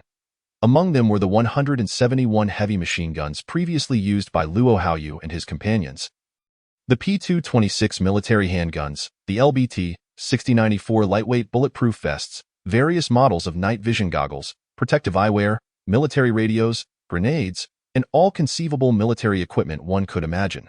"We have truly struck gold," Zhang Long exclaimed excitedly after a moment of astonishment. The sight of the densely packed equipment made him forget all about the zombies and monsters, redirecting all his attention to the array of weaponry before him. At this moment, Chen Xing and the others, having dealt with the remaining zombies, were also drawn over by Zhang Long's exclamation. Upon witnessing the dazzling assortment of weaponry, they too erupted into cheers. Only Shurchen quickly regained his composure and addressed Zhang Long and the others. "All right? Celebrations can wait until we safely transport everything back. Let us get moving." Shurchen's words elicited hearty laughter from Zhang Long and the others, who immediately began loading the armory's supplies onto the semi-trailer. Shurchen also released all the puppets he held, except for his main puppet, to assist in the task. With the aid of the puppets, the heavy military supplies within the armory visibly diminished. After filling the entire semi-trailer to capacity, everyone paused, panting heavily. Zhang Long, gazing at the remaining supplies, expressed a regretful look and spoke to Shurchen. "Chief, there is still so much equipment left. If we can't take it, won't that be a waste?" Hearing Zhang Long's words, Shurchen replied with a smile, "Acquiring this much equipment is already remarkable. You can don any unequipped items directly, as a reward for this mission. As for the rest, we'll figure it out later. Upon hearing Shurchen's words, Zhang Long and the others immediately displayed expressions of excitement, rushing inside to equip themselves with various gear. Once each of them emerged from the armory clad in military combat uniforms and full sets of equipment, Shurchen declared the mission concluded and instructed everyone to board the vehicles in preparation for the return to base. After ensuring everyone was on board, Shurchen single-handedly lifted the steel door that had just fallen to the ground and pushed it back into place. With Shurchen's simple restoration of the steel door, it would be nearly impossible for anyone at a distance to notice that it was merely ajar. Having completed all of this, Shurchen clapped his hands and took a seat in the armored vehicle. After Shurchen boarded, Zhang Long took one last reluctant glance at the armory in the rearview mirror and murmured, "One day, we will return to take you all with us. Wait for us." With that, Zhang Long started the armored vehicle and began the journey back. Boom! The distant explosion of the third thunderous device had grown faint. Listening to the sound of the explosion, a cold smile crept across Shurchen's face. "Fifth War Zone. This time, you've bitten off more than you can chew. I hope you can hold on." With Shurchen reveling in his misfortune, the armored vehicle sped out of the industrial area, heading straight for the base. At the same time, within a large oil refinery located at the junction of Weiyan City and Gaoshan City. "Brother Qin, that bunch of bastards from the Fifth War Zone is truly overstepping their bounds. When zombies were biting people in the streets, they were nowhere to be seen. Now that we've finally found a safe haven and gathered so many people, they have the audacity to shamelessly ask us to join them." The speaker, named Wu Qi, was the second in command of the refinery, a burly and powerful figure, and the first to dare confront zombies. The person he referred to as Brother Chun was the current leader of the oil refinery stronghold. Named Song Chun. Sitting in the main seat of the room, Song Chun turned to the others after hearing Wu Qi's indignant words and said, "You all may voice your thoughts as well.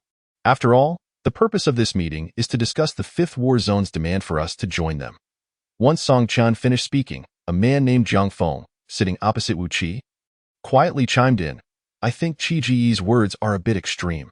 After all, the Fifth War Zone represents the official authority, and the last time they came, they arrived in tanks." After Zhang Feng spoke, several individuals beside him quickly echoed, "Indeed, with our current numbers, how can we fight against them? From my perspective, we might as well join them. Didn't they say they have plenty of food and guarantee absolute safety?" Zhang Feng dared to oppose Wu Qi for two reasons. First, he had been hiding from zombies alongside Song Chun since the onset of the apocalypse, and second, Song Chun had previously confided in him his dissatisfaction with Wu Qi. Hearing Zhang Feng's words, Wu Qi was naturally furious, but as Zhang Feng was a confidant of Song Chun, he could not directly scold him. Thus, Wu Qi's anger was redirected toward those who supported Zhang Feng. Slamming his hand on the table, Wu Qi shouted at them, "Damn it! You're all a bunch of spineless cowards. We currently have at least 400 to 500 people under our command. I refuse to believe that the Fifth War Zone would dare to wipe us out. Besides, are you missing an arm or a leg compared to them? In a real fight, the outcome is uncertain." As soon as Wu Qi finished speaking, everyone sitting near him immediately echoed, "Exactly, Qi Gu is right. Why should we hand over everything we have painstakingly accumulated just because they say so? We need to show them we are not to be trifled with. Indeed, I too am opposed to joining them. Those officials are all cut from the same cloth. Once we align ourselves with them, we will inevitably be subject to their myriad rules and regulations. It is far more advantageous for us to reign here as our own sovereigns, unbothered by anyone, rather than to diminish our status and become their subordinates." At this moment, everyone present in support of Wu Qi is unwavering, while those who merely echoed Zhang Feng's sentiments do not dare to voice any dissent. Observing Wu Qi, seated at the head of the table, Song Chin's gaze betrays a subtle hint of apprehension and resentment. It is not entirely misplaced for Song Chun to feel this way. After all, the current situation is abundantly clear. Half of the upper management of the refinery is fully behind Wu Qi. As for the other faction led by Zhang Feng, they lack even the courage to openly contradict Wu Qi in their presence, let alone beyond that. How could Song Chun, as the leader, not be wary of Wu Qi in such a scenario? Chapter 78. Political Commissar Han Qinyun. Yet, even if Song Chen is displeased, he dares not display it before Wu Qi. After all, the outside world teems with zombies and monsters that rely on Wu Qi to keep them at bay. As Wu Qi turned to glance at Song Chun once more, The latter quickly averted his gaze and addressed everyone. Since we are all against joining the Fifth War Zone, let us make a temporary decision. When the representatives from the Fifth War Zone return, I will directly refuse their proposal. Upon hearing Song Qin's words, Wu Qi's supporters erupted into laughter, expressing their admiration for Brother Qin's wise decision. However, those seated opposite Wu Qi wore evident expressions of dissatisfaction. Yet, faced with Wu Qi's overwhelming support, they could only bow their heads in silence. Thus, Song Chun promptly declared the meeting adjourned. Following the announcement, everyone left the room without a backward glance. Wu Qi, who simply believed that joining the Fifth War Zone was unwise, felt a sense of satisfaction when Song Qian agreed to his suggestion, and he did not dwell on it further.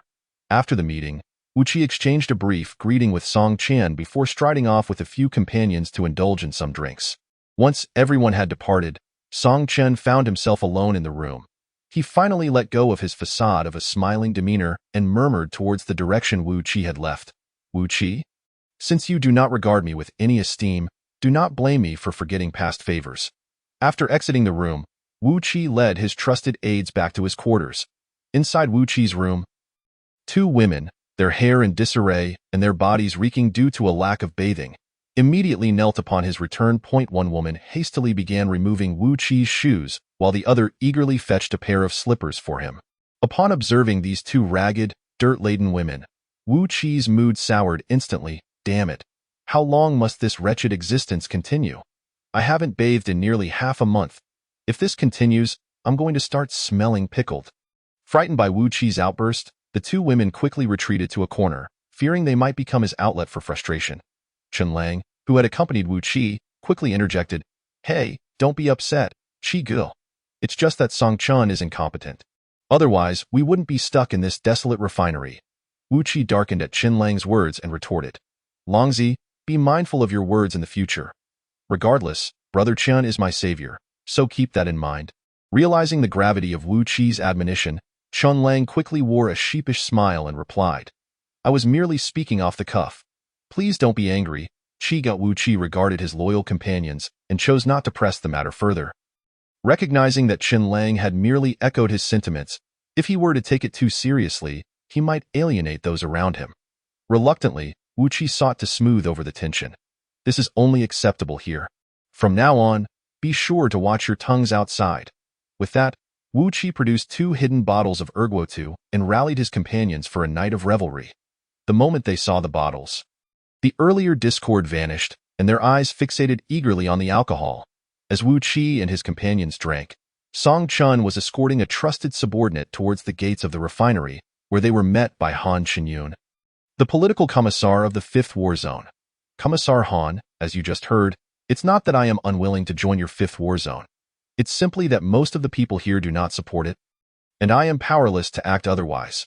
Han Qinyun, unhurried, retrieved a pack of cigarettes from his pocket, lighting one as he replied, "He, young Song Chun, it is not my intention to meddle, but as the leader, you ought to be more decisive rather than allowing others to dictate your actions." Tio put it bluntly, "That is rather pitiful." Noticing the lit cigarette in Han Qinyun's hand, Song Chun and his companions displayed covetous glances. Yet, Han Qinyun, the cunning fox that he was, deliberately withheld the cigarettes, aware that for those with a nicotine addiction, it was an irresistible temptation. How could a shrewd strategist like Han Qinyun fail to exploit such leverage? Song Chen, gritting his teeth under Han Qinyun's mocking gaze, replied, "Commissar Han, I will not hide it from you. I genuinely wish to join your ranks. Otherwise, I would not have arranged for you to eavesdrop during our meeting. You see the situation here. If you can eliminate Wu Qi, I can promptly join you." Upon hearing Song Chen's words, Han Qinyun inwardly cursed him for being brainless. If the task could be accomplished by simply eliminating one individual, why would the esteemed political commissar himself expend effort on a mere minor figure? Eliminating Wu Qi would be a trivial matter for the Fifth War Zone. Yet the reality was that Wu Qi held considerable influence here. The orders given to Han Qinyun were to ensure that all survivors from the refinery, numbering over 400, returned without exception. If they were to rashly kill Wu Qi and provoke resistance from the others, the command to retrieve everyone would be impossible to fulfill. Understanding this, Han Qinyun maintained his composure as he addressed Song Chen. "Young friend, while eliminating Wu Qi is not a challenge, The question is whether you can guarantee that everyone here will heed your commands and join us afterward. Confidently, Song Chen responded, rest assured, if Commissar Han can eliminate him, I can guarantee that the rest will follow my lead. However, you must ensure that no one knows it was the Fifth War Zone's doing. Otherwise, I will be unable to proceed. Han Xinyun, recognizing Song Chen's intent to manipulate him, understood that the situation had already dragged on for several days. Just yesterday, he had made a solemn promise to Commander Feng via satellite phone, assuring that he would bring back all the survivors from the refinery.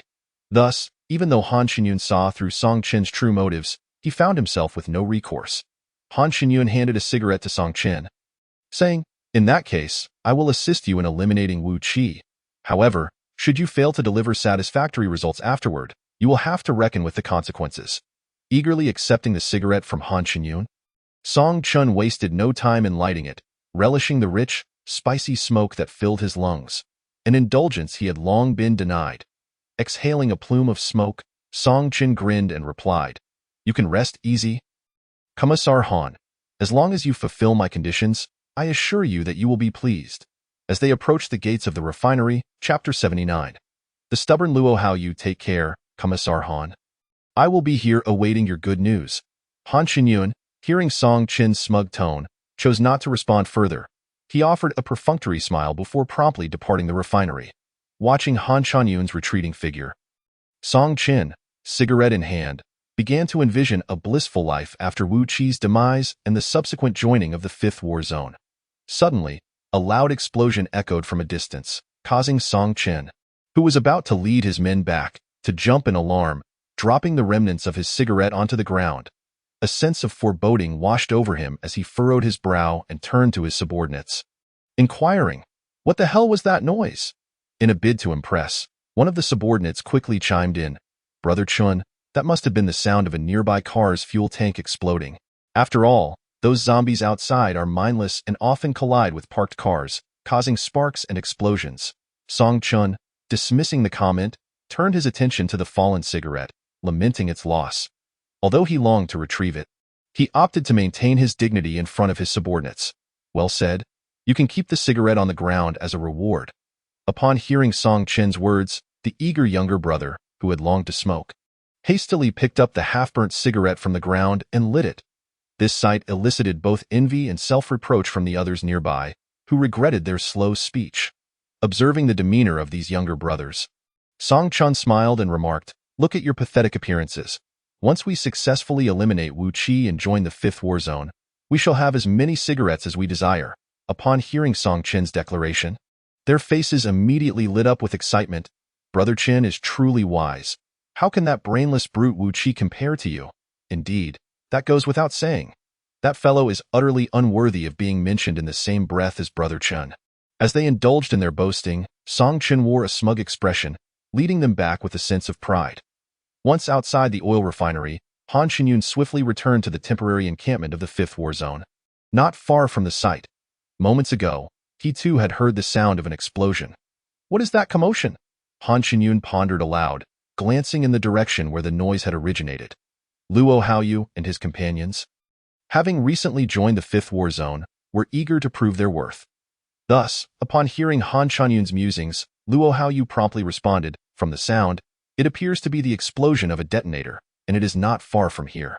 Concern etched on his brow, Han Xinyun inquired, are you certain it is a detonator? Who would possess such devices here? Luo Haoyu reassured him, rest assured, comrade political commissar, regardless of what transpires, as long as we are present, no harm shall come to you. You need only remain here in peace. Satisfied with Luo Haoyu's response, Han Xinyun nodded and said, very well, Captain Luo, you are indeed a commendable soldier of our great nation. I shall entrust you with a task. If this mission is accomplished successfully, I will certainly speak highly of you to Commander Feng upon my return. Upon hearing Han Xinyun's words, Luo Haoyu's face brightened as he eagerly inquired about the nature of the task. Han Xinyun proceeded to assign him the mission to eliminate Wu Qi, a plan they had previously discussed. The reason Luo Haoyu and his companions found themselves here was that upon arriving at the Fifth War Zone, they discovered the reality was far removed from their expectations, i.e. the post-apocalyptic Fifth War Zone. Under the expanding ambitions of Commander Feng Boyuan, it had transformed into a veritable hell for survivors. Despite Luo Haoyu's skills ensuring their survival anywhere, he was stubbornly convinced that the higher-ups were always right. Thus, he, along with Wang Bin and the others, resolutely joined the Fifth War Zone. Thanks to Luo Haoyu's capabilities, they bypassed the usual protocol for ordinary individuals and became combatants in the Fifth War Zone immediately. However, it was not as easy for Captain Luo to command battles as he had done previously in the Gaoshan district. According to Feng Buiyuan, regardless of one's abilities, one must achieve merit for the war zone to earn promotion. Hence, Luo Haoyu was eager to make his mark upon joining. After Han Xinyun detailed the specific mission to Luo Haoyu, he instructed Wang Bin and the others to ensure the protection of political commissar Han. He then changed out of his military attire into civilian clothing and proceeded towards the refinery, mindful that the mission required discretion to avoid arousing suspicion among those inside. As Luo Haoyu approached the refinery, the patrolling guards promptly noticed him. "Halt! Who are you?" the guard shouted. Remaining calm, Luo Haoyu replied, "Is there someone named Wu Qi here? I am his distant cousin and have come to seek him out." Upon hearing Wu Qi's name, the guard's demeanor shifted instantly. He instructed another guard to fetch Wu Qi for confirmation while warmly ushering Luo Haoyu inside. "Ah, you're a relative of Brother Qi. Come in and wait, he'll be here shortly." Seeing the plan unfold so smoothly, Luo Haoyu stepped confidently into the refinery. The guard even offered him a bottle of mineral water to wait with in the reception area. Not long after, the guard who had gone to summon Wu Qi returned alongside him. Striding with urgency, Wu Qi, en route to the reception, was cursing under his breath, "Today, I'll see just where this so-called cousin of mine came from." Hearing Wu Qi's words from a distance, the guard's attitude towards Luo Haoyu transformed instantly. However, Luo Haoyu, sensing Wu Qi's arrival, decided to drop the pretense. Before the guard could utter a word, Luo Haoyu swiftly struck the back of his neck, rendering him unconscious in an instant. Without hesitation, Luo Haoyu flung open the reception door and charged toward the approaching Wu Qi. Upon noticing Luo Haoyu barreling towards him, Wu Qi's instincts kicked in. And without waiting for Luo Haoyu to close the distance, he shoved the nearby guard in front of him and made a hasty retreat. Chapter 80. The oncoming horde of corpses. Unfortunately, despite Wu Qi's quick reflexes, Luo Haoyu was no novice. He executed a swift maneuver, launching the guard back towards Wu Qi with a powerful thrust. The guard collided with Wu Qi, sending him tumbling to the ground. As Wu Qi struggled to rise, a dark figure suddenly charged through the refinery gates. The unexpected shadow left both Luo Haoyu and Wu Qi momentarily stunned. Luo Haoyu squinted to discern the figure, realizing it was a massive rat, inexplicably tethered to a detonator. As Wu Qi lay prone, he noticed Luo Haoyu's attention diverted by the creature and seized the opportunity to scramble away. Just as Luo Haoyu perceived the rat grinning mischievously at him, he sensed impending danger. The rat wasted no time, pulling the detonator's fuse without hesitation. With a thunderous roar, the explosion hurled both Wu Qi and Luo Haoyu several meters away. Luo Haoyu, having sensed the danger in time, instinctively summoned his qi to shield himself from the blast. However, Wu Qi and the two unconscious guards were far less fortunate. The two guards perished in the explosion, while Wu Qi was left grievously injured, half his body obliterated. What on earth is happening? Luo Haoyu seethed inwardly as he lay on the ground, stunned. Before he could regain his footing, a sight that sent tremors through his entire being unfolded before him. A horde of countless zombies surged toward them down the main road, a terrifying tide of the undead. Without a moment's hesitation, Luo Haoyu turned and fled. Meanwhile, the explosion had drawn the attention of all personnel at the refinery, who emerged to witness the unfolding chaos and realized the severity of the situation. The first to react, Song Chun, gazed at the staggering number of zombies and nearly lost his composure. He shouted to everyone, "Stop dawdling! Quickly barricade the gates." At Song Chin's command, everyone inside the refinery sprang into action, rushing to secure the entrance. As the relentless horde drew nearer, Song Chun lost all sense of calm, exclaiming, "What the hell is going on? What madness has the Fifth War Zone unleashed?" He had not anticipated that just moments ago, he had been dreaming of a prosperous future after eliminating Wu Qi, only to be suddenly surrounded by an unending swarm of the undead. As soon as Song Chin's words left his lips, a piercing scream erupted from the entrance. "Song Chun, did you conspire with the Fifth War Zone?" The voice, filled with rage, startled Song Chun. following the sound. He saw Wu Qi, barely clinging to life, glaring at him with a murderous intensity. Hu Jiahui and others, who had just been drinking with Wu Qi, rushed toward him, alarmed by his grievous injuries. Hu Jiahui was the first to reach Wu Qi, cautiously helping him upright and urgently asking, "Brother Qi, what happened? Who did this to you? What on earth is going on?" Wu Qi did not respond to Hu Jiahui. Instead, he pressed a trembling hand over Hu Jiahui's mouth while glaring fiercely at Song Chun, demanding, "I'm asking you, Song Chun, are you in league with the Fifth War Zone?" As Wu Qi's accusations hung in the air, Hu Jiahui and the others turned their gazes toward Song Chun. Under the intense scrutiny from Wu Qi, Song Chun, feeling the pressure, decided to abandon all pretense.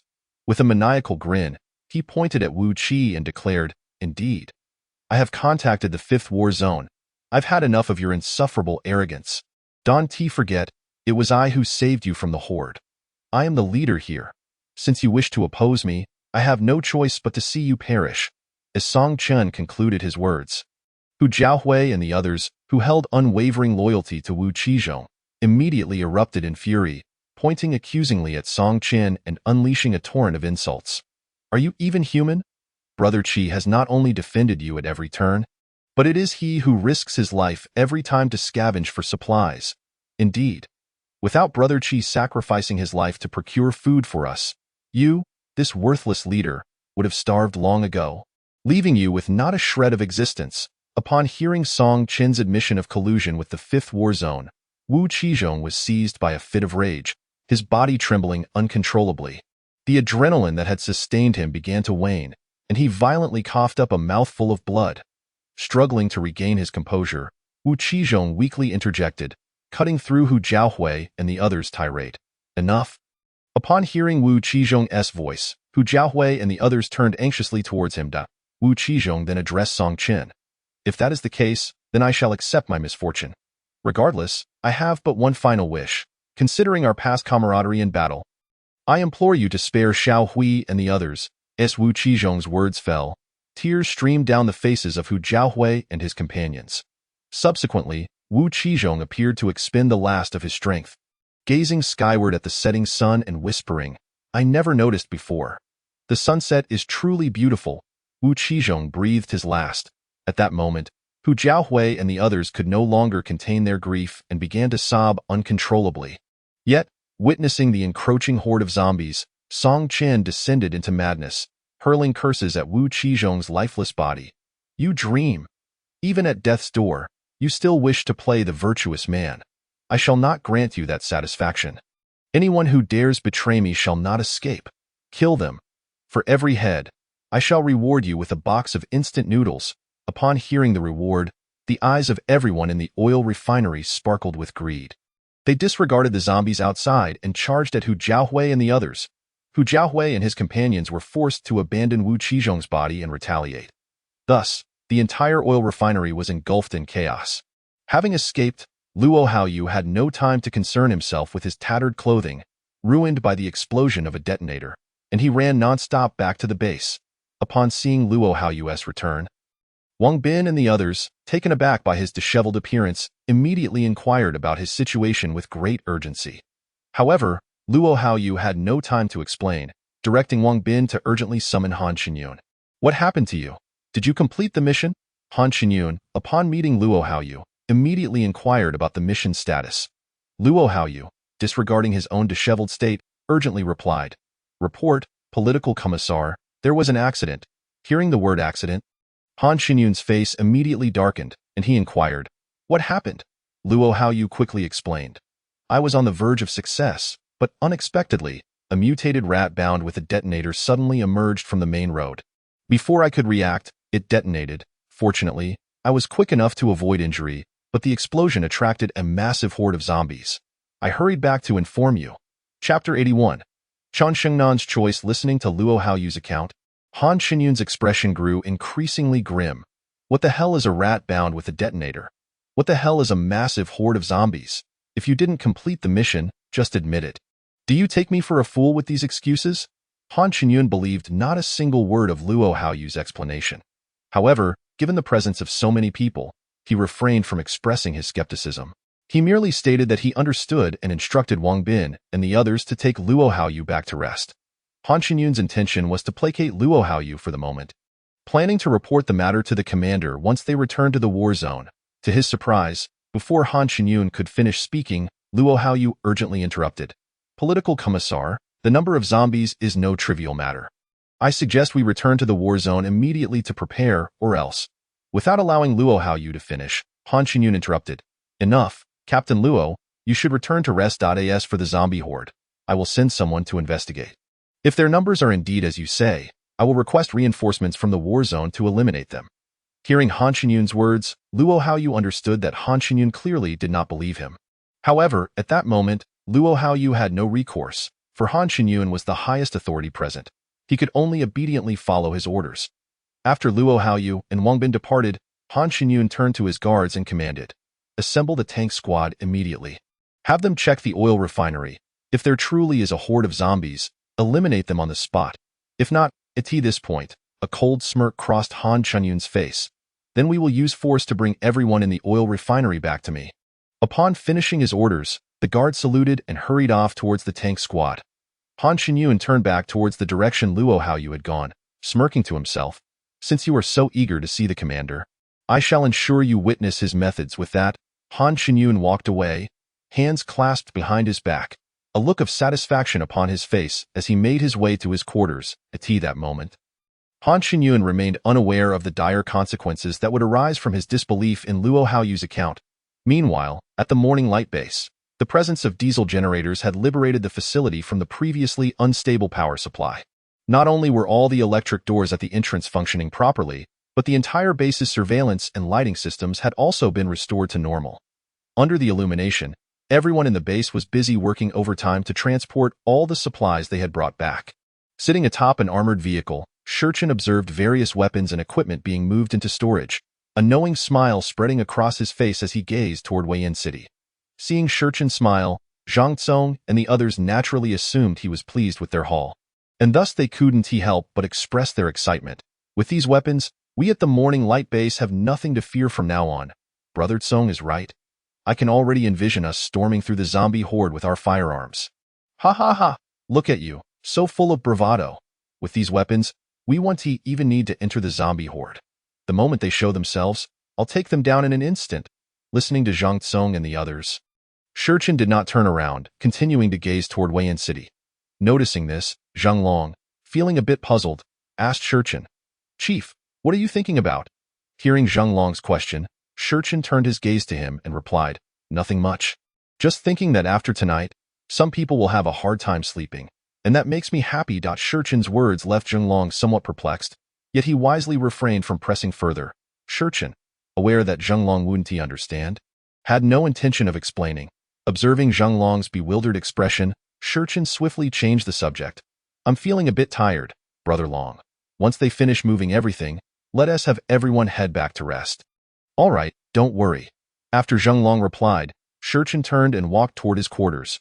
Upon reaching the top floor of the office building, Shurchen suddenly heard a heartbeat emanating from within his room. Sensing that someone was inside, Shurchen pondered. Meng Zi had come to inform him that her brother Meng Zizhong had just awakened, and she wanted to accompany him.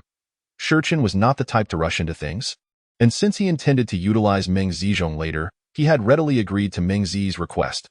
Meanwhile, Xiao Shui, who was responsible for cleaning Shurchen's room and changing supplies, was still at the warehouse registering all incoming items. Thus, neither of them could be in his room, and outsiders would certainly not evade the vigilance of the goo insects to sneak in. Therefore, Shurchen concluded that the person currently in his room was one of his own who had defied his orders against entering without permission. Regardless of who it was, Shurchen was determined not to let this slide. Otherwise, his established rules would become mere trifles. Fueled by anger, Shurchen flung open the door. Inside the room, a hazy figure clad in lace sleepwear came into view. You're back." The enchanting silhouette was none other than Chen Xingnan, the very person Shurchen had not seen since his return. "What are you doing here?" Upon seeing Chen Xingnan in his room, Shurchen's anger dissipated significantly. After shutting the door, he sank into the sofa and continued, "Are you not aware that you cannot enter my room without my command?" Listening to Shurchen's words, Chen Xingnan, with closed eyes, mustered her courage to reply. You said earlier that when you return, I could come tell you. After she spoke, Shurchen sighed, feeling somewhat exasperated. Then couldn't you have just set it downstairs? Why sneak up here? What if I had set some trap in my room? You would be in grave danger right now. Upon hearing Shurchen's words, Chun Shengnan was taken aback. No way. What kind of thought process do you possess? How could you possibly set traps within your own room? As Chun Shengnan realized she had been led astray by Shurchen, she urgently waved her hands and exclaimed, No, no. I came in here to clearly tell you that I have made up my mind. I like you, and as long as I can be with you, I can accept everything you said before. Seeing Chun Shingnan's flustered demeanor, Shurchen couldn't help but chuckle. Have you truly thought this through? Once a choice is made, and if you find yourself unable to uphold it later, have you considered the consequences? Upon hearing Shurchen's words, Chun Shengnan replied with unwavering determination, I have made my decision. If I cannot do it, no need for you to say anything. I will leave on my own. Chapter 82. The butterfly effect. Initially, Shurchen was merely concerned about potentially hurting this rare, innocent woman in a world turned upside down. However, with Chun Shengnan having already expressed her feelings so openly, Shurchen found himself devoid of any reason to refuse. Observing Chun Shingnan's bashful expression, he felt an irresistible urge to tease her. Very well. Since you have made your choice, I shall agree. However, for entering my room without permission, I must still impose a punishment. Upon hearing Shurchen's words, Chun Shengnan immediately wore a look of grievance. Yet you have already agreed. Must you still hold this against me? Yet, upon seeing Shurchen's serious expression, she hesitantly asked, How do you intend to punish me? Unable to contain himself any longer at Chun Shingnan's expression, Shurchen stood up and playfully pushed her onto the bed. What do you think? Suddenly pinned beneath Shurchen, Chun Shengnan, caught off guard, gazed at him with rapid breaths, her entire face flushing crimson like a ripe apple. Do as you please. After uttering those words, she tightly shut her eyes. Shurchen then commenced the playful punishment upon Chun Shengnan. At the same time, within the Gaoshan City agricultural market, the hall, which should have been shrouded in darkness after nightfall, was now illuminated by rows of candles. In the center of the hall, two survivor groups were seated across from each other engaged in negotiations. If Shurchen were present, he would undoubtedly recognize both parties at a glance. Seated at the main position, casually sipping tea with several burly men behind him, was none other than the notorious underworld boss of Gaoshan City. Mu Heng. Before the apocalypse, he had controlled all grain trade and transactions in Gaoshan City. A true dragon in the underworld. In comparison, Zhang Song from the happiness community was akin to an ant next to an elephant. Opposite him sat a man of equally significant stature, Feng Chuluo, a well-known second-generation official and wealthy heir from Shan Province. He was the nephew of the commander of the 5th War Zone, Feng Buiyuan, and his mother was the renowned entrepreneur Dong Zhu. It was precisely due to his identity that the 5th War Zone had chosen to advance toward Gaoshan City after unifying Weiyan City, aiming for the nephew of the commander, Feng Chuluo. Unfortunately, in the previous timeline, this famed second-generation heir perished amidst the zombie tide before the arrival of the 5th War Zone. However, due to Shurchen diverting the zombie tide to Weiyan City, the butterfly effect allowed Feng Chuluo, who should have died, to now be alive and well. Master Feng, we have always maintained a peaceful coexistence. Your visit today must be of great significance, Mu Heng said, casually adjusting the tea set on the table. Do not act so grand in front of me. My presence here is a sign of respect, so refrain from pretending to be a big shot. As soon as Feng Chuluo finished speaking, several of the burly men behind Mu Heng shot him fierce glares, incensed by his audacity to insult their boss. Just as they were about to step forward to teach this oblivious heir a lesson, Mu Heng raised his hand to stop them.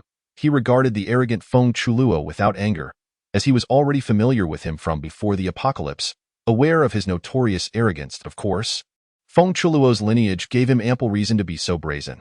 Were it not for the end of the world, Mu Heng would not have been deemed worthy to converse with Feng Chuluo. After all, no matter how impressive one's standing, Feng Chuluo's mere identity as the commander's nephew could easily overshadow Mu Heng. Despite the apocalypse, Mu Heng had no intention of inviting trouble from the 5th War Zone. Thus, after halting his subordinates, Mu Heng patiently addressed Feng Chuluo. You misunderstand, Master Feng, I hold no ill will. I sincerely wish to inquire about your purpose in coming here. Upon hearing Mu Heng's deferential tone, A satisfied smile emerged on Feng Chuluo's face, for in his view, everyone should bow to him. With an air of arrogance, he snatched the teacup from Mu Hang's hand and declared, "I am here to ask for your assistance in locating someone." Observing Feng Chuluo take his cup, Mu Hang felt a tinge of displeasure, for wanting to avoid trouble did not equate to being intimidated by Feng Chuluo. Nevertheless, as a seasoned underworld boss, he had long mastered the art of concealing his emotions. Even if displeased, he maintained a courteous demeanor as he responded to Feng Chuluo. "Oh? May I ask who you are looking for? Do I know this person?" Upon Mu Hang's inquiry, Feng Chuluo did not respond but gestured to the woman sitting beside him. This woman was none other than Shi Yunfei, whom Shurchen had spared in a moment of hesitation. Recognizing Feng Chuluo's gesture, Shi Yunfei promptly spoke to Mu Hang. "The person you seek is named Shurchen. He was once considered a useless individual, so I believe you may not have heard of him. However, after the apocalypse, he transformed into an incredibly powerful being. Just recently, I witnessed him single-handedly eradicate all the zombies at Gaoshan City Normal University. The one Master Feng wishes to find is him." Upon seeing this young yet well-proportioned beauty, Mu Hang immediately surmised that Feng Chuluo must have gone to great lengths to have him search for this Shurchen. Realizing this might be an opportunity, Mu Hang continued, maintaining a facade of indifference, "May I ask why Master Feng is looking for this Shurchen? If it is for his abilities, I trust you have no shortage of talented individuals around you." As he spoke, he subtly glanced at a woman standing behind Feng Chuluo. Her name was Han Jiangxue, known for her sharp appearance and pragmatic short hair. She was a renowned expert from Shan Province, handpicked by Feng Buyuan from the Fifth War Zone to serve as Feng Chuluo's bodyguard. After Mu Hang's words, Feng Chuluo immediately replied, "That is not something you need to concern yourself with. I merely wish to find this person. Just tell me whether you can do it." At that moment, Mu Hang refrained from hastily responding. Instead, he reached for the teacup that Feng Chuluo had snatched from him and, with a slow demeanor, replied, "Master Feng, it's not that I am unwilling to assist you, but Gaoshan City is vast, and apart from his name, you have provided no other clues. Even with my efforts, I fear I cannot be of help." Upon seeing Mu Hang daringly reclaim his cup, Feng Chuluo's temper flared, and he slammed the table, rising to his feet. "How dare you speak to me like that?" After finishing his sentence, he turned and bellowed, "Han Jiangxue." Chapter 83. Two experts. Upon hearing her name, Han Jiangxue immediately understood Feng Chuluo's intent. In an instant, she moved, her hand darting forward like lightning, aiming for Mu Hang's face. Just as her fingertip was about to strike Mu Hang, a slender young man seated beside Mu Hang intervened. The youth's movements were remarkably swift. Just as Han Jiangxue's finger was about to reach Mu Hang, he swiftly grasped her wrist with a single hand. Throughout this exchange, Mu Hang remained composed, pouring tea into his cup without so much as blinking. It is often said that a true expert reveals their prowess with a single move. Upon feeling her wrist captured, Han Jiangxue instantly recognized the youth as another skilled fighter. Without hesitation, she raised her leg to kick at his wrist. The youth was equally quick. Just as her foot was about to connect, he released her wrist with one hand while using the other to deflect her kick. Following this brief skirmish, both Han Jiangxue and the youth stepped back, astonished expressions on their faces. Fingertip flower technique? Shaolin Dragon Claw technique? As Han Jiangxue and the youth simultaneously named each other as techniques, Feng Chuluo's expression soured immediately. Previously, he had relied on Han Jiangxue, a formidable expert sent by his uncle, to dominate any situation. However, the fact that Mu Hang's subordinate could match Han Jiangxue in skill deflated his confidence entirely. Observing the impact of his strategy, Mu Hang finally stood up and addressed the youth. "Enough, Xiao Huan. Who permitted you to engage with Master Feng's subordinate?" As Mu Hang concluded his words, the young man whom he referred to as Xiao Huan promptly turned and returned to Mu Hang's side. Mu Hang, donning a facade of insincere mirth, addressed Feng Chuluo, saying, "Young Master Feng, do not act impulsively. I never claimed I was unwilling to assist you. However, such a labor-intensive task requires resources, and my numerous brethren also need to make a living." Even a fool could discern the underlying message in Mu Hang's words, which clearly indicated that Feng Chuluo would need to offer some form of compensation if he desired assistance. Typically, Feng Chuluo's character would not tolerate Mu Hang's current demeanor. But he found himself at a disadvantage against the seemingly invincible Han Jiangxue, who was unable to ensure a victory over Mu Hang and his associates this time.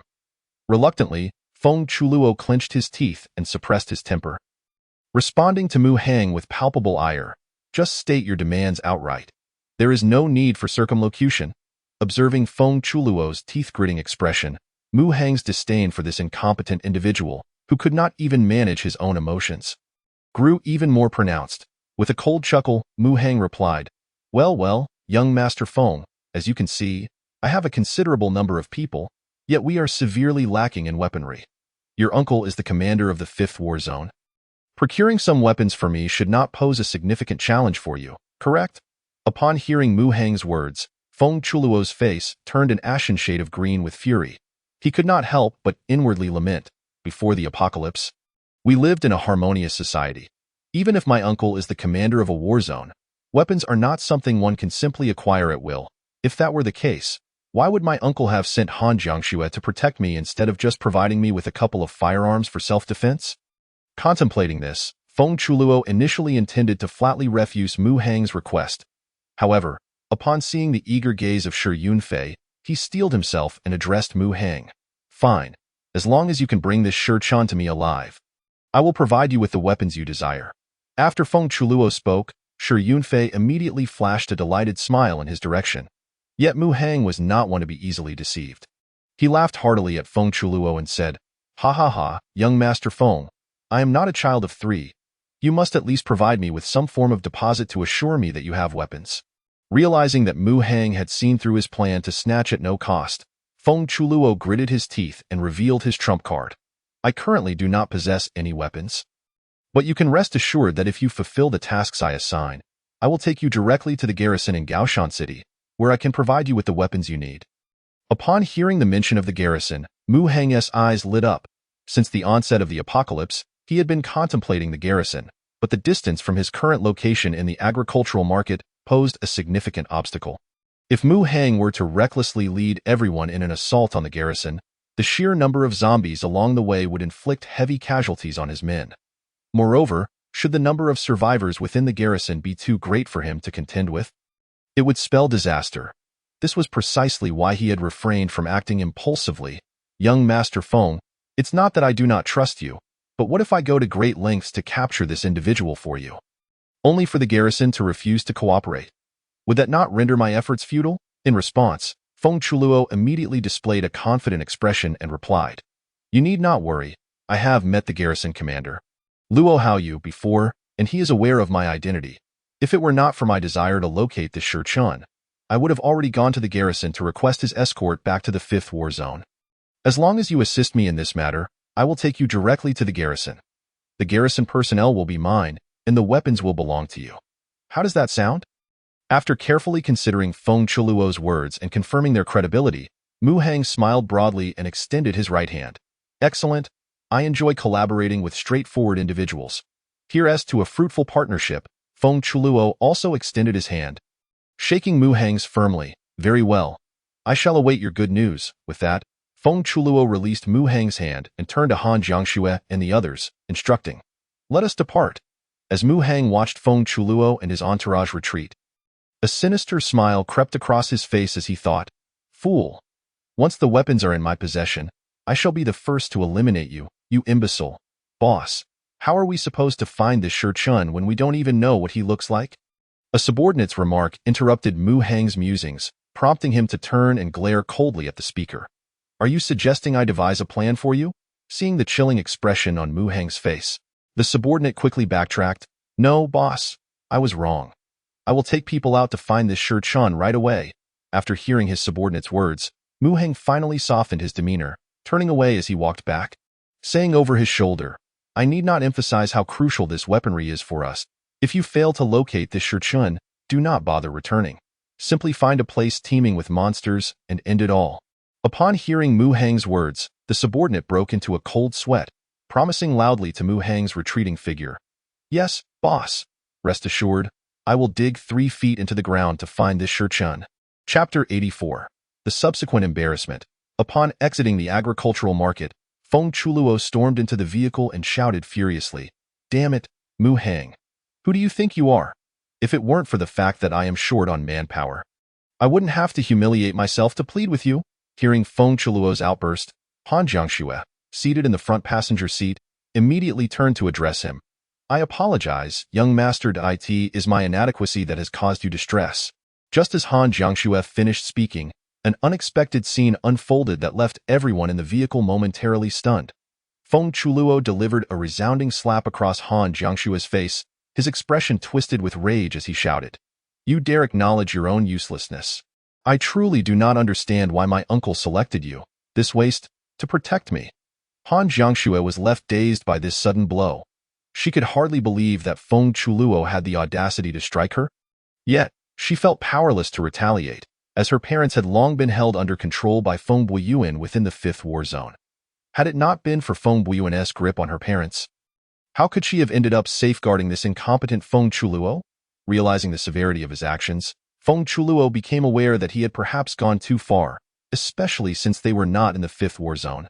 Without his uncle's authority to restrain her, if Han Jiangxue were to retaliate, he would undoubtedly be defenseless. However, it was Han Jiangxue who had chosen to speak when he was already fuming. She had brought this upon herself. Just as Feng Chuluo grappled with his predicament, Shi Yunfei, seated beside him, sensed the rising tension and quickly interjected. "Enough, young Master Feng. This situation arose because of my issues. Please do not blame Sister Han. She has been doing her utmost, and it is my fault." Observing Shi Yunfei's demure demeanor, Feng Chuluo's hand instinctively moved to caress her, and he replied, "Rest assured, Feifei, I will certainly capture this Shichan for you and avenge you." In front of Han Jiangxue and the driver, Shi Yunfei not only displayed no signs of shyness, but instead encouraged Feng Chuluo, saying, "Thank you, young Master Feng. As long as you help me seek vengeance, I will certainly reward you handsomely in the future." Upon hearing Shi Yunfei's enticing tone, a lascivious expression spread across Feng Chuluo's face, and his grip on her tightened. Witnessing this scene, Han Jiangxue could only suppress her anger, turning her head to the window to feign ignorance of the outrageous behavior displayed by Feng Chuluo and Shi Yunfei. Thus, Feng Chuluo's vehicle departed the confines of the agricultural market. The morning sun shone brightly upon the earth. As a beam of sunlight streamed through the window, Chen Shengnan groggily opened her eyes. By this time, Shi Chun had already awakened and was sitting cross-legged on the sofa before the bed, eyes closed as he practiced his Gu Dao technique. Upon hearing the faint sounds from Chen Shengnan, Shi Chun spoke without opening his eyes. "You are awake." Recalling the wild events of the previous night, Chen Shengnan felt her cheeks flush with embarrassment. She replied softly, her voice barely louder than a whisper. Shi Chen exhaled a breath of stale air and slowly opened his eyes. Ever since acquiring the Gu Dao technique, Shi Chen had never ceased his daily practice, with the Gu insects continuously devouring zombies and leveling up.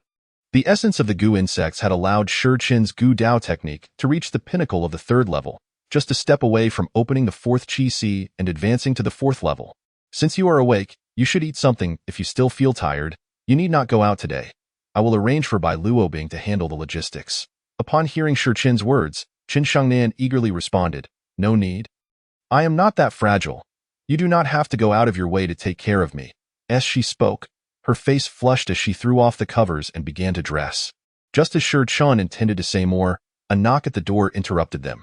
Both Shi Chen and Chen Shengnan paused, bewildered. "Who is it?"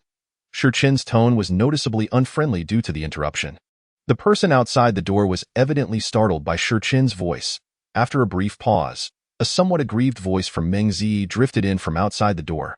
It's me. I just wanted to ask you. My brother said he wants to meet you. Do you have time now?" Upon hearing Meng Zi, Shi Chen quickly deduced that she must have learned about Chen Shengnan's situation. At this moment, Chen Shengnan resembled a child caught in a misdeed. Looking at Shi Chen with a face full of embarrassment and anxiety, "I understand. You go back and wait for me. I will come over shortly." Once Shi Chen finished speaking, Meng Zi did not even respond before hastily turning and leaving. Listening to Meng Zi's footsteps, which sounded like a retreat, Shi Chen turned back to see Chen Shengnan, who had only partially dressed, staring at herself, and he couldn't help but feel a wave of frustration. Although Shi Chen had resolved to treat women merely as spices in his life after his rebirth, the fact that both women had given him their firsts weighed on his mind. The sight of the crimson stain on the sheets stirred an awkwardness within him. Sensing the atmosphere had become somewhat uncomfortable, Chen Shengnan took the initiative to break the silence. "You should go." She suddenly choked up, realizing in that moment that she was far from the strong person she had imagined herself to be. Yet she persevered and continued, "You don't need to feel burdened, I've mentioned before. All of this was my choice, and I will explain it to her later." Hearing Chen Xingnan's words, Shurchen suddenly realized that she was aware of his relationship with Meng Zi. However, at that moment, he pushed aside his thoughts, steadied his mind, and approached Chen Xingnan, gazing into her tear-brightened eyes. "You truly underestimate me. Do you think I need your help to explain such matters? You simply stay here and enjoy your breakfast while I handle the rest." With that, Shurchen lifted Chen Xingnan's chin and gently pressed his lips against hers. At that moment, Chen Shangnan could no longer hold herself together. She nodded vigorously, tears streaming down her face. Seeing her like this, Shurchen released his hold, donned his jacket, and left the room. As Shurchen exited the office building and made his way towards the infirmary, he noticed Zhang Long and Su Ning had already begun training with Qian Xing and the others in the open space in front of the building. Upon spotting Shurchen, Qian Xing and the others, who had been standing at attention, seized the opportunity to greet him. "Leader." At that moment, Shurchen was lost in thought regarding Meng Zi and Chen Xingnan. Thus he failed to notice Qian Xing and the others. Observing that Shurchen did not acknowledge them and simply walked away, Qian Xing and the others were taken aback. After all, Shurchen was typically composed, never allowing distractions to hinder his awareness of his surroundings. Zhang Long, noticing the unusual behavior of the leader, waved at Qian Xing and the others to continue training while mumbling to himself, "How strange. Why is the leader acting so differently today? Is something amiss? I advise you not to pry. The leader's affairs are far too complicated for you to manage." Zhang Long jumped at the sudden voice, looking up to see Zhao Linger, who had been quietly observing the training. Speaking to him, noting the sly smile on her face, Zhang Long inquired, "Do you know what's going on?" Upon hearing his question, Zhao Linger feigned a pained smile and replied, "I can probably guess, but I don't know if I'm correct." Zhang Long was left utterly confused by her response. Unable to quell his curiosity, he pressed on, "What do you mean? What have you guessed?" Zhao Linger looked at Zhang Long, who usually seemed quite clever, and said, "I can't explain it to you. Sometimes, being too exceptional isn't necessarily a good thing." Zhang Long found her words even more perplexing, and after a moment of frustration, he scratched his head and decided to drop the matter. Turning around, he noticed Qian Xing and the others eavesdropping on their conversation, and with a stern expression, he barked, "Who told you to zone out? Clearly, standing at attention is too easy for you. All of you. Right turn, 5 kilometers with weights." As soon as Zhang Long finished speaking, the faces of Qian Xing and the others contorted in pain, mentally cursing themselves for their curiosity. What had begun as standing at attention had now escalated to a grueling 5 kilometers. With Zhang Long leading them away, Zhao Linger also turned and walked in the direction Shurchen had left. Meanwhile, Shurchen had arrived at the infirmary door.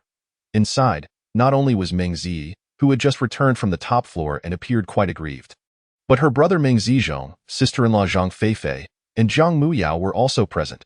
Upon Shurchen's arrival, Zhang Muyao stood up with a smile and said, "You're here, just in time for me to formally introduce you."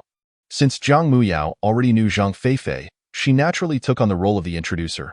Pointing at Zhang Feifei, who was sitting beside the hospital bed, Zhang Muyao said, "This is Zhang Feifei. Her father and mine were comrades in arms. So we've known each other since childhood." At that moment, Zhang Feifei, having been uplifted by the encouragement of Zhang Muyao and the awakening of Meng Zizhong, appeared significantly better than before. Hearing Zhang Muyao's words, she smiled at Shurchen and said, "Hello." Shurchen smiled back and nodded in response, "Hello, I am Shurchen." Zhang Muyao continued, pointing at Meng Zizhong on the hospital bed, "This is Meng Zizhong, Zi's brother and Feifei's husband." As Zhang Muyao finished her introduction, Meng Zizhong made an effort to sit up and excitedly said to Shurchen, Hello. I've heard from Zi and Feifei about you. Thank you so much for rescuing our family. If you ever need anything, do not hesitate to ask. I, Meng Zizhong, will never refuse." Seeing Meng Zizhong's enthusiasm, Shurchen replied with a smile, "There's no need for such formality, Mr. Meng, to be honest. I was your employee before the apocalypse. Now that you've just awakened, focus on recovering. We can discuss other matters once you're well." As her brother chatted with Shurchen, Meng Zi was on the verge of bursting into tears from her pin-up emotions. Sensing this, Shurchen quickly addressed Meng Zizhong, "Since you're all right now, I can rest easy. Just take care of your recovery. I won't intrude any further." After saying this, Shurchen turned to leave. "Zi, what are you standing there for?" Hurry and see off Leader Shurchen, Meng Zizhong urged, then turned back to Shurchen. I apologize, Leader Shurchen, my sister has been spoiled by me and her sister-in-law. Since I can't walk well, I'll have her escort you. Hearing Meng Zizhong's words, Shurchen felt an odd sensation and couldn't help but think. If you knew that not only did I sleep with your sister, but just now I also let her witness me with another woman, you would probably not be so courteous but instead ready to confront me. I will not disturb your family any longer. If there's anything, just have Feifei contact me, Shurchen said, glancing back at Zhang Muyao as she prepared to leave. And both Meng Zizhong and Zhang Feifei nodded in gratitude. Thus, Shurchen walked out of the infirmary flanked by two beautiful women. As they exited, Zhang Muyao turned to Shurchen with a mysterious expression and asked, Leader, do you have time now? Upon hearing Zhang Muyao's question, Shurchen turned to look at her. Recognizing her expression indicated she had something important to report, he nodded and replied, I have time. Please wait for me in the conference room. I will be there shortly. Once Shurchen finished speaking, Zhang Muyao nodded in understanding and swiftly departed for the conference room. With Zhang Muyao's exit, only Shurchen and Meng Zi remained. The previously silent Meng Zi finally couldn't restrain herself and spoke up. Are you and Chen Shengnan? Yes. Before she could finish, Shurchen interrupted her. Upon hearing Shurchen's affirmative response, tears streamed down Meng Zi's face. Seeing her distress, Shurchen continued, We have fulfilled the agreement we made. If you truly cannot accept who I am, I can understand. As for what comes next, you needn't worry. As long as you do not choose to leave, I will ensure the safety of you and your family. After saying this, Shurchen turned and left without waiting for Meng Zi's response. His heart was somewhat chaotic, but he felt no guilt over the matter, as he had kept his promises. Whether Meng Zi could accept it was her own concern. Watching Shurchen's retreating figure, Meng Zi could no longer contain her tears, which flowed uncontrollably from her eyes. Is it truly the case that, in your heart, we are merely a transaction? Can you not see that I genuinely have feelings for you? Meng Zi pondered helplessly as she slumped to the ground. She did not harbor resentment toward Shurchen, for it was he who had rescued her and her brother and sister-in-law during her most perilous and vulnerable moments. Nor had she forgotten her own vow that as long as Shurchen could save her family, she would be willing to do anything in return. She was simply struggling to reconcile her thoughts at this moment. Perhaps she was not yet ready to accept that she must share a husband with another woman. As Meng Zi wept in despair, a voice interrupted her sorrowful cries. What is the matter? Upon hearing the voice, Meng Zi hastily wiped her tears and looked up. The one speaking to her was Zhao Linger. Chapter 86. The unusual Zhao Linger. Nothing, it's just. Meng Zi found herself at a loss for words to explain her current predicament, so she stammered as she struggled to rise and awkwardly shifted the topic. I am fine. What brings you here? Zhao Linger extended her hand to assist Meng Zi and replied, I was merely wandering about, and when I stumbled upon you in tears, I felt compelled to inquire what troubled you. Having regained her footing, Meng Zi forced a smile, one that was more unappealing than her tears, and said to Zhao Linger, Thank you. I truly am all right. Just give me a moment, and I will be fine. You need not concern yourself with me. After Meng Zi spoke, Zhao Linger, with a warm expression, said, After all, I have shared the truth with you before, and as a fellow woman, you can confide in me. Perhaps I could be of assistance. Listening to Zhao Linger's gentle voice, Meng Zi could no longer maintain her facade and began to cry anew. Zhao Linger observed Meng Zi's unrelenting tears and chose not to speak further, instead holding her hand patiently. After a while, Meng Zi began to calm down. Seeing Zhao Linger steadfastly by her side, Meng Zi wiped her tears and mustered a smile, saying, I apologize for this display. I assure you, I am much better now. Upon hearing this, Zhao Linger smiled and inquired, Is it all right if you share with me what exactly transpired? Observing Zhao Linger's sincere demeanor, Meng Zi could not help but recount the events that had unfolded. After all, with her brother recently awakened and her sister-in-law's condition still precarious, she needed to confide in Zhao Linger about her situation. Once Zhao Linger had listened to Meng Zi's account, she adopted a serious expression and asked, Could you answer me one question with utmost sincerity? Noticing Zhao Linger's sudden seriousness, Meng Zi replied earnestly, Please, go ahead. Do you truly have feelings for the leader?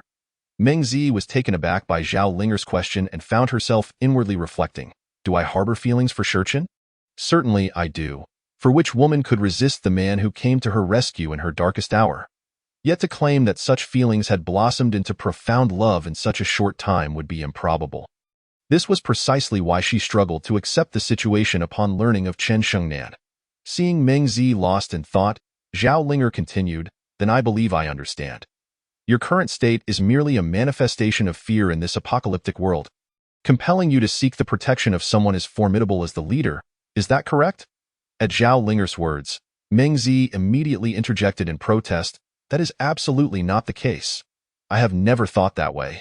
In response, Zhao Linger shifted to a slightly indignant expression and retorted, "If you have never thought that way, then why have you acted as such? With all due respect, had I known you would behave this way towards the leader, I would have refrained from sharing this information with you. You yourself just stated that you pleaded with the leader to save your family in exchange for your own service." He agreed and delivered. "Yet here you are now." Before Meng Zi could respond, Zhao Linger continued, "During your time here, you must have noticed that the lives of most of us here were saved by the leader. I cannot speak for others, but my aunt and I genuinely hold gratitude for him in our hearts. Therefore, I must be frank. Had I known you were crying over this matter, I would have disregarded you entirely." With that, Zhao Linger turned and left, offering Meng Zi no chance to speak further. Watching Zhao Linger's retreating figure, Meng Zi felt a surge of grievance and called out, "I do not wish for this either. But he has only just begun a relationship with me and immediately turned to another woman. What am I to do? Should I just accept everything with a smile?" As Meng Zi's words fell, Zhao Linger replied without looking back, "How you choose to feel is your concern, but I must advise you to temper your star-like temperament. You have no idea how envious all the women here are of you." With that, Zhao Linger disappeared from Meng Zi's sight. After hearing Zhao Linger's words, Meng Zi felt a tumultuous storm brewing within her heart. No longer hesitating, she resolutely stood and dashed toward the office building. Observing Meng Zi's departing figure, Zhao Linger halted her steps, casting a smile at Meng Zi's back. Meanwhile, in the conference room, Shurchen sat listening to Zhang Muyao's report. "Leader, I have noticed something amiss with Zhao Linger during this period." Upon hearing Zhang Muyao's words, Shurchen raised an eyebrow and inquired, "Oh, what seems to be the issue?" Zhang Muyao hesitated, grappling with the thought. Would he think me a woman who casually stirs discord? After all, Zhao Linger was a member of the surveillance team he personally selected, and he should trust her implicitly. Zhang Muyao's hesitation stemmed from her growing feelings for Shurchen. For a woman in love, thoughts often spiral uncontrollably. After much internal deliberation, Zhang Muyao finally voiced her concerns, for even if misunderstood by Shurchen, she could not stand by and allow harm to come to him. During your absence from the base, she has not only used the fixed supplies of the team to curry favor with others, but has also quietly established friendships with everyone in the base, including me. Though I cannot fathom her intentions, my instincts tell me it cannot be anything good," Zhang Muyao finished, her gaze anxiously gauging Shurchen's reaction. However, she had evidently overthought the matter. Shurchen's thoughts were not so intricate. He had chosen Zhao Linger for the surveillance team because of her formidable prowess in her previous life, and the presence of the goo worm made him unafraid of betrayal from anyone. Yet, after hearing Zhang Muyao's words, Shurchen began to suspect that Zhao Linger might be behind Chen Xingnan and Meng Zi disclosing their relationship with him to one another. Well done, I will keep an eye on Zhao Linger. Is there anything else? With that thought in mind, Shurchen casually asked Zhang Muyao. Nothing else. Aside from Zhao Linger, everyone else in the base is behaving normally, Zhang Muyao promptly replied. She felt a sense of relief. As long as Shurchen did not misconstrue her as a meddler without evidence, she would be content. Chapter 87. The peculiar woman. At this moment, Meng Zi had resolutely arrived at Shurchen's room on the top floor. Inside the room, Chen Shengnan had just finished her breakfast and was about to step outside to call Xiao Shui for tidying up when the door suddenly swung open. Mistaking it for Shurchen's return, Chen Shengnan smiled and greeted, "You're back so soon, you." Upon seeing that the figure at the door was not Shurchen but Meng Zi, Chen Shengnan's words faltered. "It's you," she exclaimed in surprise. Meng Zi and Chen Shengnan spoke simultaneously. As their voices trailed off, an awkward silence enveloped them. "You go ahead." Chen Shengnan gestured for Meng Zi to speak first. In the presence of Meng Zi, the former star, Chen Shengnan instinctively felt inferior. Meng Zi, too, felt a whirlwind of emotions as she regarded Chen Shengnan. "I did not come to trouble you. I just came to." Although Meng Zi had mentally prepared herself for this encounter, the awkward atmosphere rendered her somewhat flustered. Observing Meng Zi's hesitance, Chen Shangnan mustered her courage and said, I understand. Please, come in. We need to have a proper conversation. Nodding in agreement, Meng Zi stepped into the room. Once seated, both women found themselves at a loss for words. The air in the room feeling as though it had solidified. Ultimately, it was Meng Zi who broke the silence, shattering the awkwardness that lingered. With a flushed face, she recounted her past with Shurchen to Chen Shangnan. After listening to Meng Zi's narrative, Chen Shangnan felt an overwhelming sympathy for her plight, especially when Meng Zi described how Zhang Feifei had pushed her out of the window to escape, while Zhang Feifei herself remained behind. Chen Shangnan could vividly imagine the helplessness Meng Zi must have felt at that moment. As Meng Zi candidly shared her experiences, Chen Shangnan reciprocated by revealing her own story. Although Chen Shangnan's circumstances were not as tragic as Meng Zi's, upon hearing how that despicable old woman had pushed her towards the zombies and how she had nearly been harmed by that heartless mother and son duo, Meng Zi could empathize with the despair Chen Shangnan had endured. Thus, the two women, while exchanging their experiences, gradually grew closer. By the time Shurchen returned from the conference room, Chen Shangnan and Meng Zi were already sitting closely together, sharing hearty laughter. Ha ha ha, really, Zi Jia, they are actually a couple, and they've been pretending so well, constantly denying their relationship. Of course it's true. In the entertainment industry, who dares to openly acknowledge their relationships unless they're truly talented actors? So how did you find out? I recorded a show with them before. Oh, now I see. Observing the two women laughing and chatting in the room, Shurchen stood at the doorway, utterly bewildered. Despite having lived 2 lifetimes, he found it impossible to fully comprehend the complexity of women.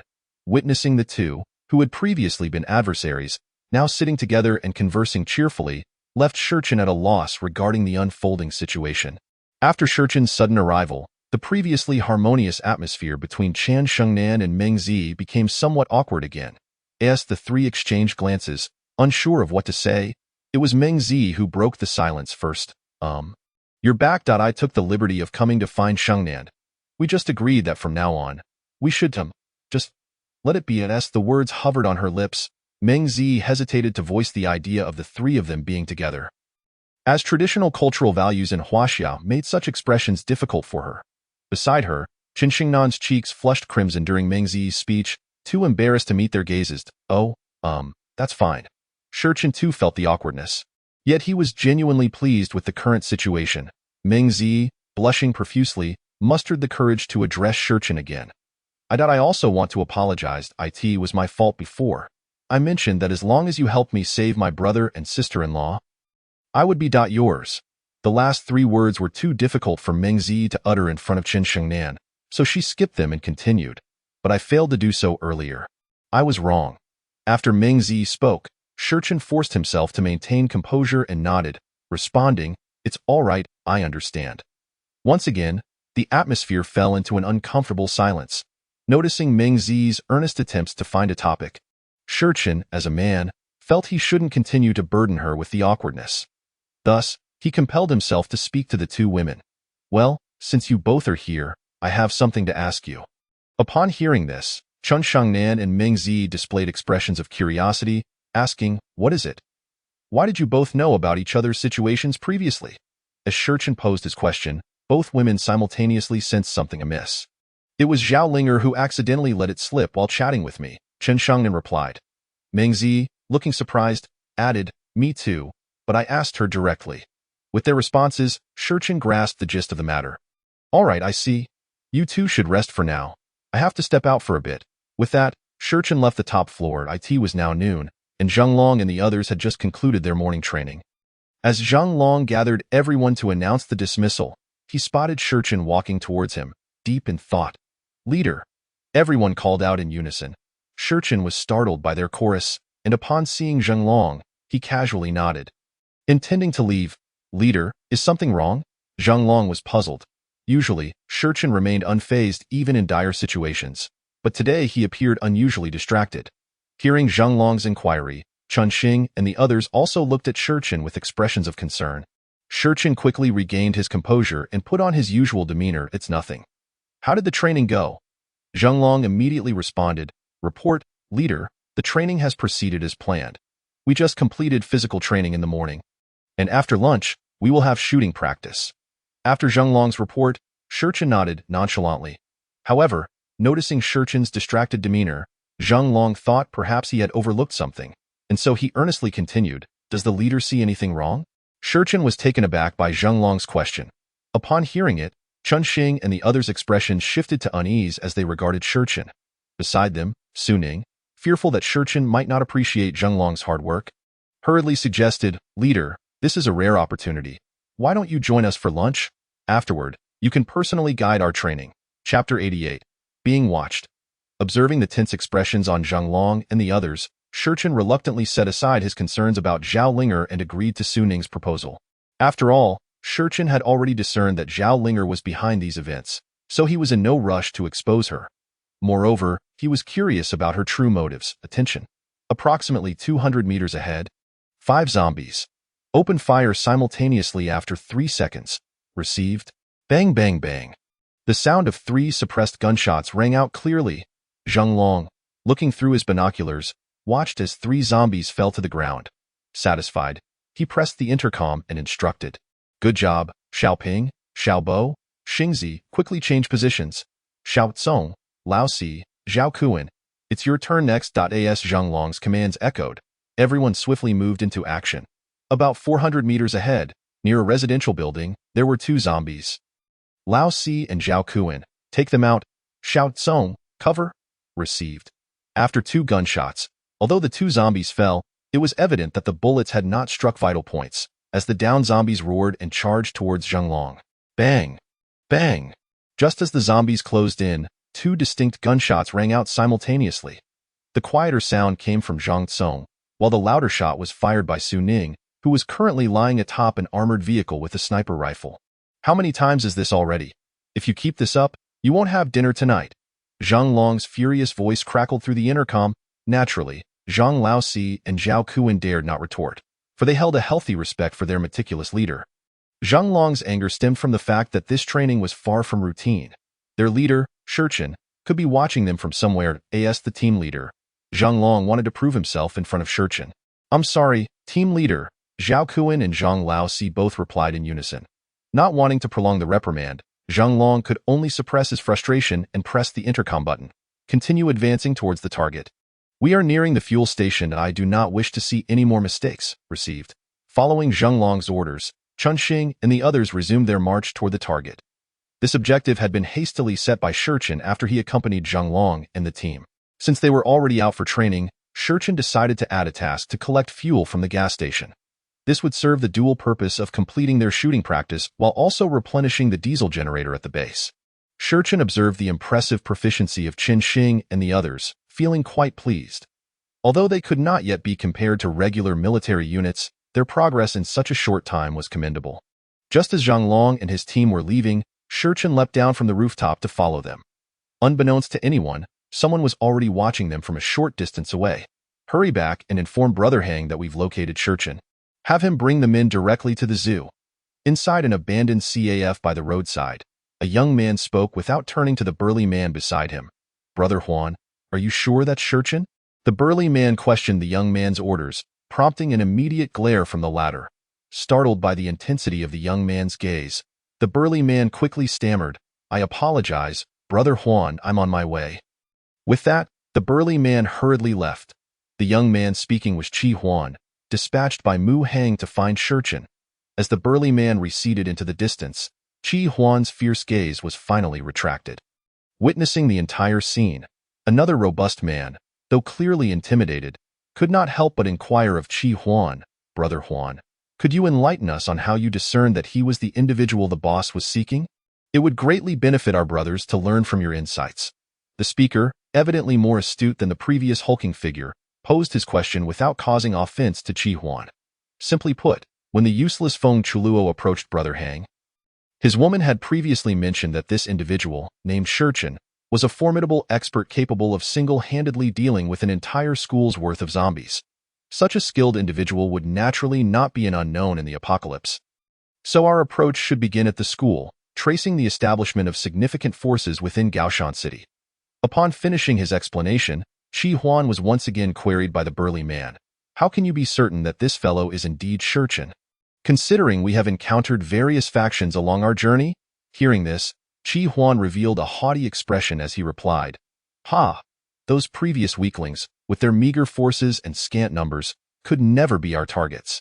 Only those capable of subduing a group armed with firearms could embody the prowess of Shurchen." As he spoke, Chi Huan's emotions became increasingly animated, his face contorting as he continued to gaze in the direction Shurchen had departed. "If it weren't for the need to protect Brother Hang, I would undoubtedly be far more accomplished than you. Just wait, I shall personally defeat you and make you aware of the true disparity." Observing Chi Huan's almost deranged countenance, the surrounding hulks had long grown accustomed to his demeanor. This Chi Huan was inherently arrogant. Although he executed Mu Hang's orders with unwavering loyalty, deep down, he likely held Mu Hang in contempt. Throughout their travels, Chi Huan had repeatedly asserted that, had it not been for Mu Hang, he could have unified Gaoshan City and become the sovereign of the apocalypse. "Brother Huan, you're impressive. Shall we pursue and eliminate him now?" As soon as the burly man finished speaking, Chi Huan immediately turned to him with a look of incredulity, exclaiming, "Are you out of your mind? Can't you see they are armed? Now that we know their stronghold, is there any need to chase them? Once Brother Hang arrives with his men, we can simply seize their lair. Who among the sane would not fear firearms?" Chi Huan's words resonated with the remaining few, who nodded in agreement, acknowledging his rationale. The burly man, having witnessed Chi Huan's earlier bravado, now turned to excuse-making, nearly succumbed to his urge to express his disbelief. Sensing his thoughts, Chi Huan's voice turned ominous as he continued. "In this situation, engaging directly would be the height of foolishness. Their firearms were likely procured from the Public Security Bureau, and their numbers must be limited. We should take advantage of the absence of those armed individuals to launch a swift attack on their stronghold and swiftly subdue those inside. Then they will have no choice but to surrender." Recognizing the gravity of Chi Huan's tone, the burly man prudently refrained from further discussion, opting instead to flatter Chi Huan, affirming that he was indeed correct. In response to the chorus of praise, Chi Huan erupted into boisterous laughter. In truth, Chi Huan's assertions held merit. Shurchen and his group were indeed equipped with gear from the Public Security Bureau. However, what Chi Huan failed to anticipate was that Shurchen had acquired superior equipment, utilizing the police gear as training tools. Chapter 89. Assault on the Dawn Base at 3:40 p.m. For Buick GL8S emerged from the agricultural market, racing toward the Dawn Base. Inside the vehicles were more than 20 of Mu Hang's subordinates. "Xiao Huan, are you certain their main force isn't here?" Mu Hang inquired of Chi Huan, who had just boarded the vehicle. Chi Huan promptly replied, "Rest assured, Brother Hang. I personally observed them departing toward the commercial street. They won't be returning anytime soon." Satisfied with Chi Huan's assurance, Mu Hang nodded in approval. As they conversed, they arrived at the gates of the Dawn Base. As the lead vehicle screeched to a halt before the zoo entrance, a group of burly men wielding machetes and axes disembarked from all four vehicles. Each one exuded a menacing presence, with Mu Hang at the forefront, descending from the vehicle while brandishing a Glock pistol. Inside the base's monitoring room, Wang Yi, tasked with surveillance that day, was taken aback by the sudden appearance of this group. He could hardly believe that in the apocalypse, there were still individuals daring enough to drive around recklessly. Fortunately, Shurchen had cleared most of the zombies surrounding the base in order to feed his own goo worms. Otherwise, Mu Hang and his crew would not have made it here unscathed. This is the monitoring room. All patrolling personnel, proceed to the entrance immediately. A group of survivors has arrived. Wang Ye's voice crackled through the intercom, prompting several patrolling reserve members to rush toward the base's entrance. "Halt! This is the Dawn Base. Who permitted you to park here?" The speaker was Wei Shifan, who had recently been promoted from a slave to a reserve member. He had followed Shurchen from the happiness community to this location. After demonstrating commendable performance during the previous skirmish at the mall, he had become a standout among the reserves, having witnessed firsthand the base's growth from the cautious early days of the apocalypse. Wei Shifan had become somewhat arrogant, believing the Dawn Base to be invincible. Thus, he regarded the individuals before him with utter disdain. Bang! In an instant, a gunshot rang out, and before Wei Shifan could react, he collapsed lifelessly to the ground. He died without ever grasping that someone would dare to kill him at the gates of the base. At the moment of Wei Shifan's shooting, several other reserve members on patrol instinctively ducked for cover. The lead reserve member hurriedly called for backup via the intercom. It was crucial to note that, per base regulations, these reserve members were not permitted to bear firearms, and given the base's historically secure environment, they found themselves with no means to retaliate. Upon receiving news of the attack over the intercom, Zhang Muyao and Zhao Linger swiftly sprang into action. Zhang Muyao directed all logistical and technical team members to arm themselves in preparation for battle, while Zhao Linger rushed to the monitoring room to assess the situation. This highlighted the advantage of Shurchen's training for all individuals within the base, excluding slaves. Even in such unforeseen circumstances, they possessed at least a basic capacity for self-defense. At the moment the base was under siege, Shurchen sensed the disturbance through the goo worms he had stationed within the base. He immediately commanded Zhang Long and the others to abandon their current mission and return to the base at once. While he himself unleashed the bear goo from his chi-si and mounted it, Shurchen opted not to ride back with Zhang Long and the others, as vehicles paled in comparison to the speed of the bear goo. It was well known that a normal adult brown bear could reach speeds of 50 kilometers per hour, and now, enhanced by mutation and goo worm capabilities, the bear goo's velocity had soared to a terrifying 200 kilometers per hour, an astonishing speed that no ordinary vehicle could rival. As Zhang Long and his companions witnessed Shurchen swiftly depart atop the bear goo, they hastily boarded their vehicle, racing back to the base. Throughout their journey, urgency consumed them, for within the base were those they cherished: Zhang Long's daughter, Zhao Kuan's Lu Yanghong, and Zhang Muyao, who shared a sisterly bond with Su Ning.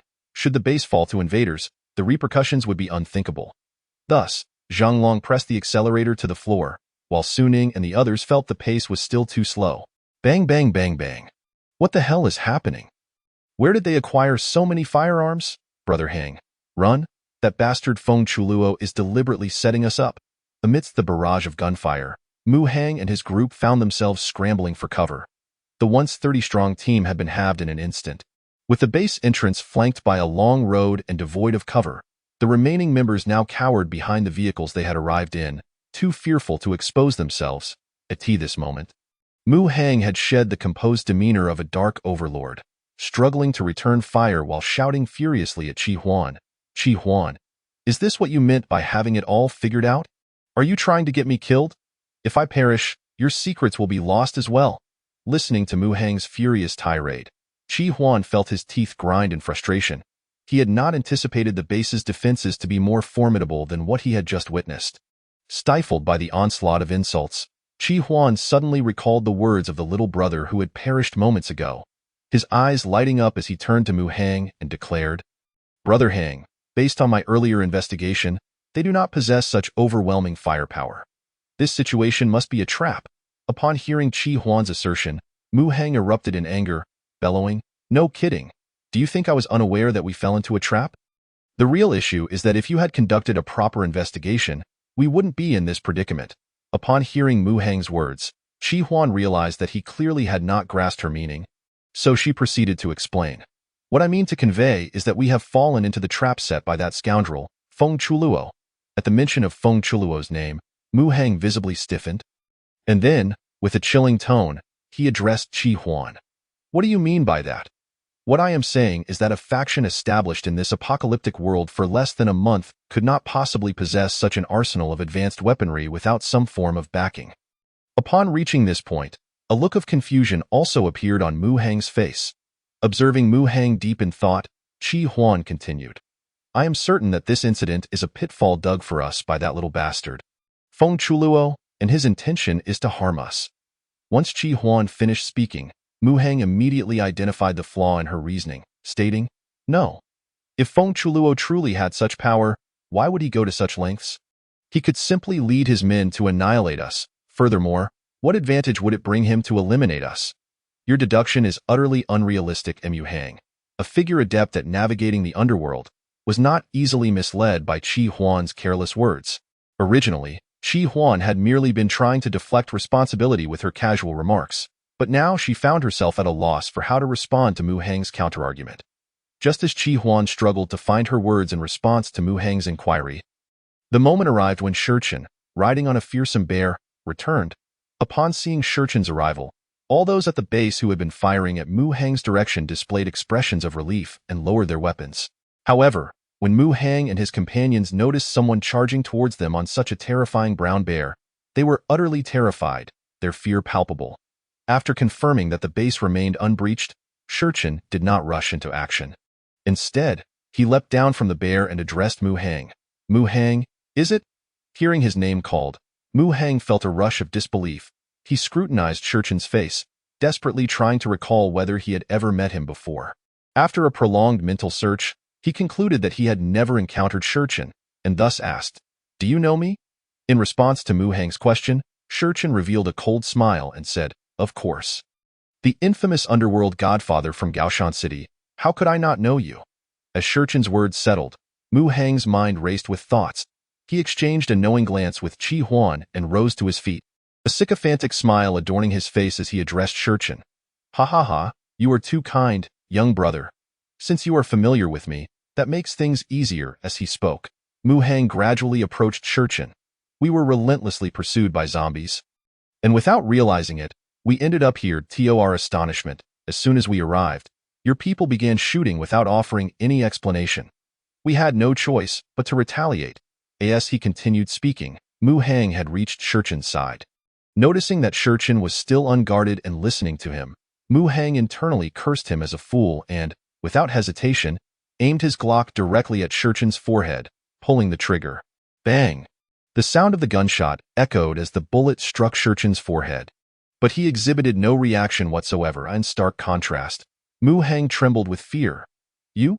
Watching the bullet fall to the ground, having failed to penetrate Shurchin's head, Mu Hang felt an icy chill envelop him. "Qi Huan, help!" Mu Hang's cry for help was cut short as Shurchin's attack landed before him.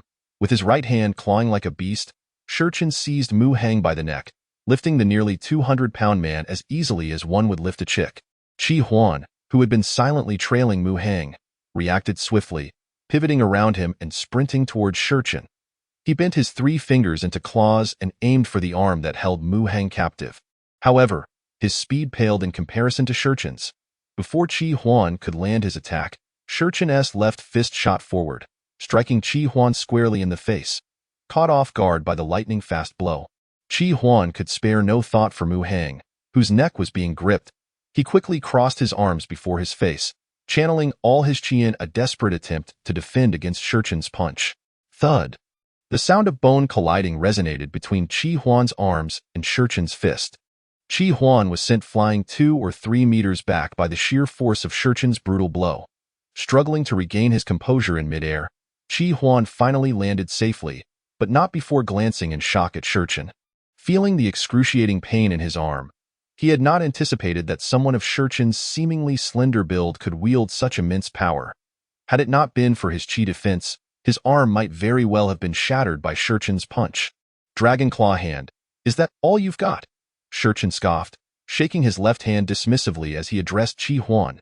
As Shurchin's words hung in the air, Mu Hang's eyes widened in terror. He was startled when Shurchin uttered the words Dragon Claw Hand, for he had not only recognized Mu Hang but had also managed to identify the nickname Qi Huan had given himself. This nickname was known only to a select few of Qi Huan's closest subordinates. Even if Shurchin had colluded with Feng Chuluo, he should not have known about this matter. As Mu Hang grappled with the realization of how Shurchin could know the nickname Qi Huan had given himself. Qi Huan, still reeling from the insult, had lost all sense of reason. Having trained in the Shaolin Temple since childhood, Qi Huan could not tolerate being overpowered by anyone. Yet, not only had he drawn a stalemate with the woman under Feng Chuluo's command, but now Shurchin dared to mock him in such a manner. "You seek death?" Qi Huan shouted, charging at Shurchin with a powerful kick that cracked the asphalt beneath him. However, Shurchin remained unfazed, maintaining his contemptuous expression.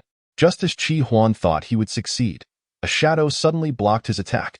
The Tiger Gu had stepped in front of Qi Huan, and as Qi Huan's strike collided with the Tiger Gu, its massive claws retaliated mercilessly. In terms of sheer strength, the Tiger Gu surpassed even Shurchin. Before Qi Huan could comprehend the situation, he was sent hurtling backward by the Tiger Gu's powerful swipe. This time, Qi Huan did not have the opportunity to defend himself with Qi, and the Tiger Gu's overwhelming force propelled him over 10 meters. His body crashed into a Buick behind him with a resounding thud. The immense impact left a notable dent in the vehicle. Throughout this ordeal, Shurchin did not even glance at Qi Huan. his entire focus remaining on Mu Hang. From what I know, Boss Mu, you should currently be at the agricultural market. So how did you end up here? Pursued by zombies, Shurchen questioned Mu Hang. The reason Shurchen had not immediately killed Mu Hang and his companions was twofold. Firstly, they had not breached his base, and secondly, Shurchen was genuinely curious. He could not fathom why someone who had thrived in the agricultural market in his previous life would attack his base now. Could it be that his own choices upon crossing over had altered the course of events in this previous life? Faced with Shurchen's inquiry, Mu Hang had no choice but to respond, as his very life was in Shurchen's grasp. Younger brother, this is truly a misunderstanding. I will be frank with you. Someone made a proposition for me to find you. If you could release me, I promise to divulge everything. Upon hearing Mu Hang's words, Shurchen's curiosity intensified. Since his crossing back, anyone opposing him had either been annihilated or enslaved within his base. The notion that someone had made a proposition for Mu Hang to target him baffled Shurchen. Leaving him to ponder who could be behind this, as Shurchen released his grip on Mu Hang's neck, Mu Hang immediately began rubbing his throat, collapsing onto the ground before Shurchen, coughing and gasping for breath. Observing Mu Hang's pitiful state, Shurchen spoke impatiently. I have given you an opportunity. Before my patience runs out, I advise you to quickly tell me who sent you to find me. Hearing Shurchen's authoritative tone, Mu Hang felt his bravado dissipate, and he spoke in a desperate plea. If I tell you, will you spare me? I swear that I will keep my distance from you in the future and never show my face again. Shurchen leaned down, a cold smile spreading across his face as he whispered, Do you truly believe you still have the standing to negotiate with me? The mere mention of Shurchen completely extinguished Mu Hang's temper. After all, the foremost expert among his subordinates was currently being mercilessly beaten by Shurchen's mount. As an ordinary individual, he had no room for resistance. I will tell you everything. It was that little bastard Feng Chuluo who sent me to find you. He is also after a woman beside him. That woman, Yu Heng quickly divulged all the details regarding how Feng Chuluo had sought him out. Meanwhile, Shurchen listened intently, stroking his chin with a sinister smile forming on his lips. He was well aware of who Feng Chuluo was and realized that due to his actions in redirecting the impending tide of corpses from Gaoshan City to Weiyan City, this previous life character, who should have perished, had miraculously survived in this life. As for the identity of the woman, Shurchen had already deduced it based on Mu Hang's description. Just as Shurchen simmered with rage at the thought of having spared that woman only for her to dare to come after him, Qi Huan's furious outburst interrupted his thoughts. What kind of skill is hiding behind a beast? If you have the guts, face me one-on-one. I'll show you who is truly formidable. At that moment, Qi Huan was in a pitiful state.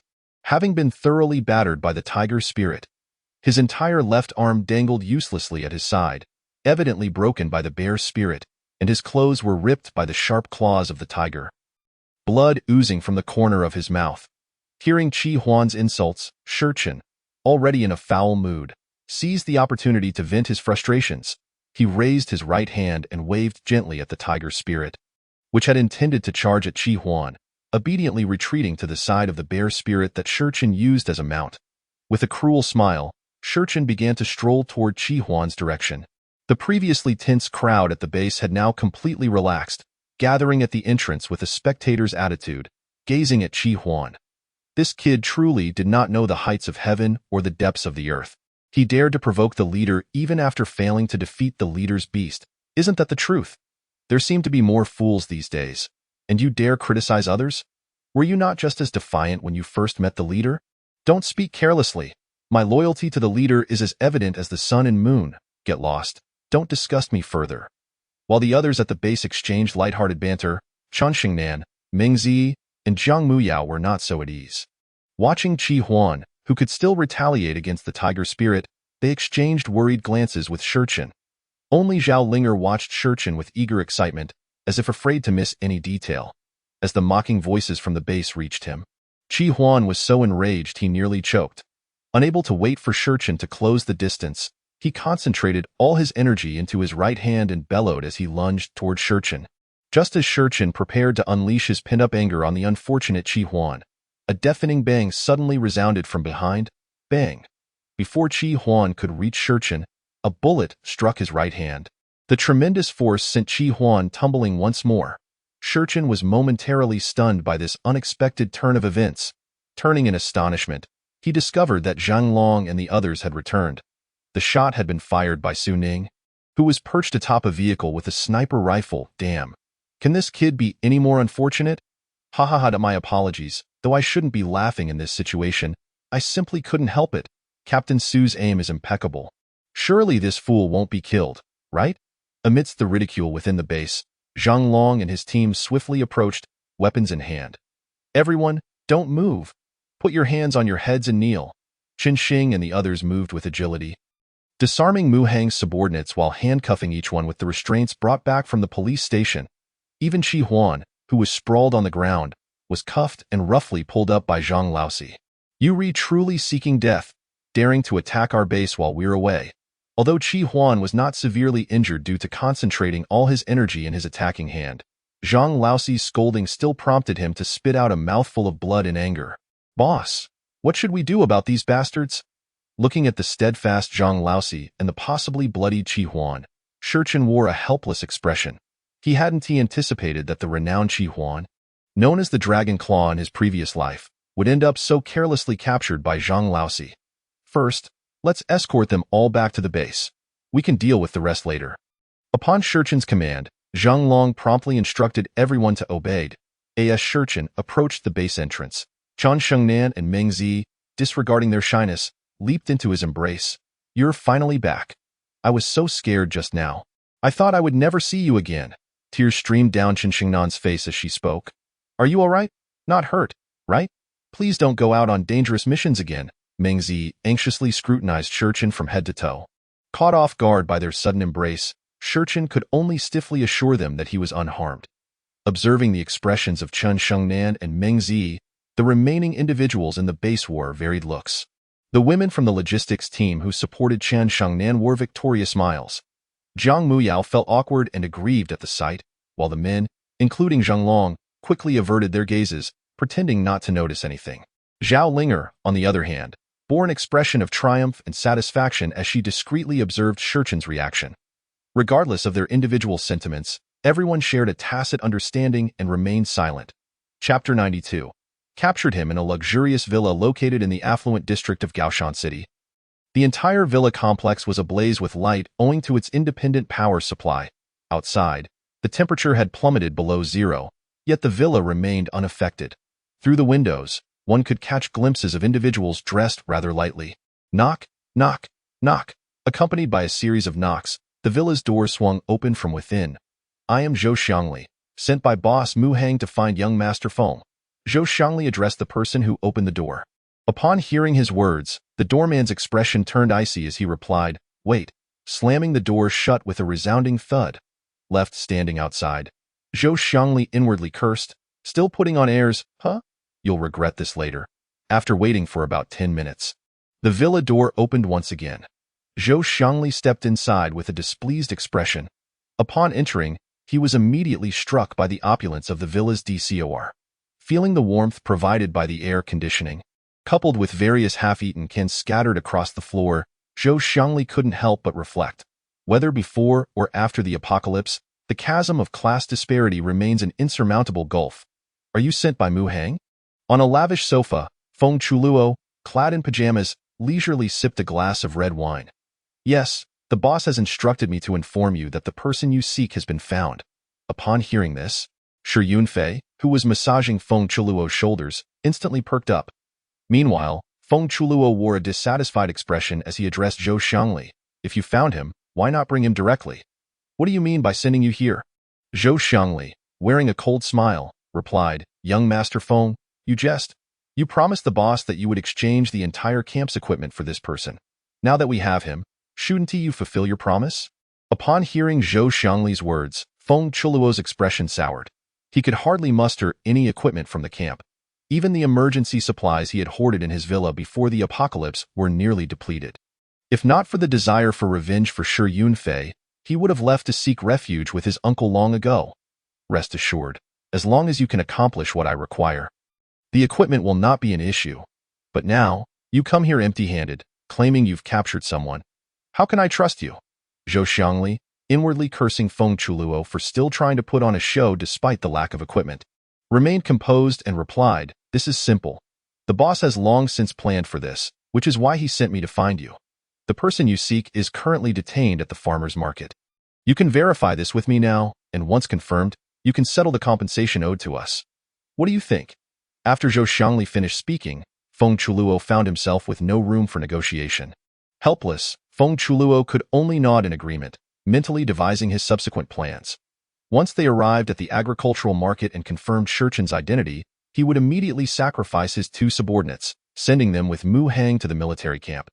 Given the dangers along the way and the quantity of weaponry, Mu Hang would need to bring all his men if he intended to acquire the arms to at that point. Feng Chuluo would take advantage of Mu Hang's absence to eliminate Shurchen and then make a hasty escape to Weiyan City. Even if Mu Hang discovered he had been deceived, there would be nothing he could do to Feng Chuluo. With this thought in mind, Feng Chuluo readily accepted Zhou Xiangli's proposal. Before departing, having already resolved not to return, he instructed a few of his subordinates to load all the supplies from the villa onto the vehicle. During their efforts, Zhou Xiangli feigned curiosity, inquiring why Feng Chuluo was transferring everything to the car. Feng Chuluo cleverly misled Zhou Xiangli, claiming the supplies were a reward for Mu Hang and his team for successfully completing their task. Zhou Xiangli, seeing through the ruse but choosing not to expose it, fell silent after Feng Chuluo concluded his clumsy explanation. Thus, the two duplicitous individuals, Feng Chuluo and Zhou Xiangli, set off in the same vehicle towards the agricultural market. Within the grand hall of the agricultural market, Shurchen found himself bound by ropes, suspended in midair, while several burly men mercilessly lashed him with belts. Meanwhile, Mu Hang, seated in the same spot he had occupied during negotiations with Feng Chuluo, absently brewed tea. Occasionally glancing towards the entrance, the rumble of engines heralded the arrival of 3 vehicles, which, as Mu Hang raised his gaze once more, slowly approached from outside. Finally, they have arrived. Mu Hang sighed with relief as he watched the vehicles draw nearer. As they came to a halt, Zhou Xiangli was the first to alight, leading Feng Chuluo and his entourage into the hall. Boss, young Master Feng has arrived, Zhou Xiangli announced to Mu Hang. Upon hearing this, Mu Hang merely nodded, choosing silence, prompting Zhou Xiangli to discreetly step aside. Ha ha ha, I must admit, I underestimated you, Mu Hang. I didn't expect you to capture someone so swiftly, Feng Chuluo exclaimed, swaggering over to the table and plopping down opposite Mu Hang. Mu Hang, masking his disdain for the ever-arrogant Feng Chuluo, forced a smile and poured him a cup of tea, saying, "Hee, young Master Feng, you are too kind. Finding someone within the confines of Gaoshan City is hardly a challenge for me. Now that I have fulfilled my promise, it is time for you to honor yours, young Master Feng." Upon hearing Mu Hang's words, Feng Chuluo raised his cup and gulped down the tea before responding. "No need to rush, Mu Hang. Allow me to verify the goods first. If everything is in order, I will have someone escort you to the camp." After Feng Chuluo spoke, Mu Hang shrugged and gestured for him to proceed. Meanwhile, Xian Fai, who had remained silent, seized the opportunity to approach Shurchen, still suspended and tormented by the burly men. A twisted smile crept across her face as she taunted. "Ha ha ha, isn't this Shurchen? Do you remember me? You wild child?" Startled, Shurchen lifted his head weakly, responding, "So it's you. Why are you doing this to me?" In retort, Xian Fai screeched, "You little bastard. Do you think I wouldn't recognize you? You were the one strutting around school. Weren't you? Did you ever imagine you would end up like this?" Listening to Xian Fai's tirade, Shurchen wore an expression of shock and indignation as he replied, I didn't realize you had figured it out. I truly must have been blinded by naivety to have spared you back then." No sooner had Shurchen finished speaking than Xian Fai, gritting her teeth, shot back, "Indeed. It was you, the wild child, at school. I thought the voice sounded familiar. But I never imagined you would grow powerful enough to control those brutes." As Xian Fai continued, Shurchen offered a pained smile in response. Encouraged by his expression, Xian Fai pressed on, "What a pity. Whatever luck you think you have is irrelevant now. For you are about to die." Her laughter echoed through the air, and as her words settled, Shurchen, agitated, exclaimed, "Xian Fai, have you forgotten how I treated your family before the apocalypse? You truly intend to kill me now?" Recalling the past only fueled Xian Fai's mockery. "Ha ha ha. Just thinking about it makes me laugh. The reason my father adopted you was that your blood type matched mine, both AB negative. He feared I wouldn't have enough plasma in case of an emergency. So he brought you home from the hospital. I never expected you, you dimwit." would grow up still feeling grateful to us. Every time I think of it, I can't help but laugh. Hearing this, Shurchen lowered his head, the last remnants of guilt towards the Shur family evaporating. Xianfei, mistaking his demeanor for resignation, brandished a dagger as she shouted, "If you understand, then die. This is the price you pay for abandoning me." Just as her dagger was about to plunge into Shurchen's chest, Mu Hang, who had been leisurely sipping tea, intervened. "Stop." At Mu Hang's command, a shadow darted forward, striking the dagger from Xianfei's hand. Startled by the sudden attack, she was about to unleash a tirade when she recognized the shadow's face. Qi Huan, despite her disheveled appearance, with bruises adorning her face, Xianfei dared not provoke the formidable figure known for her past confrontations with Han Jiangxue. Understanding Mu Hang's intent, Feng Chuluo jumped in before he could elaborate. "Jin Xing, Jianggu, take Mu Hang and his people to the camp. Once there, seek out their commander, Luo Haoyu, and instruct him to hand over all weapons to Mu Hang. Then return with him to meet me." Feng Chuluo, casting an inquiring glance at Mu Hang, received a thumbs up in response. The two individuals called upon promptly stepped forward in agreement, and Mu Hang, acknowledging Feng Chuluo's reliability, remarked, "Young Master Feng, you truly are a man of your word. I shall proceed to collect my due rewards while you take your time." With a wave of his hand, he signaled Qi Huan and the others to retreat. A sense of relief washed over them as they hastily followed Mu Hang's lead. After their departure, Feng Chuluo approached Shurchen with a triumphant grin. He retrieved the dagger Xianfei had dropped and returned it to her. Addressing Shurchen, "So you are the wild child that Feifei has been speaking of. Do you know who I am?" Receiving the dagger from Feng Chuluo, Xianfei, with feigned reverence, introduced him to Shurchen. "Remember this well? Standing before you is young Master Feng Chuluo. For someone of your lowly status, merely seeing young Master Feng is a stroke of good fortune from your past life." As Xianfei lavished praise upon Feng Chuluo, he basked in her flattery, a smug expression illuminating his face. In stark contrast, Shurchen raised his head, casting a look of disdain towards Feng Chuluo, declaring, "Ha ha ha, a dim-witted rich heir paired with a scheming vixen. What a perfect match you two make." Feng Chuluo and Xianfei were nearly apoplectic with rage, failing to notice that Shurchen's tone had shed its earlier frailty. "You seek death?" Feng Chuluo seethed. "I had intended to grant you a swift end. But since you do not cherish that, do not blame me for what comes next." He turned to one of his henchmen, barking, "He Chao. Remove this brat's teeth one by one. Let him remember the consequences of insulting me." At Feng Chuluo's command, a rotund thug named He Chao approached with a sinister grin. Observing the scene, Han Jiangxue cast a sympathetic glance at Shurchen. Though she detested Feng Chuluo, she understood her duty to protect him as entrusted by Feng Buiyuan, and thus refrained from intervening on behalf of a stranger.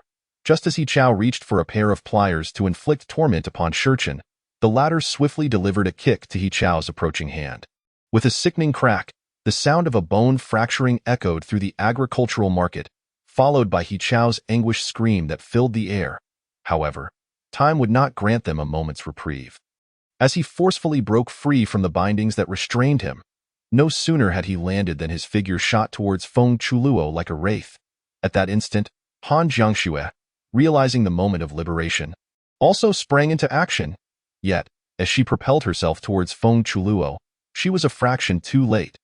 The terrifying punch from Shurchen struck Feng Chuluo squarely in the chest just as Han Jiangxue reached him, sending the still-stunned Feng Chuluo hurtling through the air.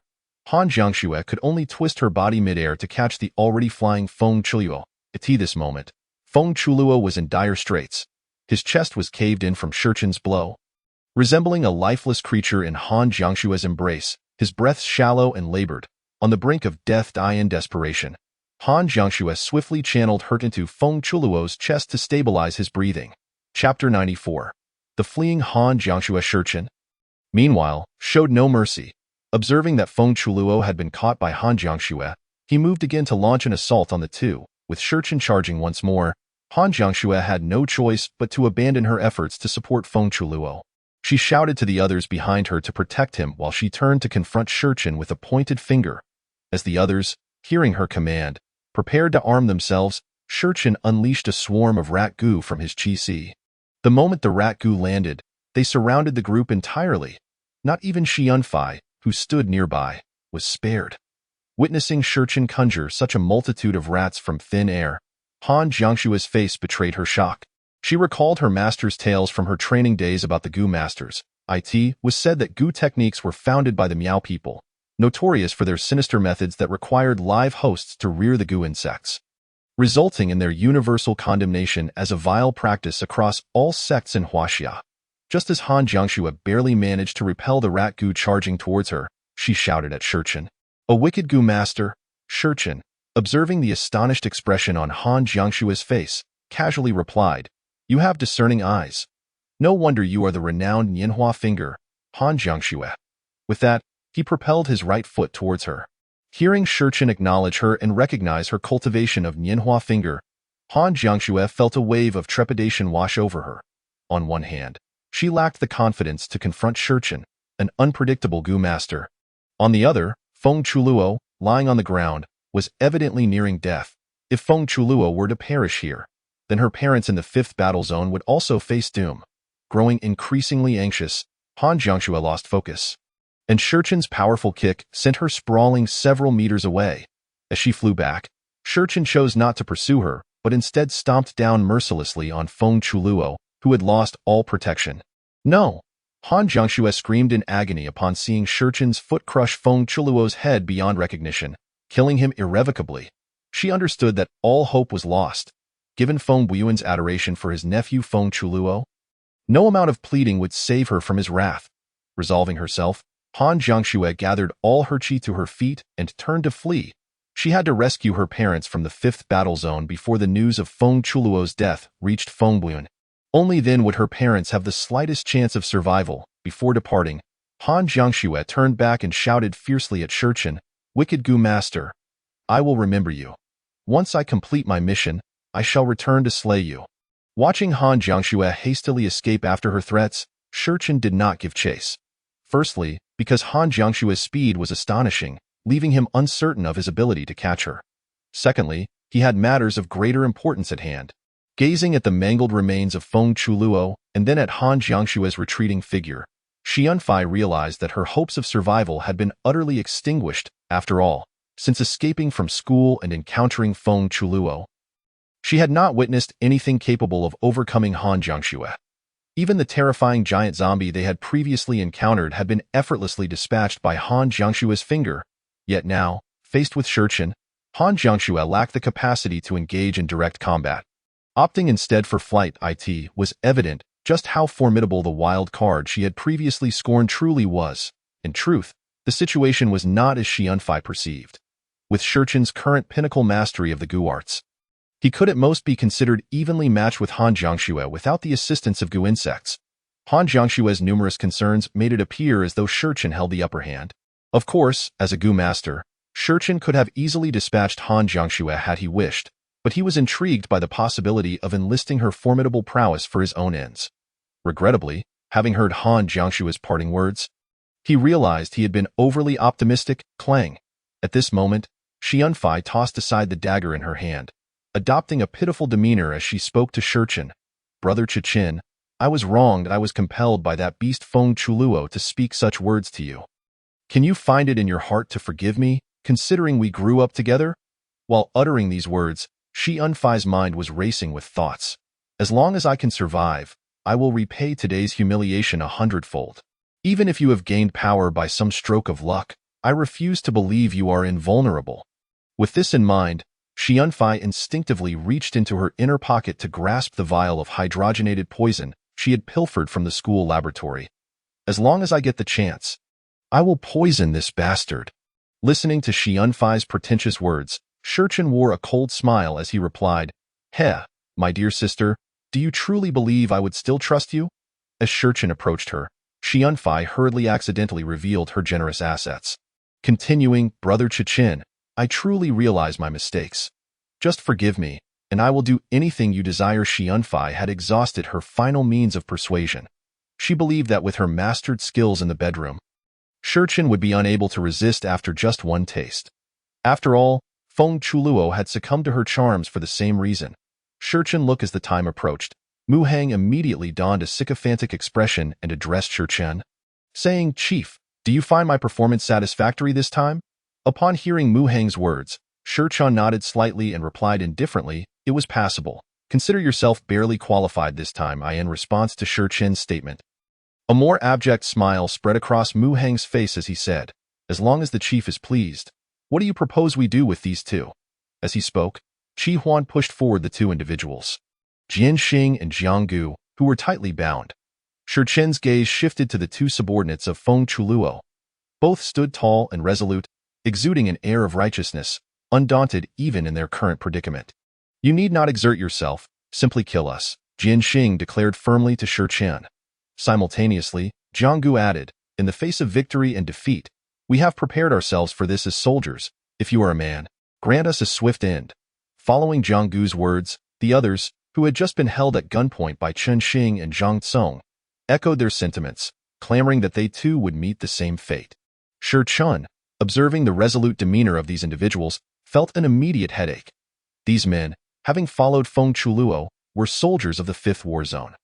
Chinese soldiers are renowned for their excellence, and if there exists a single flaw, it is their stubbornness. To put it politely, this trait embodies tenacity. To put it bluntly, they are obstinate.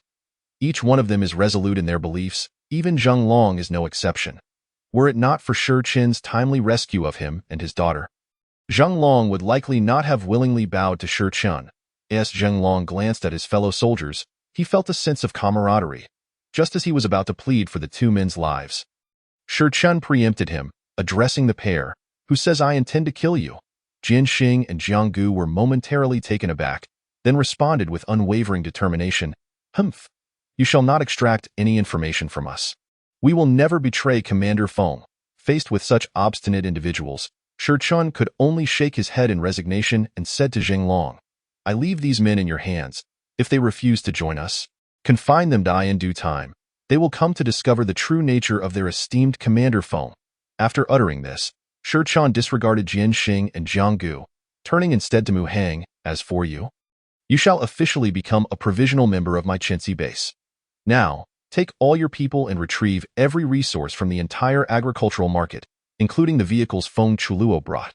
With that, Mu Hang promptly replied, Yes, Chief. He then led his group into the warehouse to begin inventorying and transporting supplies. Meanwhile, Shi Chun, having arranged everything, stretched languidly and gazed in the direction where Han Jiangxue had fled. Having encountered Han Jiangxue, a formidable opponent surpassing both Qi Huan and Luo Haoyu, Shi Chun now felt a sense of urgency. Previously, after transforming all the remaining magical beasts in the Gaoshan City Zoo into goo worms, Shi Chun had grown somewhat conceited. Especially after his encounter with the illustrious Luo Haoyu from his previous life, he had dismissed these so-called experts. However, after facing Han Jiangxue, he swiftly recognized his prior arrogance. Regardless of the power amassed or the formidable weaponry acquired, none of these could rival the strength of one's own capabilities. If he were to encounter an adversary even stronger than Han Jiangxue in the future, everything he currently possessed would be rendered utterly meaningless. Contemplating this, Shi Chun felt an urgent desire to enhance his own strength. Boss, why must we humbly submit to them? When they were engaged in battle with that little brat Feng Chuluo, couldn't we have simply made our escape? Zhou Xiangli, carrying a box of carrots in the warehouse, questioned Mu Hang, unwilling to accept the situation. Hearing Zhou Xiangli's words, Mu Hang could only respond with a bitter smile. As the underworld leader of Gaoshan City, how could he genuinely submit to this brash young man, Shi Chen? Yet, he lacked the standing to challenge Shi Chen, so he could only play the part of the obedient follower to preserve his own life.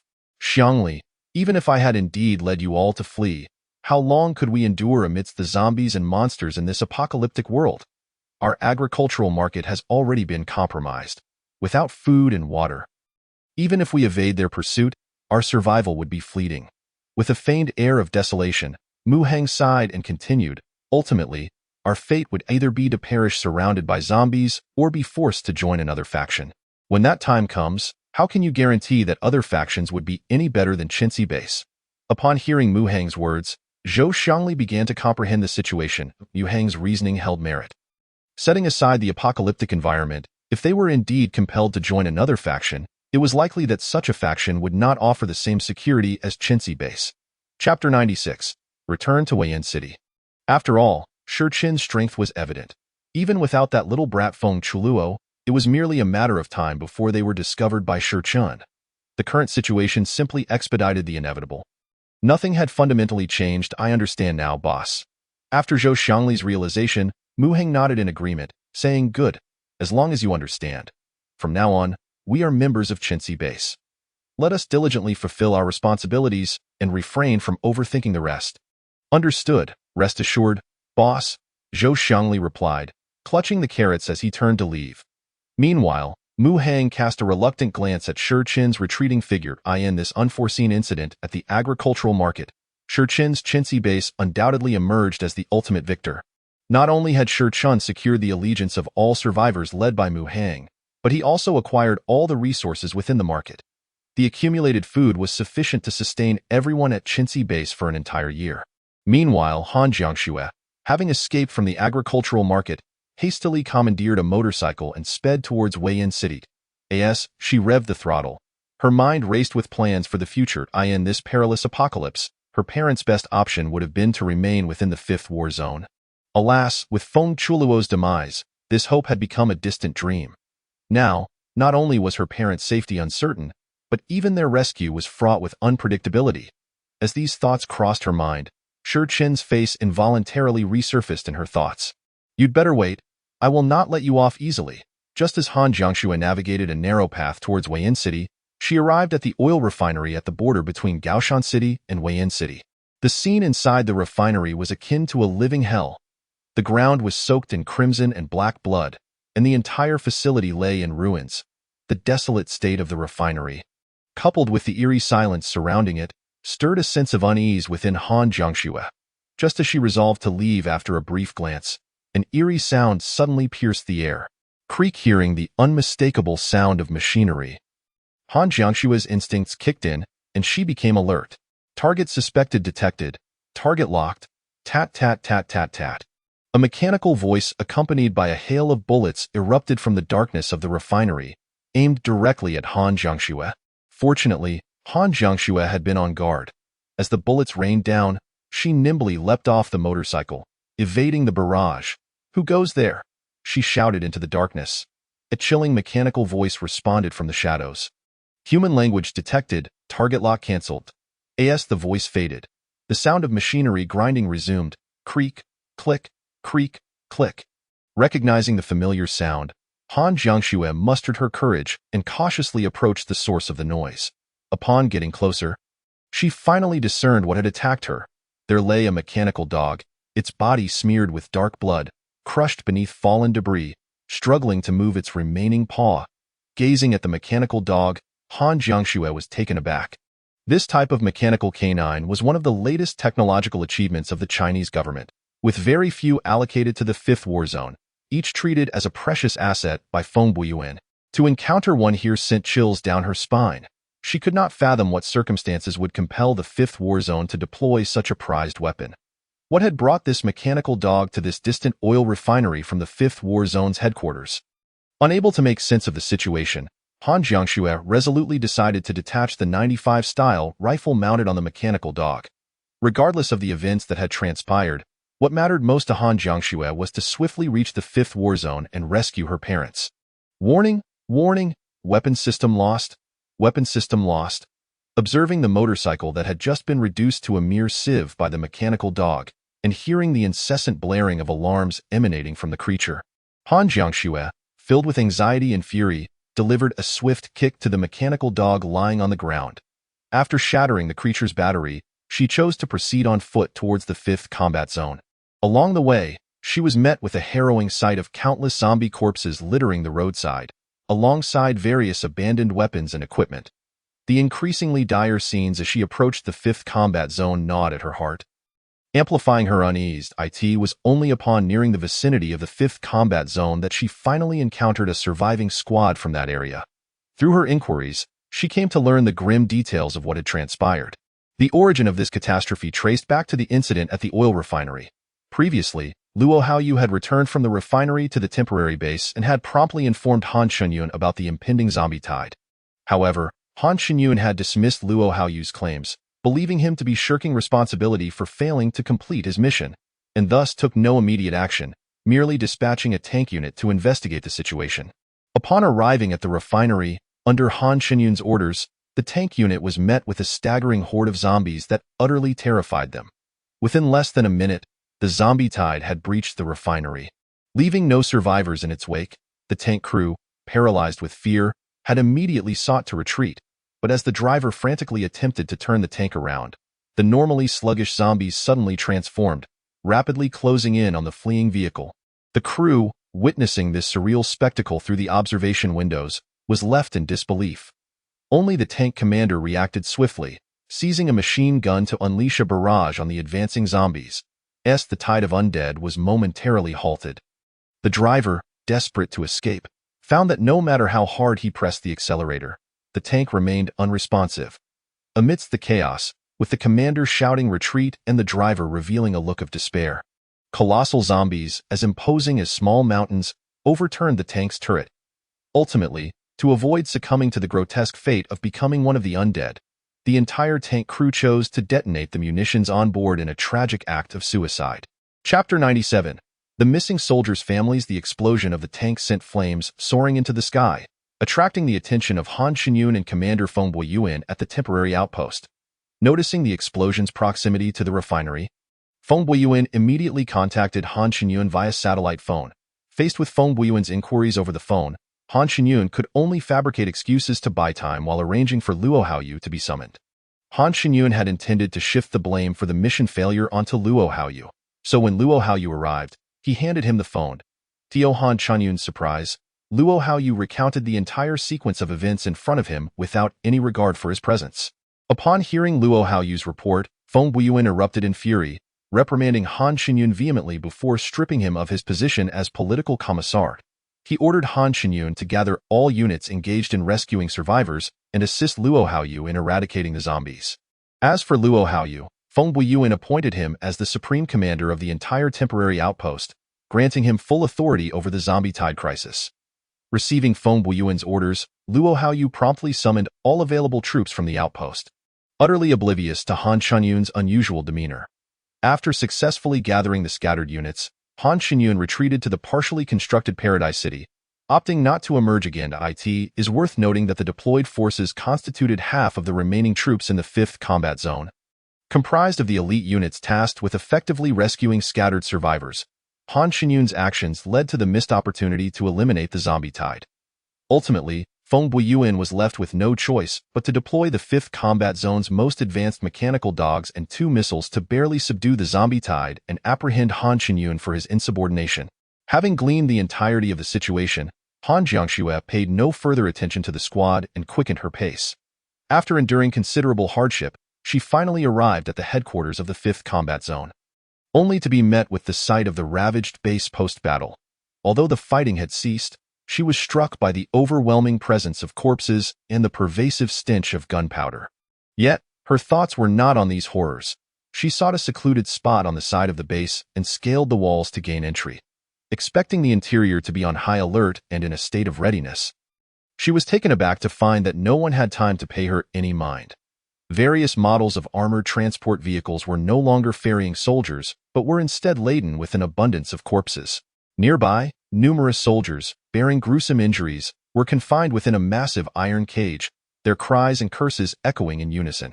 After confirming that she remained undetected, Han Jiangxue swiftly made her way towards the family accommodation dormitories deep within the 5th Combat Zone. Due to her remarkable agility, she attracted no attention and successfully reached the dormitory's entrance. It was only upon arriving at the door that she was halted by the guard tasked with protecting the dormitory, who proceeded to interrogate her. Fortunately, this soldier recognized Han Jiangxue, and when he inquired why she was not at Gaoshan City guarding Feng Chuluo but had instead appeared here, she fabricated a story, claiming that Feng Chuluo had sent her to find Commander Feng Buiyuan. Upon hearing the commander's name, the soldier ceased his inquiries and allowed her passage. Thus, Han Jiangxue successfully infiltrated the dormitory. As she ascended to the 3rd floor in search of her parents' room, a sight that shattered her composure unfolded before her eyes. The doors to every room on the 3rd floor stood wide open, and the interiors were entirely vacant. In her state of urgency, Han Jiangxue disregarded the risk of exposure and dashed back down to the guard post. leveling her gun at the soldier who had just questioned her, demanding loudly, "Where are the people on the third floor?" The soldier, bewildered by her sudden aggression, shook his head in confusion, replying, "I don't know. There was an attack from a horde of zombies outside, and I was only ordered to oversee the military family's dormitory temporarily." Seeing the soldier's earnest expression, which bore no trace of deceit, a wave of despair washed over Han Jiangshui. An ominous thought crept into her mind, compelling her to ignore the soldier and rush back into the dormitory. First floor, second floor, third floor. Han Jiangshui scanned every level of the dormitory, only to discover it utterly deserted. A profound sense of absurdity enveloped her, rendering her mind momentarily disoriented. Gazing at the ceiling of the dormitory, she fell into deep contemplation. Ever since Feng Chuluo died, no. Ever since I arrived in Weiyan City. No, wait. Ever since I met that man. Yes, since I encountered him, everything has changed. He knows Feng Chuluo, and he knows me. How does he know me? I'm certain I've never met him before. Just as Han Jiangshui's emotions threatened to spiral out of control, a furious shout snapped her back to reality. "Han Jiangshui, how could you be here? Where is Chuluo?"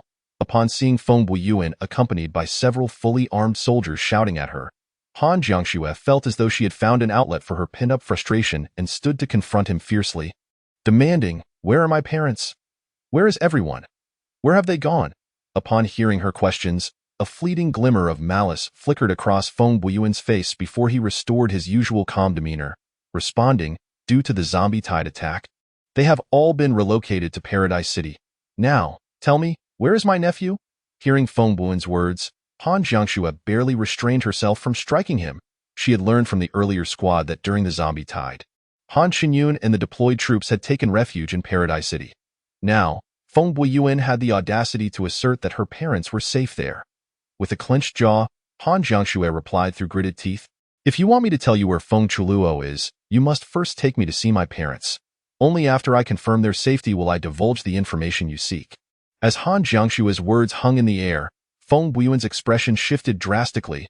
He bellowed at the soldiers behind him, "Seize her and subject her to severe interrogation. Ensure you extract the whereabouts of my nephew from her." At Feng Buiyuan's command, the soldiers surged toward Han Jiangshui. At that moment, she grasped that her parents were likely in grave danger. In a fit of desperation, she lost all sense of reason. For Han Jiangshui, her parents represented her entire world. Ignoring the soldiers rushing toward her, she charged directly at Feng Buiyuan. Just as she was about to reach him, the sharp crack of gunfire rang out in her ears. Bang! Bang! 2 bullets struck Han Jiangshui, one in her thigh and the other in her arm. However, Han Jiangshui's actions did not falter.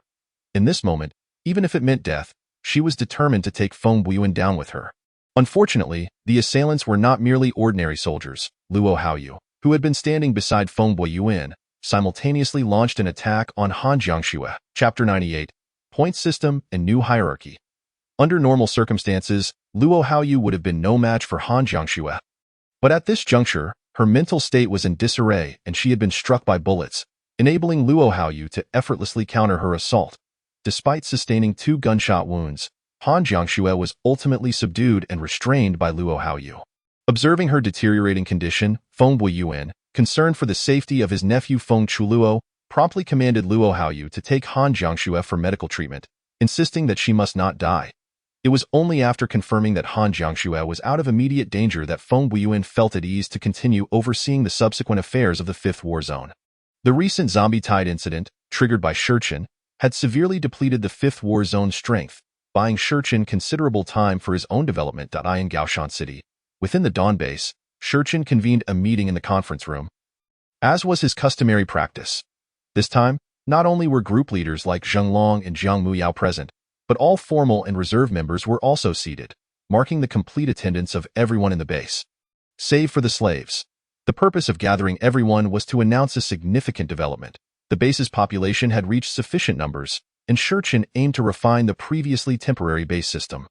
The plan was to transform the base into a tiered management system, abolishing the former combat groups, support teams, surveillance units, and technical divisions.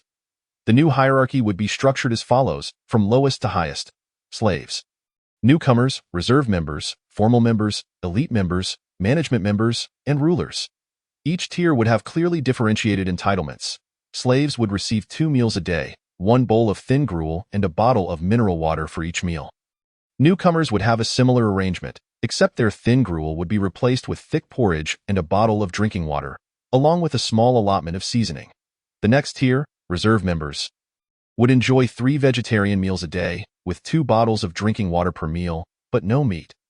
Upon reaching formal membership, individuals could indulge in a balanced diet of meat and vegetables, with an additional piece of fruit at each meal.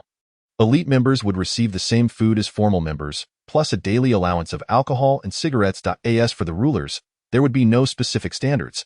They could freely access the warehouse for any food or supplies they desired. After detailing this new set of rules, most attendees quietly contemplated their potential placement within the hierarchy, as it directly affected their future lives. Only astute individuals like Zhao Linger, Shen Wuyan, and Meng Zizhong found themselves admiring Shurchen in their hearts. After all, human nature is invariably more concerned with inequality than scarcity. Even if one does not voice it, who among them is free from the urge to compare, to indulge in vanity, or to harbor selfish thoughts? This new rule adeptly capitalized on that very notion. Once implemented, not only would those in higher tiers feel a sense of superiority, but they would also strive to protect the base that conferred their status. Conversely, those in lower tiers would exert themselves to ascend for a better life. Most critically, the introduction of the newcomer classification distinctly separated those who had been part of the base from recent arrivals like Mu Hang, providing a buffer period for the latter while offering psychological balance to the former group. However, Zhao Linger and her associates were in the minority. The majority were still curious about how the new hierarchy would facilitate promotions. Just as their curiosity piqued, Shurchen proceeded to announce an even more groundbreaking rule, the points system. As soon as Shurchen uttered those 3 words, Qian Shangnan curiously inquired about the meaning of the point system, prompting admiration from Zhang Long and the others for her boldness in interrupting Shurchen mid-sentence. Presently, it seemed that only Qian Shangnan and Meng Ziyu possessed the audacity to interject in such a manner. Shurchen regarded the inquisitive Qian Shangnan with a smile, displaying no signs of displeasure, and continued to explain. The point system would gauge an individual's contributions to the base, such as engaging in battles for its development, gathering supplies, or acquiring crucial intelligence. Additionally, to facilitate the evolution of the larvae, Shurchen included the killing of zombies and the retrieval of their corpses as criteria for earning points. Accumulating a certain number of points would not only elevate one's rank, but also allow one to exchange points for food, drinking water, medicine, and even weapons within the base. Naturally, this point system would only apply to newcomers and above. Slaves would not enjoy such privileges. Upon hearing this, Zhao Linger could no longer contain her excitement and stood up, exclaiming, "Isn't this just currency?" Her outburst rendered the room silent. Realizing that everyone was now staring at her in astonishment, Zhao Linger became acutely aware of her lack of composure. Yet, her surprise was understandable. Even Shen Wuyan and Meng Zizhong were visibly thrilled by Shurchen's announcement, though they managed to conceal their enthusiasm better than Zhao Linger. Shurchen, observing Zhao Linger's fervor, found himself puzzled by her motivations. If she had issues, it was evident in her animated reactions to beneficial developments for the base. Conversely, if she had none, Shurchen could not fathom why she had previously chosen to separately disclose her affairs to Qian Shengnan and Meng Zizhong. Unable to decipher her intentions at the moment, Shurchen simply waved his hand for Zhao Linger to sit down before continuing his explanation. Regardless of the circumstances, currency has always held an essential place in human society. Given the current apocalyptic setting, without the means to produce currency, the point system would serve as a substitute. Following Shurchen's elucidation, Zhao Linger could no longer remain silent. Having already lost her composure, she pressed on with her inquiry. "Leader, have you considered the significant loopholes in this point system? Have you thought about how to accurately calculate each individual's points? If someone falsely reports their points or colludes with those responsible for tracking them, it could greatly harm the base." Upon hearing Zhao Linger's concerns, Shen Wuyan's expression mirrored her agreement, as he too believed that the risks associated with Shurchen's point system were substantial. Only Meng Zizhong, the well-known businessman, wore a distinctly different expression.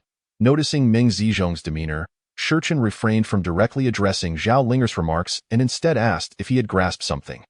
Taken aback by Shurchen's direct mention of him in this context, Meng Zizhong felt momentarily flustered. Shurchen's inquiry stemmed from recognizing Meng Zizhong's understanding of his implications and also aimed to provide Meng Ziyu, his sister, with an opportunity to establish her brother's reputation within the base. Chapter 99. Further refinements to the system. Observing Shichen's gaze, the astute Meng Zizhong surmised Shichen's intent. During Shichen's absence, Meng Ziyu had shared her dealings with him, leading Meng Zizhong to adjust his wheelchair and articulate his conjecture. I suspect that the points system proposed by leader Shichen was devised with his own capabilities in mind as he spoke.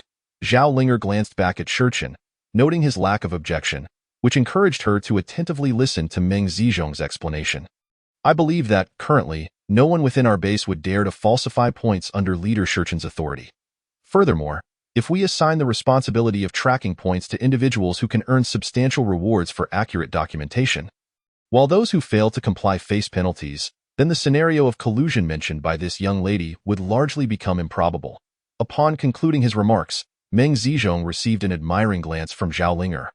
Shichen also nodded in approval of Meng Zizhong. Despite his physical limitations, his intellect and experience were undeniably formidable. Tio put it plainly, points not only represented currency but also reflected a member's contributions to the base, with the level of contribution ultimately determining everyone's rank. After elaborating on this, Shichen proceeded to announce each person's current rank. Aside from the unchanged status of the slaves, all individuals who had joined alongside Mu Hang were classified as newcomers. Excluding Mu Hang himself, of course. Shichen was astute enough not to allow Mu Hang to foster a faction among his former subordinates within the base, as for the reserve members, in addition to those who were already in that tier. Mu Hang was also placed into this category. The subsequent formal members would consist of individuals like Li Jun, Tang Ming, and Zhao Donglai, who were part of the former technical team, as many had been individually selected by Shen Wuyan. Thus, through this reform, Shichen elevated them to the status of formal members. As for the forthcoming elite members, naturally, they include Qin Xing, Pang Bo, Wang Yi, and others who have been steadfastly loyal to Shichen from an earlier stage. Ultimately, the authority tier comprises Zhang Long, Su Ning, Zhang Muyao, and other former team leaders and deputy leaders. It is noteworthy that this time, Qin Xingnan, Meng Zi, and several women from the logistics team were not assigned ranks by Shichen. Instead, they were designated to independently oversee the statistics and management of the point system. The rationale behind this decision is clear. Both Qin Shangnan and Meng Zi have become his women, and with this status, they no longer need to be part of the so-called ranking system. The other women from the logistics team were allocated specifically to alleviate the burden on Qin Shangnan and Meng Zi, ensuring they do not have to engage in overly strenuous tasks. Thus, after Shichen established the ranks for everyone, the next step was to reorganize the various departments. After all, having order and clearly defined goals is a crucial step. The previous combat and surveillance teams officially merged and transformed into smaller squads, with elite members serving as captains, selecting their teammates from both formal and reserve members. Each squad must consist of no fewer than 3 members and no more than 10. Upon hearing this, all present turned their attention to the eligible elite members, as joining a squad undoubtedly represented the fastest route to earn points and elevate their ranks. Meanwhile, the former technical and logistics teams merged into the logistics department, headed by Shen Wuyan, who would be responsible for distributing food to everyone, managing the warehouse, registering base personnel, overseeing medical care, equipment maintenance, and managing the slaves, among all daily operations of the base. Ultimately, there was no specific department for the authorities. Instead, they would directly manage all individuals below their rank, reflecting a structure not dissimilar to that of the former surveillance team. Once everything was arranged, Shichen announced the conclusion of the meeting. As everyone gradually departed, hushed whispers filled the air. Some were elated to have received satisfactory ranks, joyfully sharing their delight with close acquaintances, while others wore expressions of discontent, feeling their ranks were too low. However, Shichen paid little heed to their reactions, for he had another matter to address. Qi Huan. After everyone had left, Shichen specifically retained Qi Huan to meticulously inquire about the intricacies of ancient national arts. Thoroughly convinced, Qi Huan candidly divulged all he knew to Shichen. After all, his life was entirely in Shichen's hands, and with Mu Hang now integrated into the Qinzi base, he had no reason to resist. Through Qi Huan's narration, Shichen gained a rudimentary understanding of what ancient national arts entailed. Within their own circles, they collectively referred to themselves as martial artists. Individuals like Qi Huan, Luo Haoyu, and Han Jiangxue belonged to the lower echelon of martial artists, having primarily acquired legacies from minor sections. These legacies entailed their masters searching for talented children to take as disciples and impart their skills. Qi Huan himself had been discovered by his master at a young age and learned the dragon claw technique, which was rooted in the ancient Shaolin tradition. Each legitimate lineage of martial arts could enable practitioners to cultivate a substance known as qi within their bodies. In layman's terms, qi is akin to the vital energy depicted in martial arts novels. Depending on the specific technique, the application of qi varies. Qi Huan's claim of belonging to a lower tier stemmed from his master's assertion that truly formidable legacies could manifest qi into forms. For instance, his master had once encountered a disciple of the color gate who could manipulate fire using qi. Thus, compared to martial artists with such advanced legacies, those like Qi Huan, who could merely enhance their physical bodies through specific techniques, were indeed considered to be on the lower end of the spectrum. After absorbing Qi Huan's insights, Shurchen also gleaned the nature of his own Gu Daoju. Unlike Qi Huan's lineage, which was passed down by a master, his was obtained through the spring and autumn cicada. Moreover, while Shurchen cultivated Gu Yuan, Qi Huan and his peers cultivated Qi. Upon hearing of someone being able to control fire with Qi, Shurchen felt a resonance with his own Gu Daoju. Realizing that both practices involve control, the distinction being that Qi Huan's master controlled flames, while Shurchen controlled insects. Chapter 100.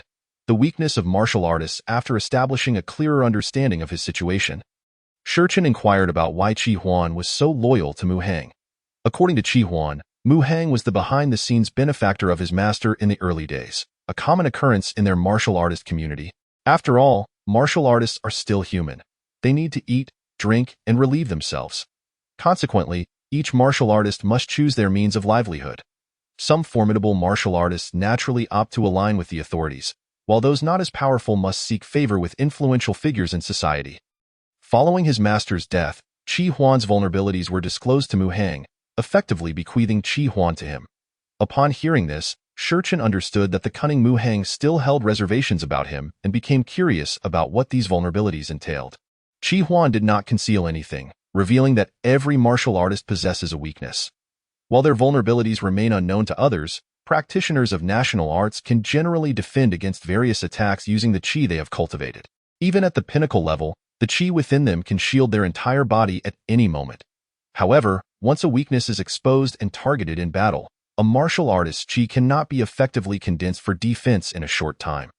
Ultimately, Qi Huan honestly divulged his own weakness to Shurchen, which simultaneously signified that Shurchen now held complete control over Qi Huan, much like he had over Zhang Long and the others. Shurchen then gifted Qi Huan a mouse Gu, instructing him to keep it close at all times. With everything in place, Shurchen felt entirely reassured about Qi Huan. After Qi Huan departed, Shurchen returned to his quarters in the top floor room of the office building. Both Chun Shangnan and Meng Zi were present.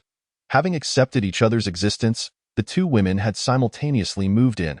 Upon seeing Shurchen's return, their previous lightheartedness gave way to shyness, rendering them awkward once more. Shurchen, however, felt no embarrassment. After all, which of the survivors outside did not have countless women? As he pondered how to lighten the atmosphere, Chun Shengnan spoke first. "Husband, you're back." Chun Shengnan's words struck Shurchen like a bolt from the blue, leaving him momentarily speechless. Meanwhile, Meng Zi blushed as she offered Shurchen food and water, stammering, "Husband, let's eat first." Shurchen, taken aback by the sight of these two stunning women addressing him as husband, found himself at a loss for words. This was a scenario that countless men dreamt of, now vividly unfolding before him, leaving him utterly bewildered. Noticing Shurchen's dazed expression, Chun Shangnan blushed further and continued, "Sister Zi and I have already discussed it. Since we both love you, we can accept each other for your sake, so from now on, we will both call you that." Having said this, Chen Xingnan's words finally jolted Shurchen back to reality. Looking at the two women before him, he comprehended why they had suddenly flushed upon his entrance. It turned out they had conspired to address him as husbands simultaneously, which was why they were blushing. In comparison, Shurchen felt somewhat embarrassed about his earlier thoughts, just as he was about to speak. Grinning foolishly, Meng Zi interjected, "However, we still want you to promise us one thing." Curious, Shurchen inquired, "What is it?" "We hope you won't engage in any more dangerous activities in the future.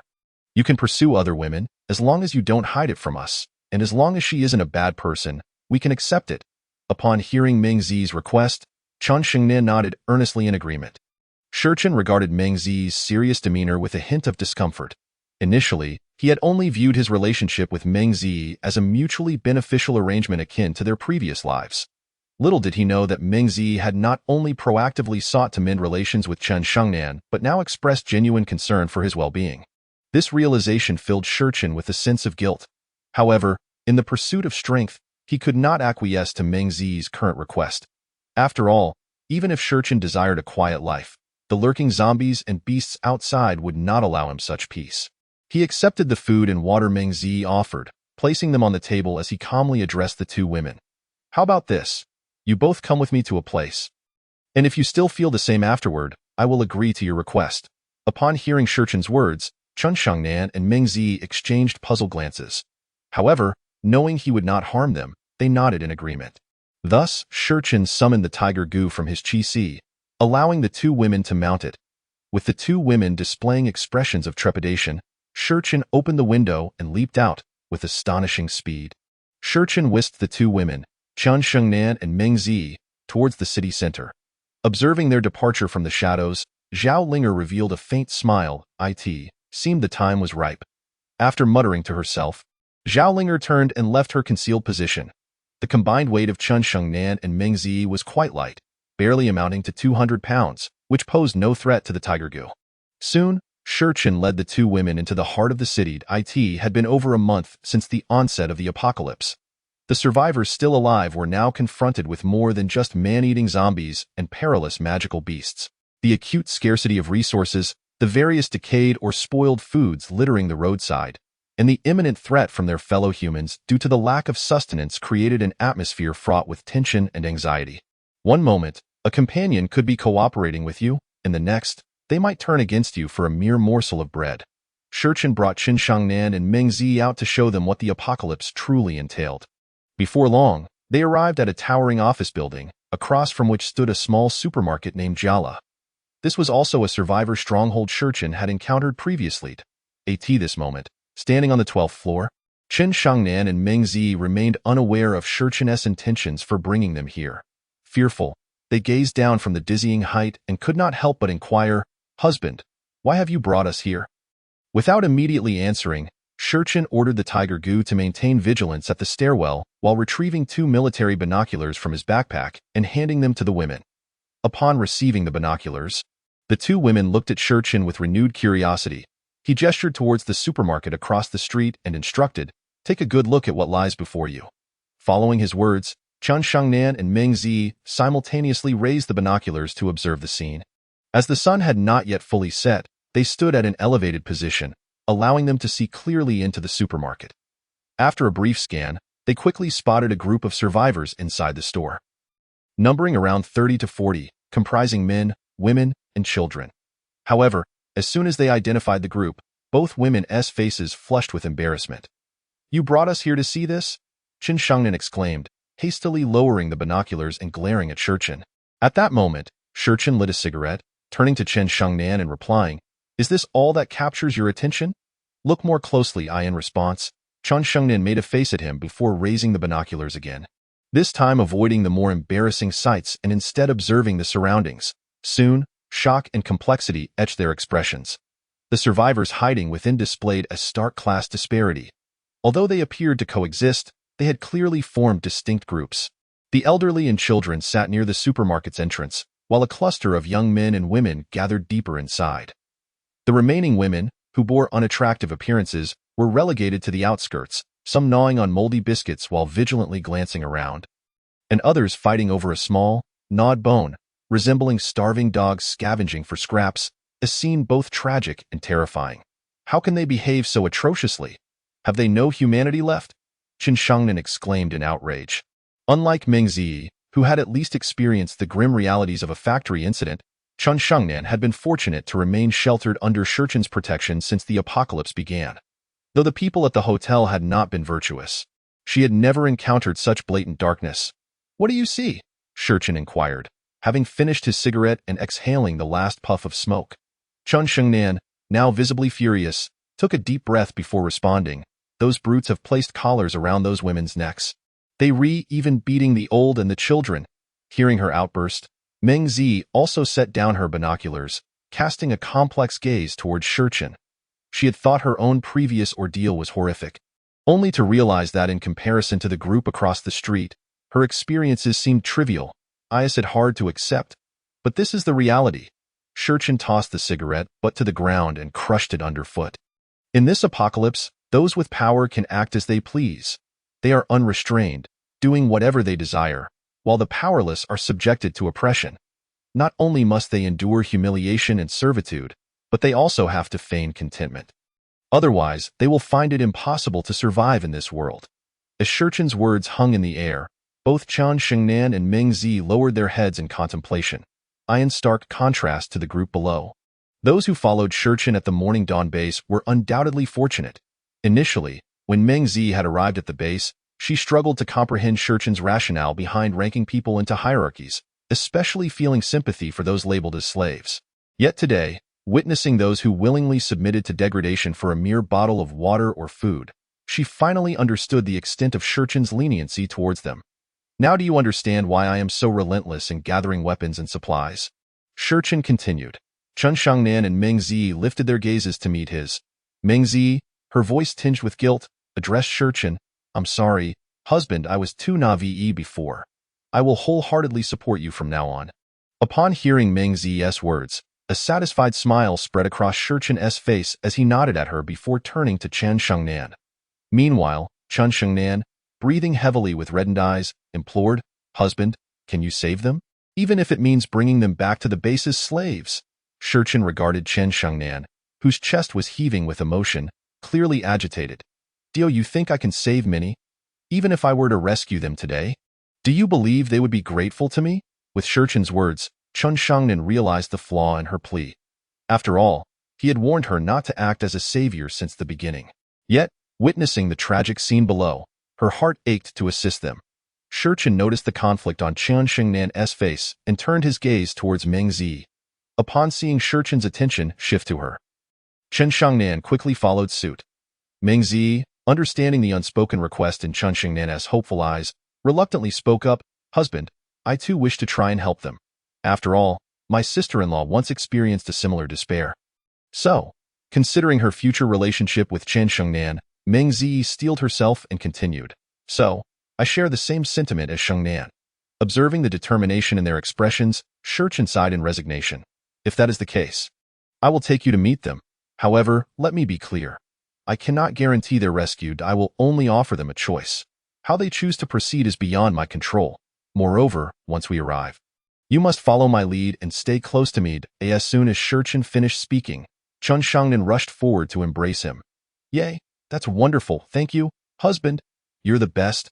Afterward, she planted a kiss on his cheek. Resembling a child in her joy, Shurchen, taken aback by Chen Shengnan's childlike exuberance, felt a mixture of amusement and exasperation. What had initially been intended as a lesson in the harsh realities of the apocalypse had now morphed into an obligation to intervene on behalf of complete strangers.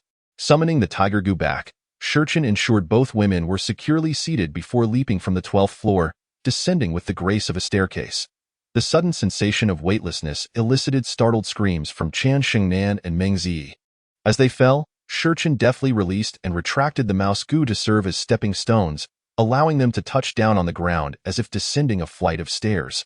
This was a novel application of the goo he had conceived himself. Chapter 102. Averse to killing at this moment, Shurchen had shed his former tactical police uniform in favor of the all-black mountaineering outfit he had initially purchased. Ever since acquiring the ability to harden his skin, the effectiveness of a bulletproof vest had diminished to insignificance. Moreover, wearing that attire often led others to mistakenly assume he was an official, resulting in desperate pleas for assistance from survivors who encountered him. Aren't you beasts afraid of retribution?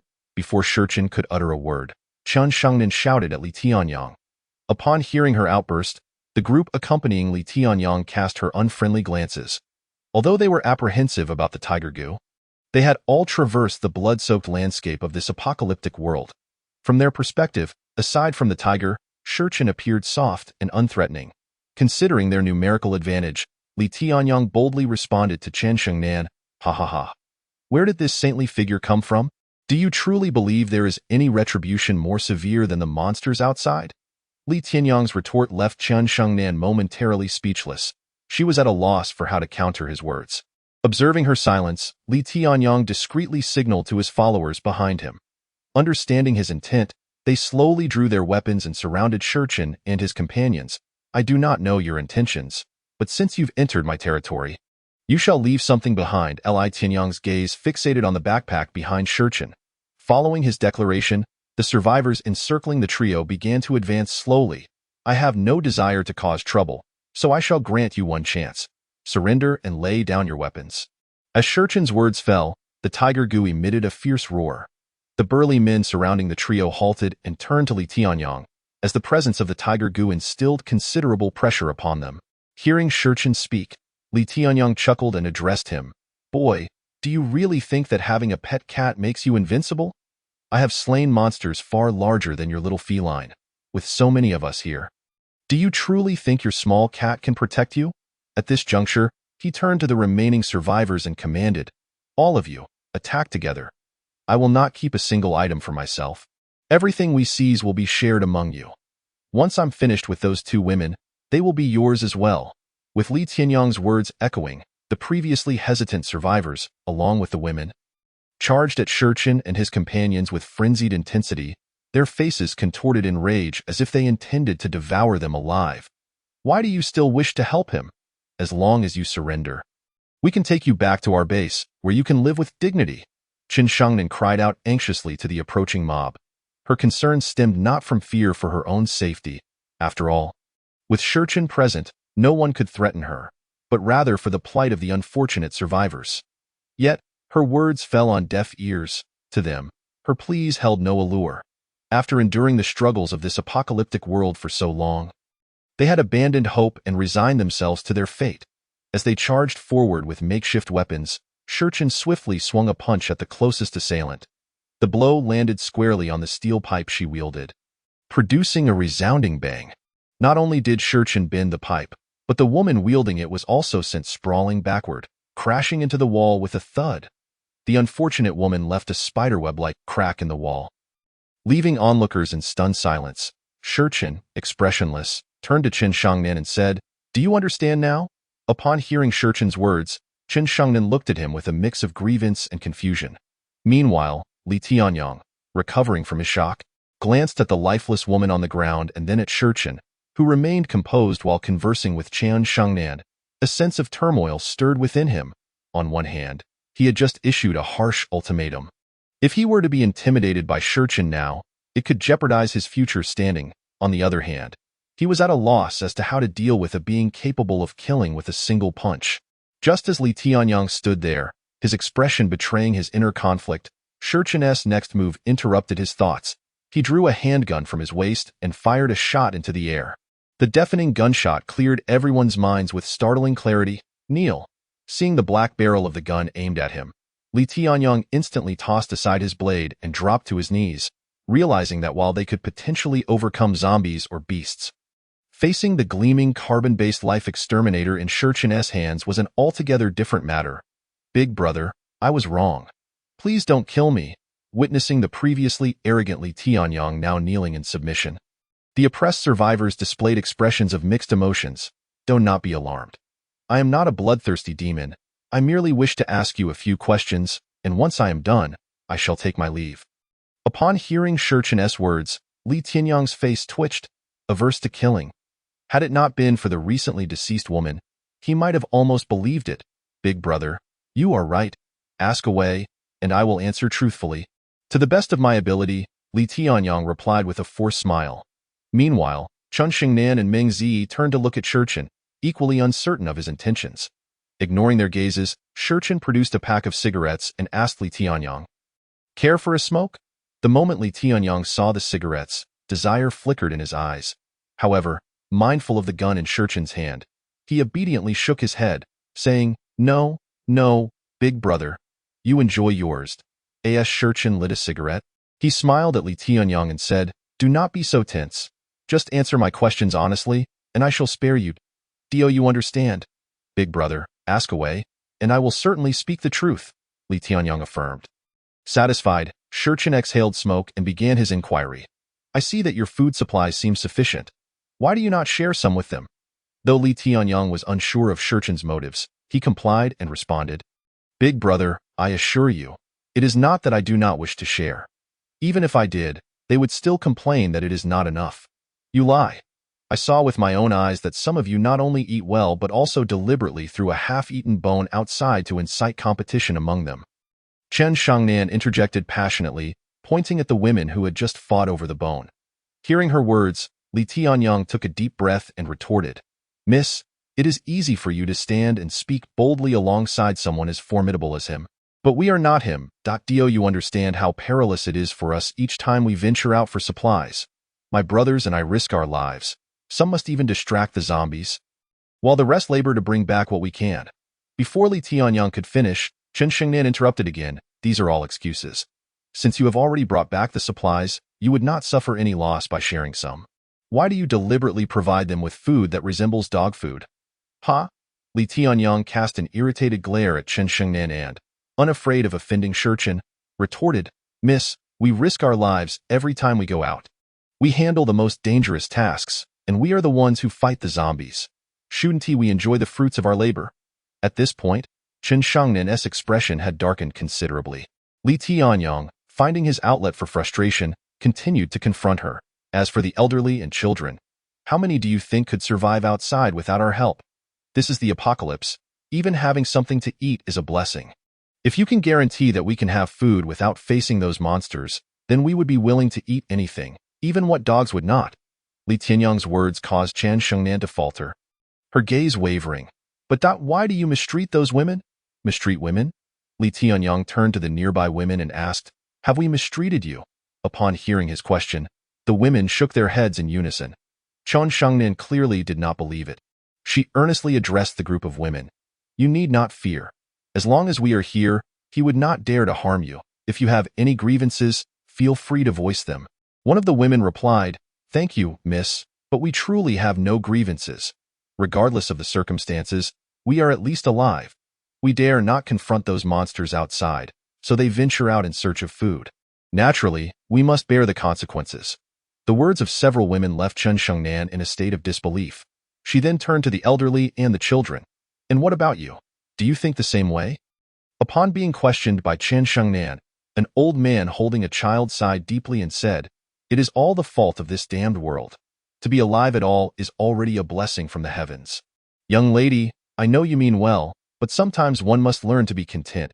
If we demand too much, we will either be abandoned by our companions or forsaken by this world. The old man's words left Chen Shengnan utterly stunned. At this moment, Shurchen felt it was time to speak to Li Tianyang and the others. Well, I am quite satisfied with your responses. Now I can offer you an opportunity. Upon hearing Shurchen's words, Li Tianyang understood that the inevitable was upon them. Shurchen's purpose for coming here was undoubtedly to recruit everyone on his side. Faced with Shurchen's formidable presence, they had no grounds for refusal. This implied that his days of dominance were irrevocably over.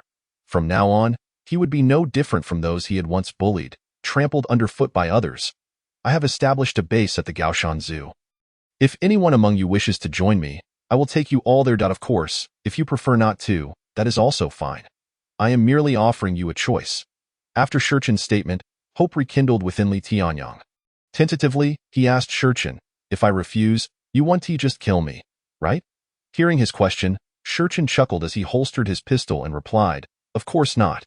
Did I not just inform you that I do not take pleasure in killing? Offended by Shurchen's last remark, Li Tianyang quickly sprang to his feet and said, That's good. I won't be a bother then. Following Li Tianyang's words, the remaining survivors in the supermarket began to express their desire to remain. Observing this scene, Chen Shengnan felt a surge of urgency. Just as she was about to speak again, Meng Zi suddenly tugged at her sleeve, shaking her head. Stopped by Meng Zi, Chen Shengnan swallowed her words. Meanwhile, upon seeing that no one was willing to join him, Shurchen threw the half-empty pack of cigarettes from his pocket toward Li Tianyang and said, All right, in that case, I wish you all the best in surviving this apocalypse. With that, Shurchen departed with Chen Shengnan and Meng Zi and Li Tianyang. Still in a daze as he caught the cigarettes thrown by Shurchen, remained stunned until one of his subordinates approached him, asking if he was all right, prompting him to finally come to his senses. Was that it?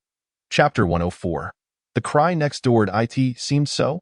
Li Tianyang and his companions exchanged glances, unable to believe that Shurchen had left so decisively. As they stood there in shock, their attention shifted to the lifeless woman on the ground point. One of Li Tianyang's subordinates, his face twitching, remarked, "She really was unfortunate." Having left the supermarket, the trio of Shurchen did not return immediately due to the darkness that had fallen. They found a luxury apartment building nearby, where Shurchen led the two women inside in the living room of one apartment. Shurchen boiled a pot of instant noodles, occasionally adding marinated eggs and sausages, items he had casually taken from the convenience store below before entering. Meanwhile, Chun Shangnan and Ming Zi sat in silence, hugging their knees and gazing at the flickering flames. "What's wrong? Can't accept it?" Hearing Shurchen's question, Chun Shangnan and Ming Zi exchanged glances before responding. "It's not that. There's just an indescribable feeling within us. I feel the same. Even though I anticipated the suffering people would endure in the apocalypse, I never imagined it would reach such depths." Listening to their words, Shurchen spoke earnestly. "What you witnessed today is merely the norm for most survivors out there. As time passes, the situation will only worsen. Therefore, I hope you can adapt and adjust your mindset quickly. Otherwise, you will inevitably reach a breaking point." Shurchen's words were as gentle as possible, for he had witnessed firsthand in his previous life the horrors of people resorting to cannibalism out of desperation. Many others had survived only to succumb to madness without the strength to maintain their mental fortitude. As they spoke, the instant noodles were ready. Shurchen served a bowl to each of the women, urging them to eat quickly.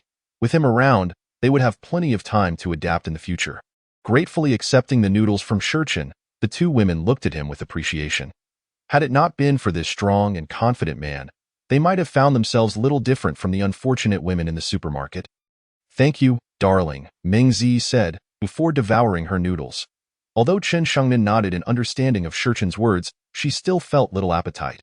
Just as she sat there, lost in thought with her bowl, a child's wail echoed through the apartment. "Is there someone?" Instantly, Shurchen's expression changed. He set down his noodles and summoned his tiger, snake, and scorpion familiars.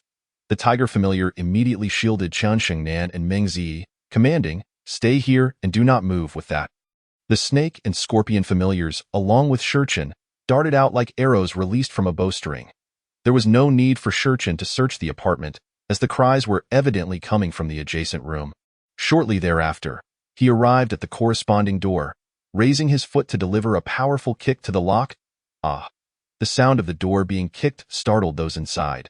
The cries of the infant and the screams of a woman erupted as the door swung open. Inside the room, a young girl was curled up on the sofa, clutching a baby and screaming. With enhanced senses, Shurchen clearly perceived that there were more than just these two individuals in the room. Upon entering, he ordered the snake familiar to keep an eye on them while he and the scorpion familiar cautiously began searching for any other potential hiding spots. Using his extraordinary hearing, Shurchen quickly pinpointed the direction of the bedroom. Relying on his enhanced agility, he charged into the bedroom. Ah! Another piercing scream rang out from the bedroom. Upon entering, Shurchen found himself in a rather helpless situation. On the bed lay a woman, presumably a housewife, eyes tightly shut as she frantically waved a kitchen knife, her screams and the erratic motions of the knife seemingly her last vestige of security. While Shurchen could understand the instinct to wield a knife, he found it incomprehensible that she would do so with her eyes closed. "Silence. If you keep screaming, you'll attract the zombies." Upon hearing Shurchen's voice, the woman's movements froze and her tightly shut eyes gradually opened. Upon seeing Shurchen and the scorpion familiar at his feet, she instinctively recoiled, her hands trembling around the knife. Observing her, Shurchen's initial wariness began to dissipate. Though the woman appeared to be in her 30s or 40s, she exuded a mature charm unique to women of her age. Even Shurchen, accustomed to beautiful women, found himself momentarily taken aback, however, as he scrutinized her. A faint scent of blood reached his nostrils, causing his brow to furrow. After commanding the scorpion familiar to keep watch over the woman, he approached the wardrobe. Upon opening it, the lifeless body of a man came into view. The man was strikingly handsome. Indeed, Shurchen believed he could not measure up, but now this dashing figure lay lifeless, a fruit knife embedded in his forehead. Undeniably dead. Shurchen's first instinct was to assume that this woman had killed him. "Did you do this?" Shurchen asked coldly. Regardless of gender, he instinctively heightened his guard against anyone capable of taking a life. a habit honed over years in the apocalypse. The woman shook her head, responding in broken Chinese, he is my husband. I would not kill him. Listening to her words, Shurchin's brow furrowed further as he inquired, are you from South Korea or Japan? After a brief hesitation, the woman pointed to herself and replied, I am from Japan. Upon hearing Japan, Shurchin understood why she had referred to him as husband. Married women in Japan commonly refer to their husbands as master when speaking to outsiders, a reflection of the men's desire to elevate their status at home. You may leave, Shurchin instructed, not lowering his guard due to her words, commanding the scorpion familiar to clear a path and allowing the woman to exit. Though the woman hesitated, she ultimately departed the bedroom, gun in hand and the scorpion lurking at her feet. However, before exiting, she cast a lingering glance back at the lifeless man on the floor. After her departure, the man, Shurchin, crouched down to examine the corpse closely. Upon lifting the clothes scattered over the man's body, Shurchin immediately realized that the woman had not spoken falsely. Chapter 105. I shall join you soon. The man's body bore numerous scratches and bite marks from zombies. Observing these wounds, Shurchin deduced that the deceased must have known he was at risk of turning into a zombie, which is why he had confined himself in the wardrobe and taken his own life. Despite being Japanese, Shurchin could not help but silently lament in his heart. What a man! He then pulled the bedcovers over the body to provide some semblance of dignity. After ensuring there was no threat in the bedroom, Shurchin stepped outside. Following a laborious exchange, he learned from the woman who they truly were. Her name was Moria Kanai, and she had married a Chinese man, Wei Hao, who lay dead in the bedroom, which was why they had found themselves in Takayama. Upon hearing this, Shurchin realized that the man he had just admired was a quintessential Chinese, which brought him some comfort. After all, he mused, such courage is rare among the likes of those Japanese. Only the men of China would sacrifice themselves for their families. The girl cradling an infant was her sister, Moria Yuki, who had come to visit her elder sister during the holidays and became trapped here after the apocalypse erupted. The infant in her arms was Wei Ling, the daughter of Wei Hao and Moria Kanai, who had just turned 1 year and 2 months old. As Moria Kanai recounted the events leading to Wei Hao's demise. Shurchin learned that during the outbreak, Wei Hao had taken it upon himself to shoulder all dangers to protect his family. When food ran low, he ventured out to find more, and when zombies approached, he urged his family to hide while he fought valiantly against the undead alone. They had not originally resided here. It was because little Wei Ling would occasionally wail, and fearing that her cries would attract zombies, Wei Hao had desperately led his family from their former home to this soundproof high-rise apartment. Initially, everything seemed to be improving for them, but this morning, while searching for food as their supplies dwindled, Wei Hao tragically found himself surrounded by zombies. Severely injured, he managed to return with food, locked himself in the wardrobe, and took his own life to avoid being a burden.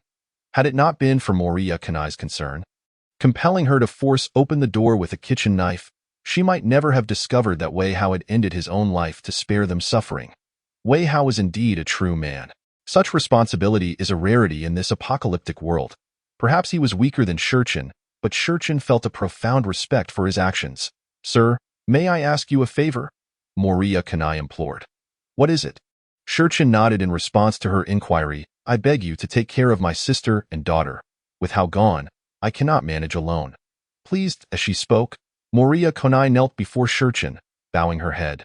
Witnessing her perform such a solemn gesture, Shurchin found himself torn. Ultimately, for Wei Hao's sake, he reluctantly acquiesced to Moria Kanai's request. Upon hearing his agreement, Moria Kanai expressed her gratitude in his past life. He had only heard tales of Zhao Linger as an extraordinary woman, yet he had never been informed of her madness. The fact that I have proven there are things you cannot accomplish simultaneously demonstrates that you require my assistance. I am capable of aiding you, guiding you to ascend to greatness in this rare apocalyptic era. At this moment, the timekeeper has released her, and the liberated Zhao Linger clutches her throat, coughing incessantly. Why must I strive for greatness? If you wish to assist me, you can simply act. There is no need for these meaningless theatrics. Should you fail to provide me with a reasonable explanation today, I shall be left with no choice but to end your life. Upon finishing his words, Zhao Linger ceased her coughing. No, if I do not take this course of action, you will not notice me. Moreover, my intentions are to test your attitude towards women. Upon hearing this, The timekeeper looked at Zhao Linger with a puzzled expression and inquired, "What is the purpose of testing my attitude towards women?" "To ascertain my forthcoming choices, of course. If you are the kind of man who treats women as mere playthings, I shall endeavor to sway you with my intellect. If you are the sort who values your woman dearly, then I shall become yours." Observing the deranged Zhao Linger, the timekeeper was rendered utterly speechless. "Is your aunt aware of your madness?" "No, I am not mad. It is merely that ordinary individuals cannot keep pace with my thoughts, leading them to perceive me as such. Yet you are different. You are far more intelligent than they are, hence I must become your woman."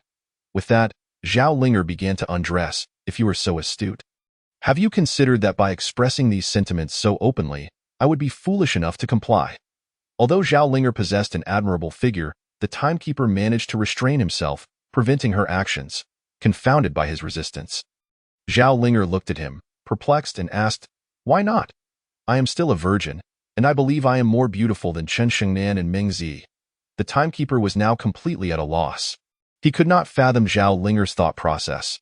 "What on earth are you thinking? Even if you wish to assist me, must it come at the cost of your own virtue?" The timekeeper spoke to Zhao Linger in a tone that resembled a gentle admonishment, for he truly had no recourse against her. Even when considering both her past life and this life, he had never encountered such an eccentric woman. "If I do not become your woman, you will never genuinely trust me. Without your sincere trust, I cannot wield power within the base, and without power, I cannot realize my plans for its development." Zhao Linger's words seemed less directed at the timekeeper and more like her own soliloquy. Just as he was about to speak again, Zhao Linger had completely stripped herself bare. With an angelic face paired with a devilish figure, what healthy man could possibly resist? The timekeeper, grappling with his dwindling rationality, spoke to Zhao Linger, "I can still offer you an opportunity. You may first share your plans with me, and if they are reasonable, I shall allow you to assist in developing the base." "No, I only wish to become your woman." With that, Zhao Linger lunged toward the timekeeper. But how could he possibly be subdued by a mere woman? With a swift movement, the timekeeper snatched up a bedsheet and enveloped Zhao Linger within it. "Have you truly lost your mind?" Realizing her failed attempt, Zhao Linger quickly exclaimed, "Just take me as I am. Even if you place a few mice around me afterward, I would not mind. After all these years, I have finally discovered you, and I simply wish to possess you."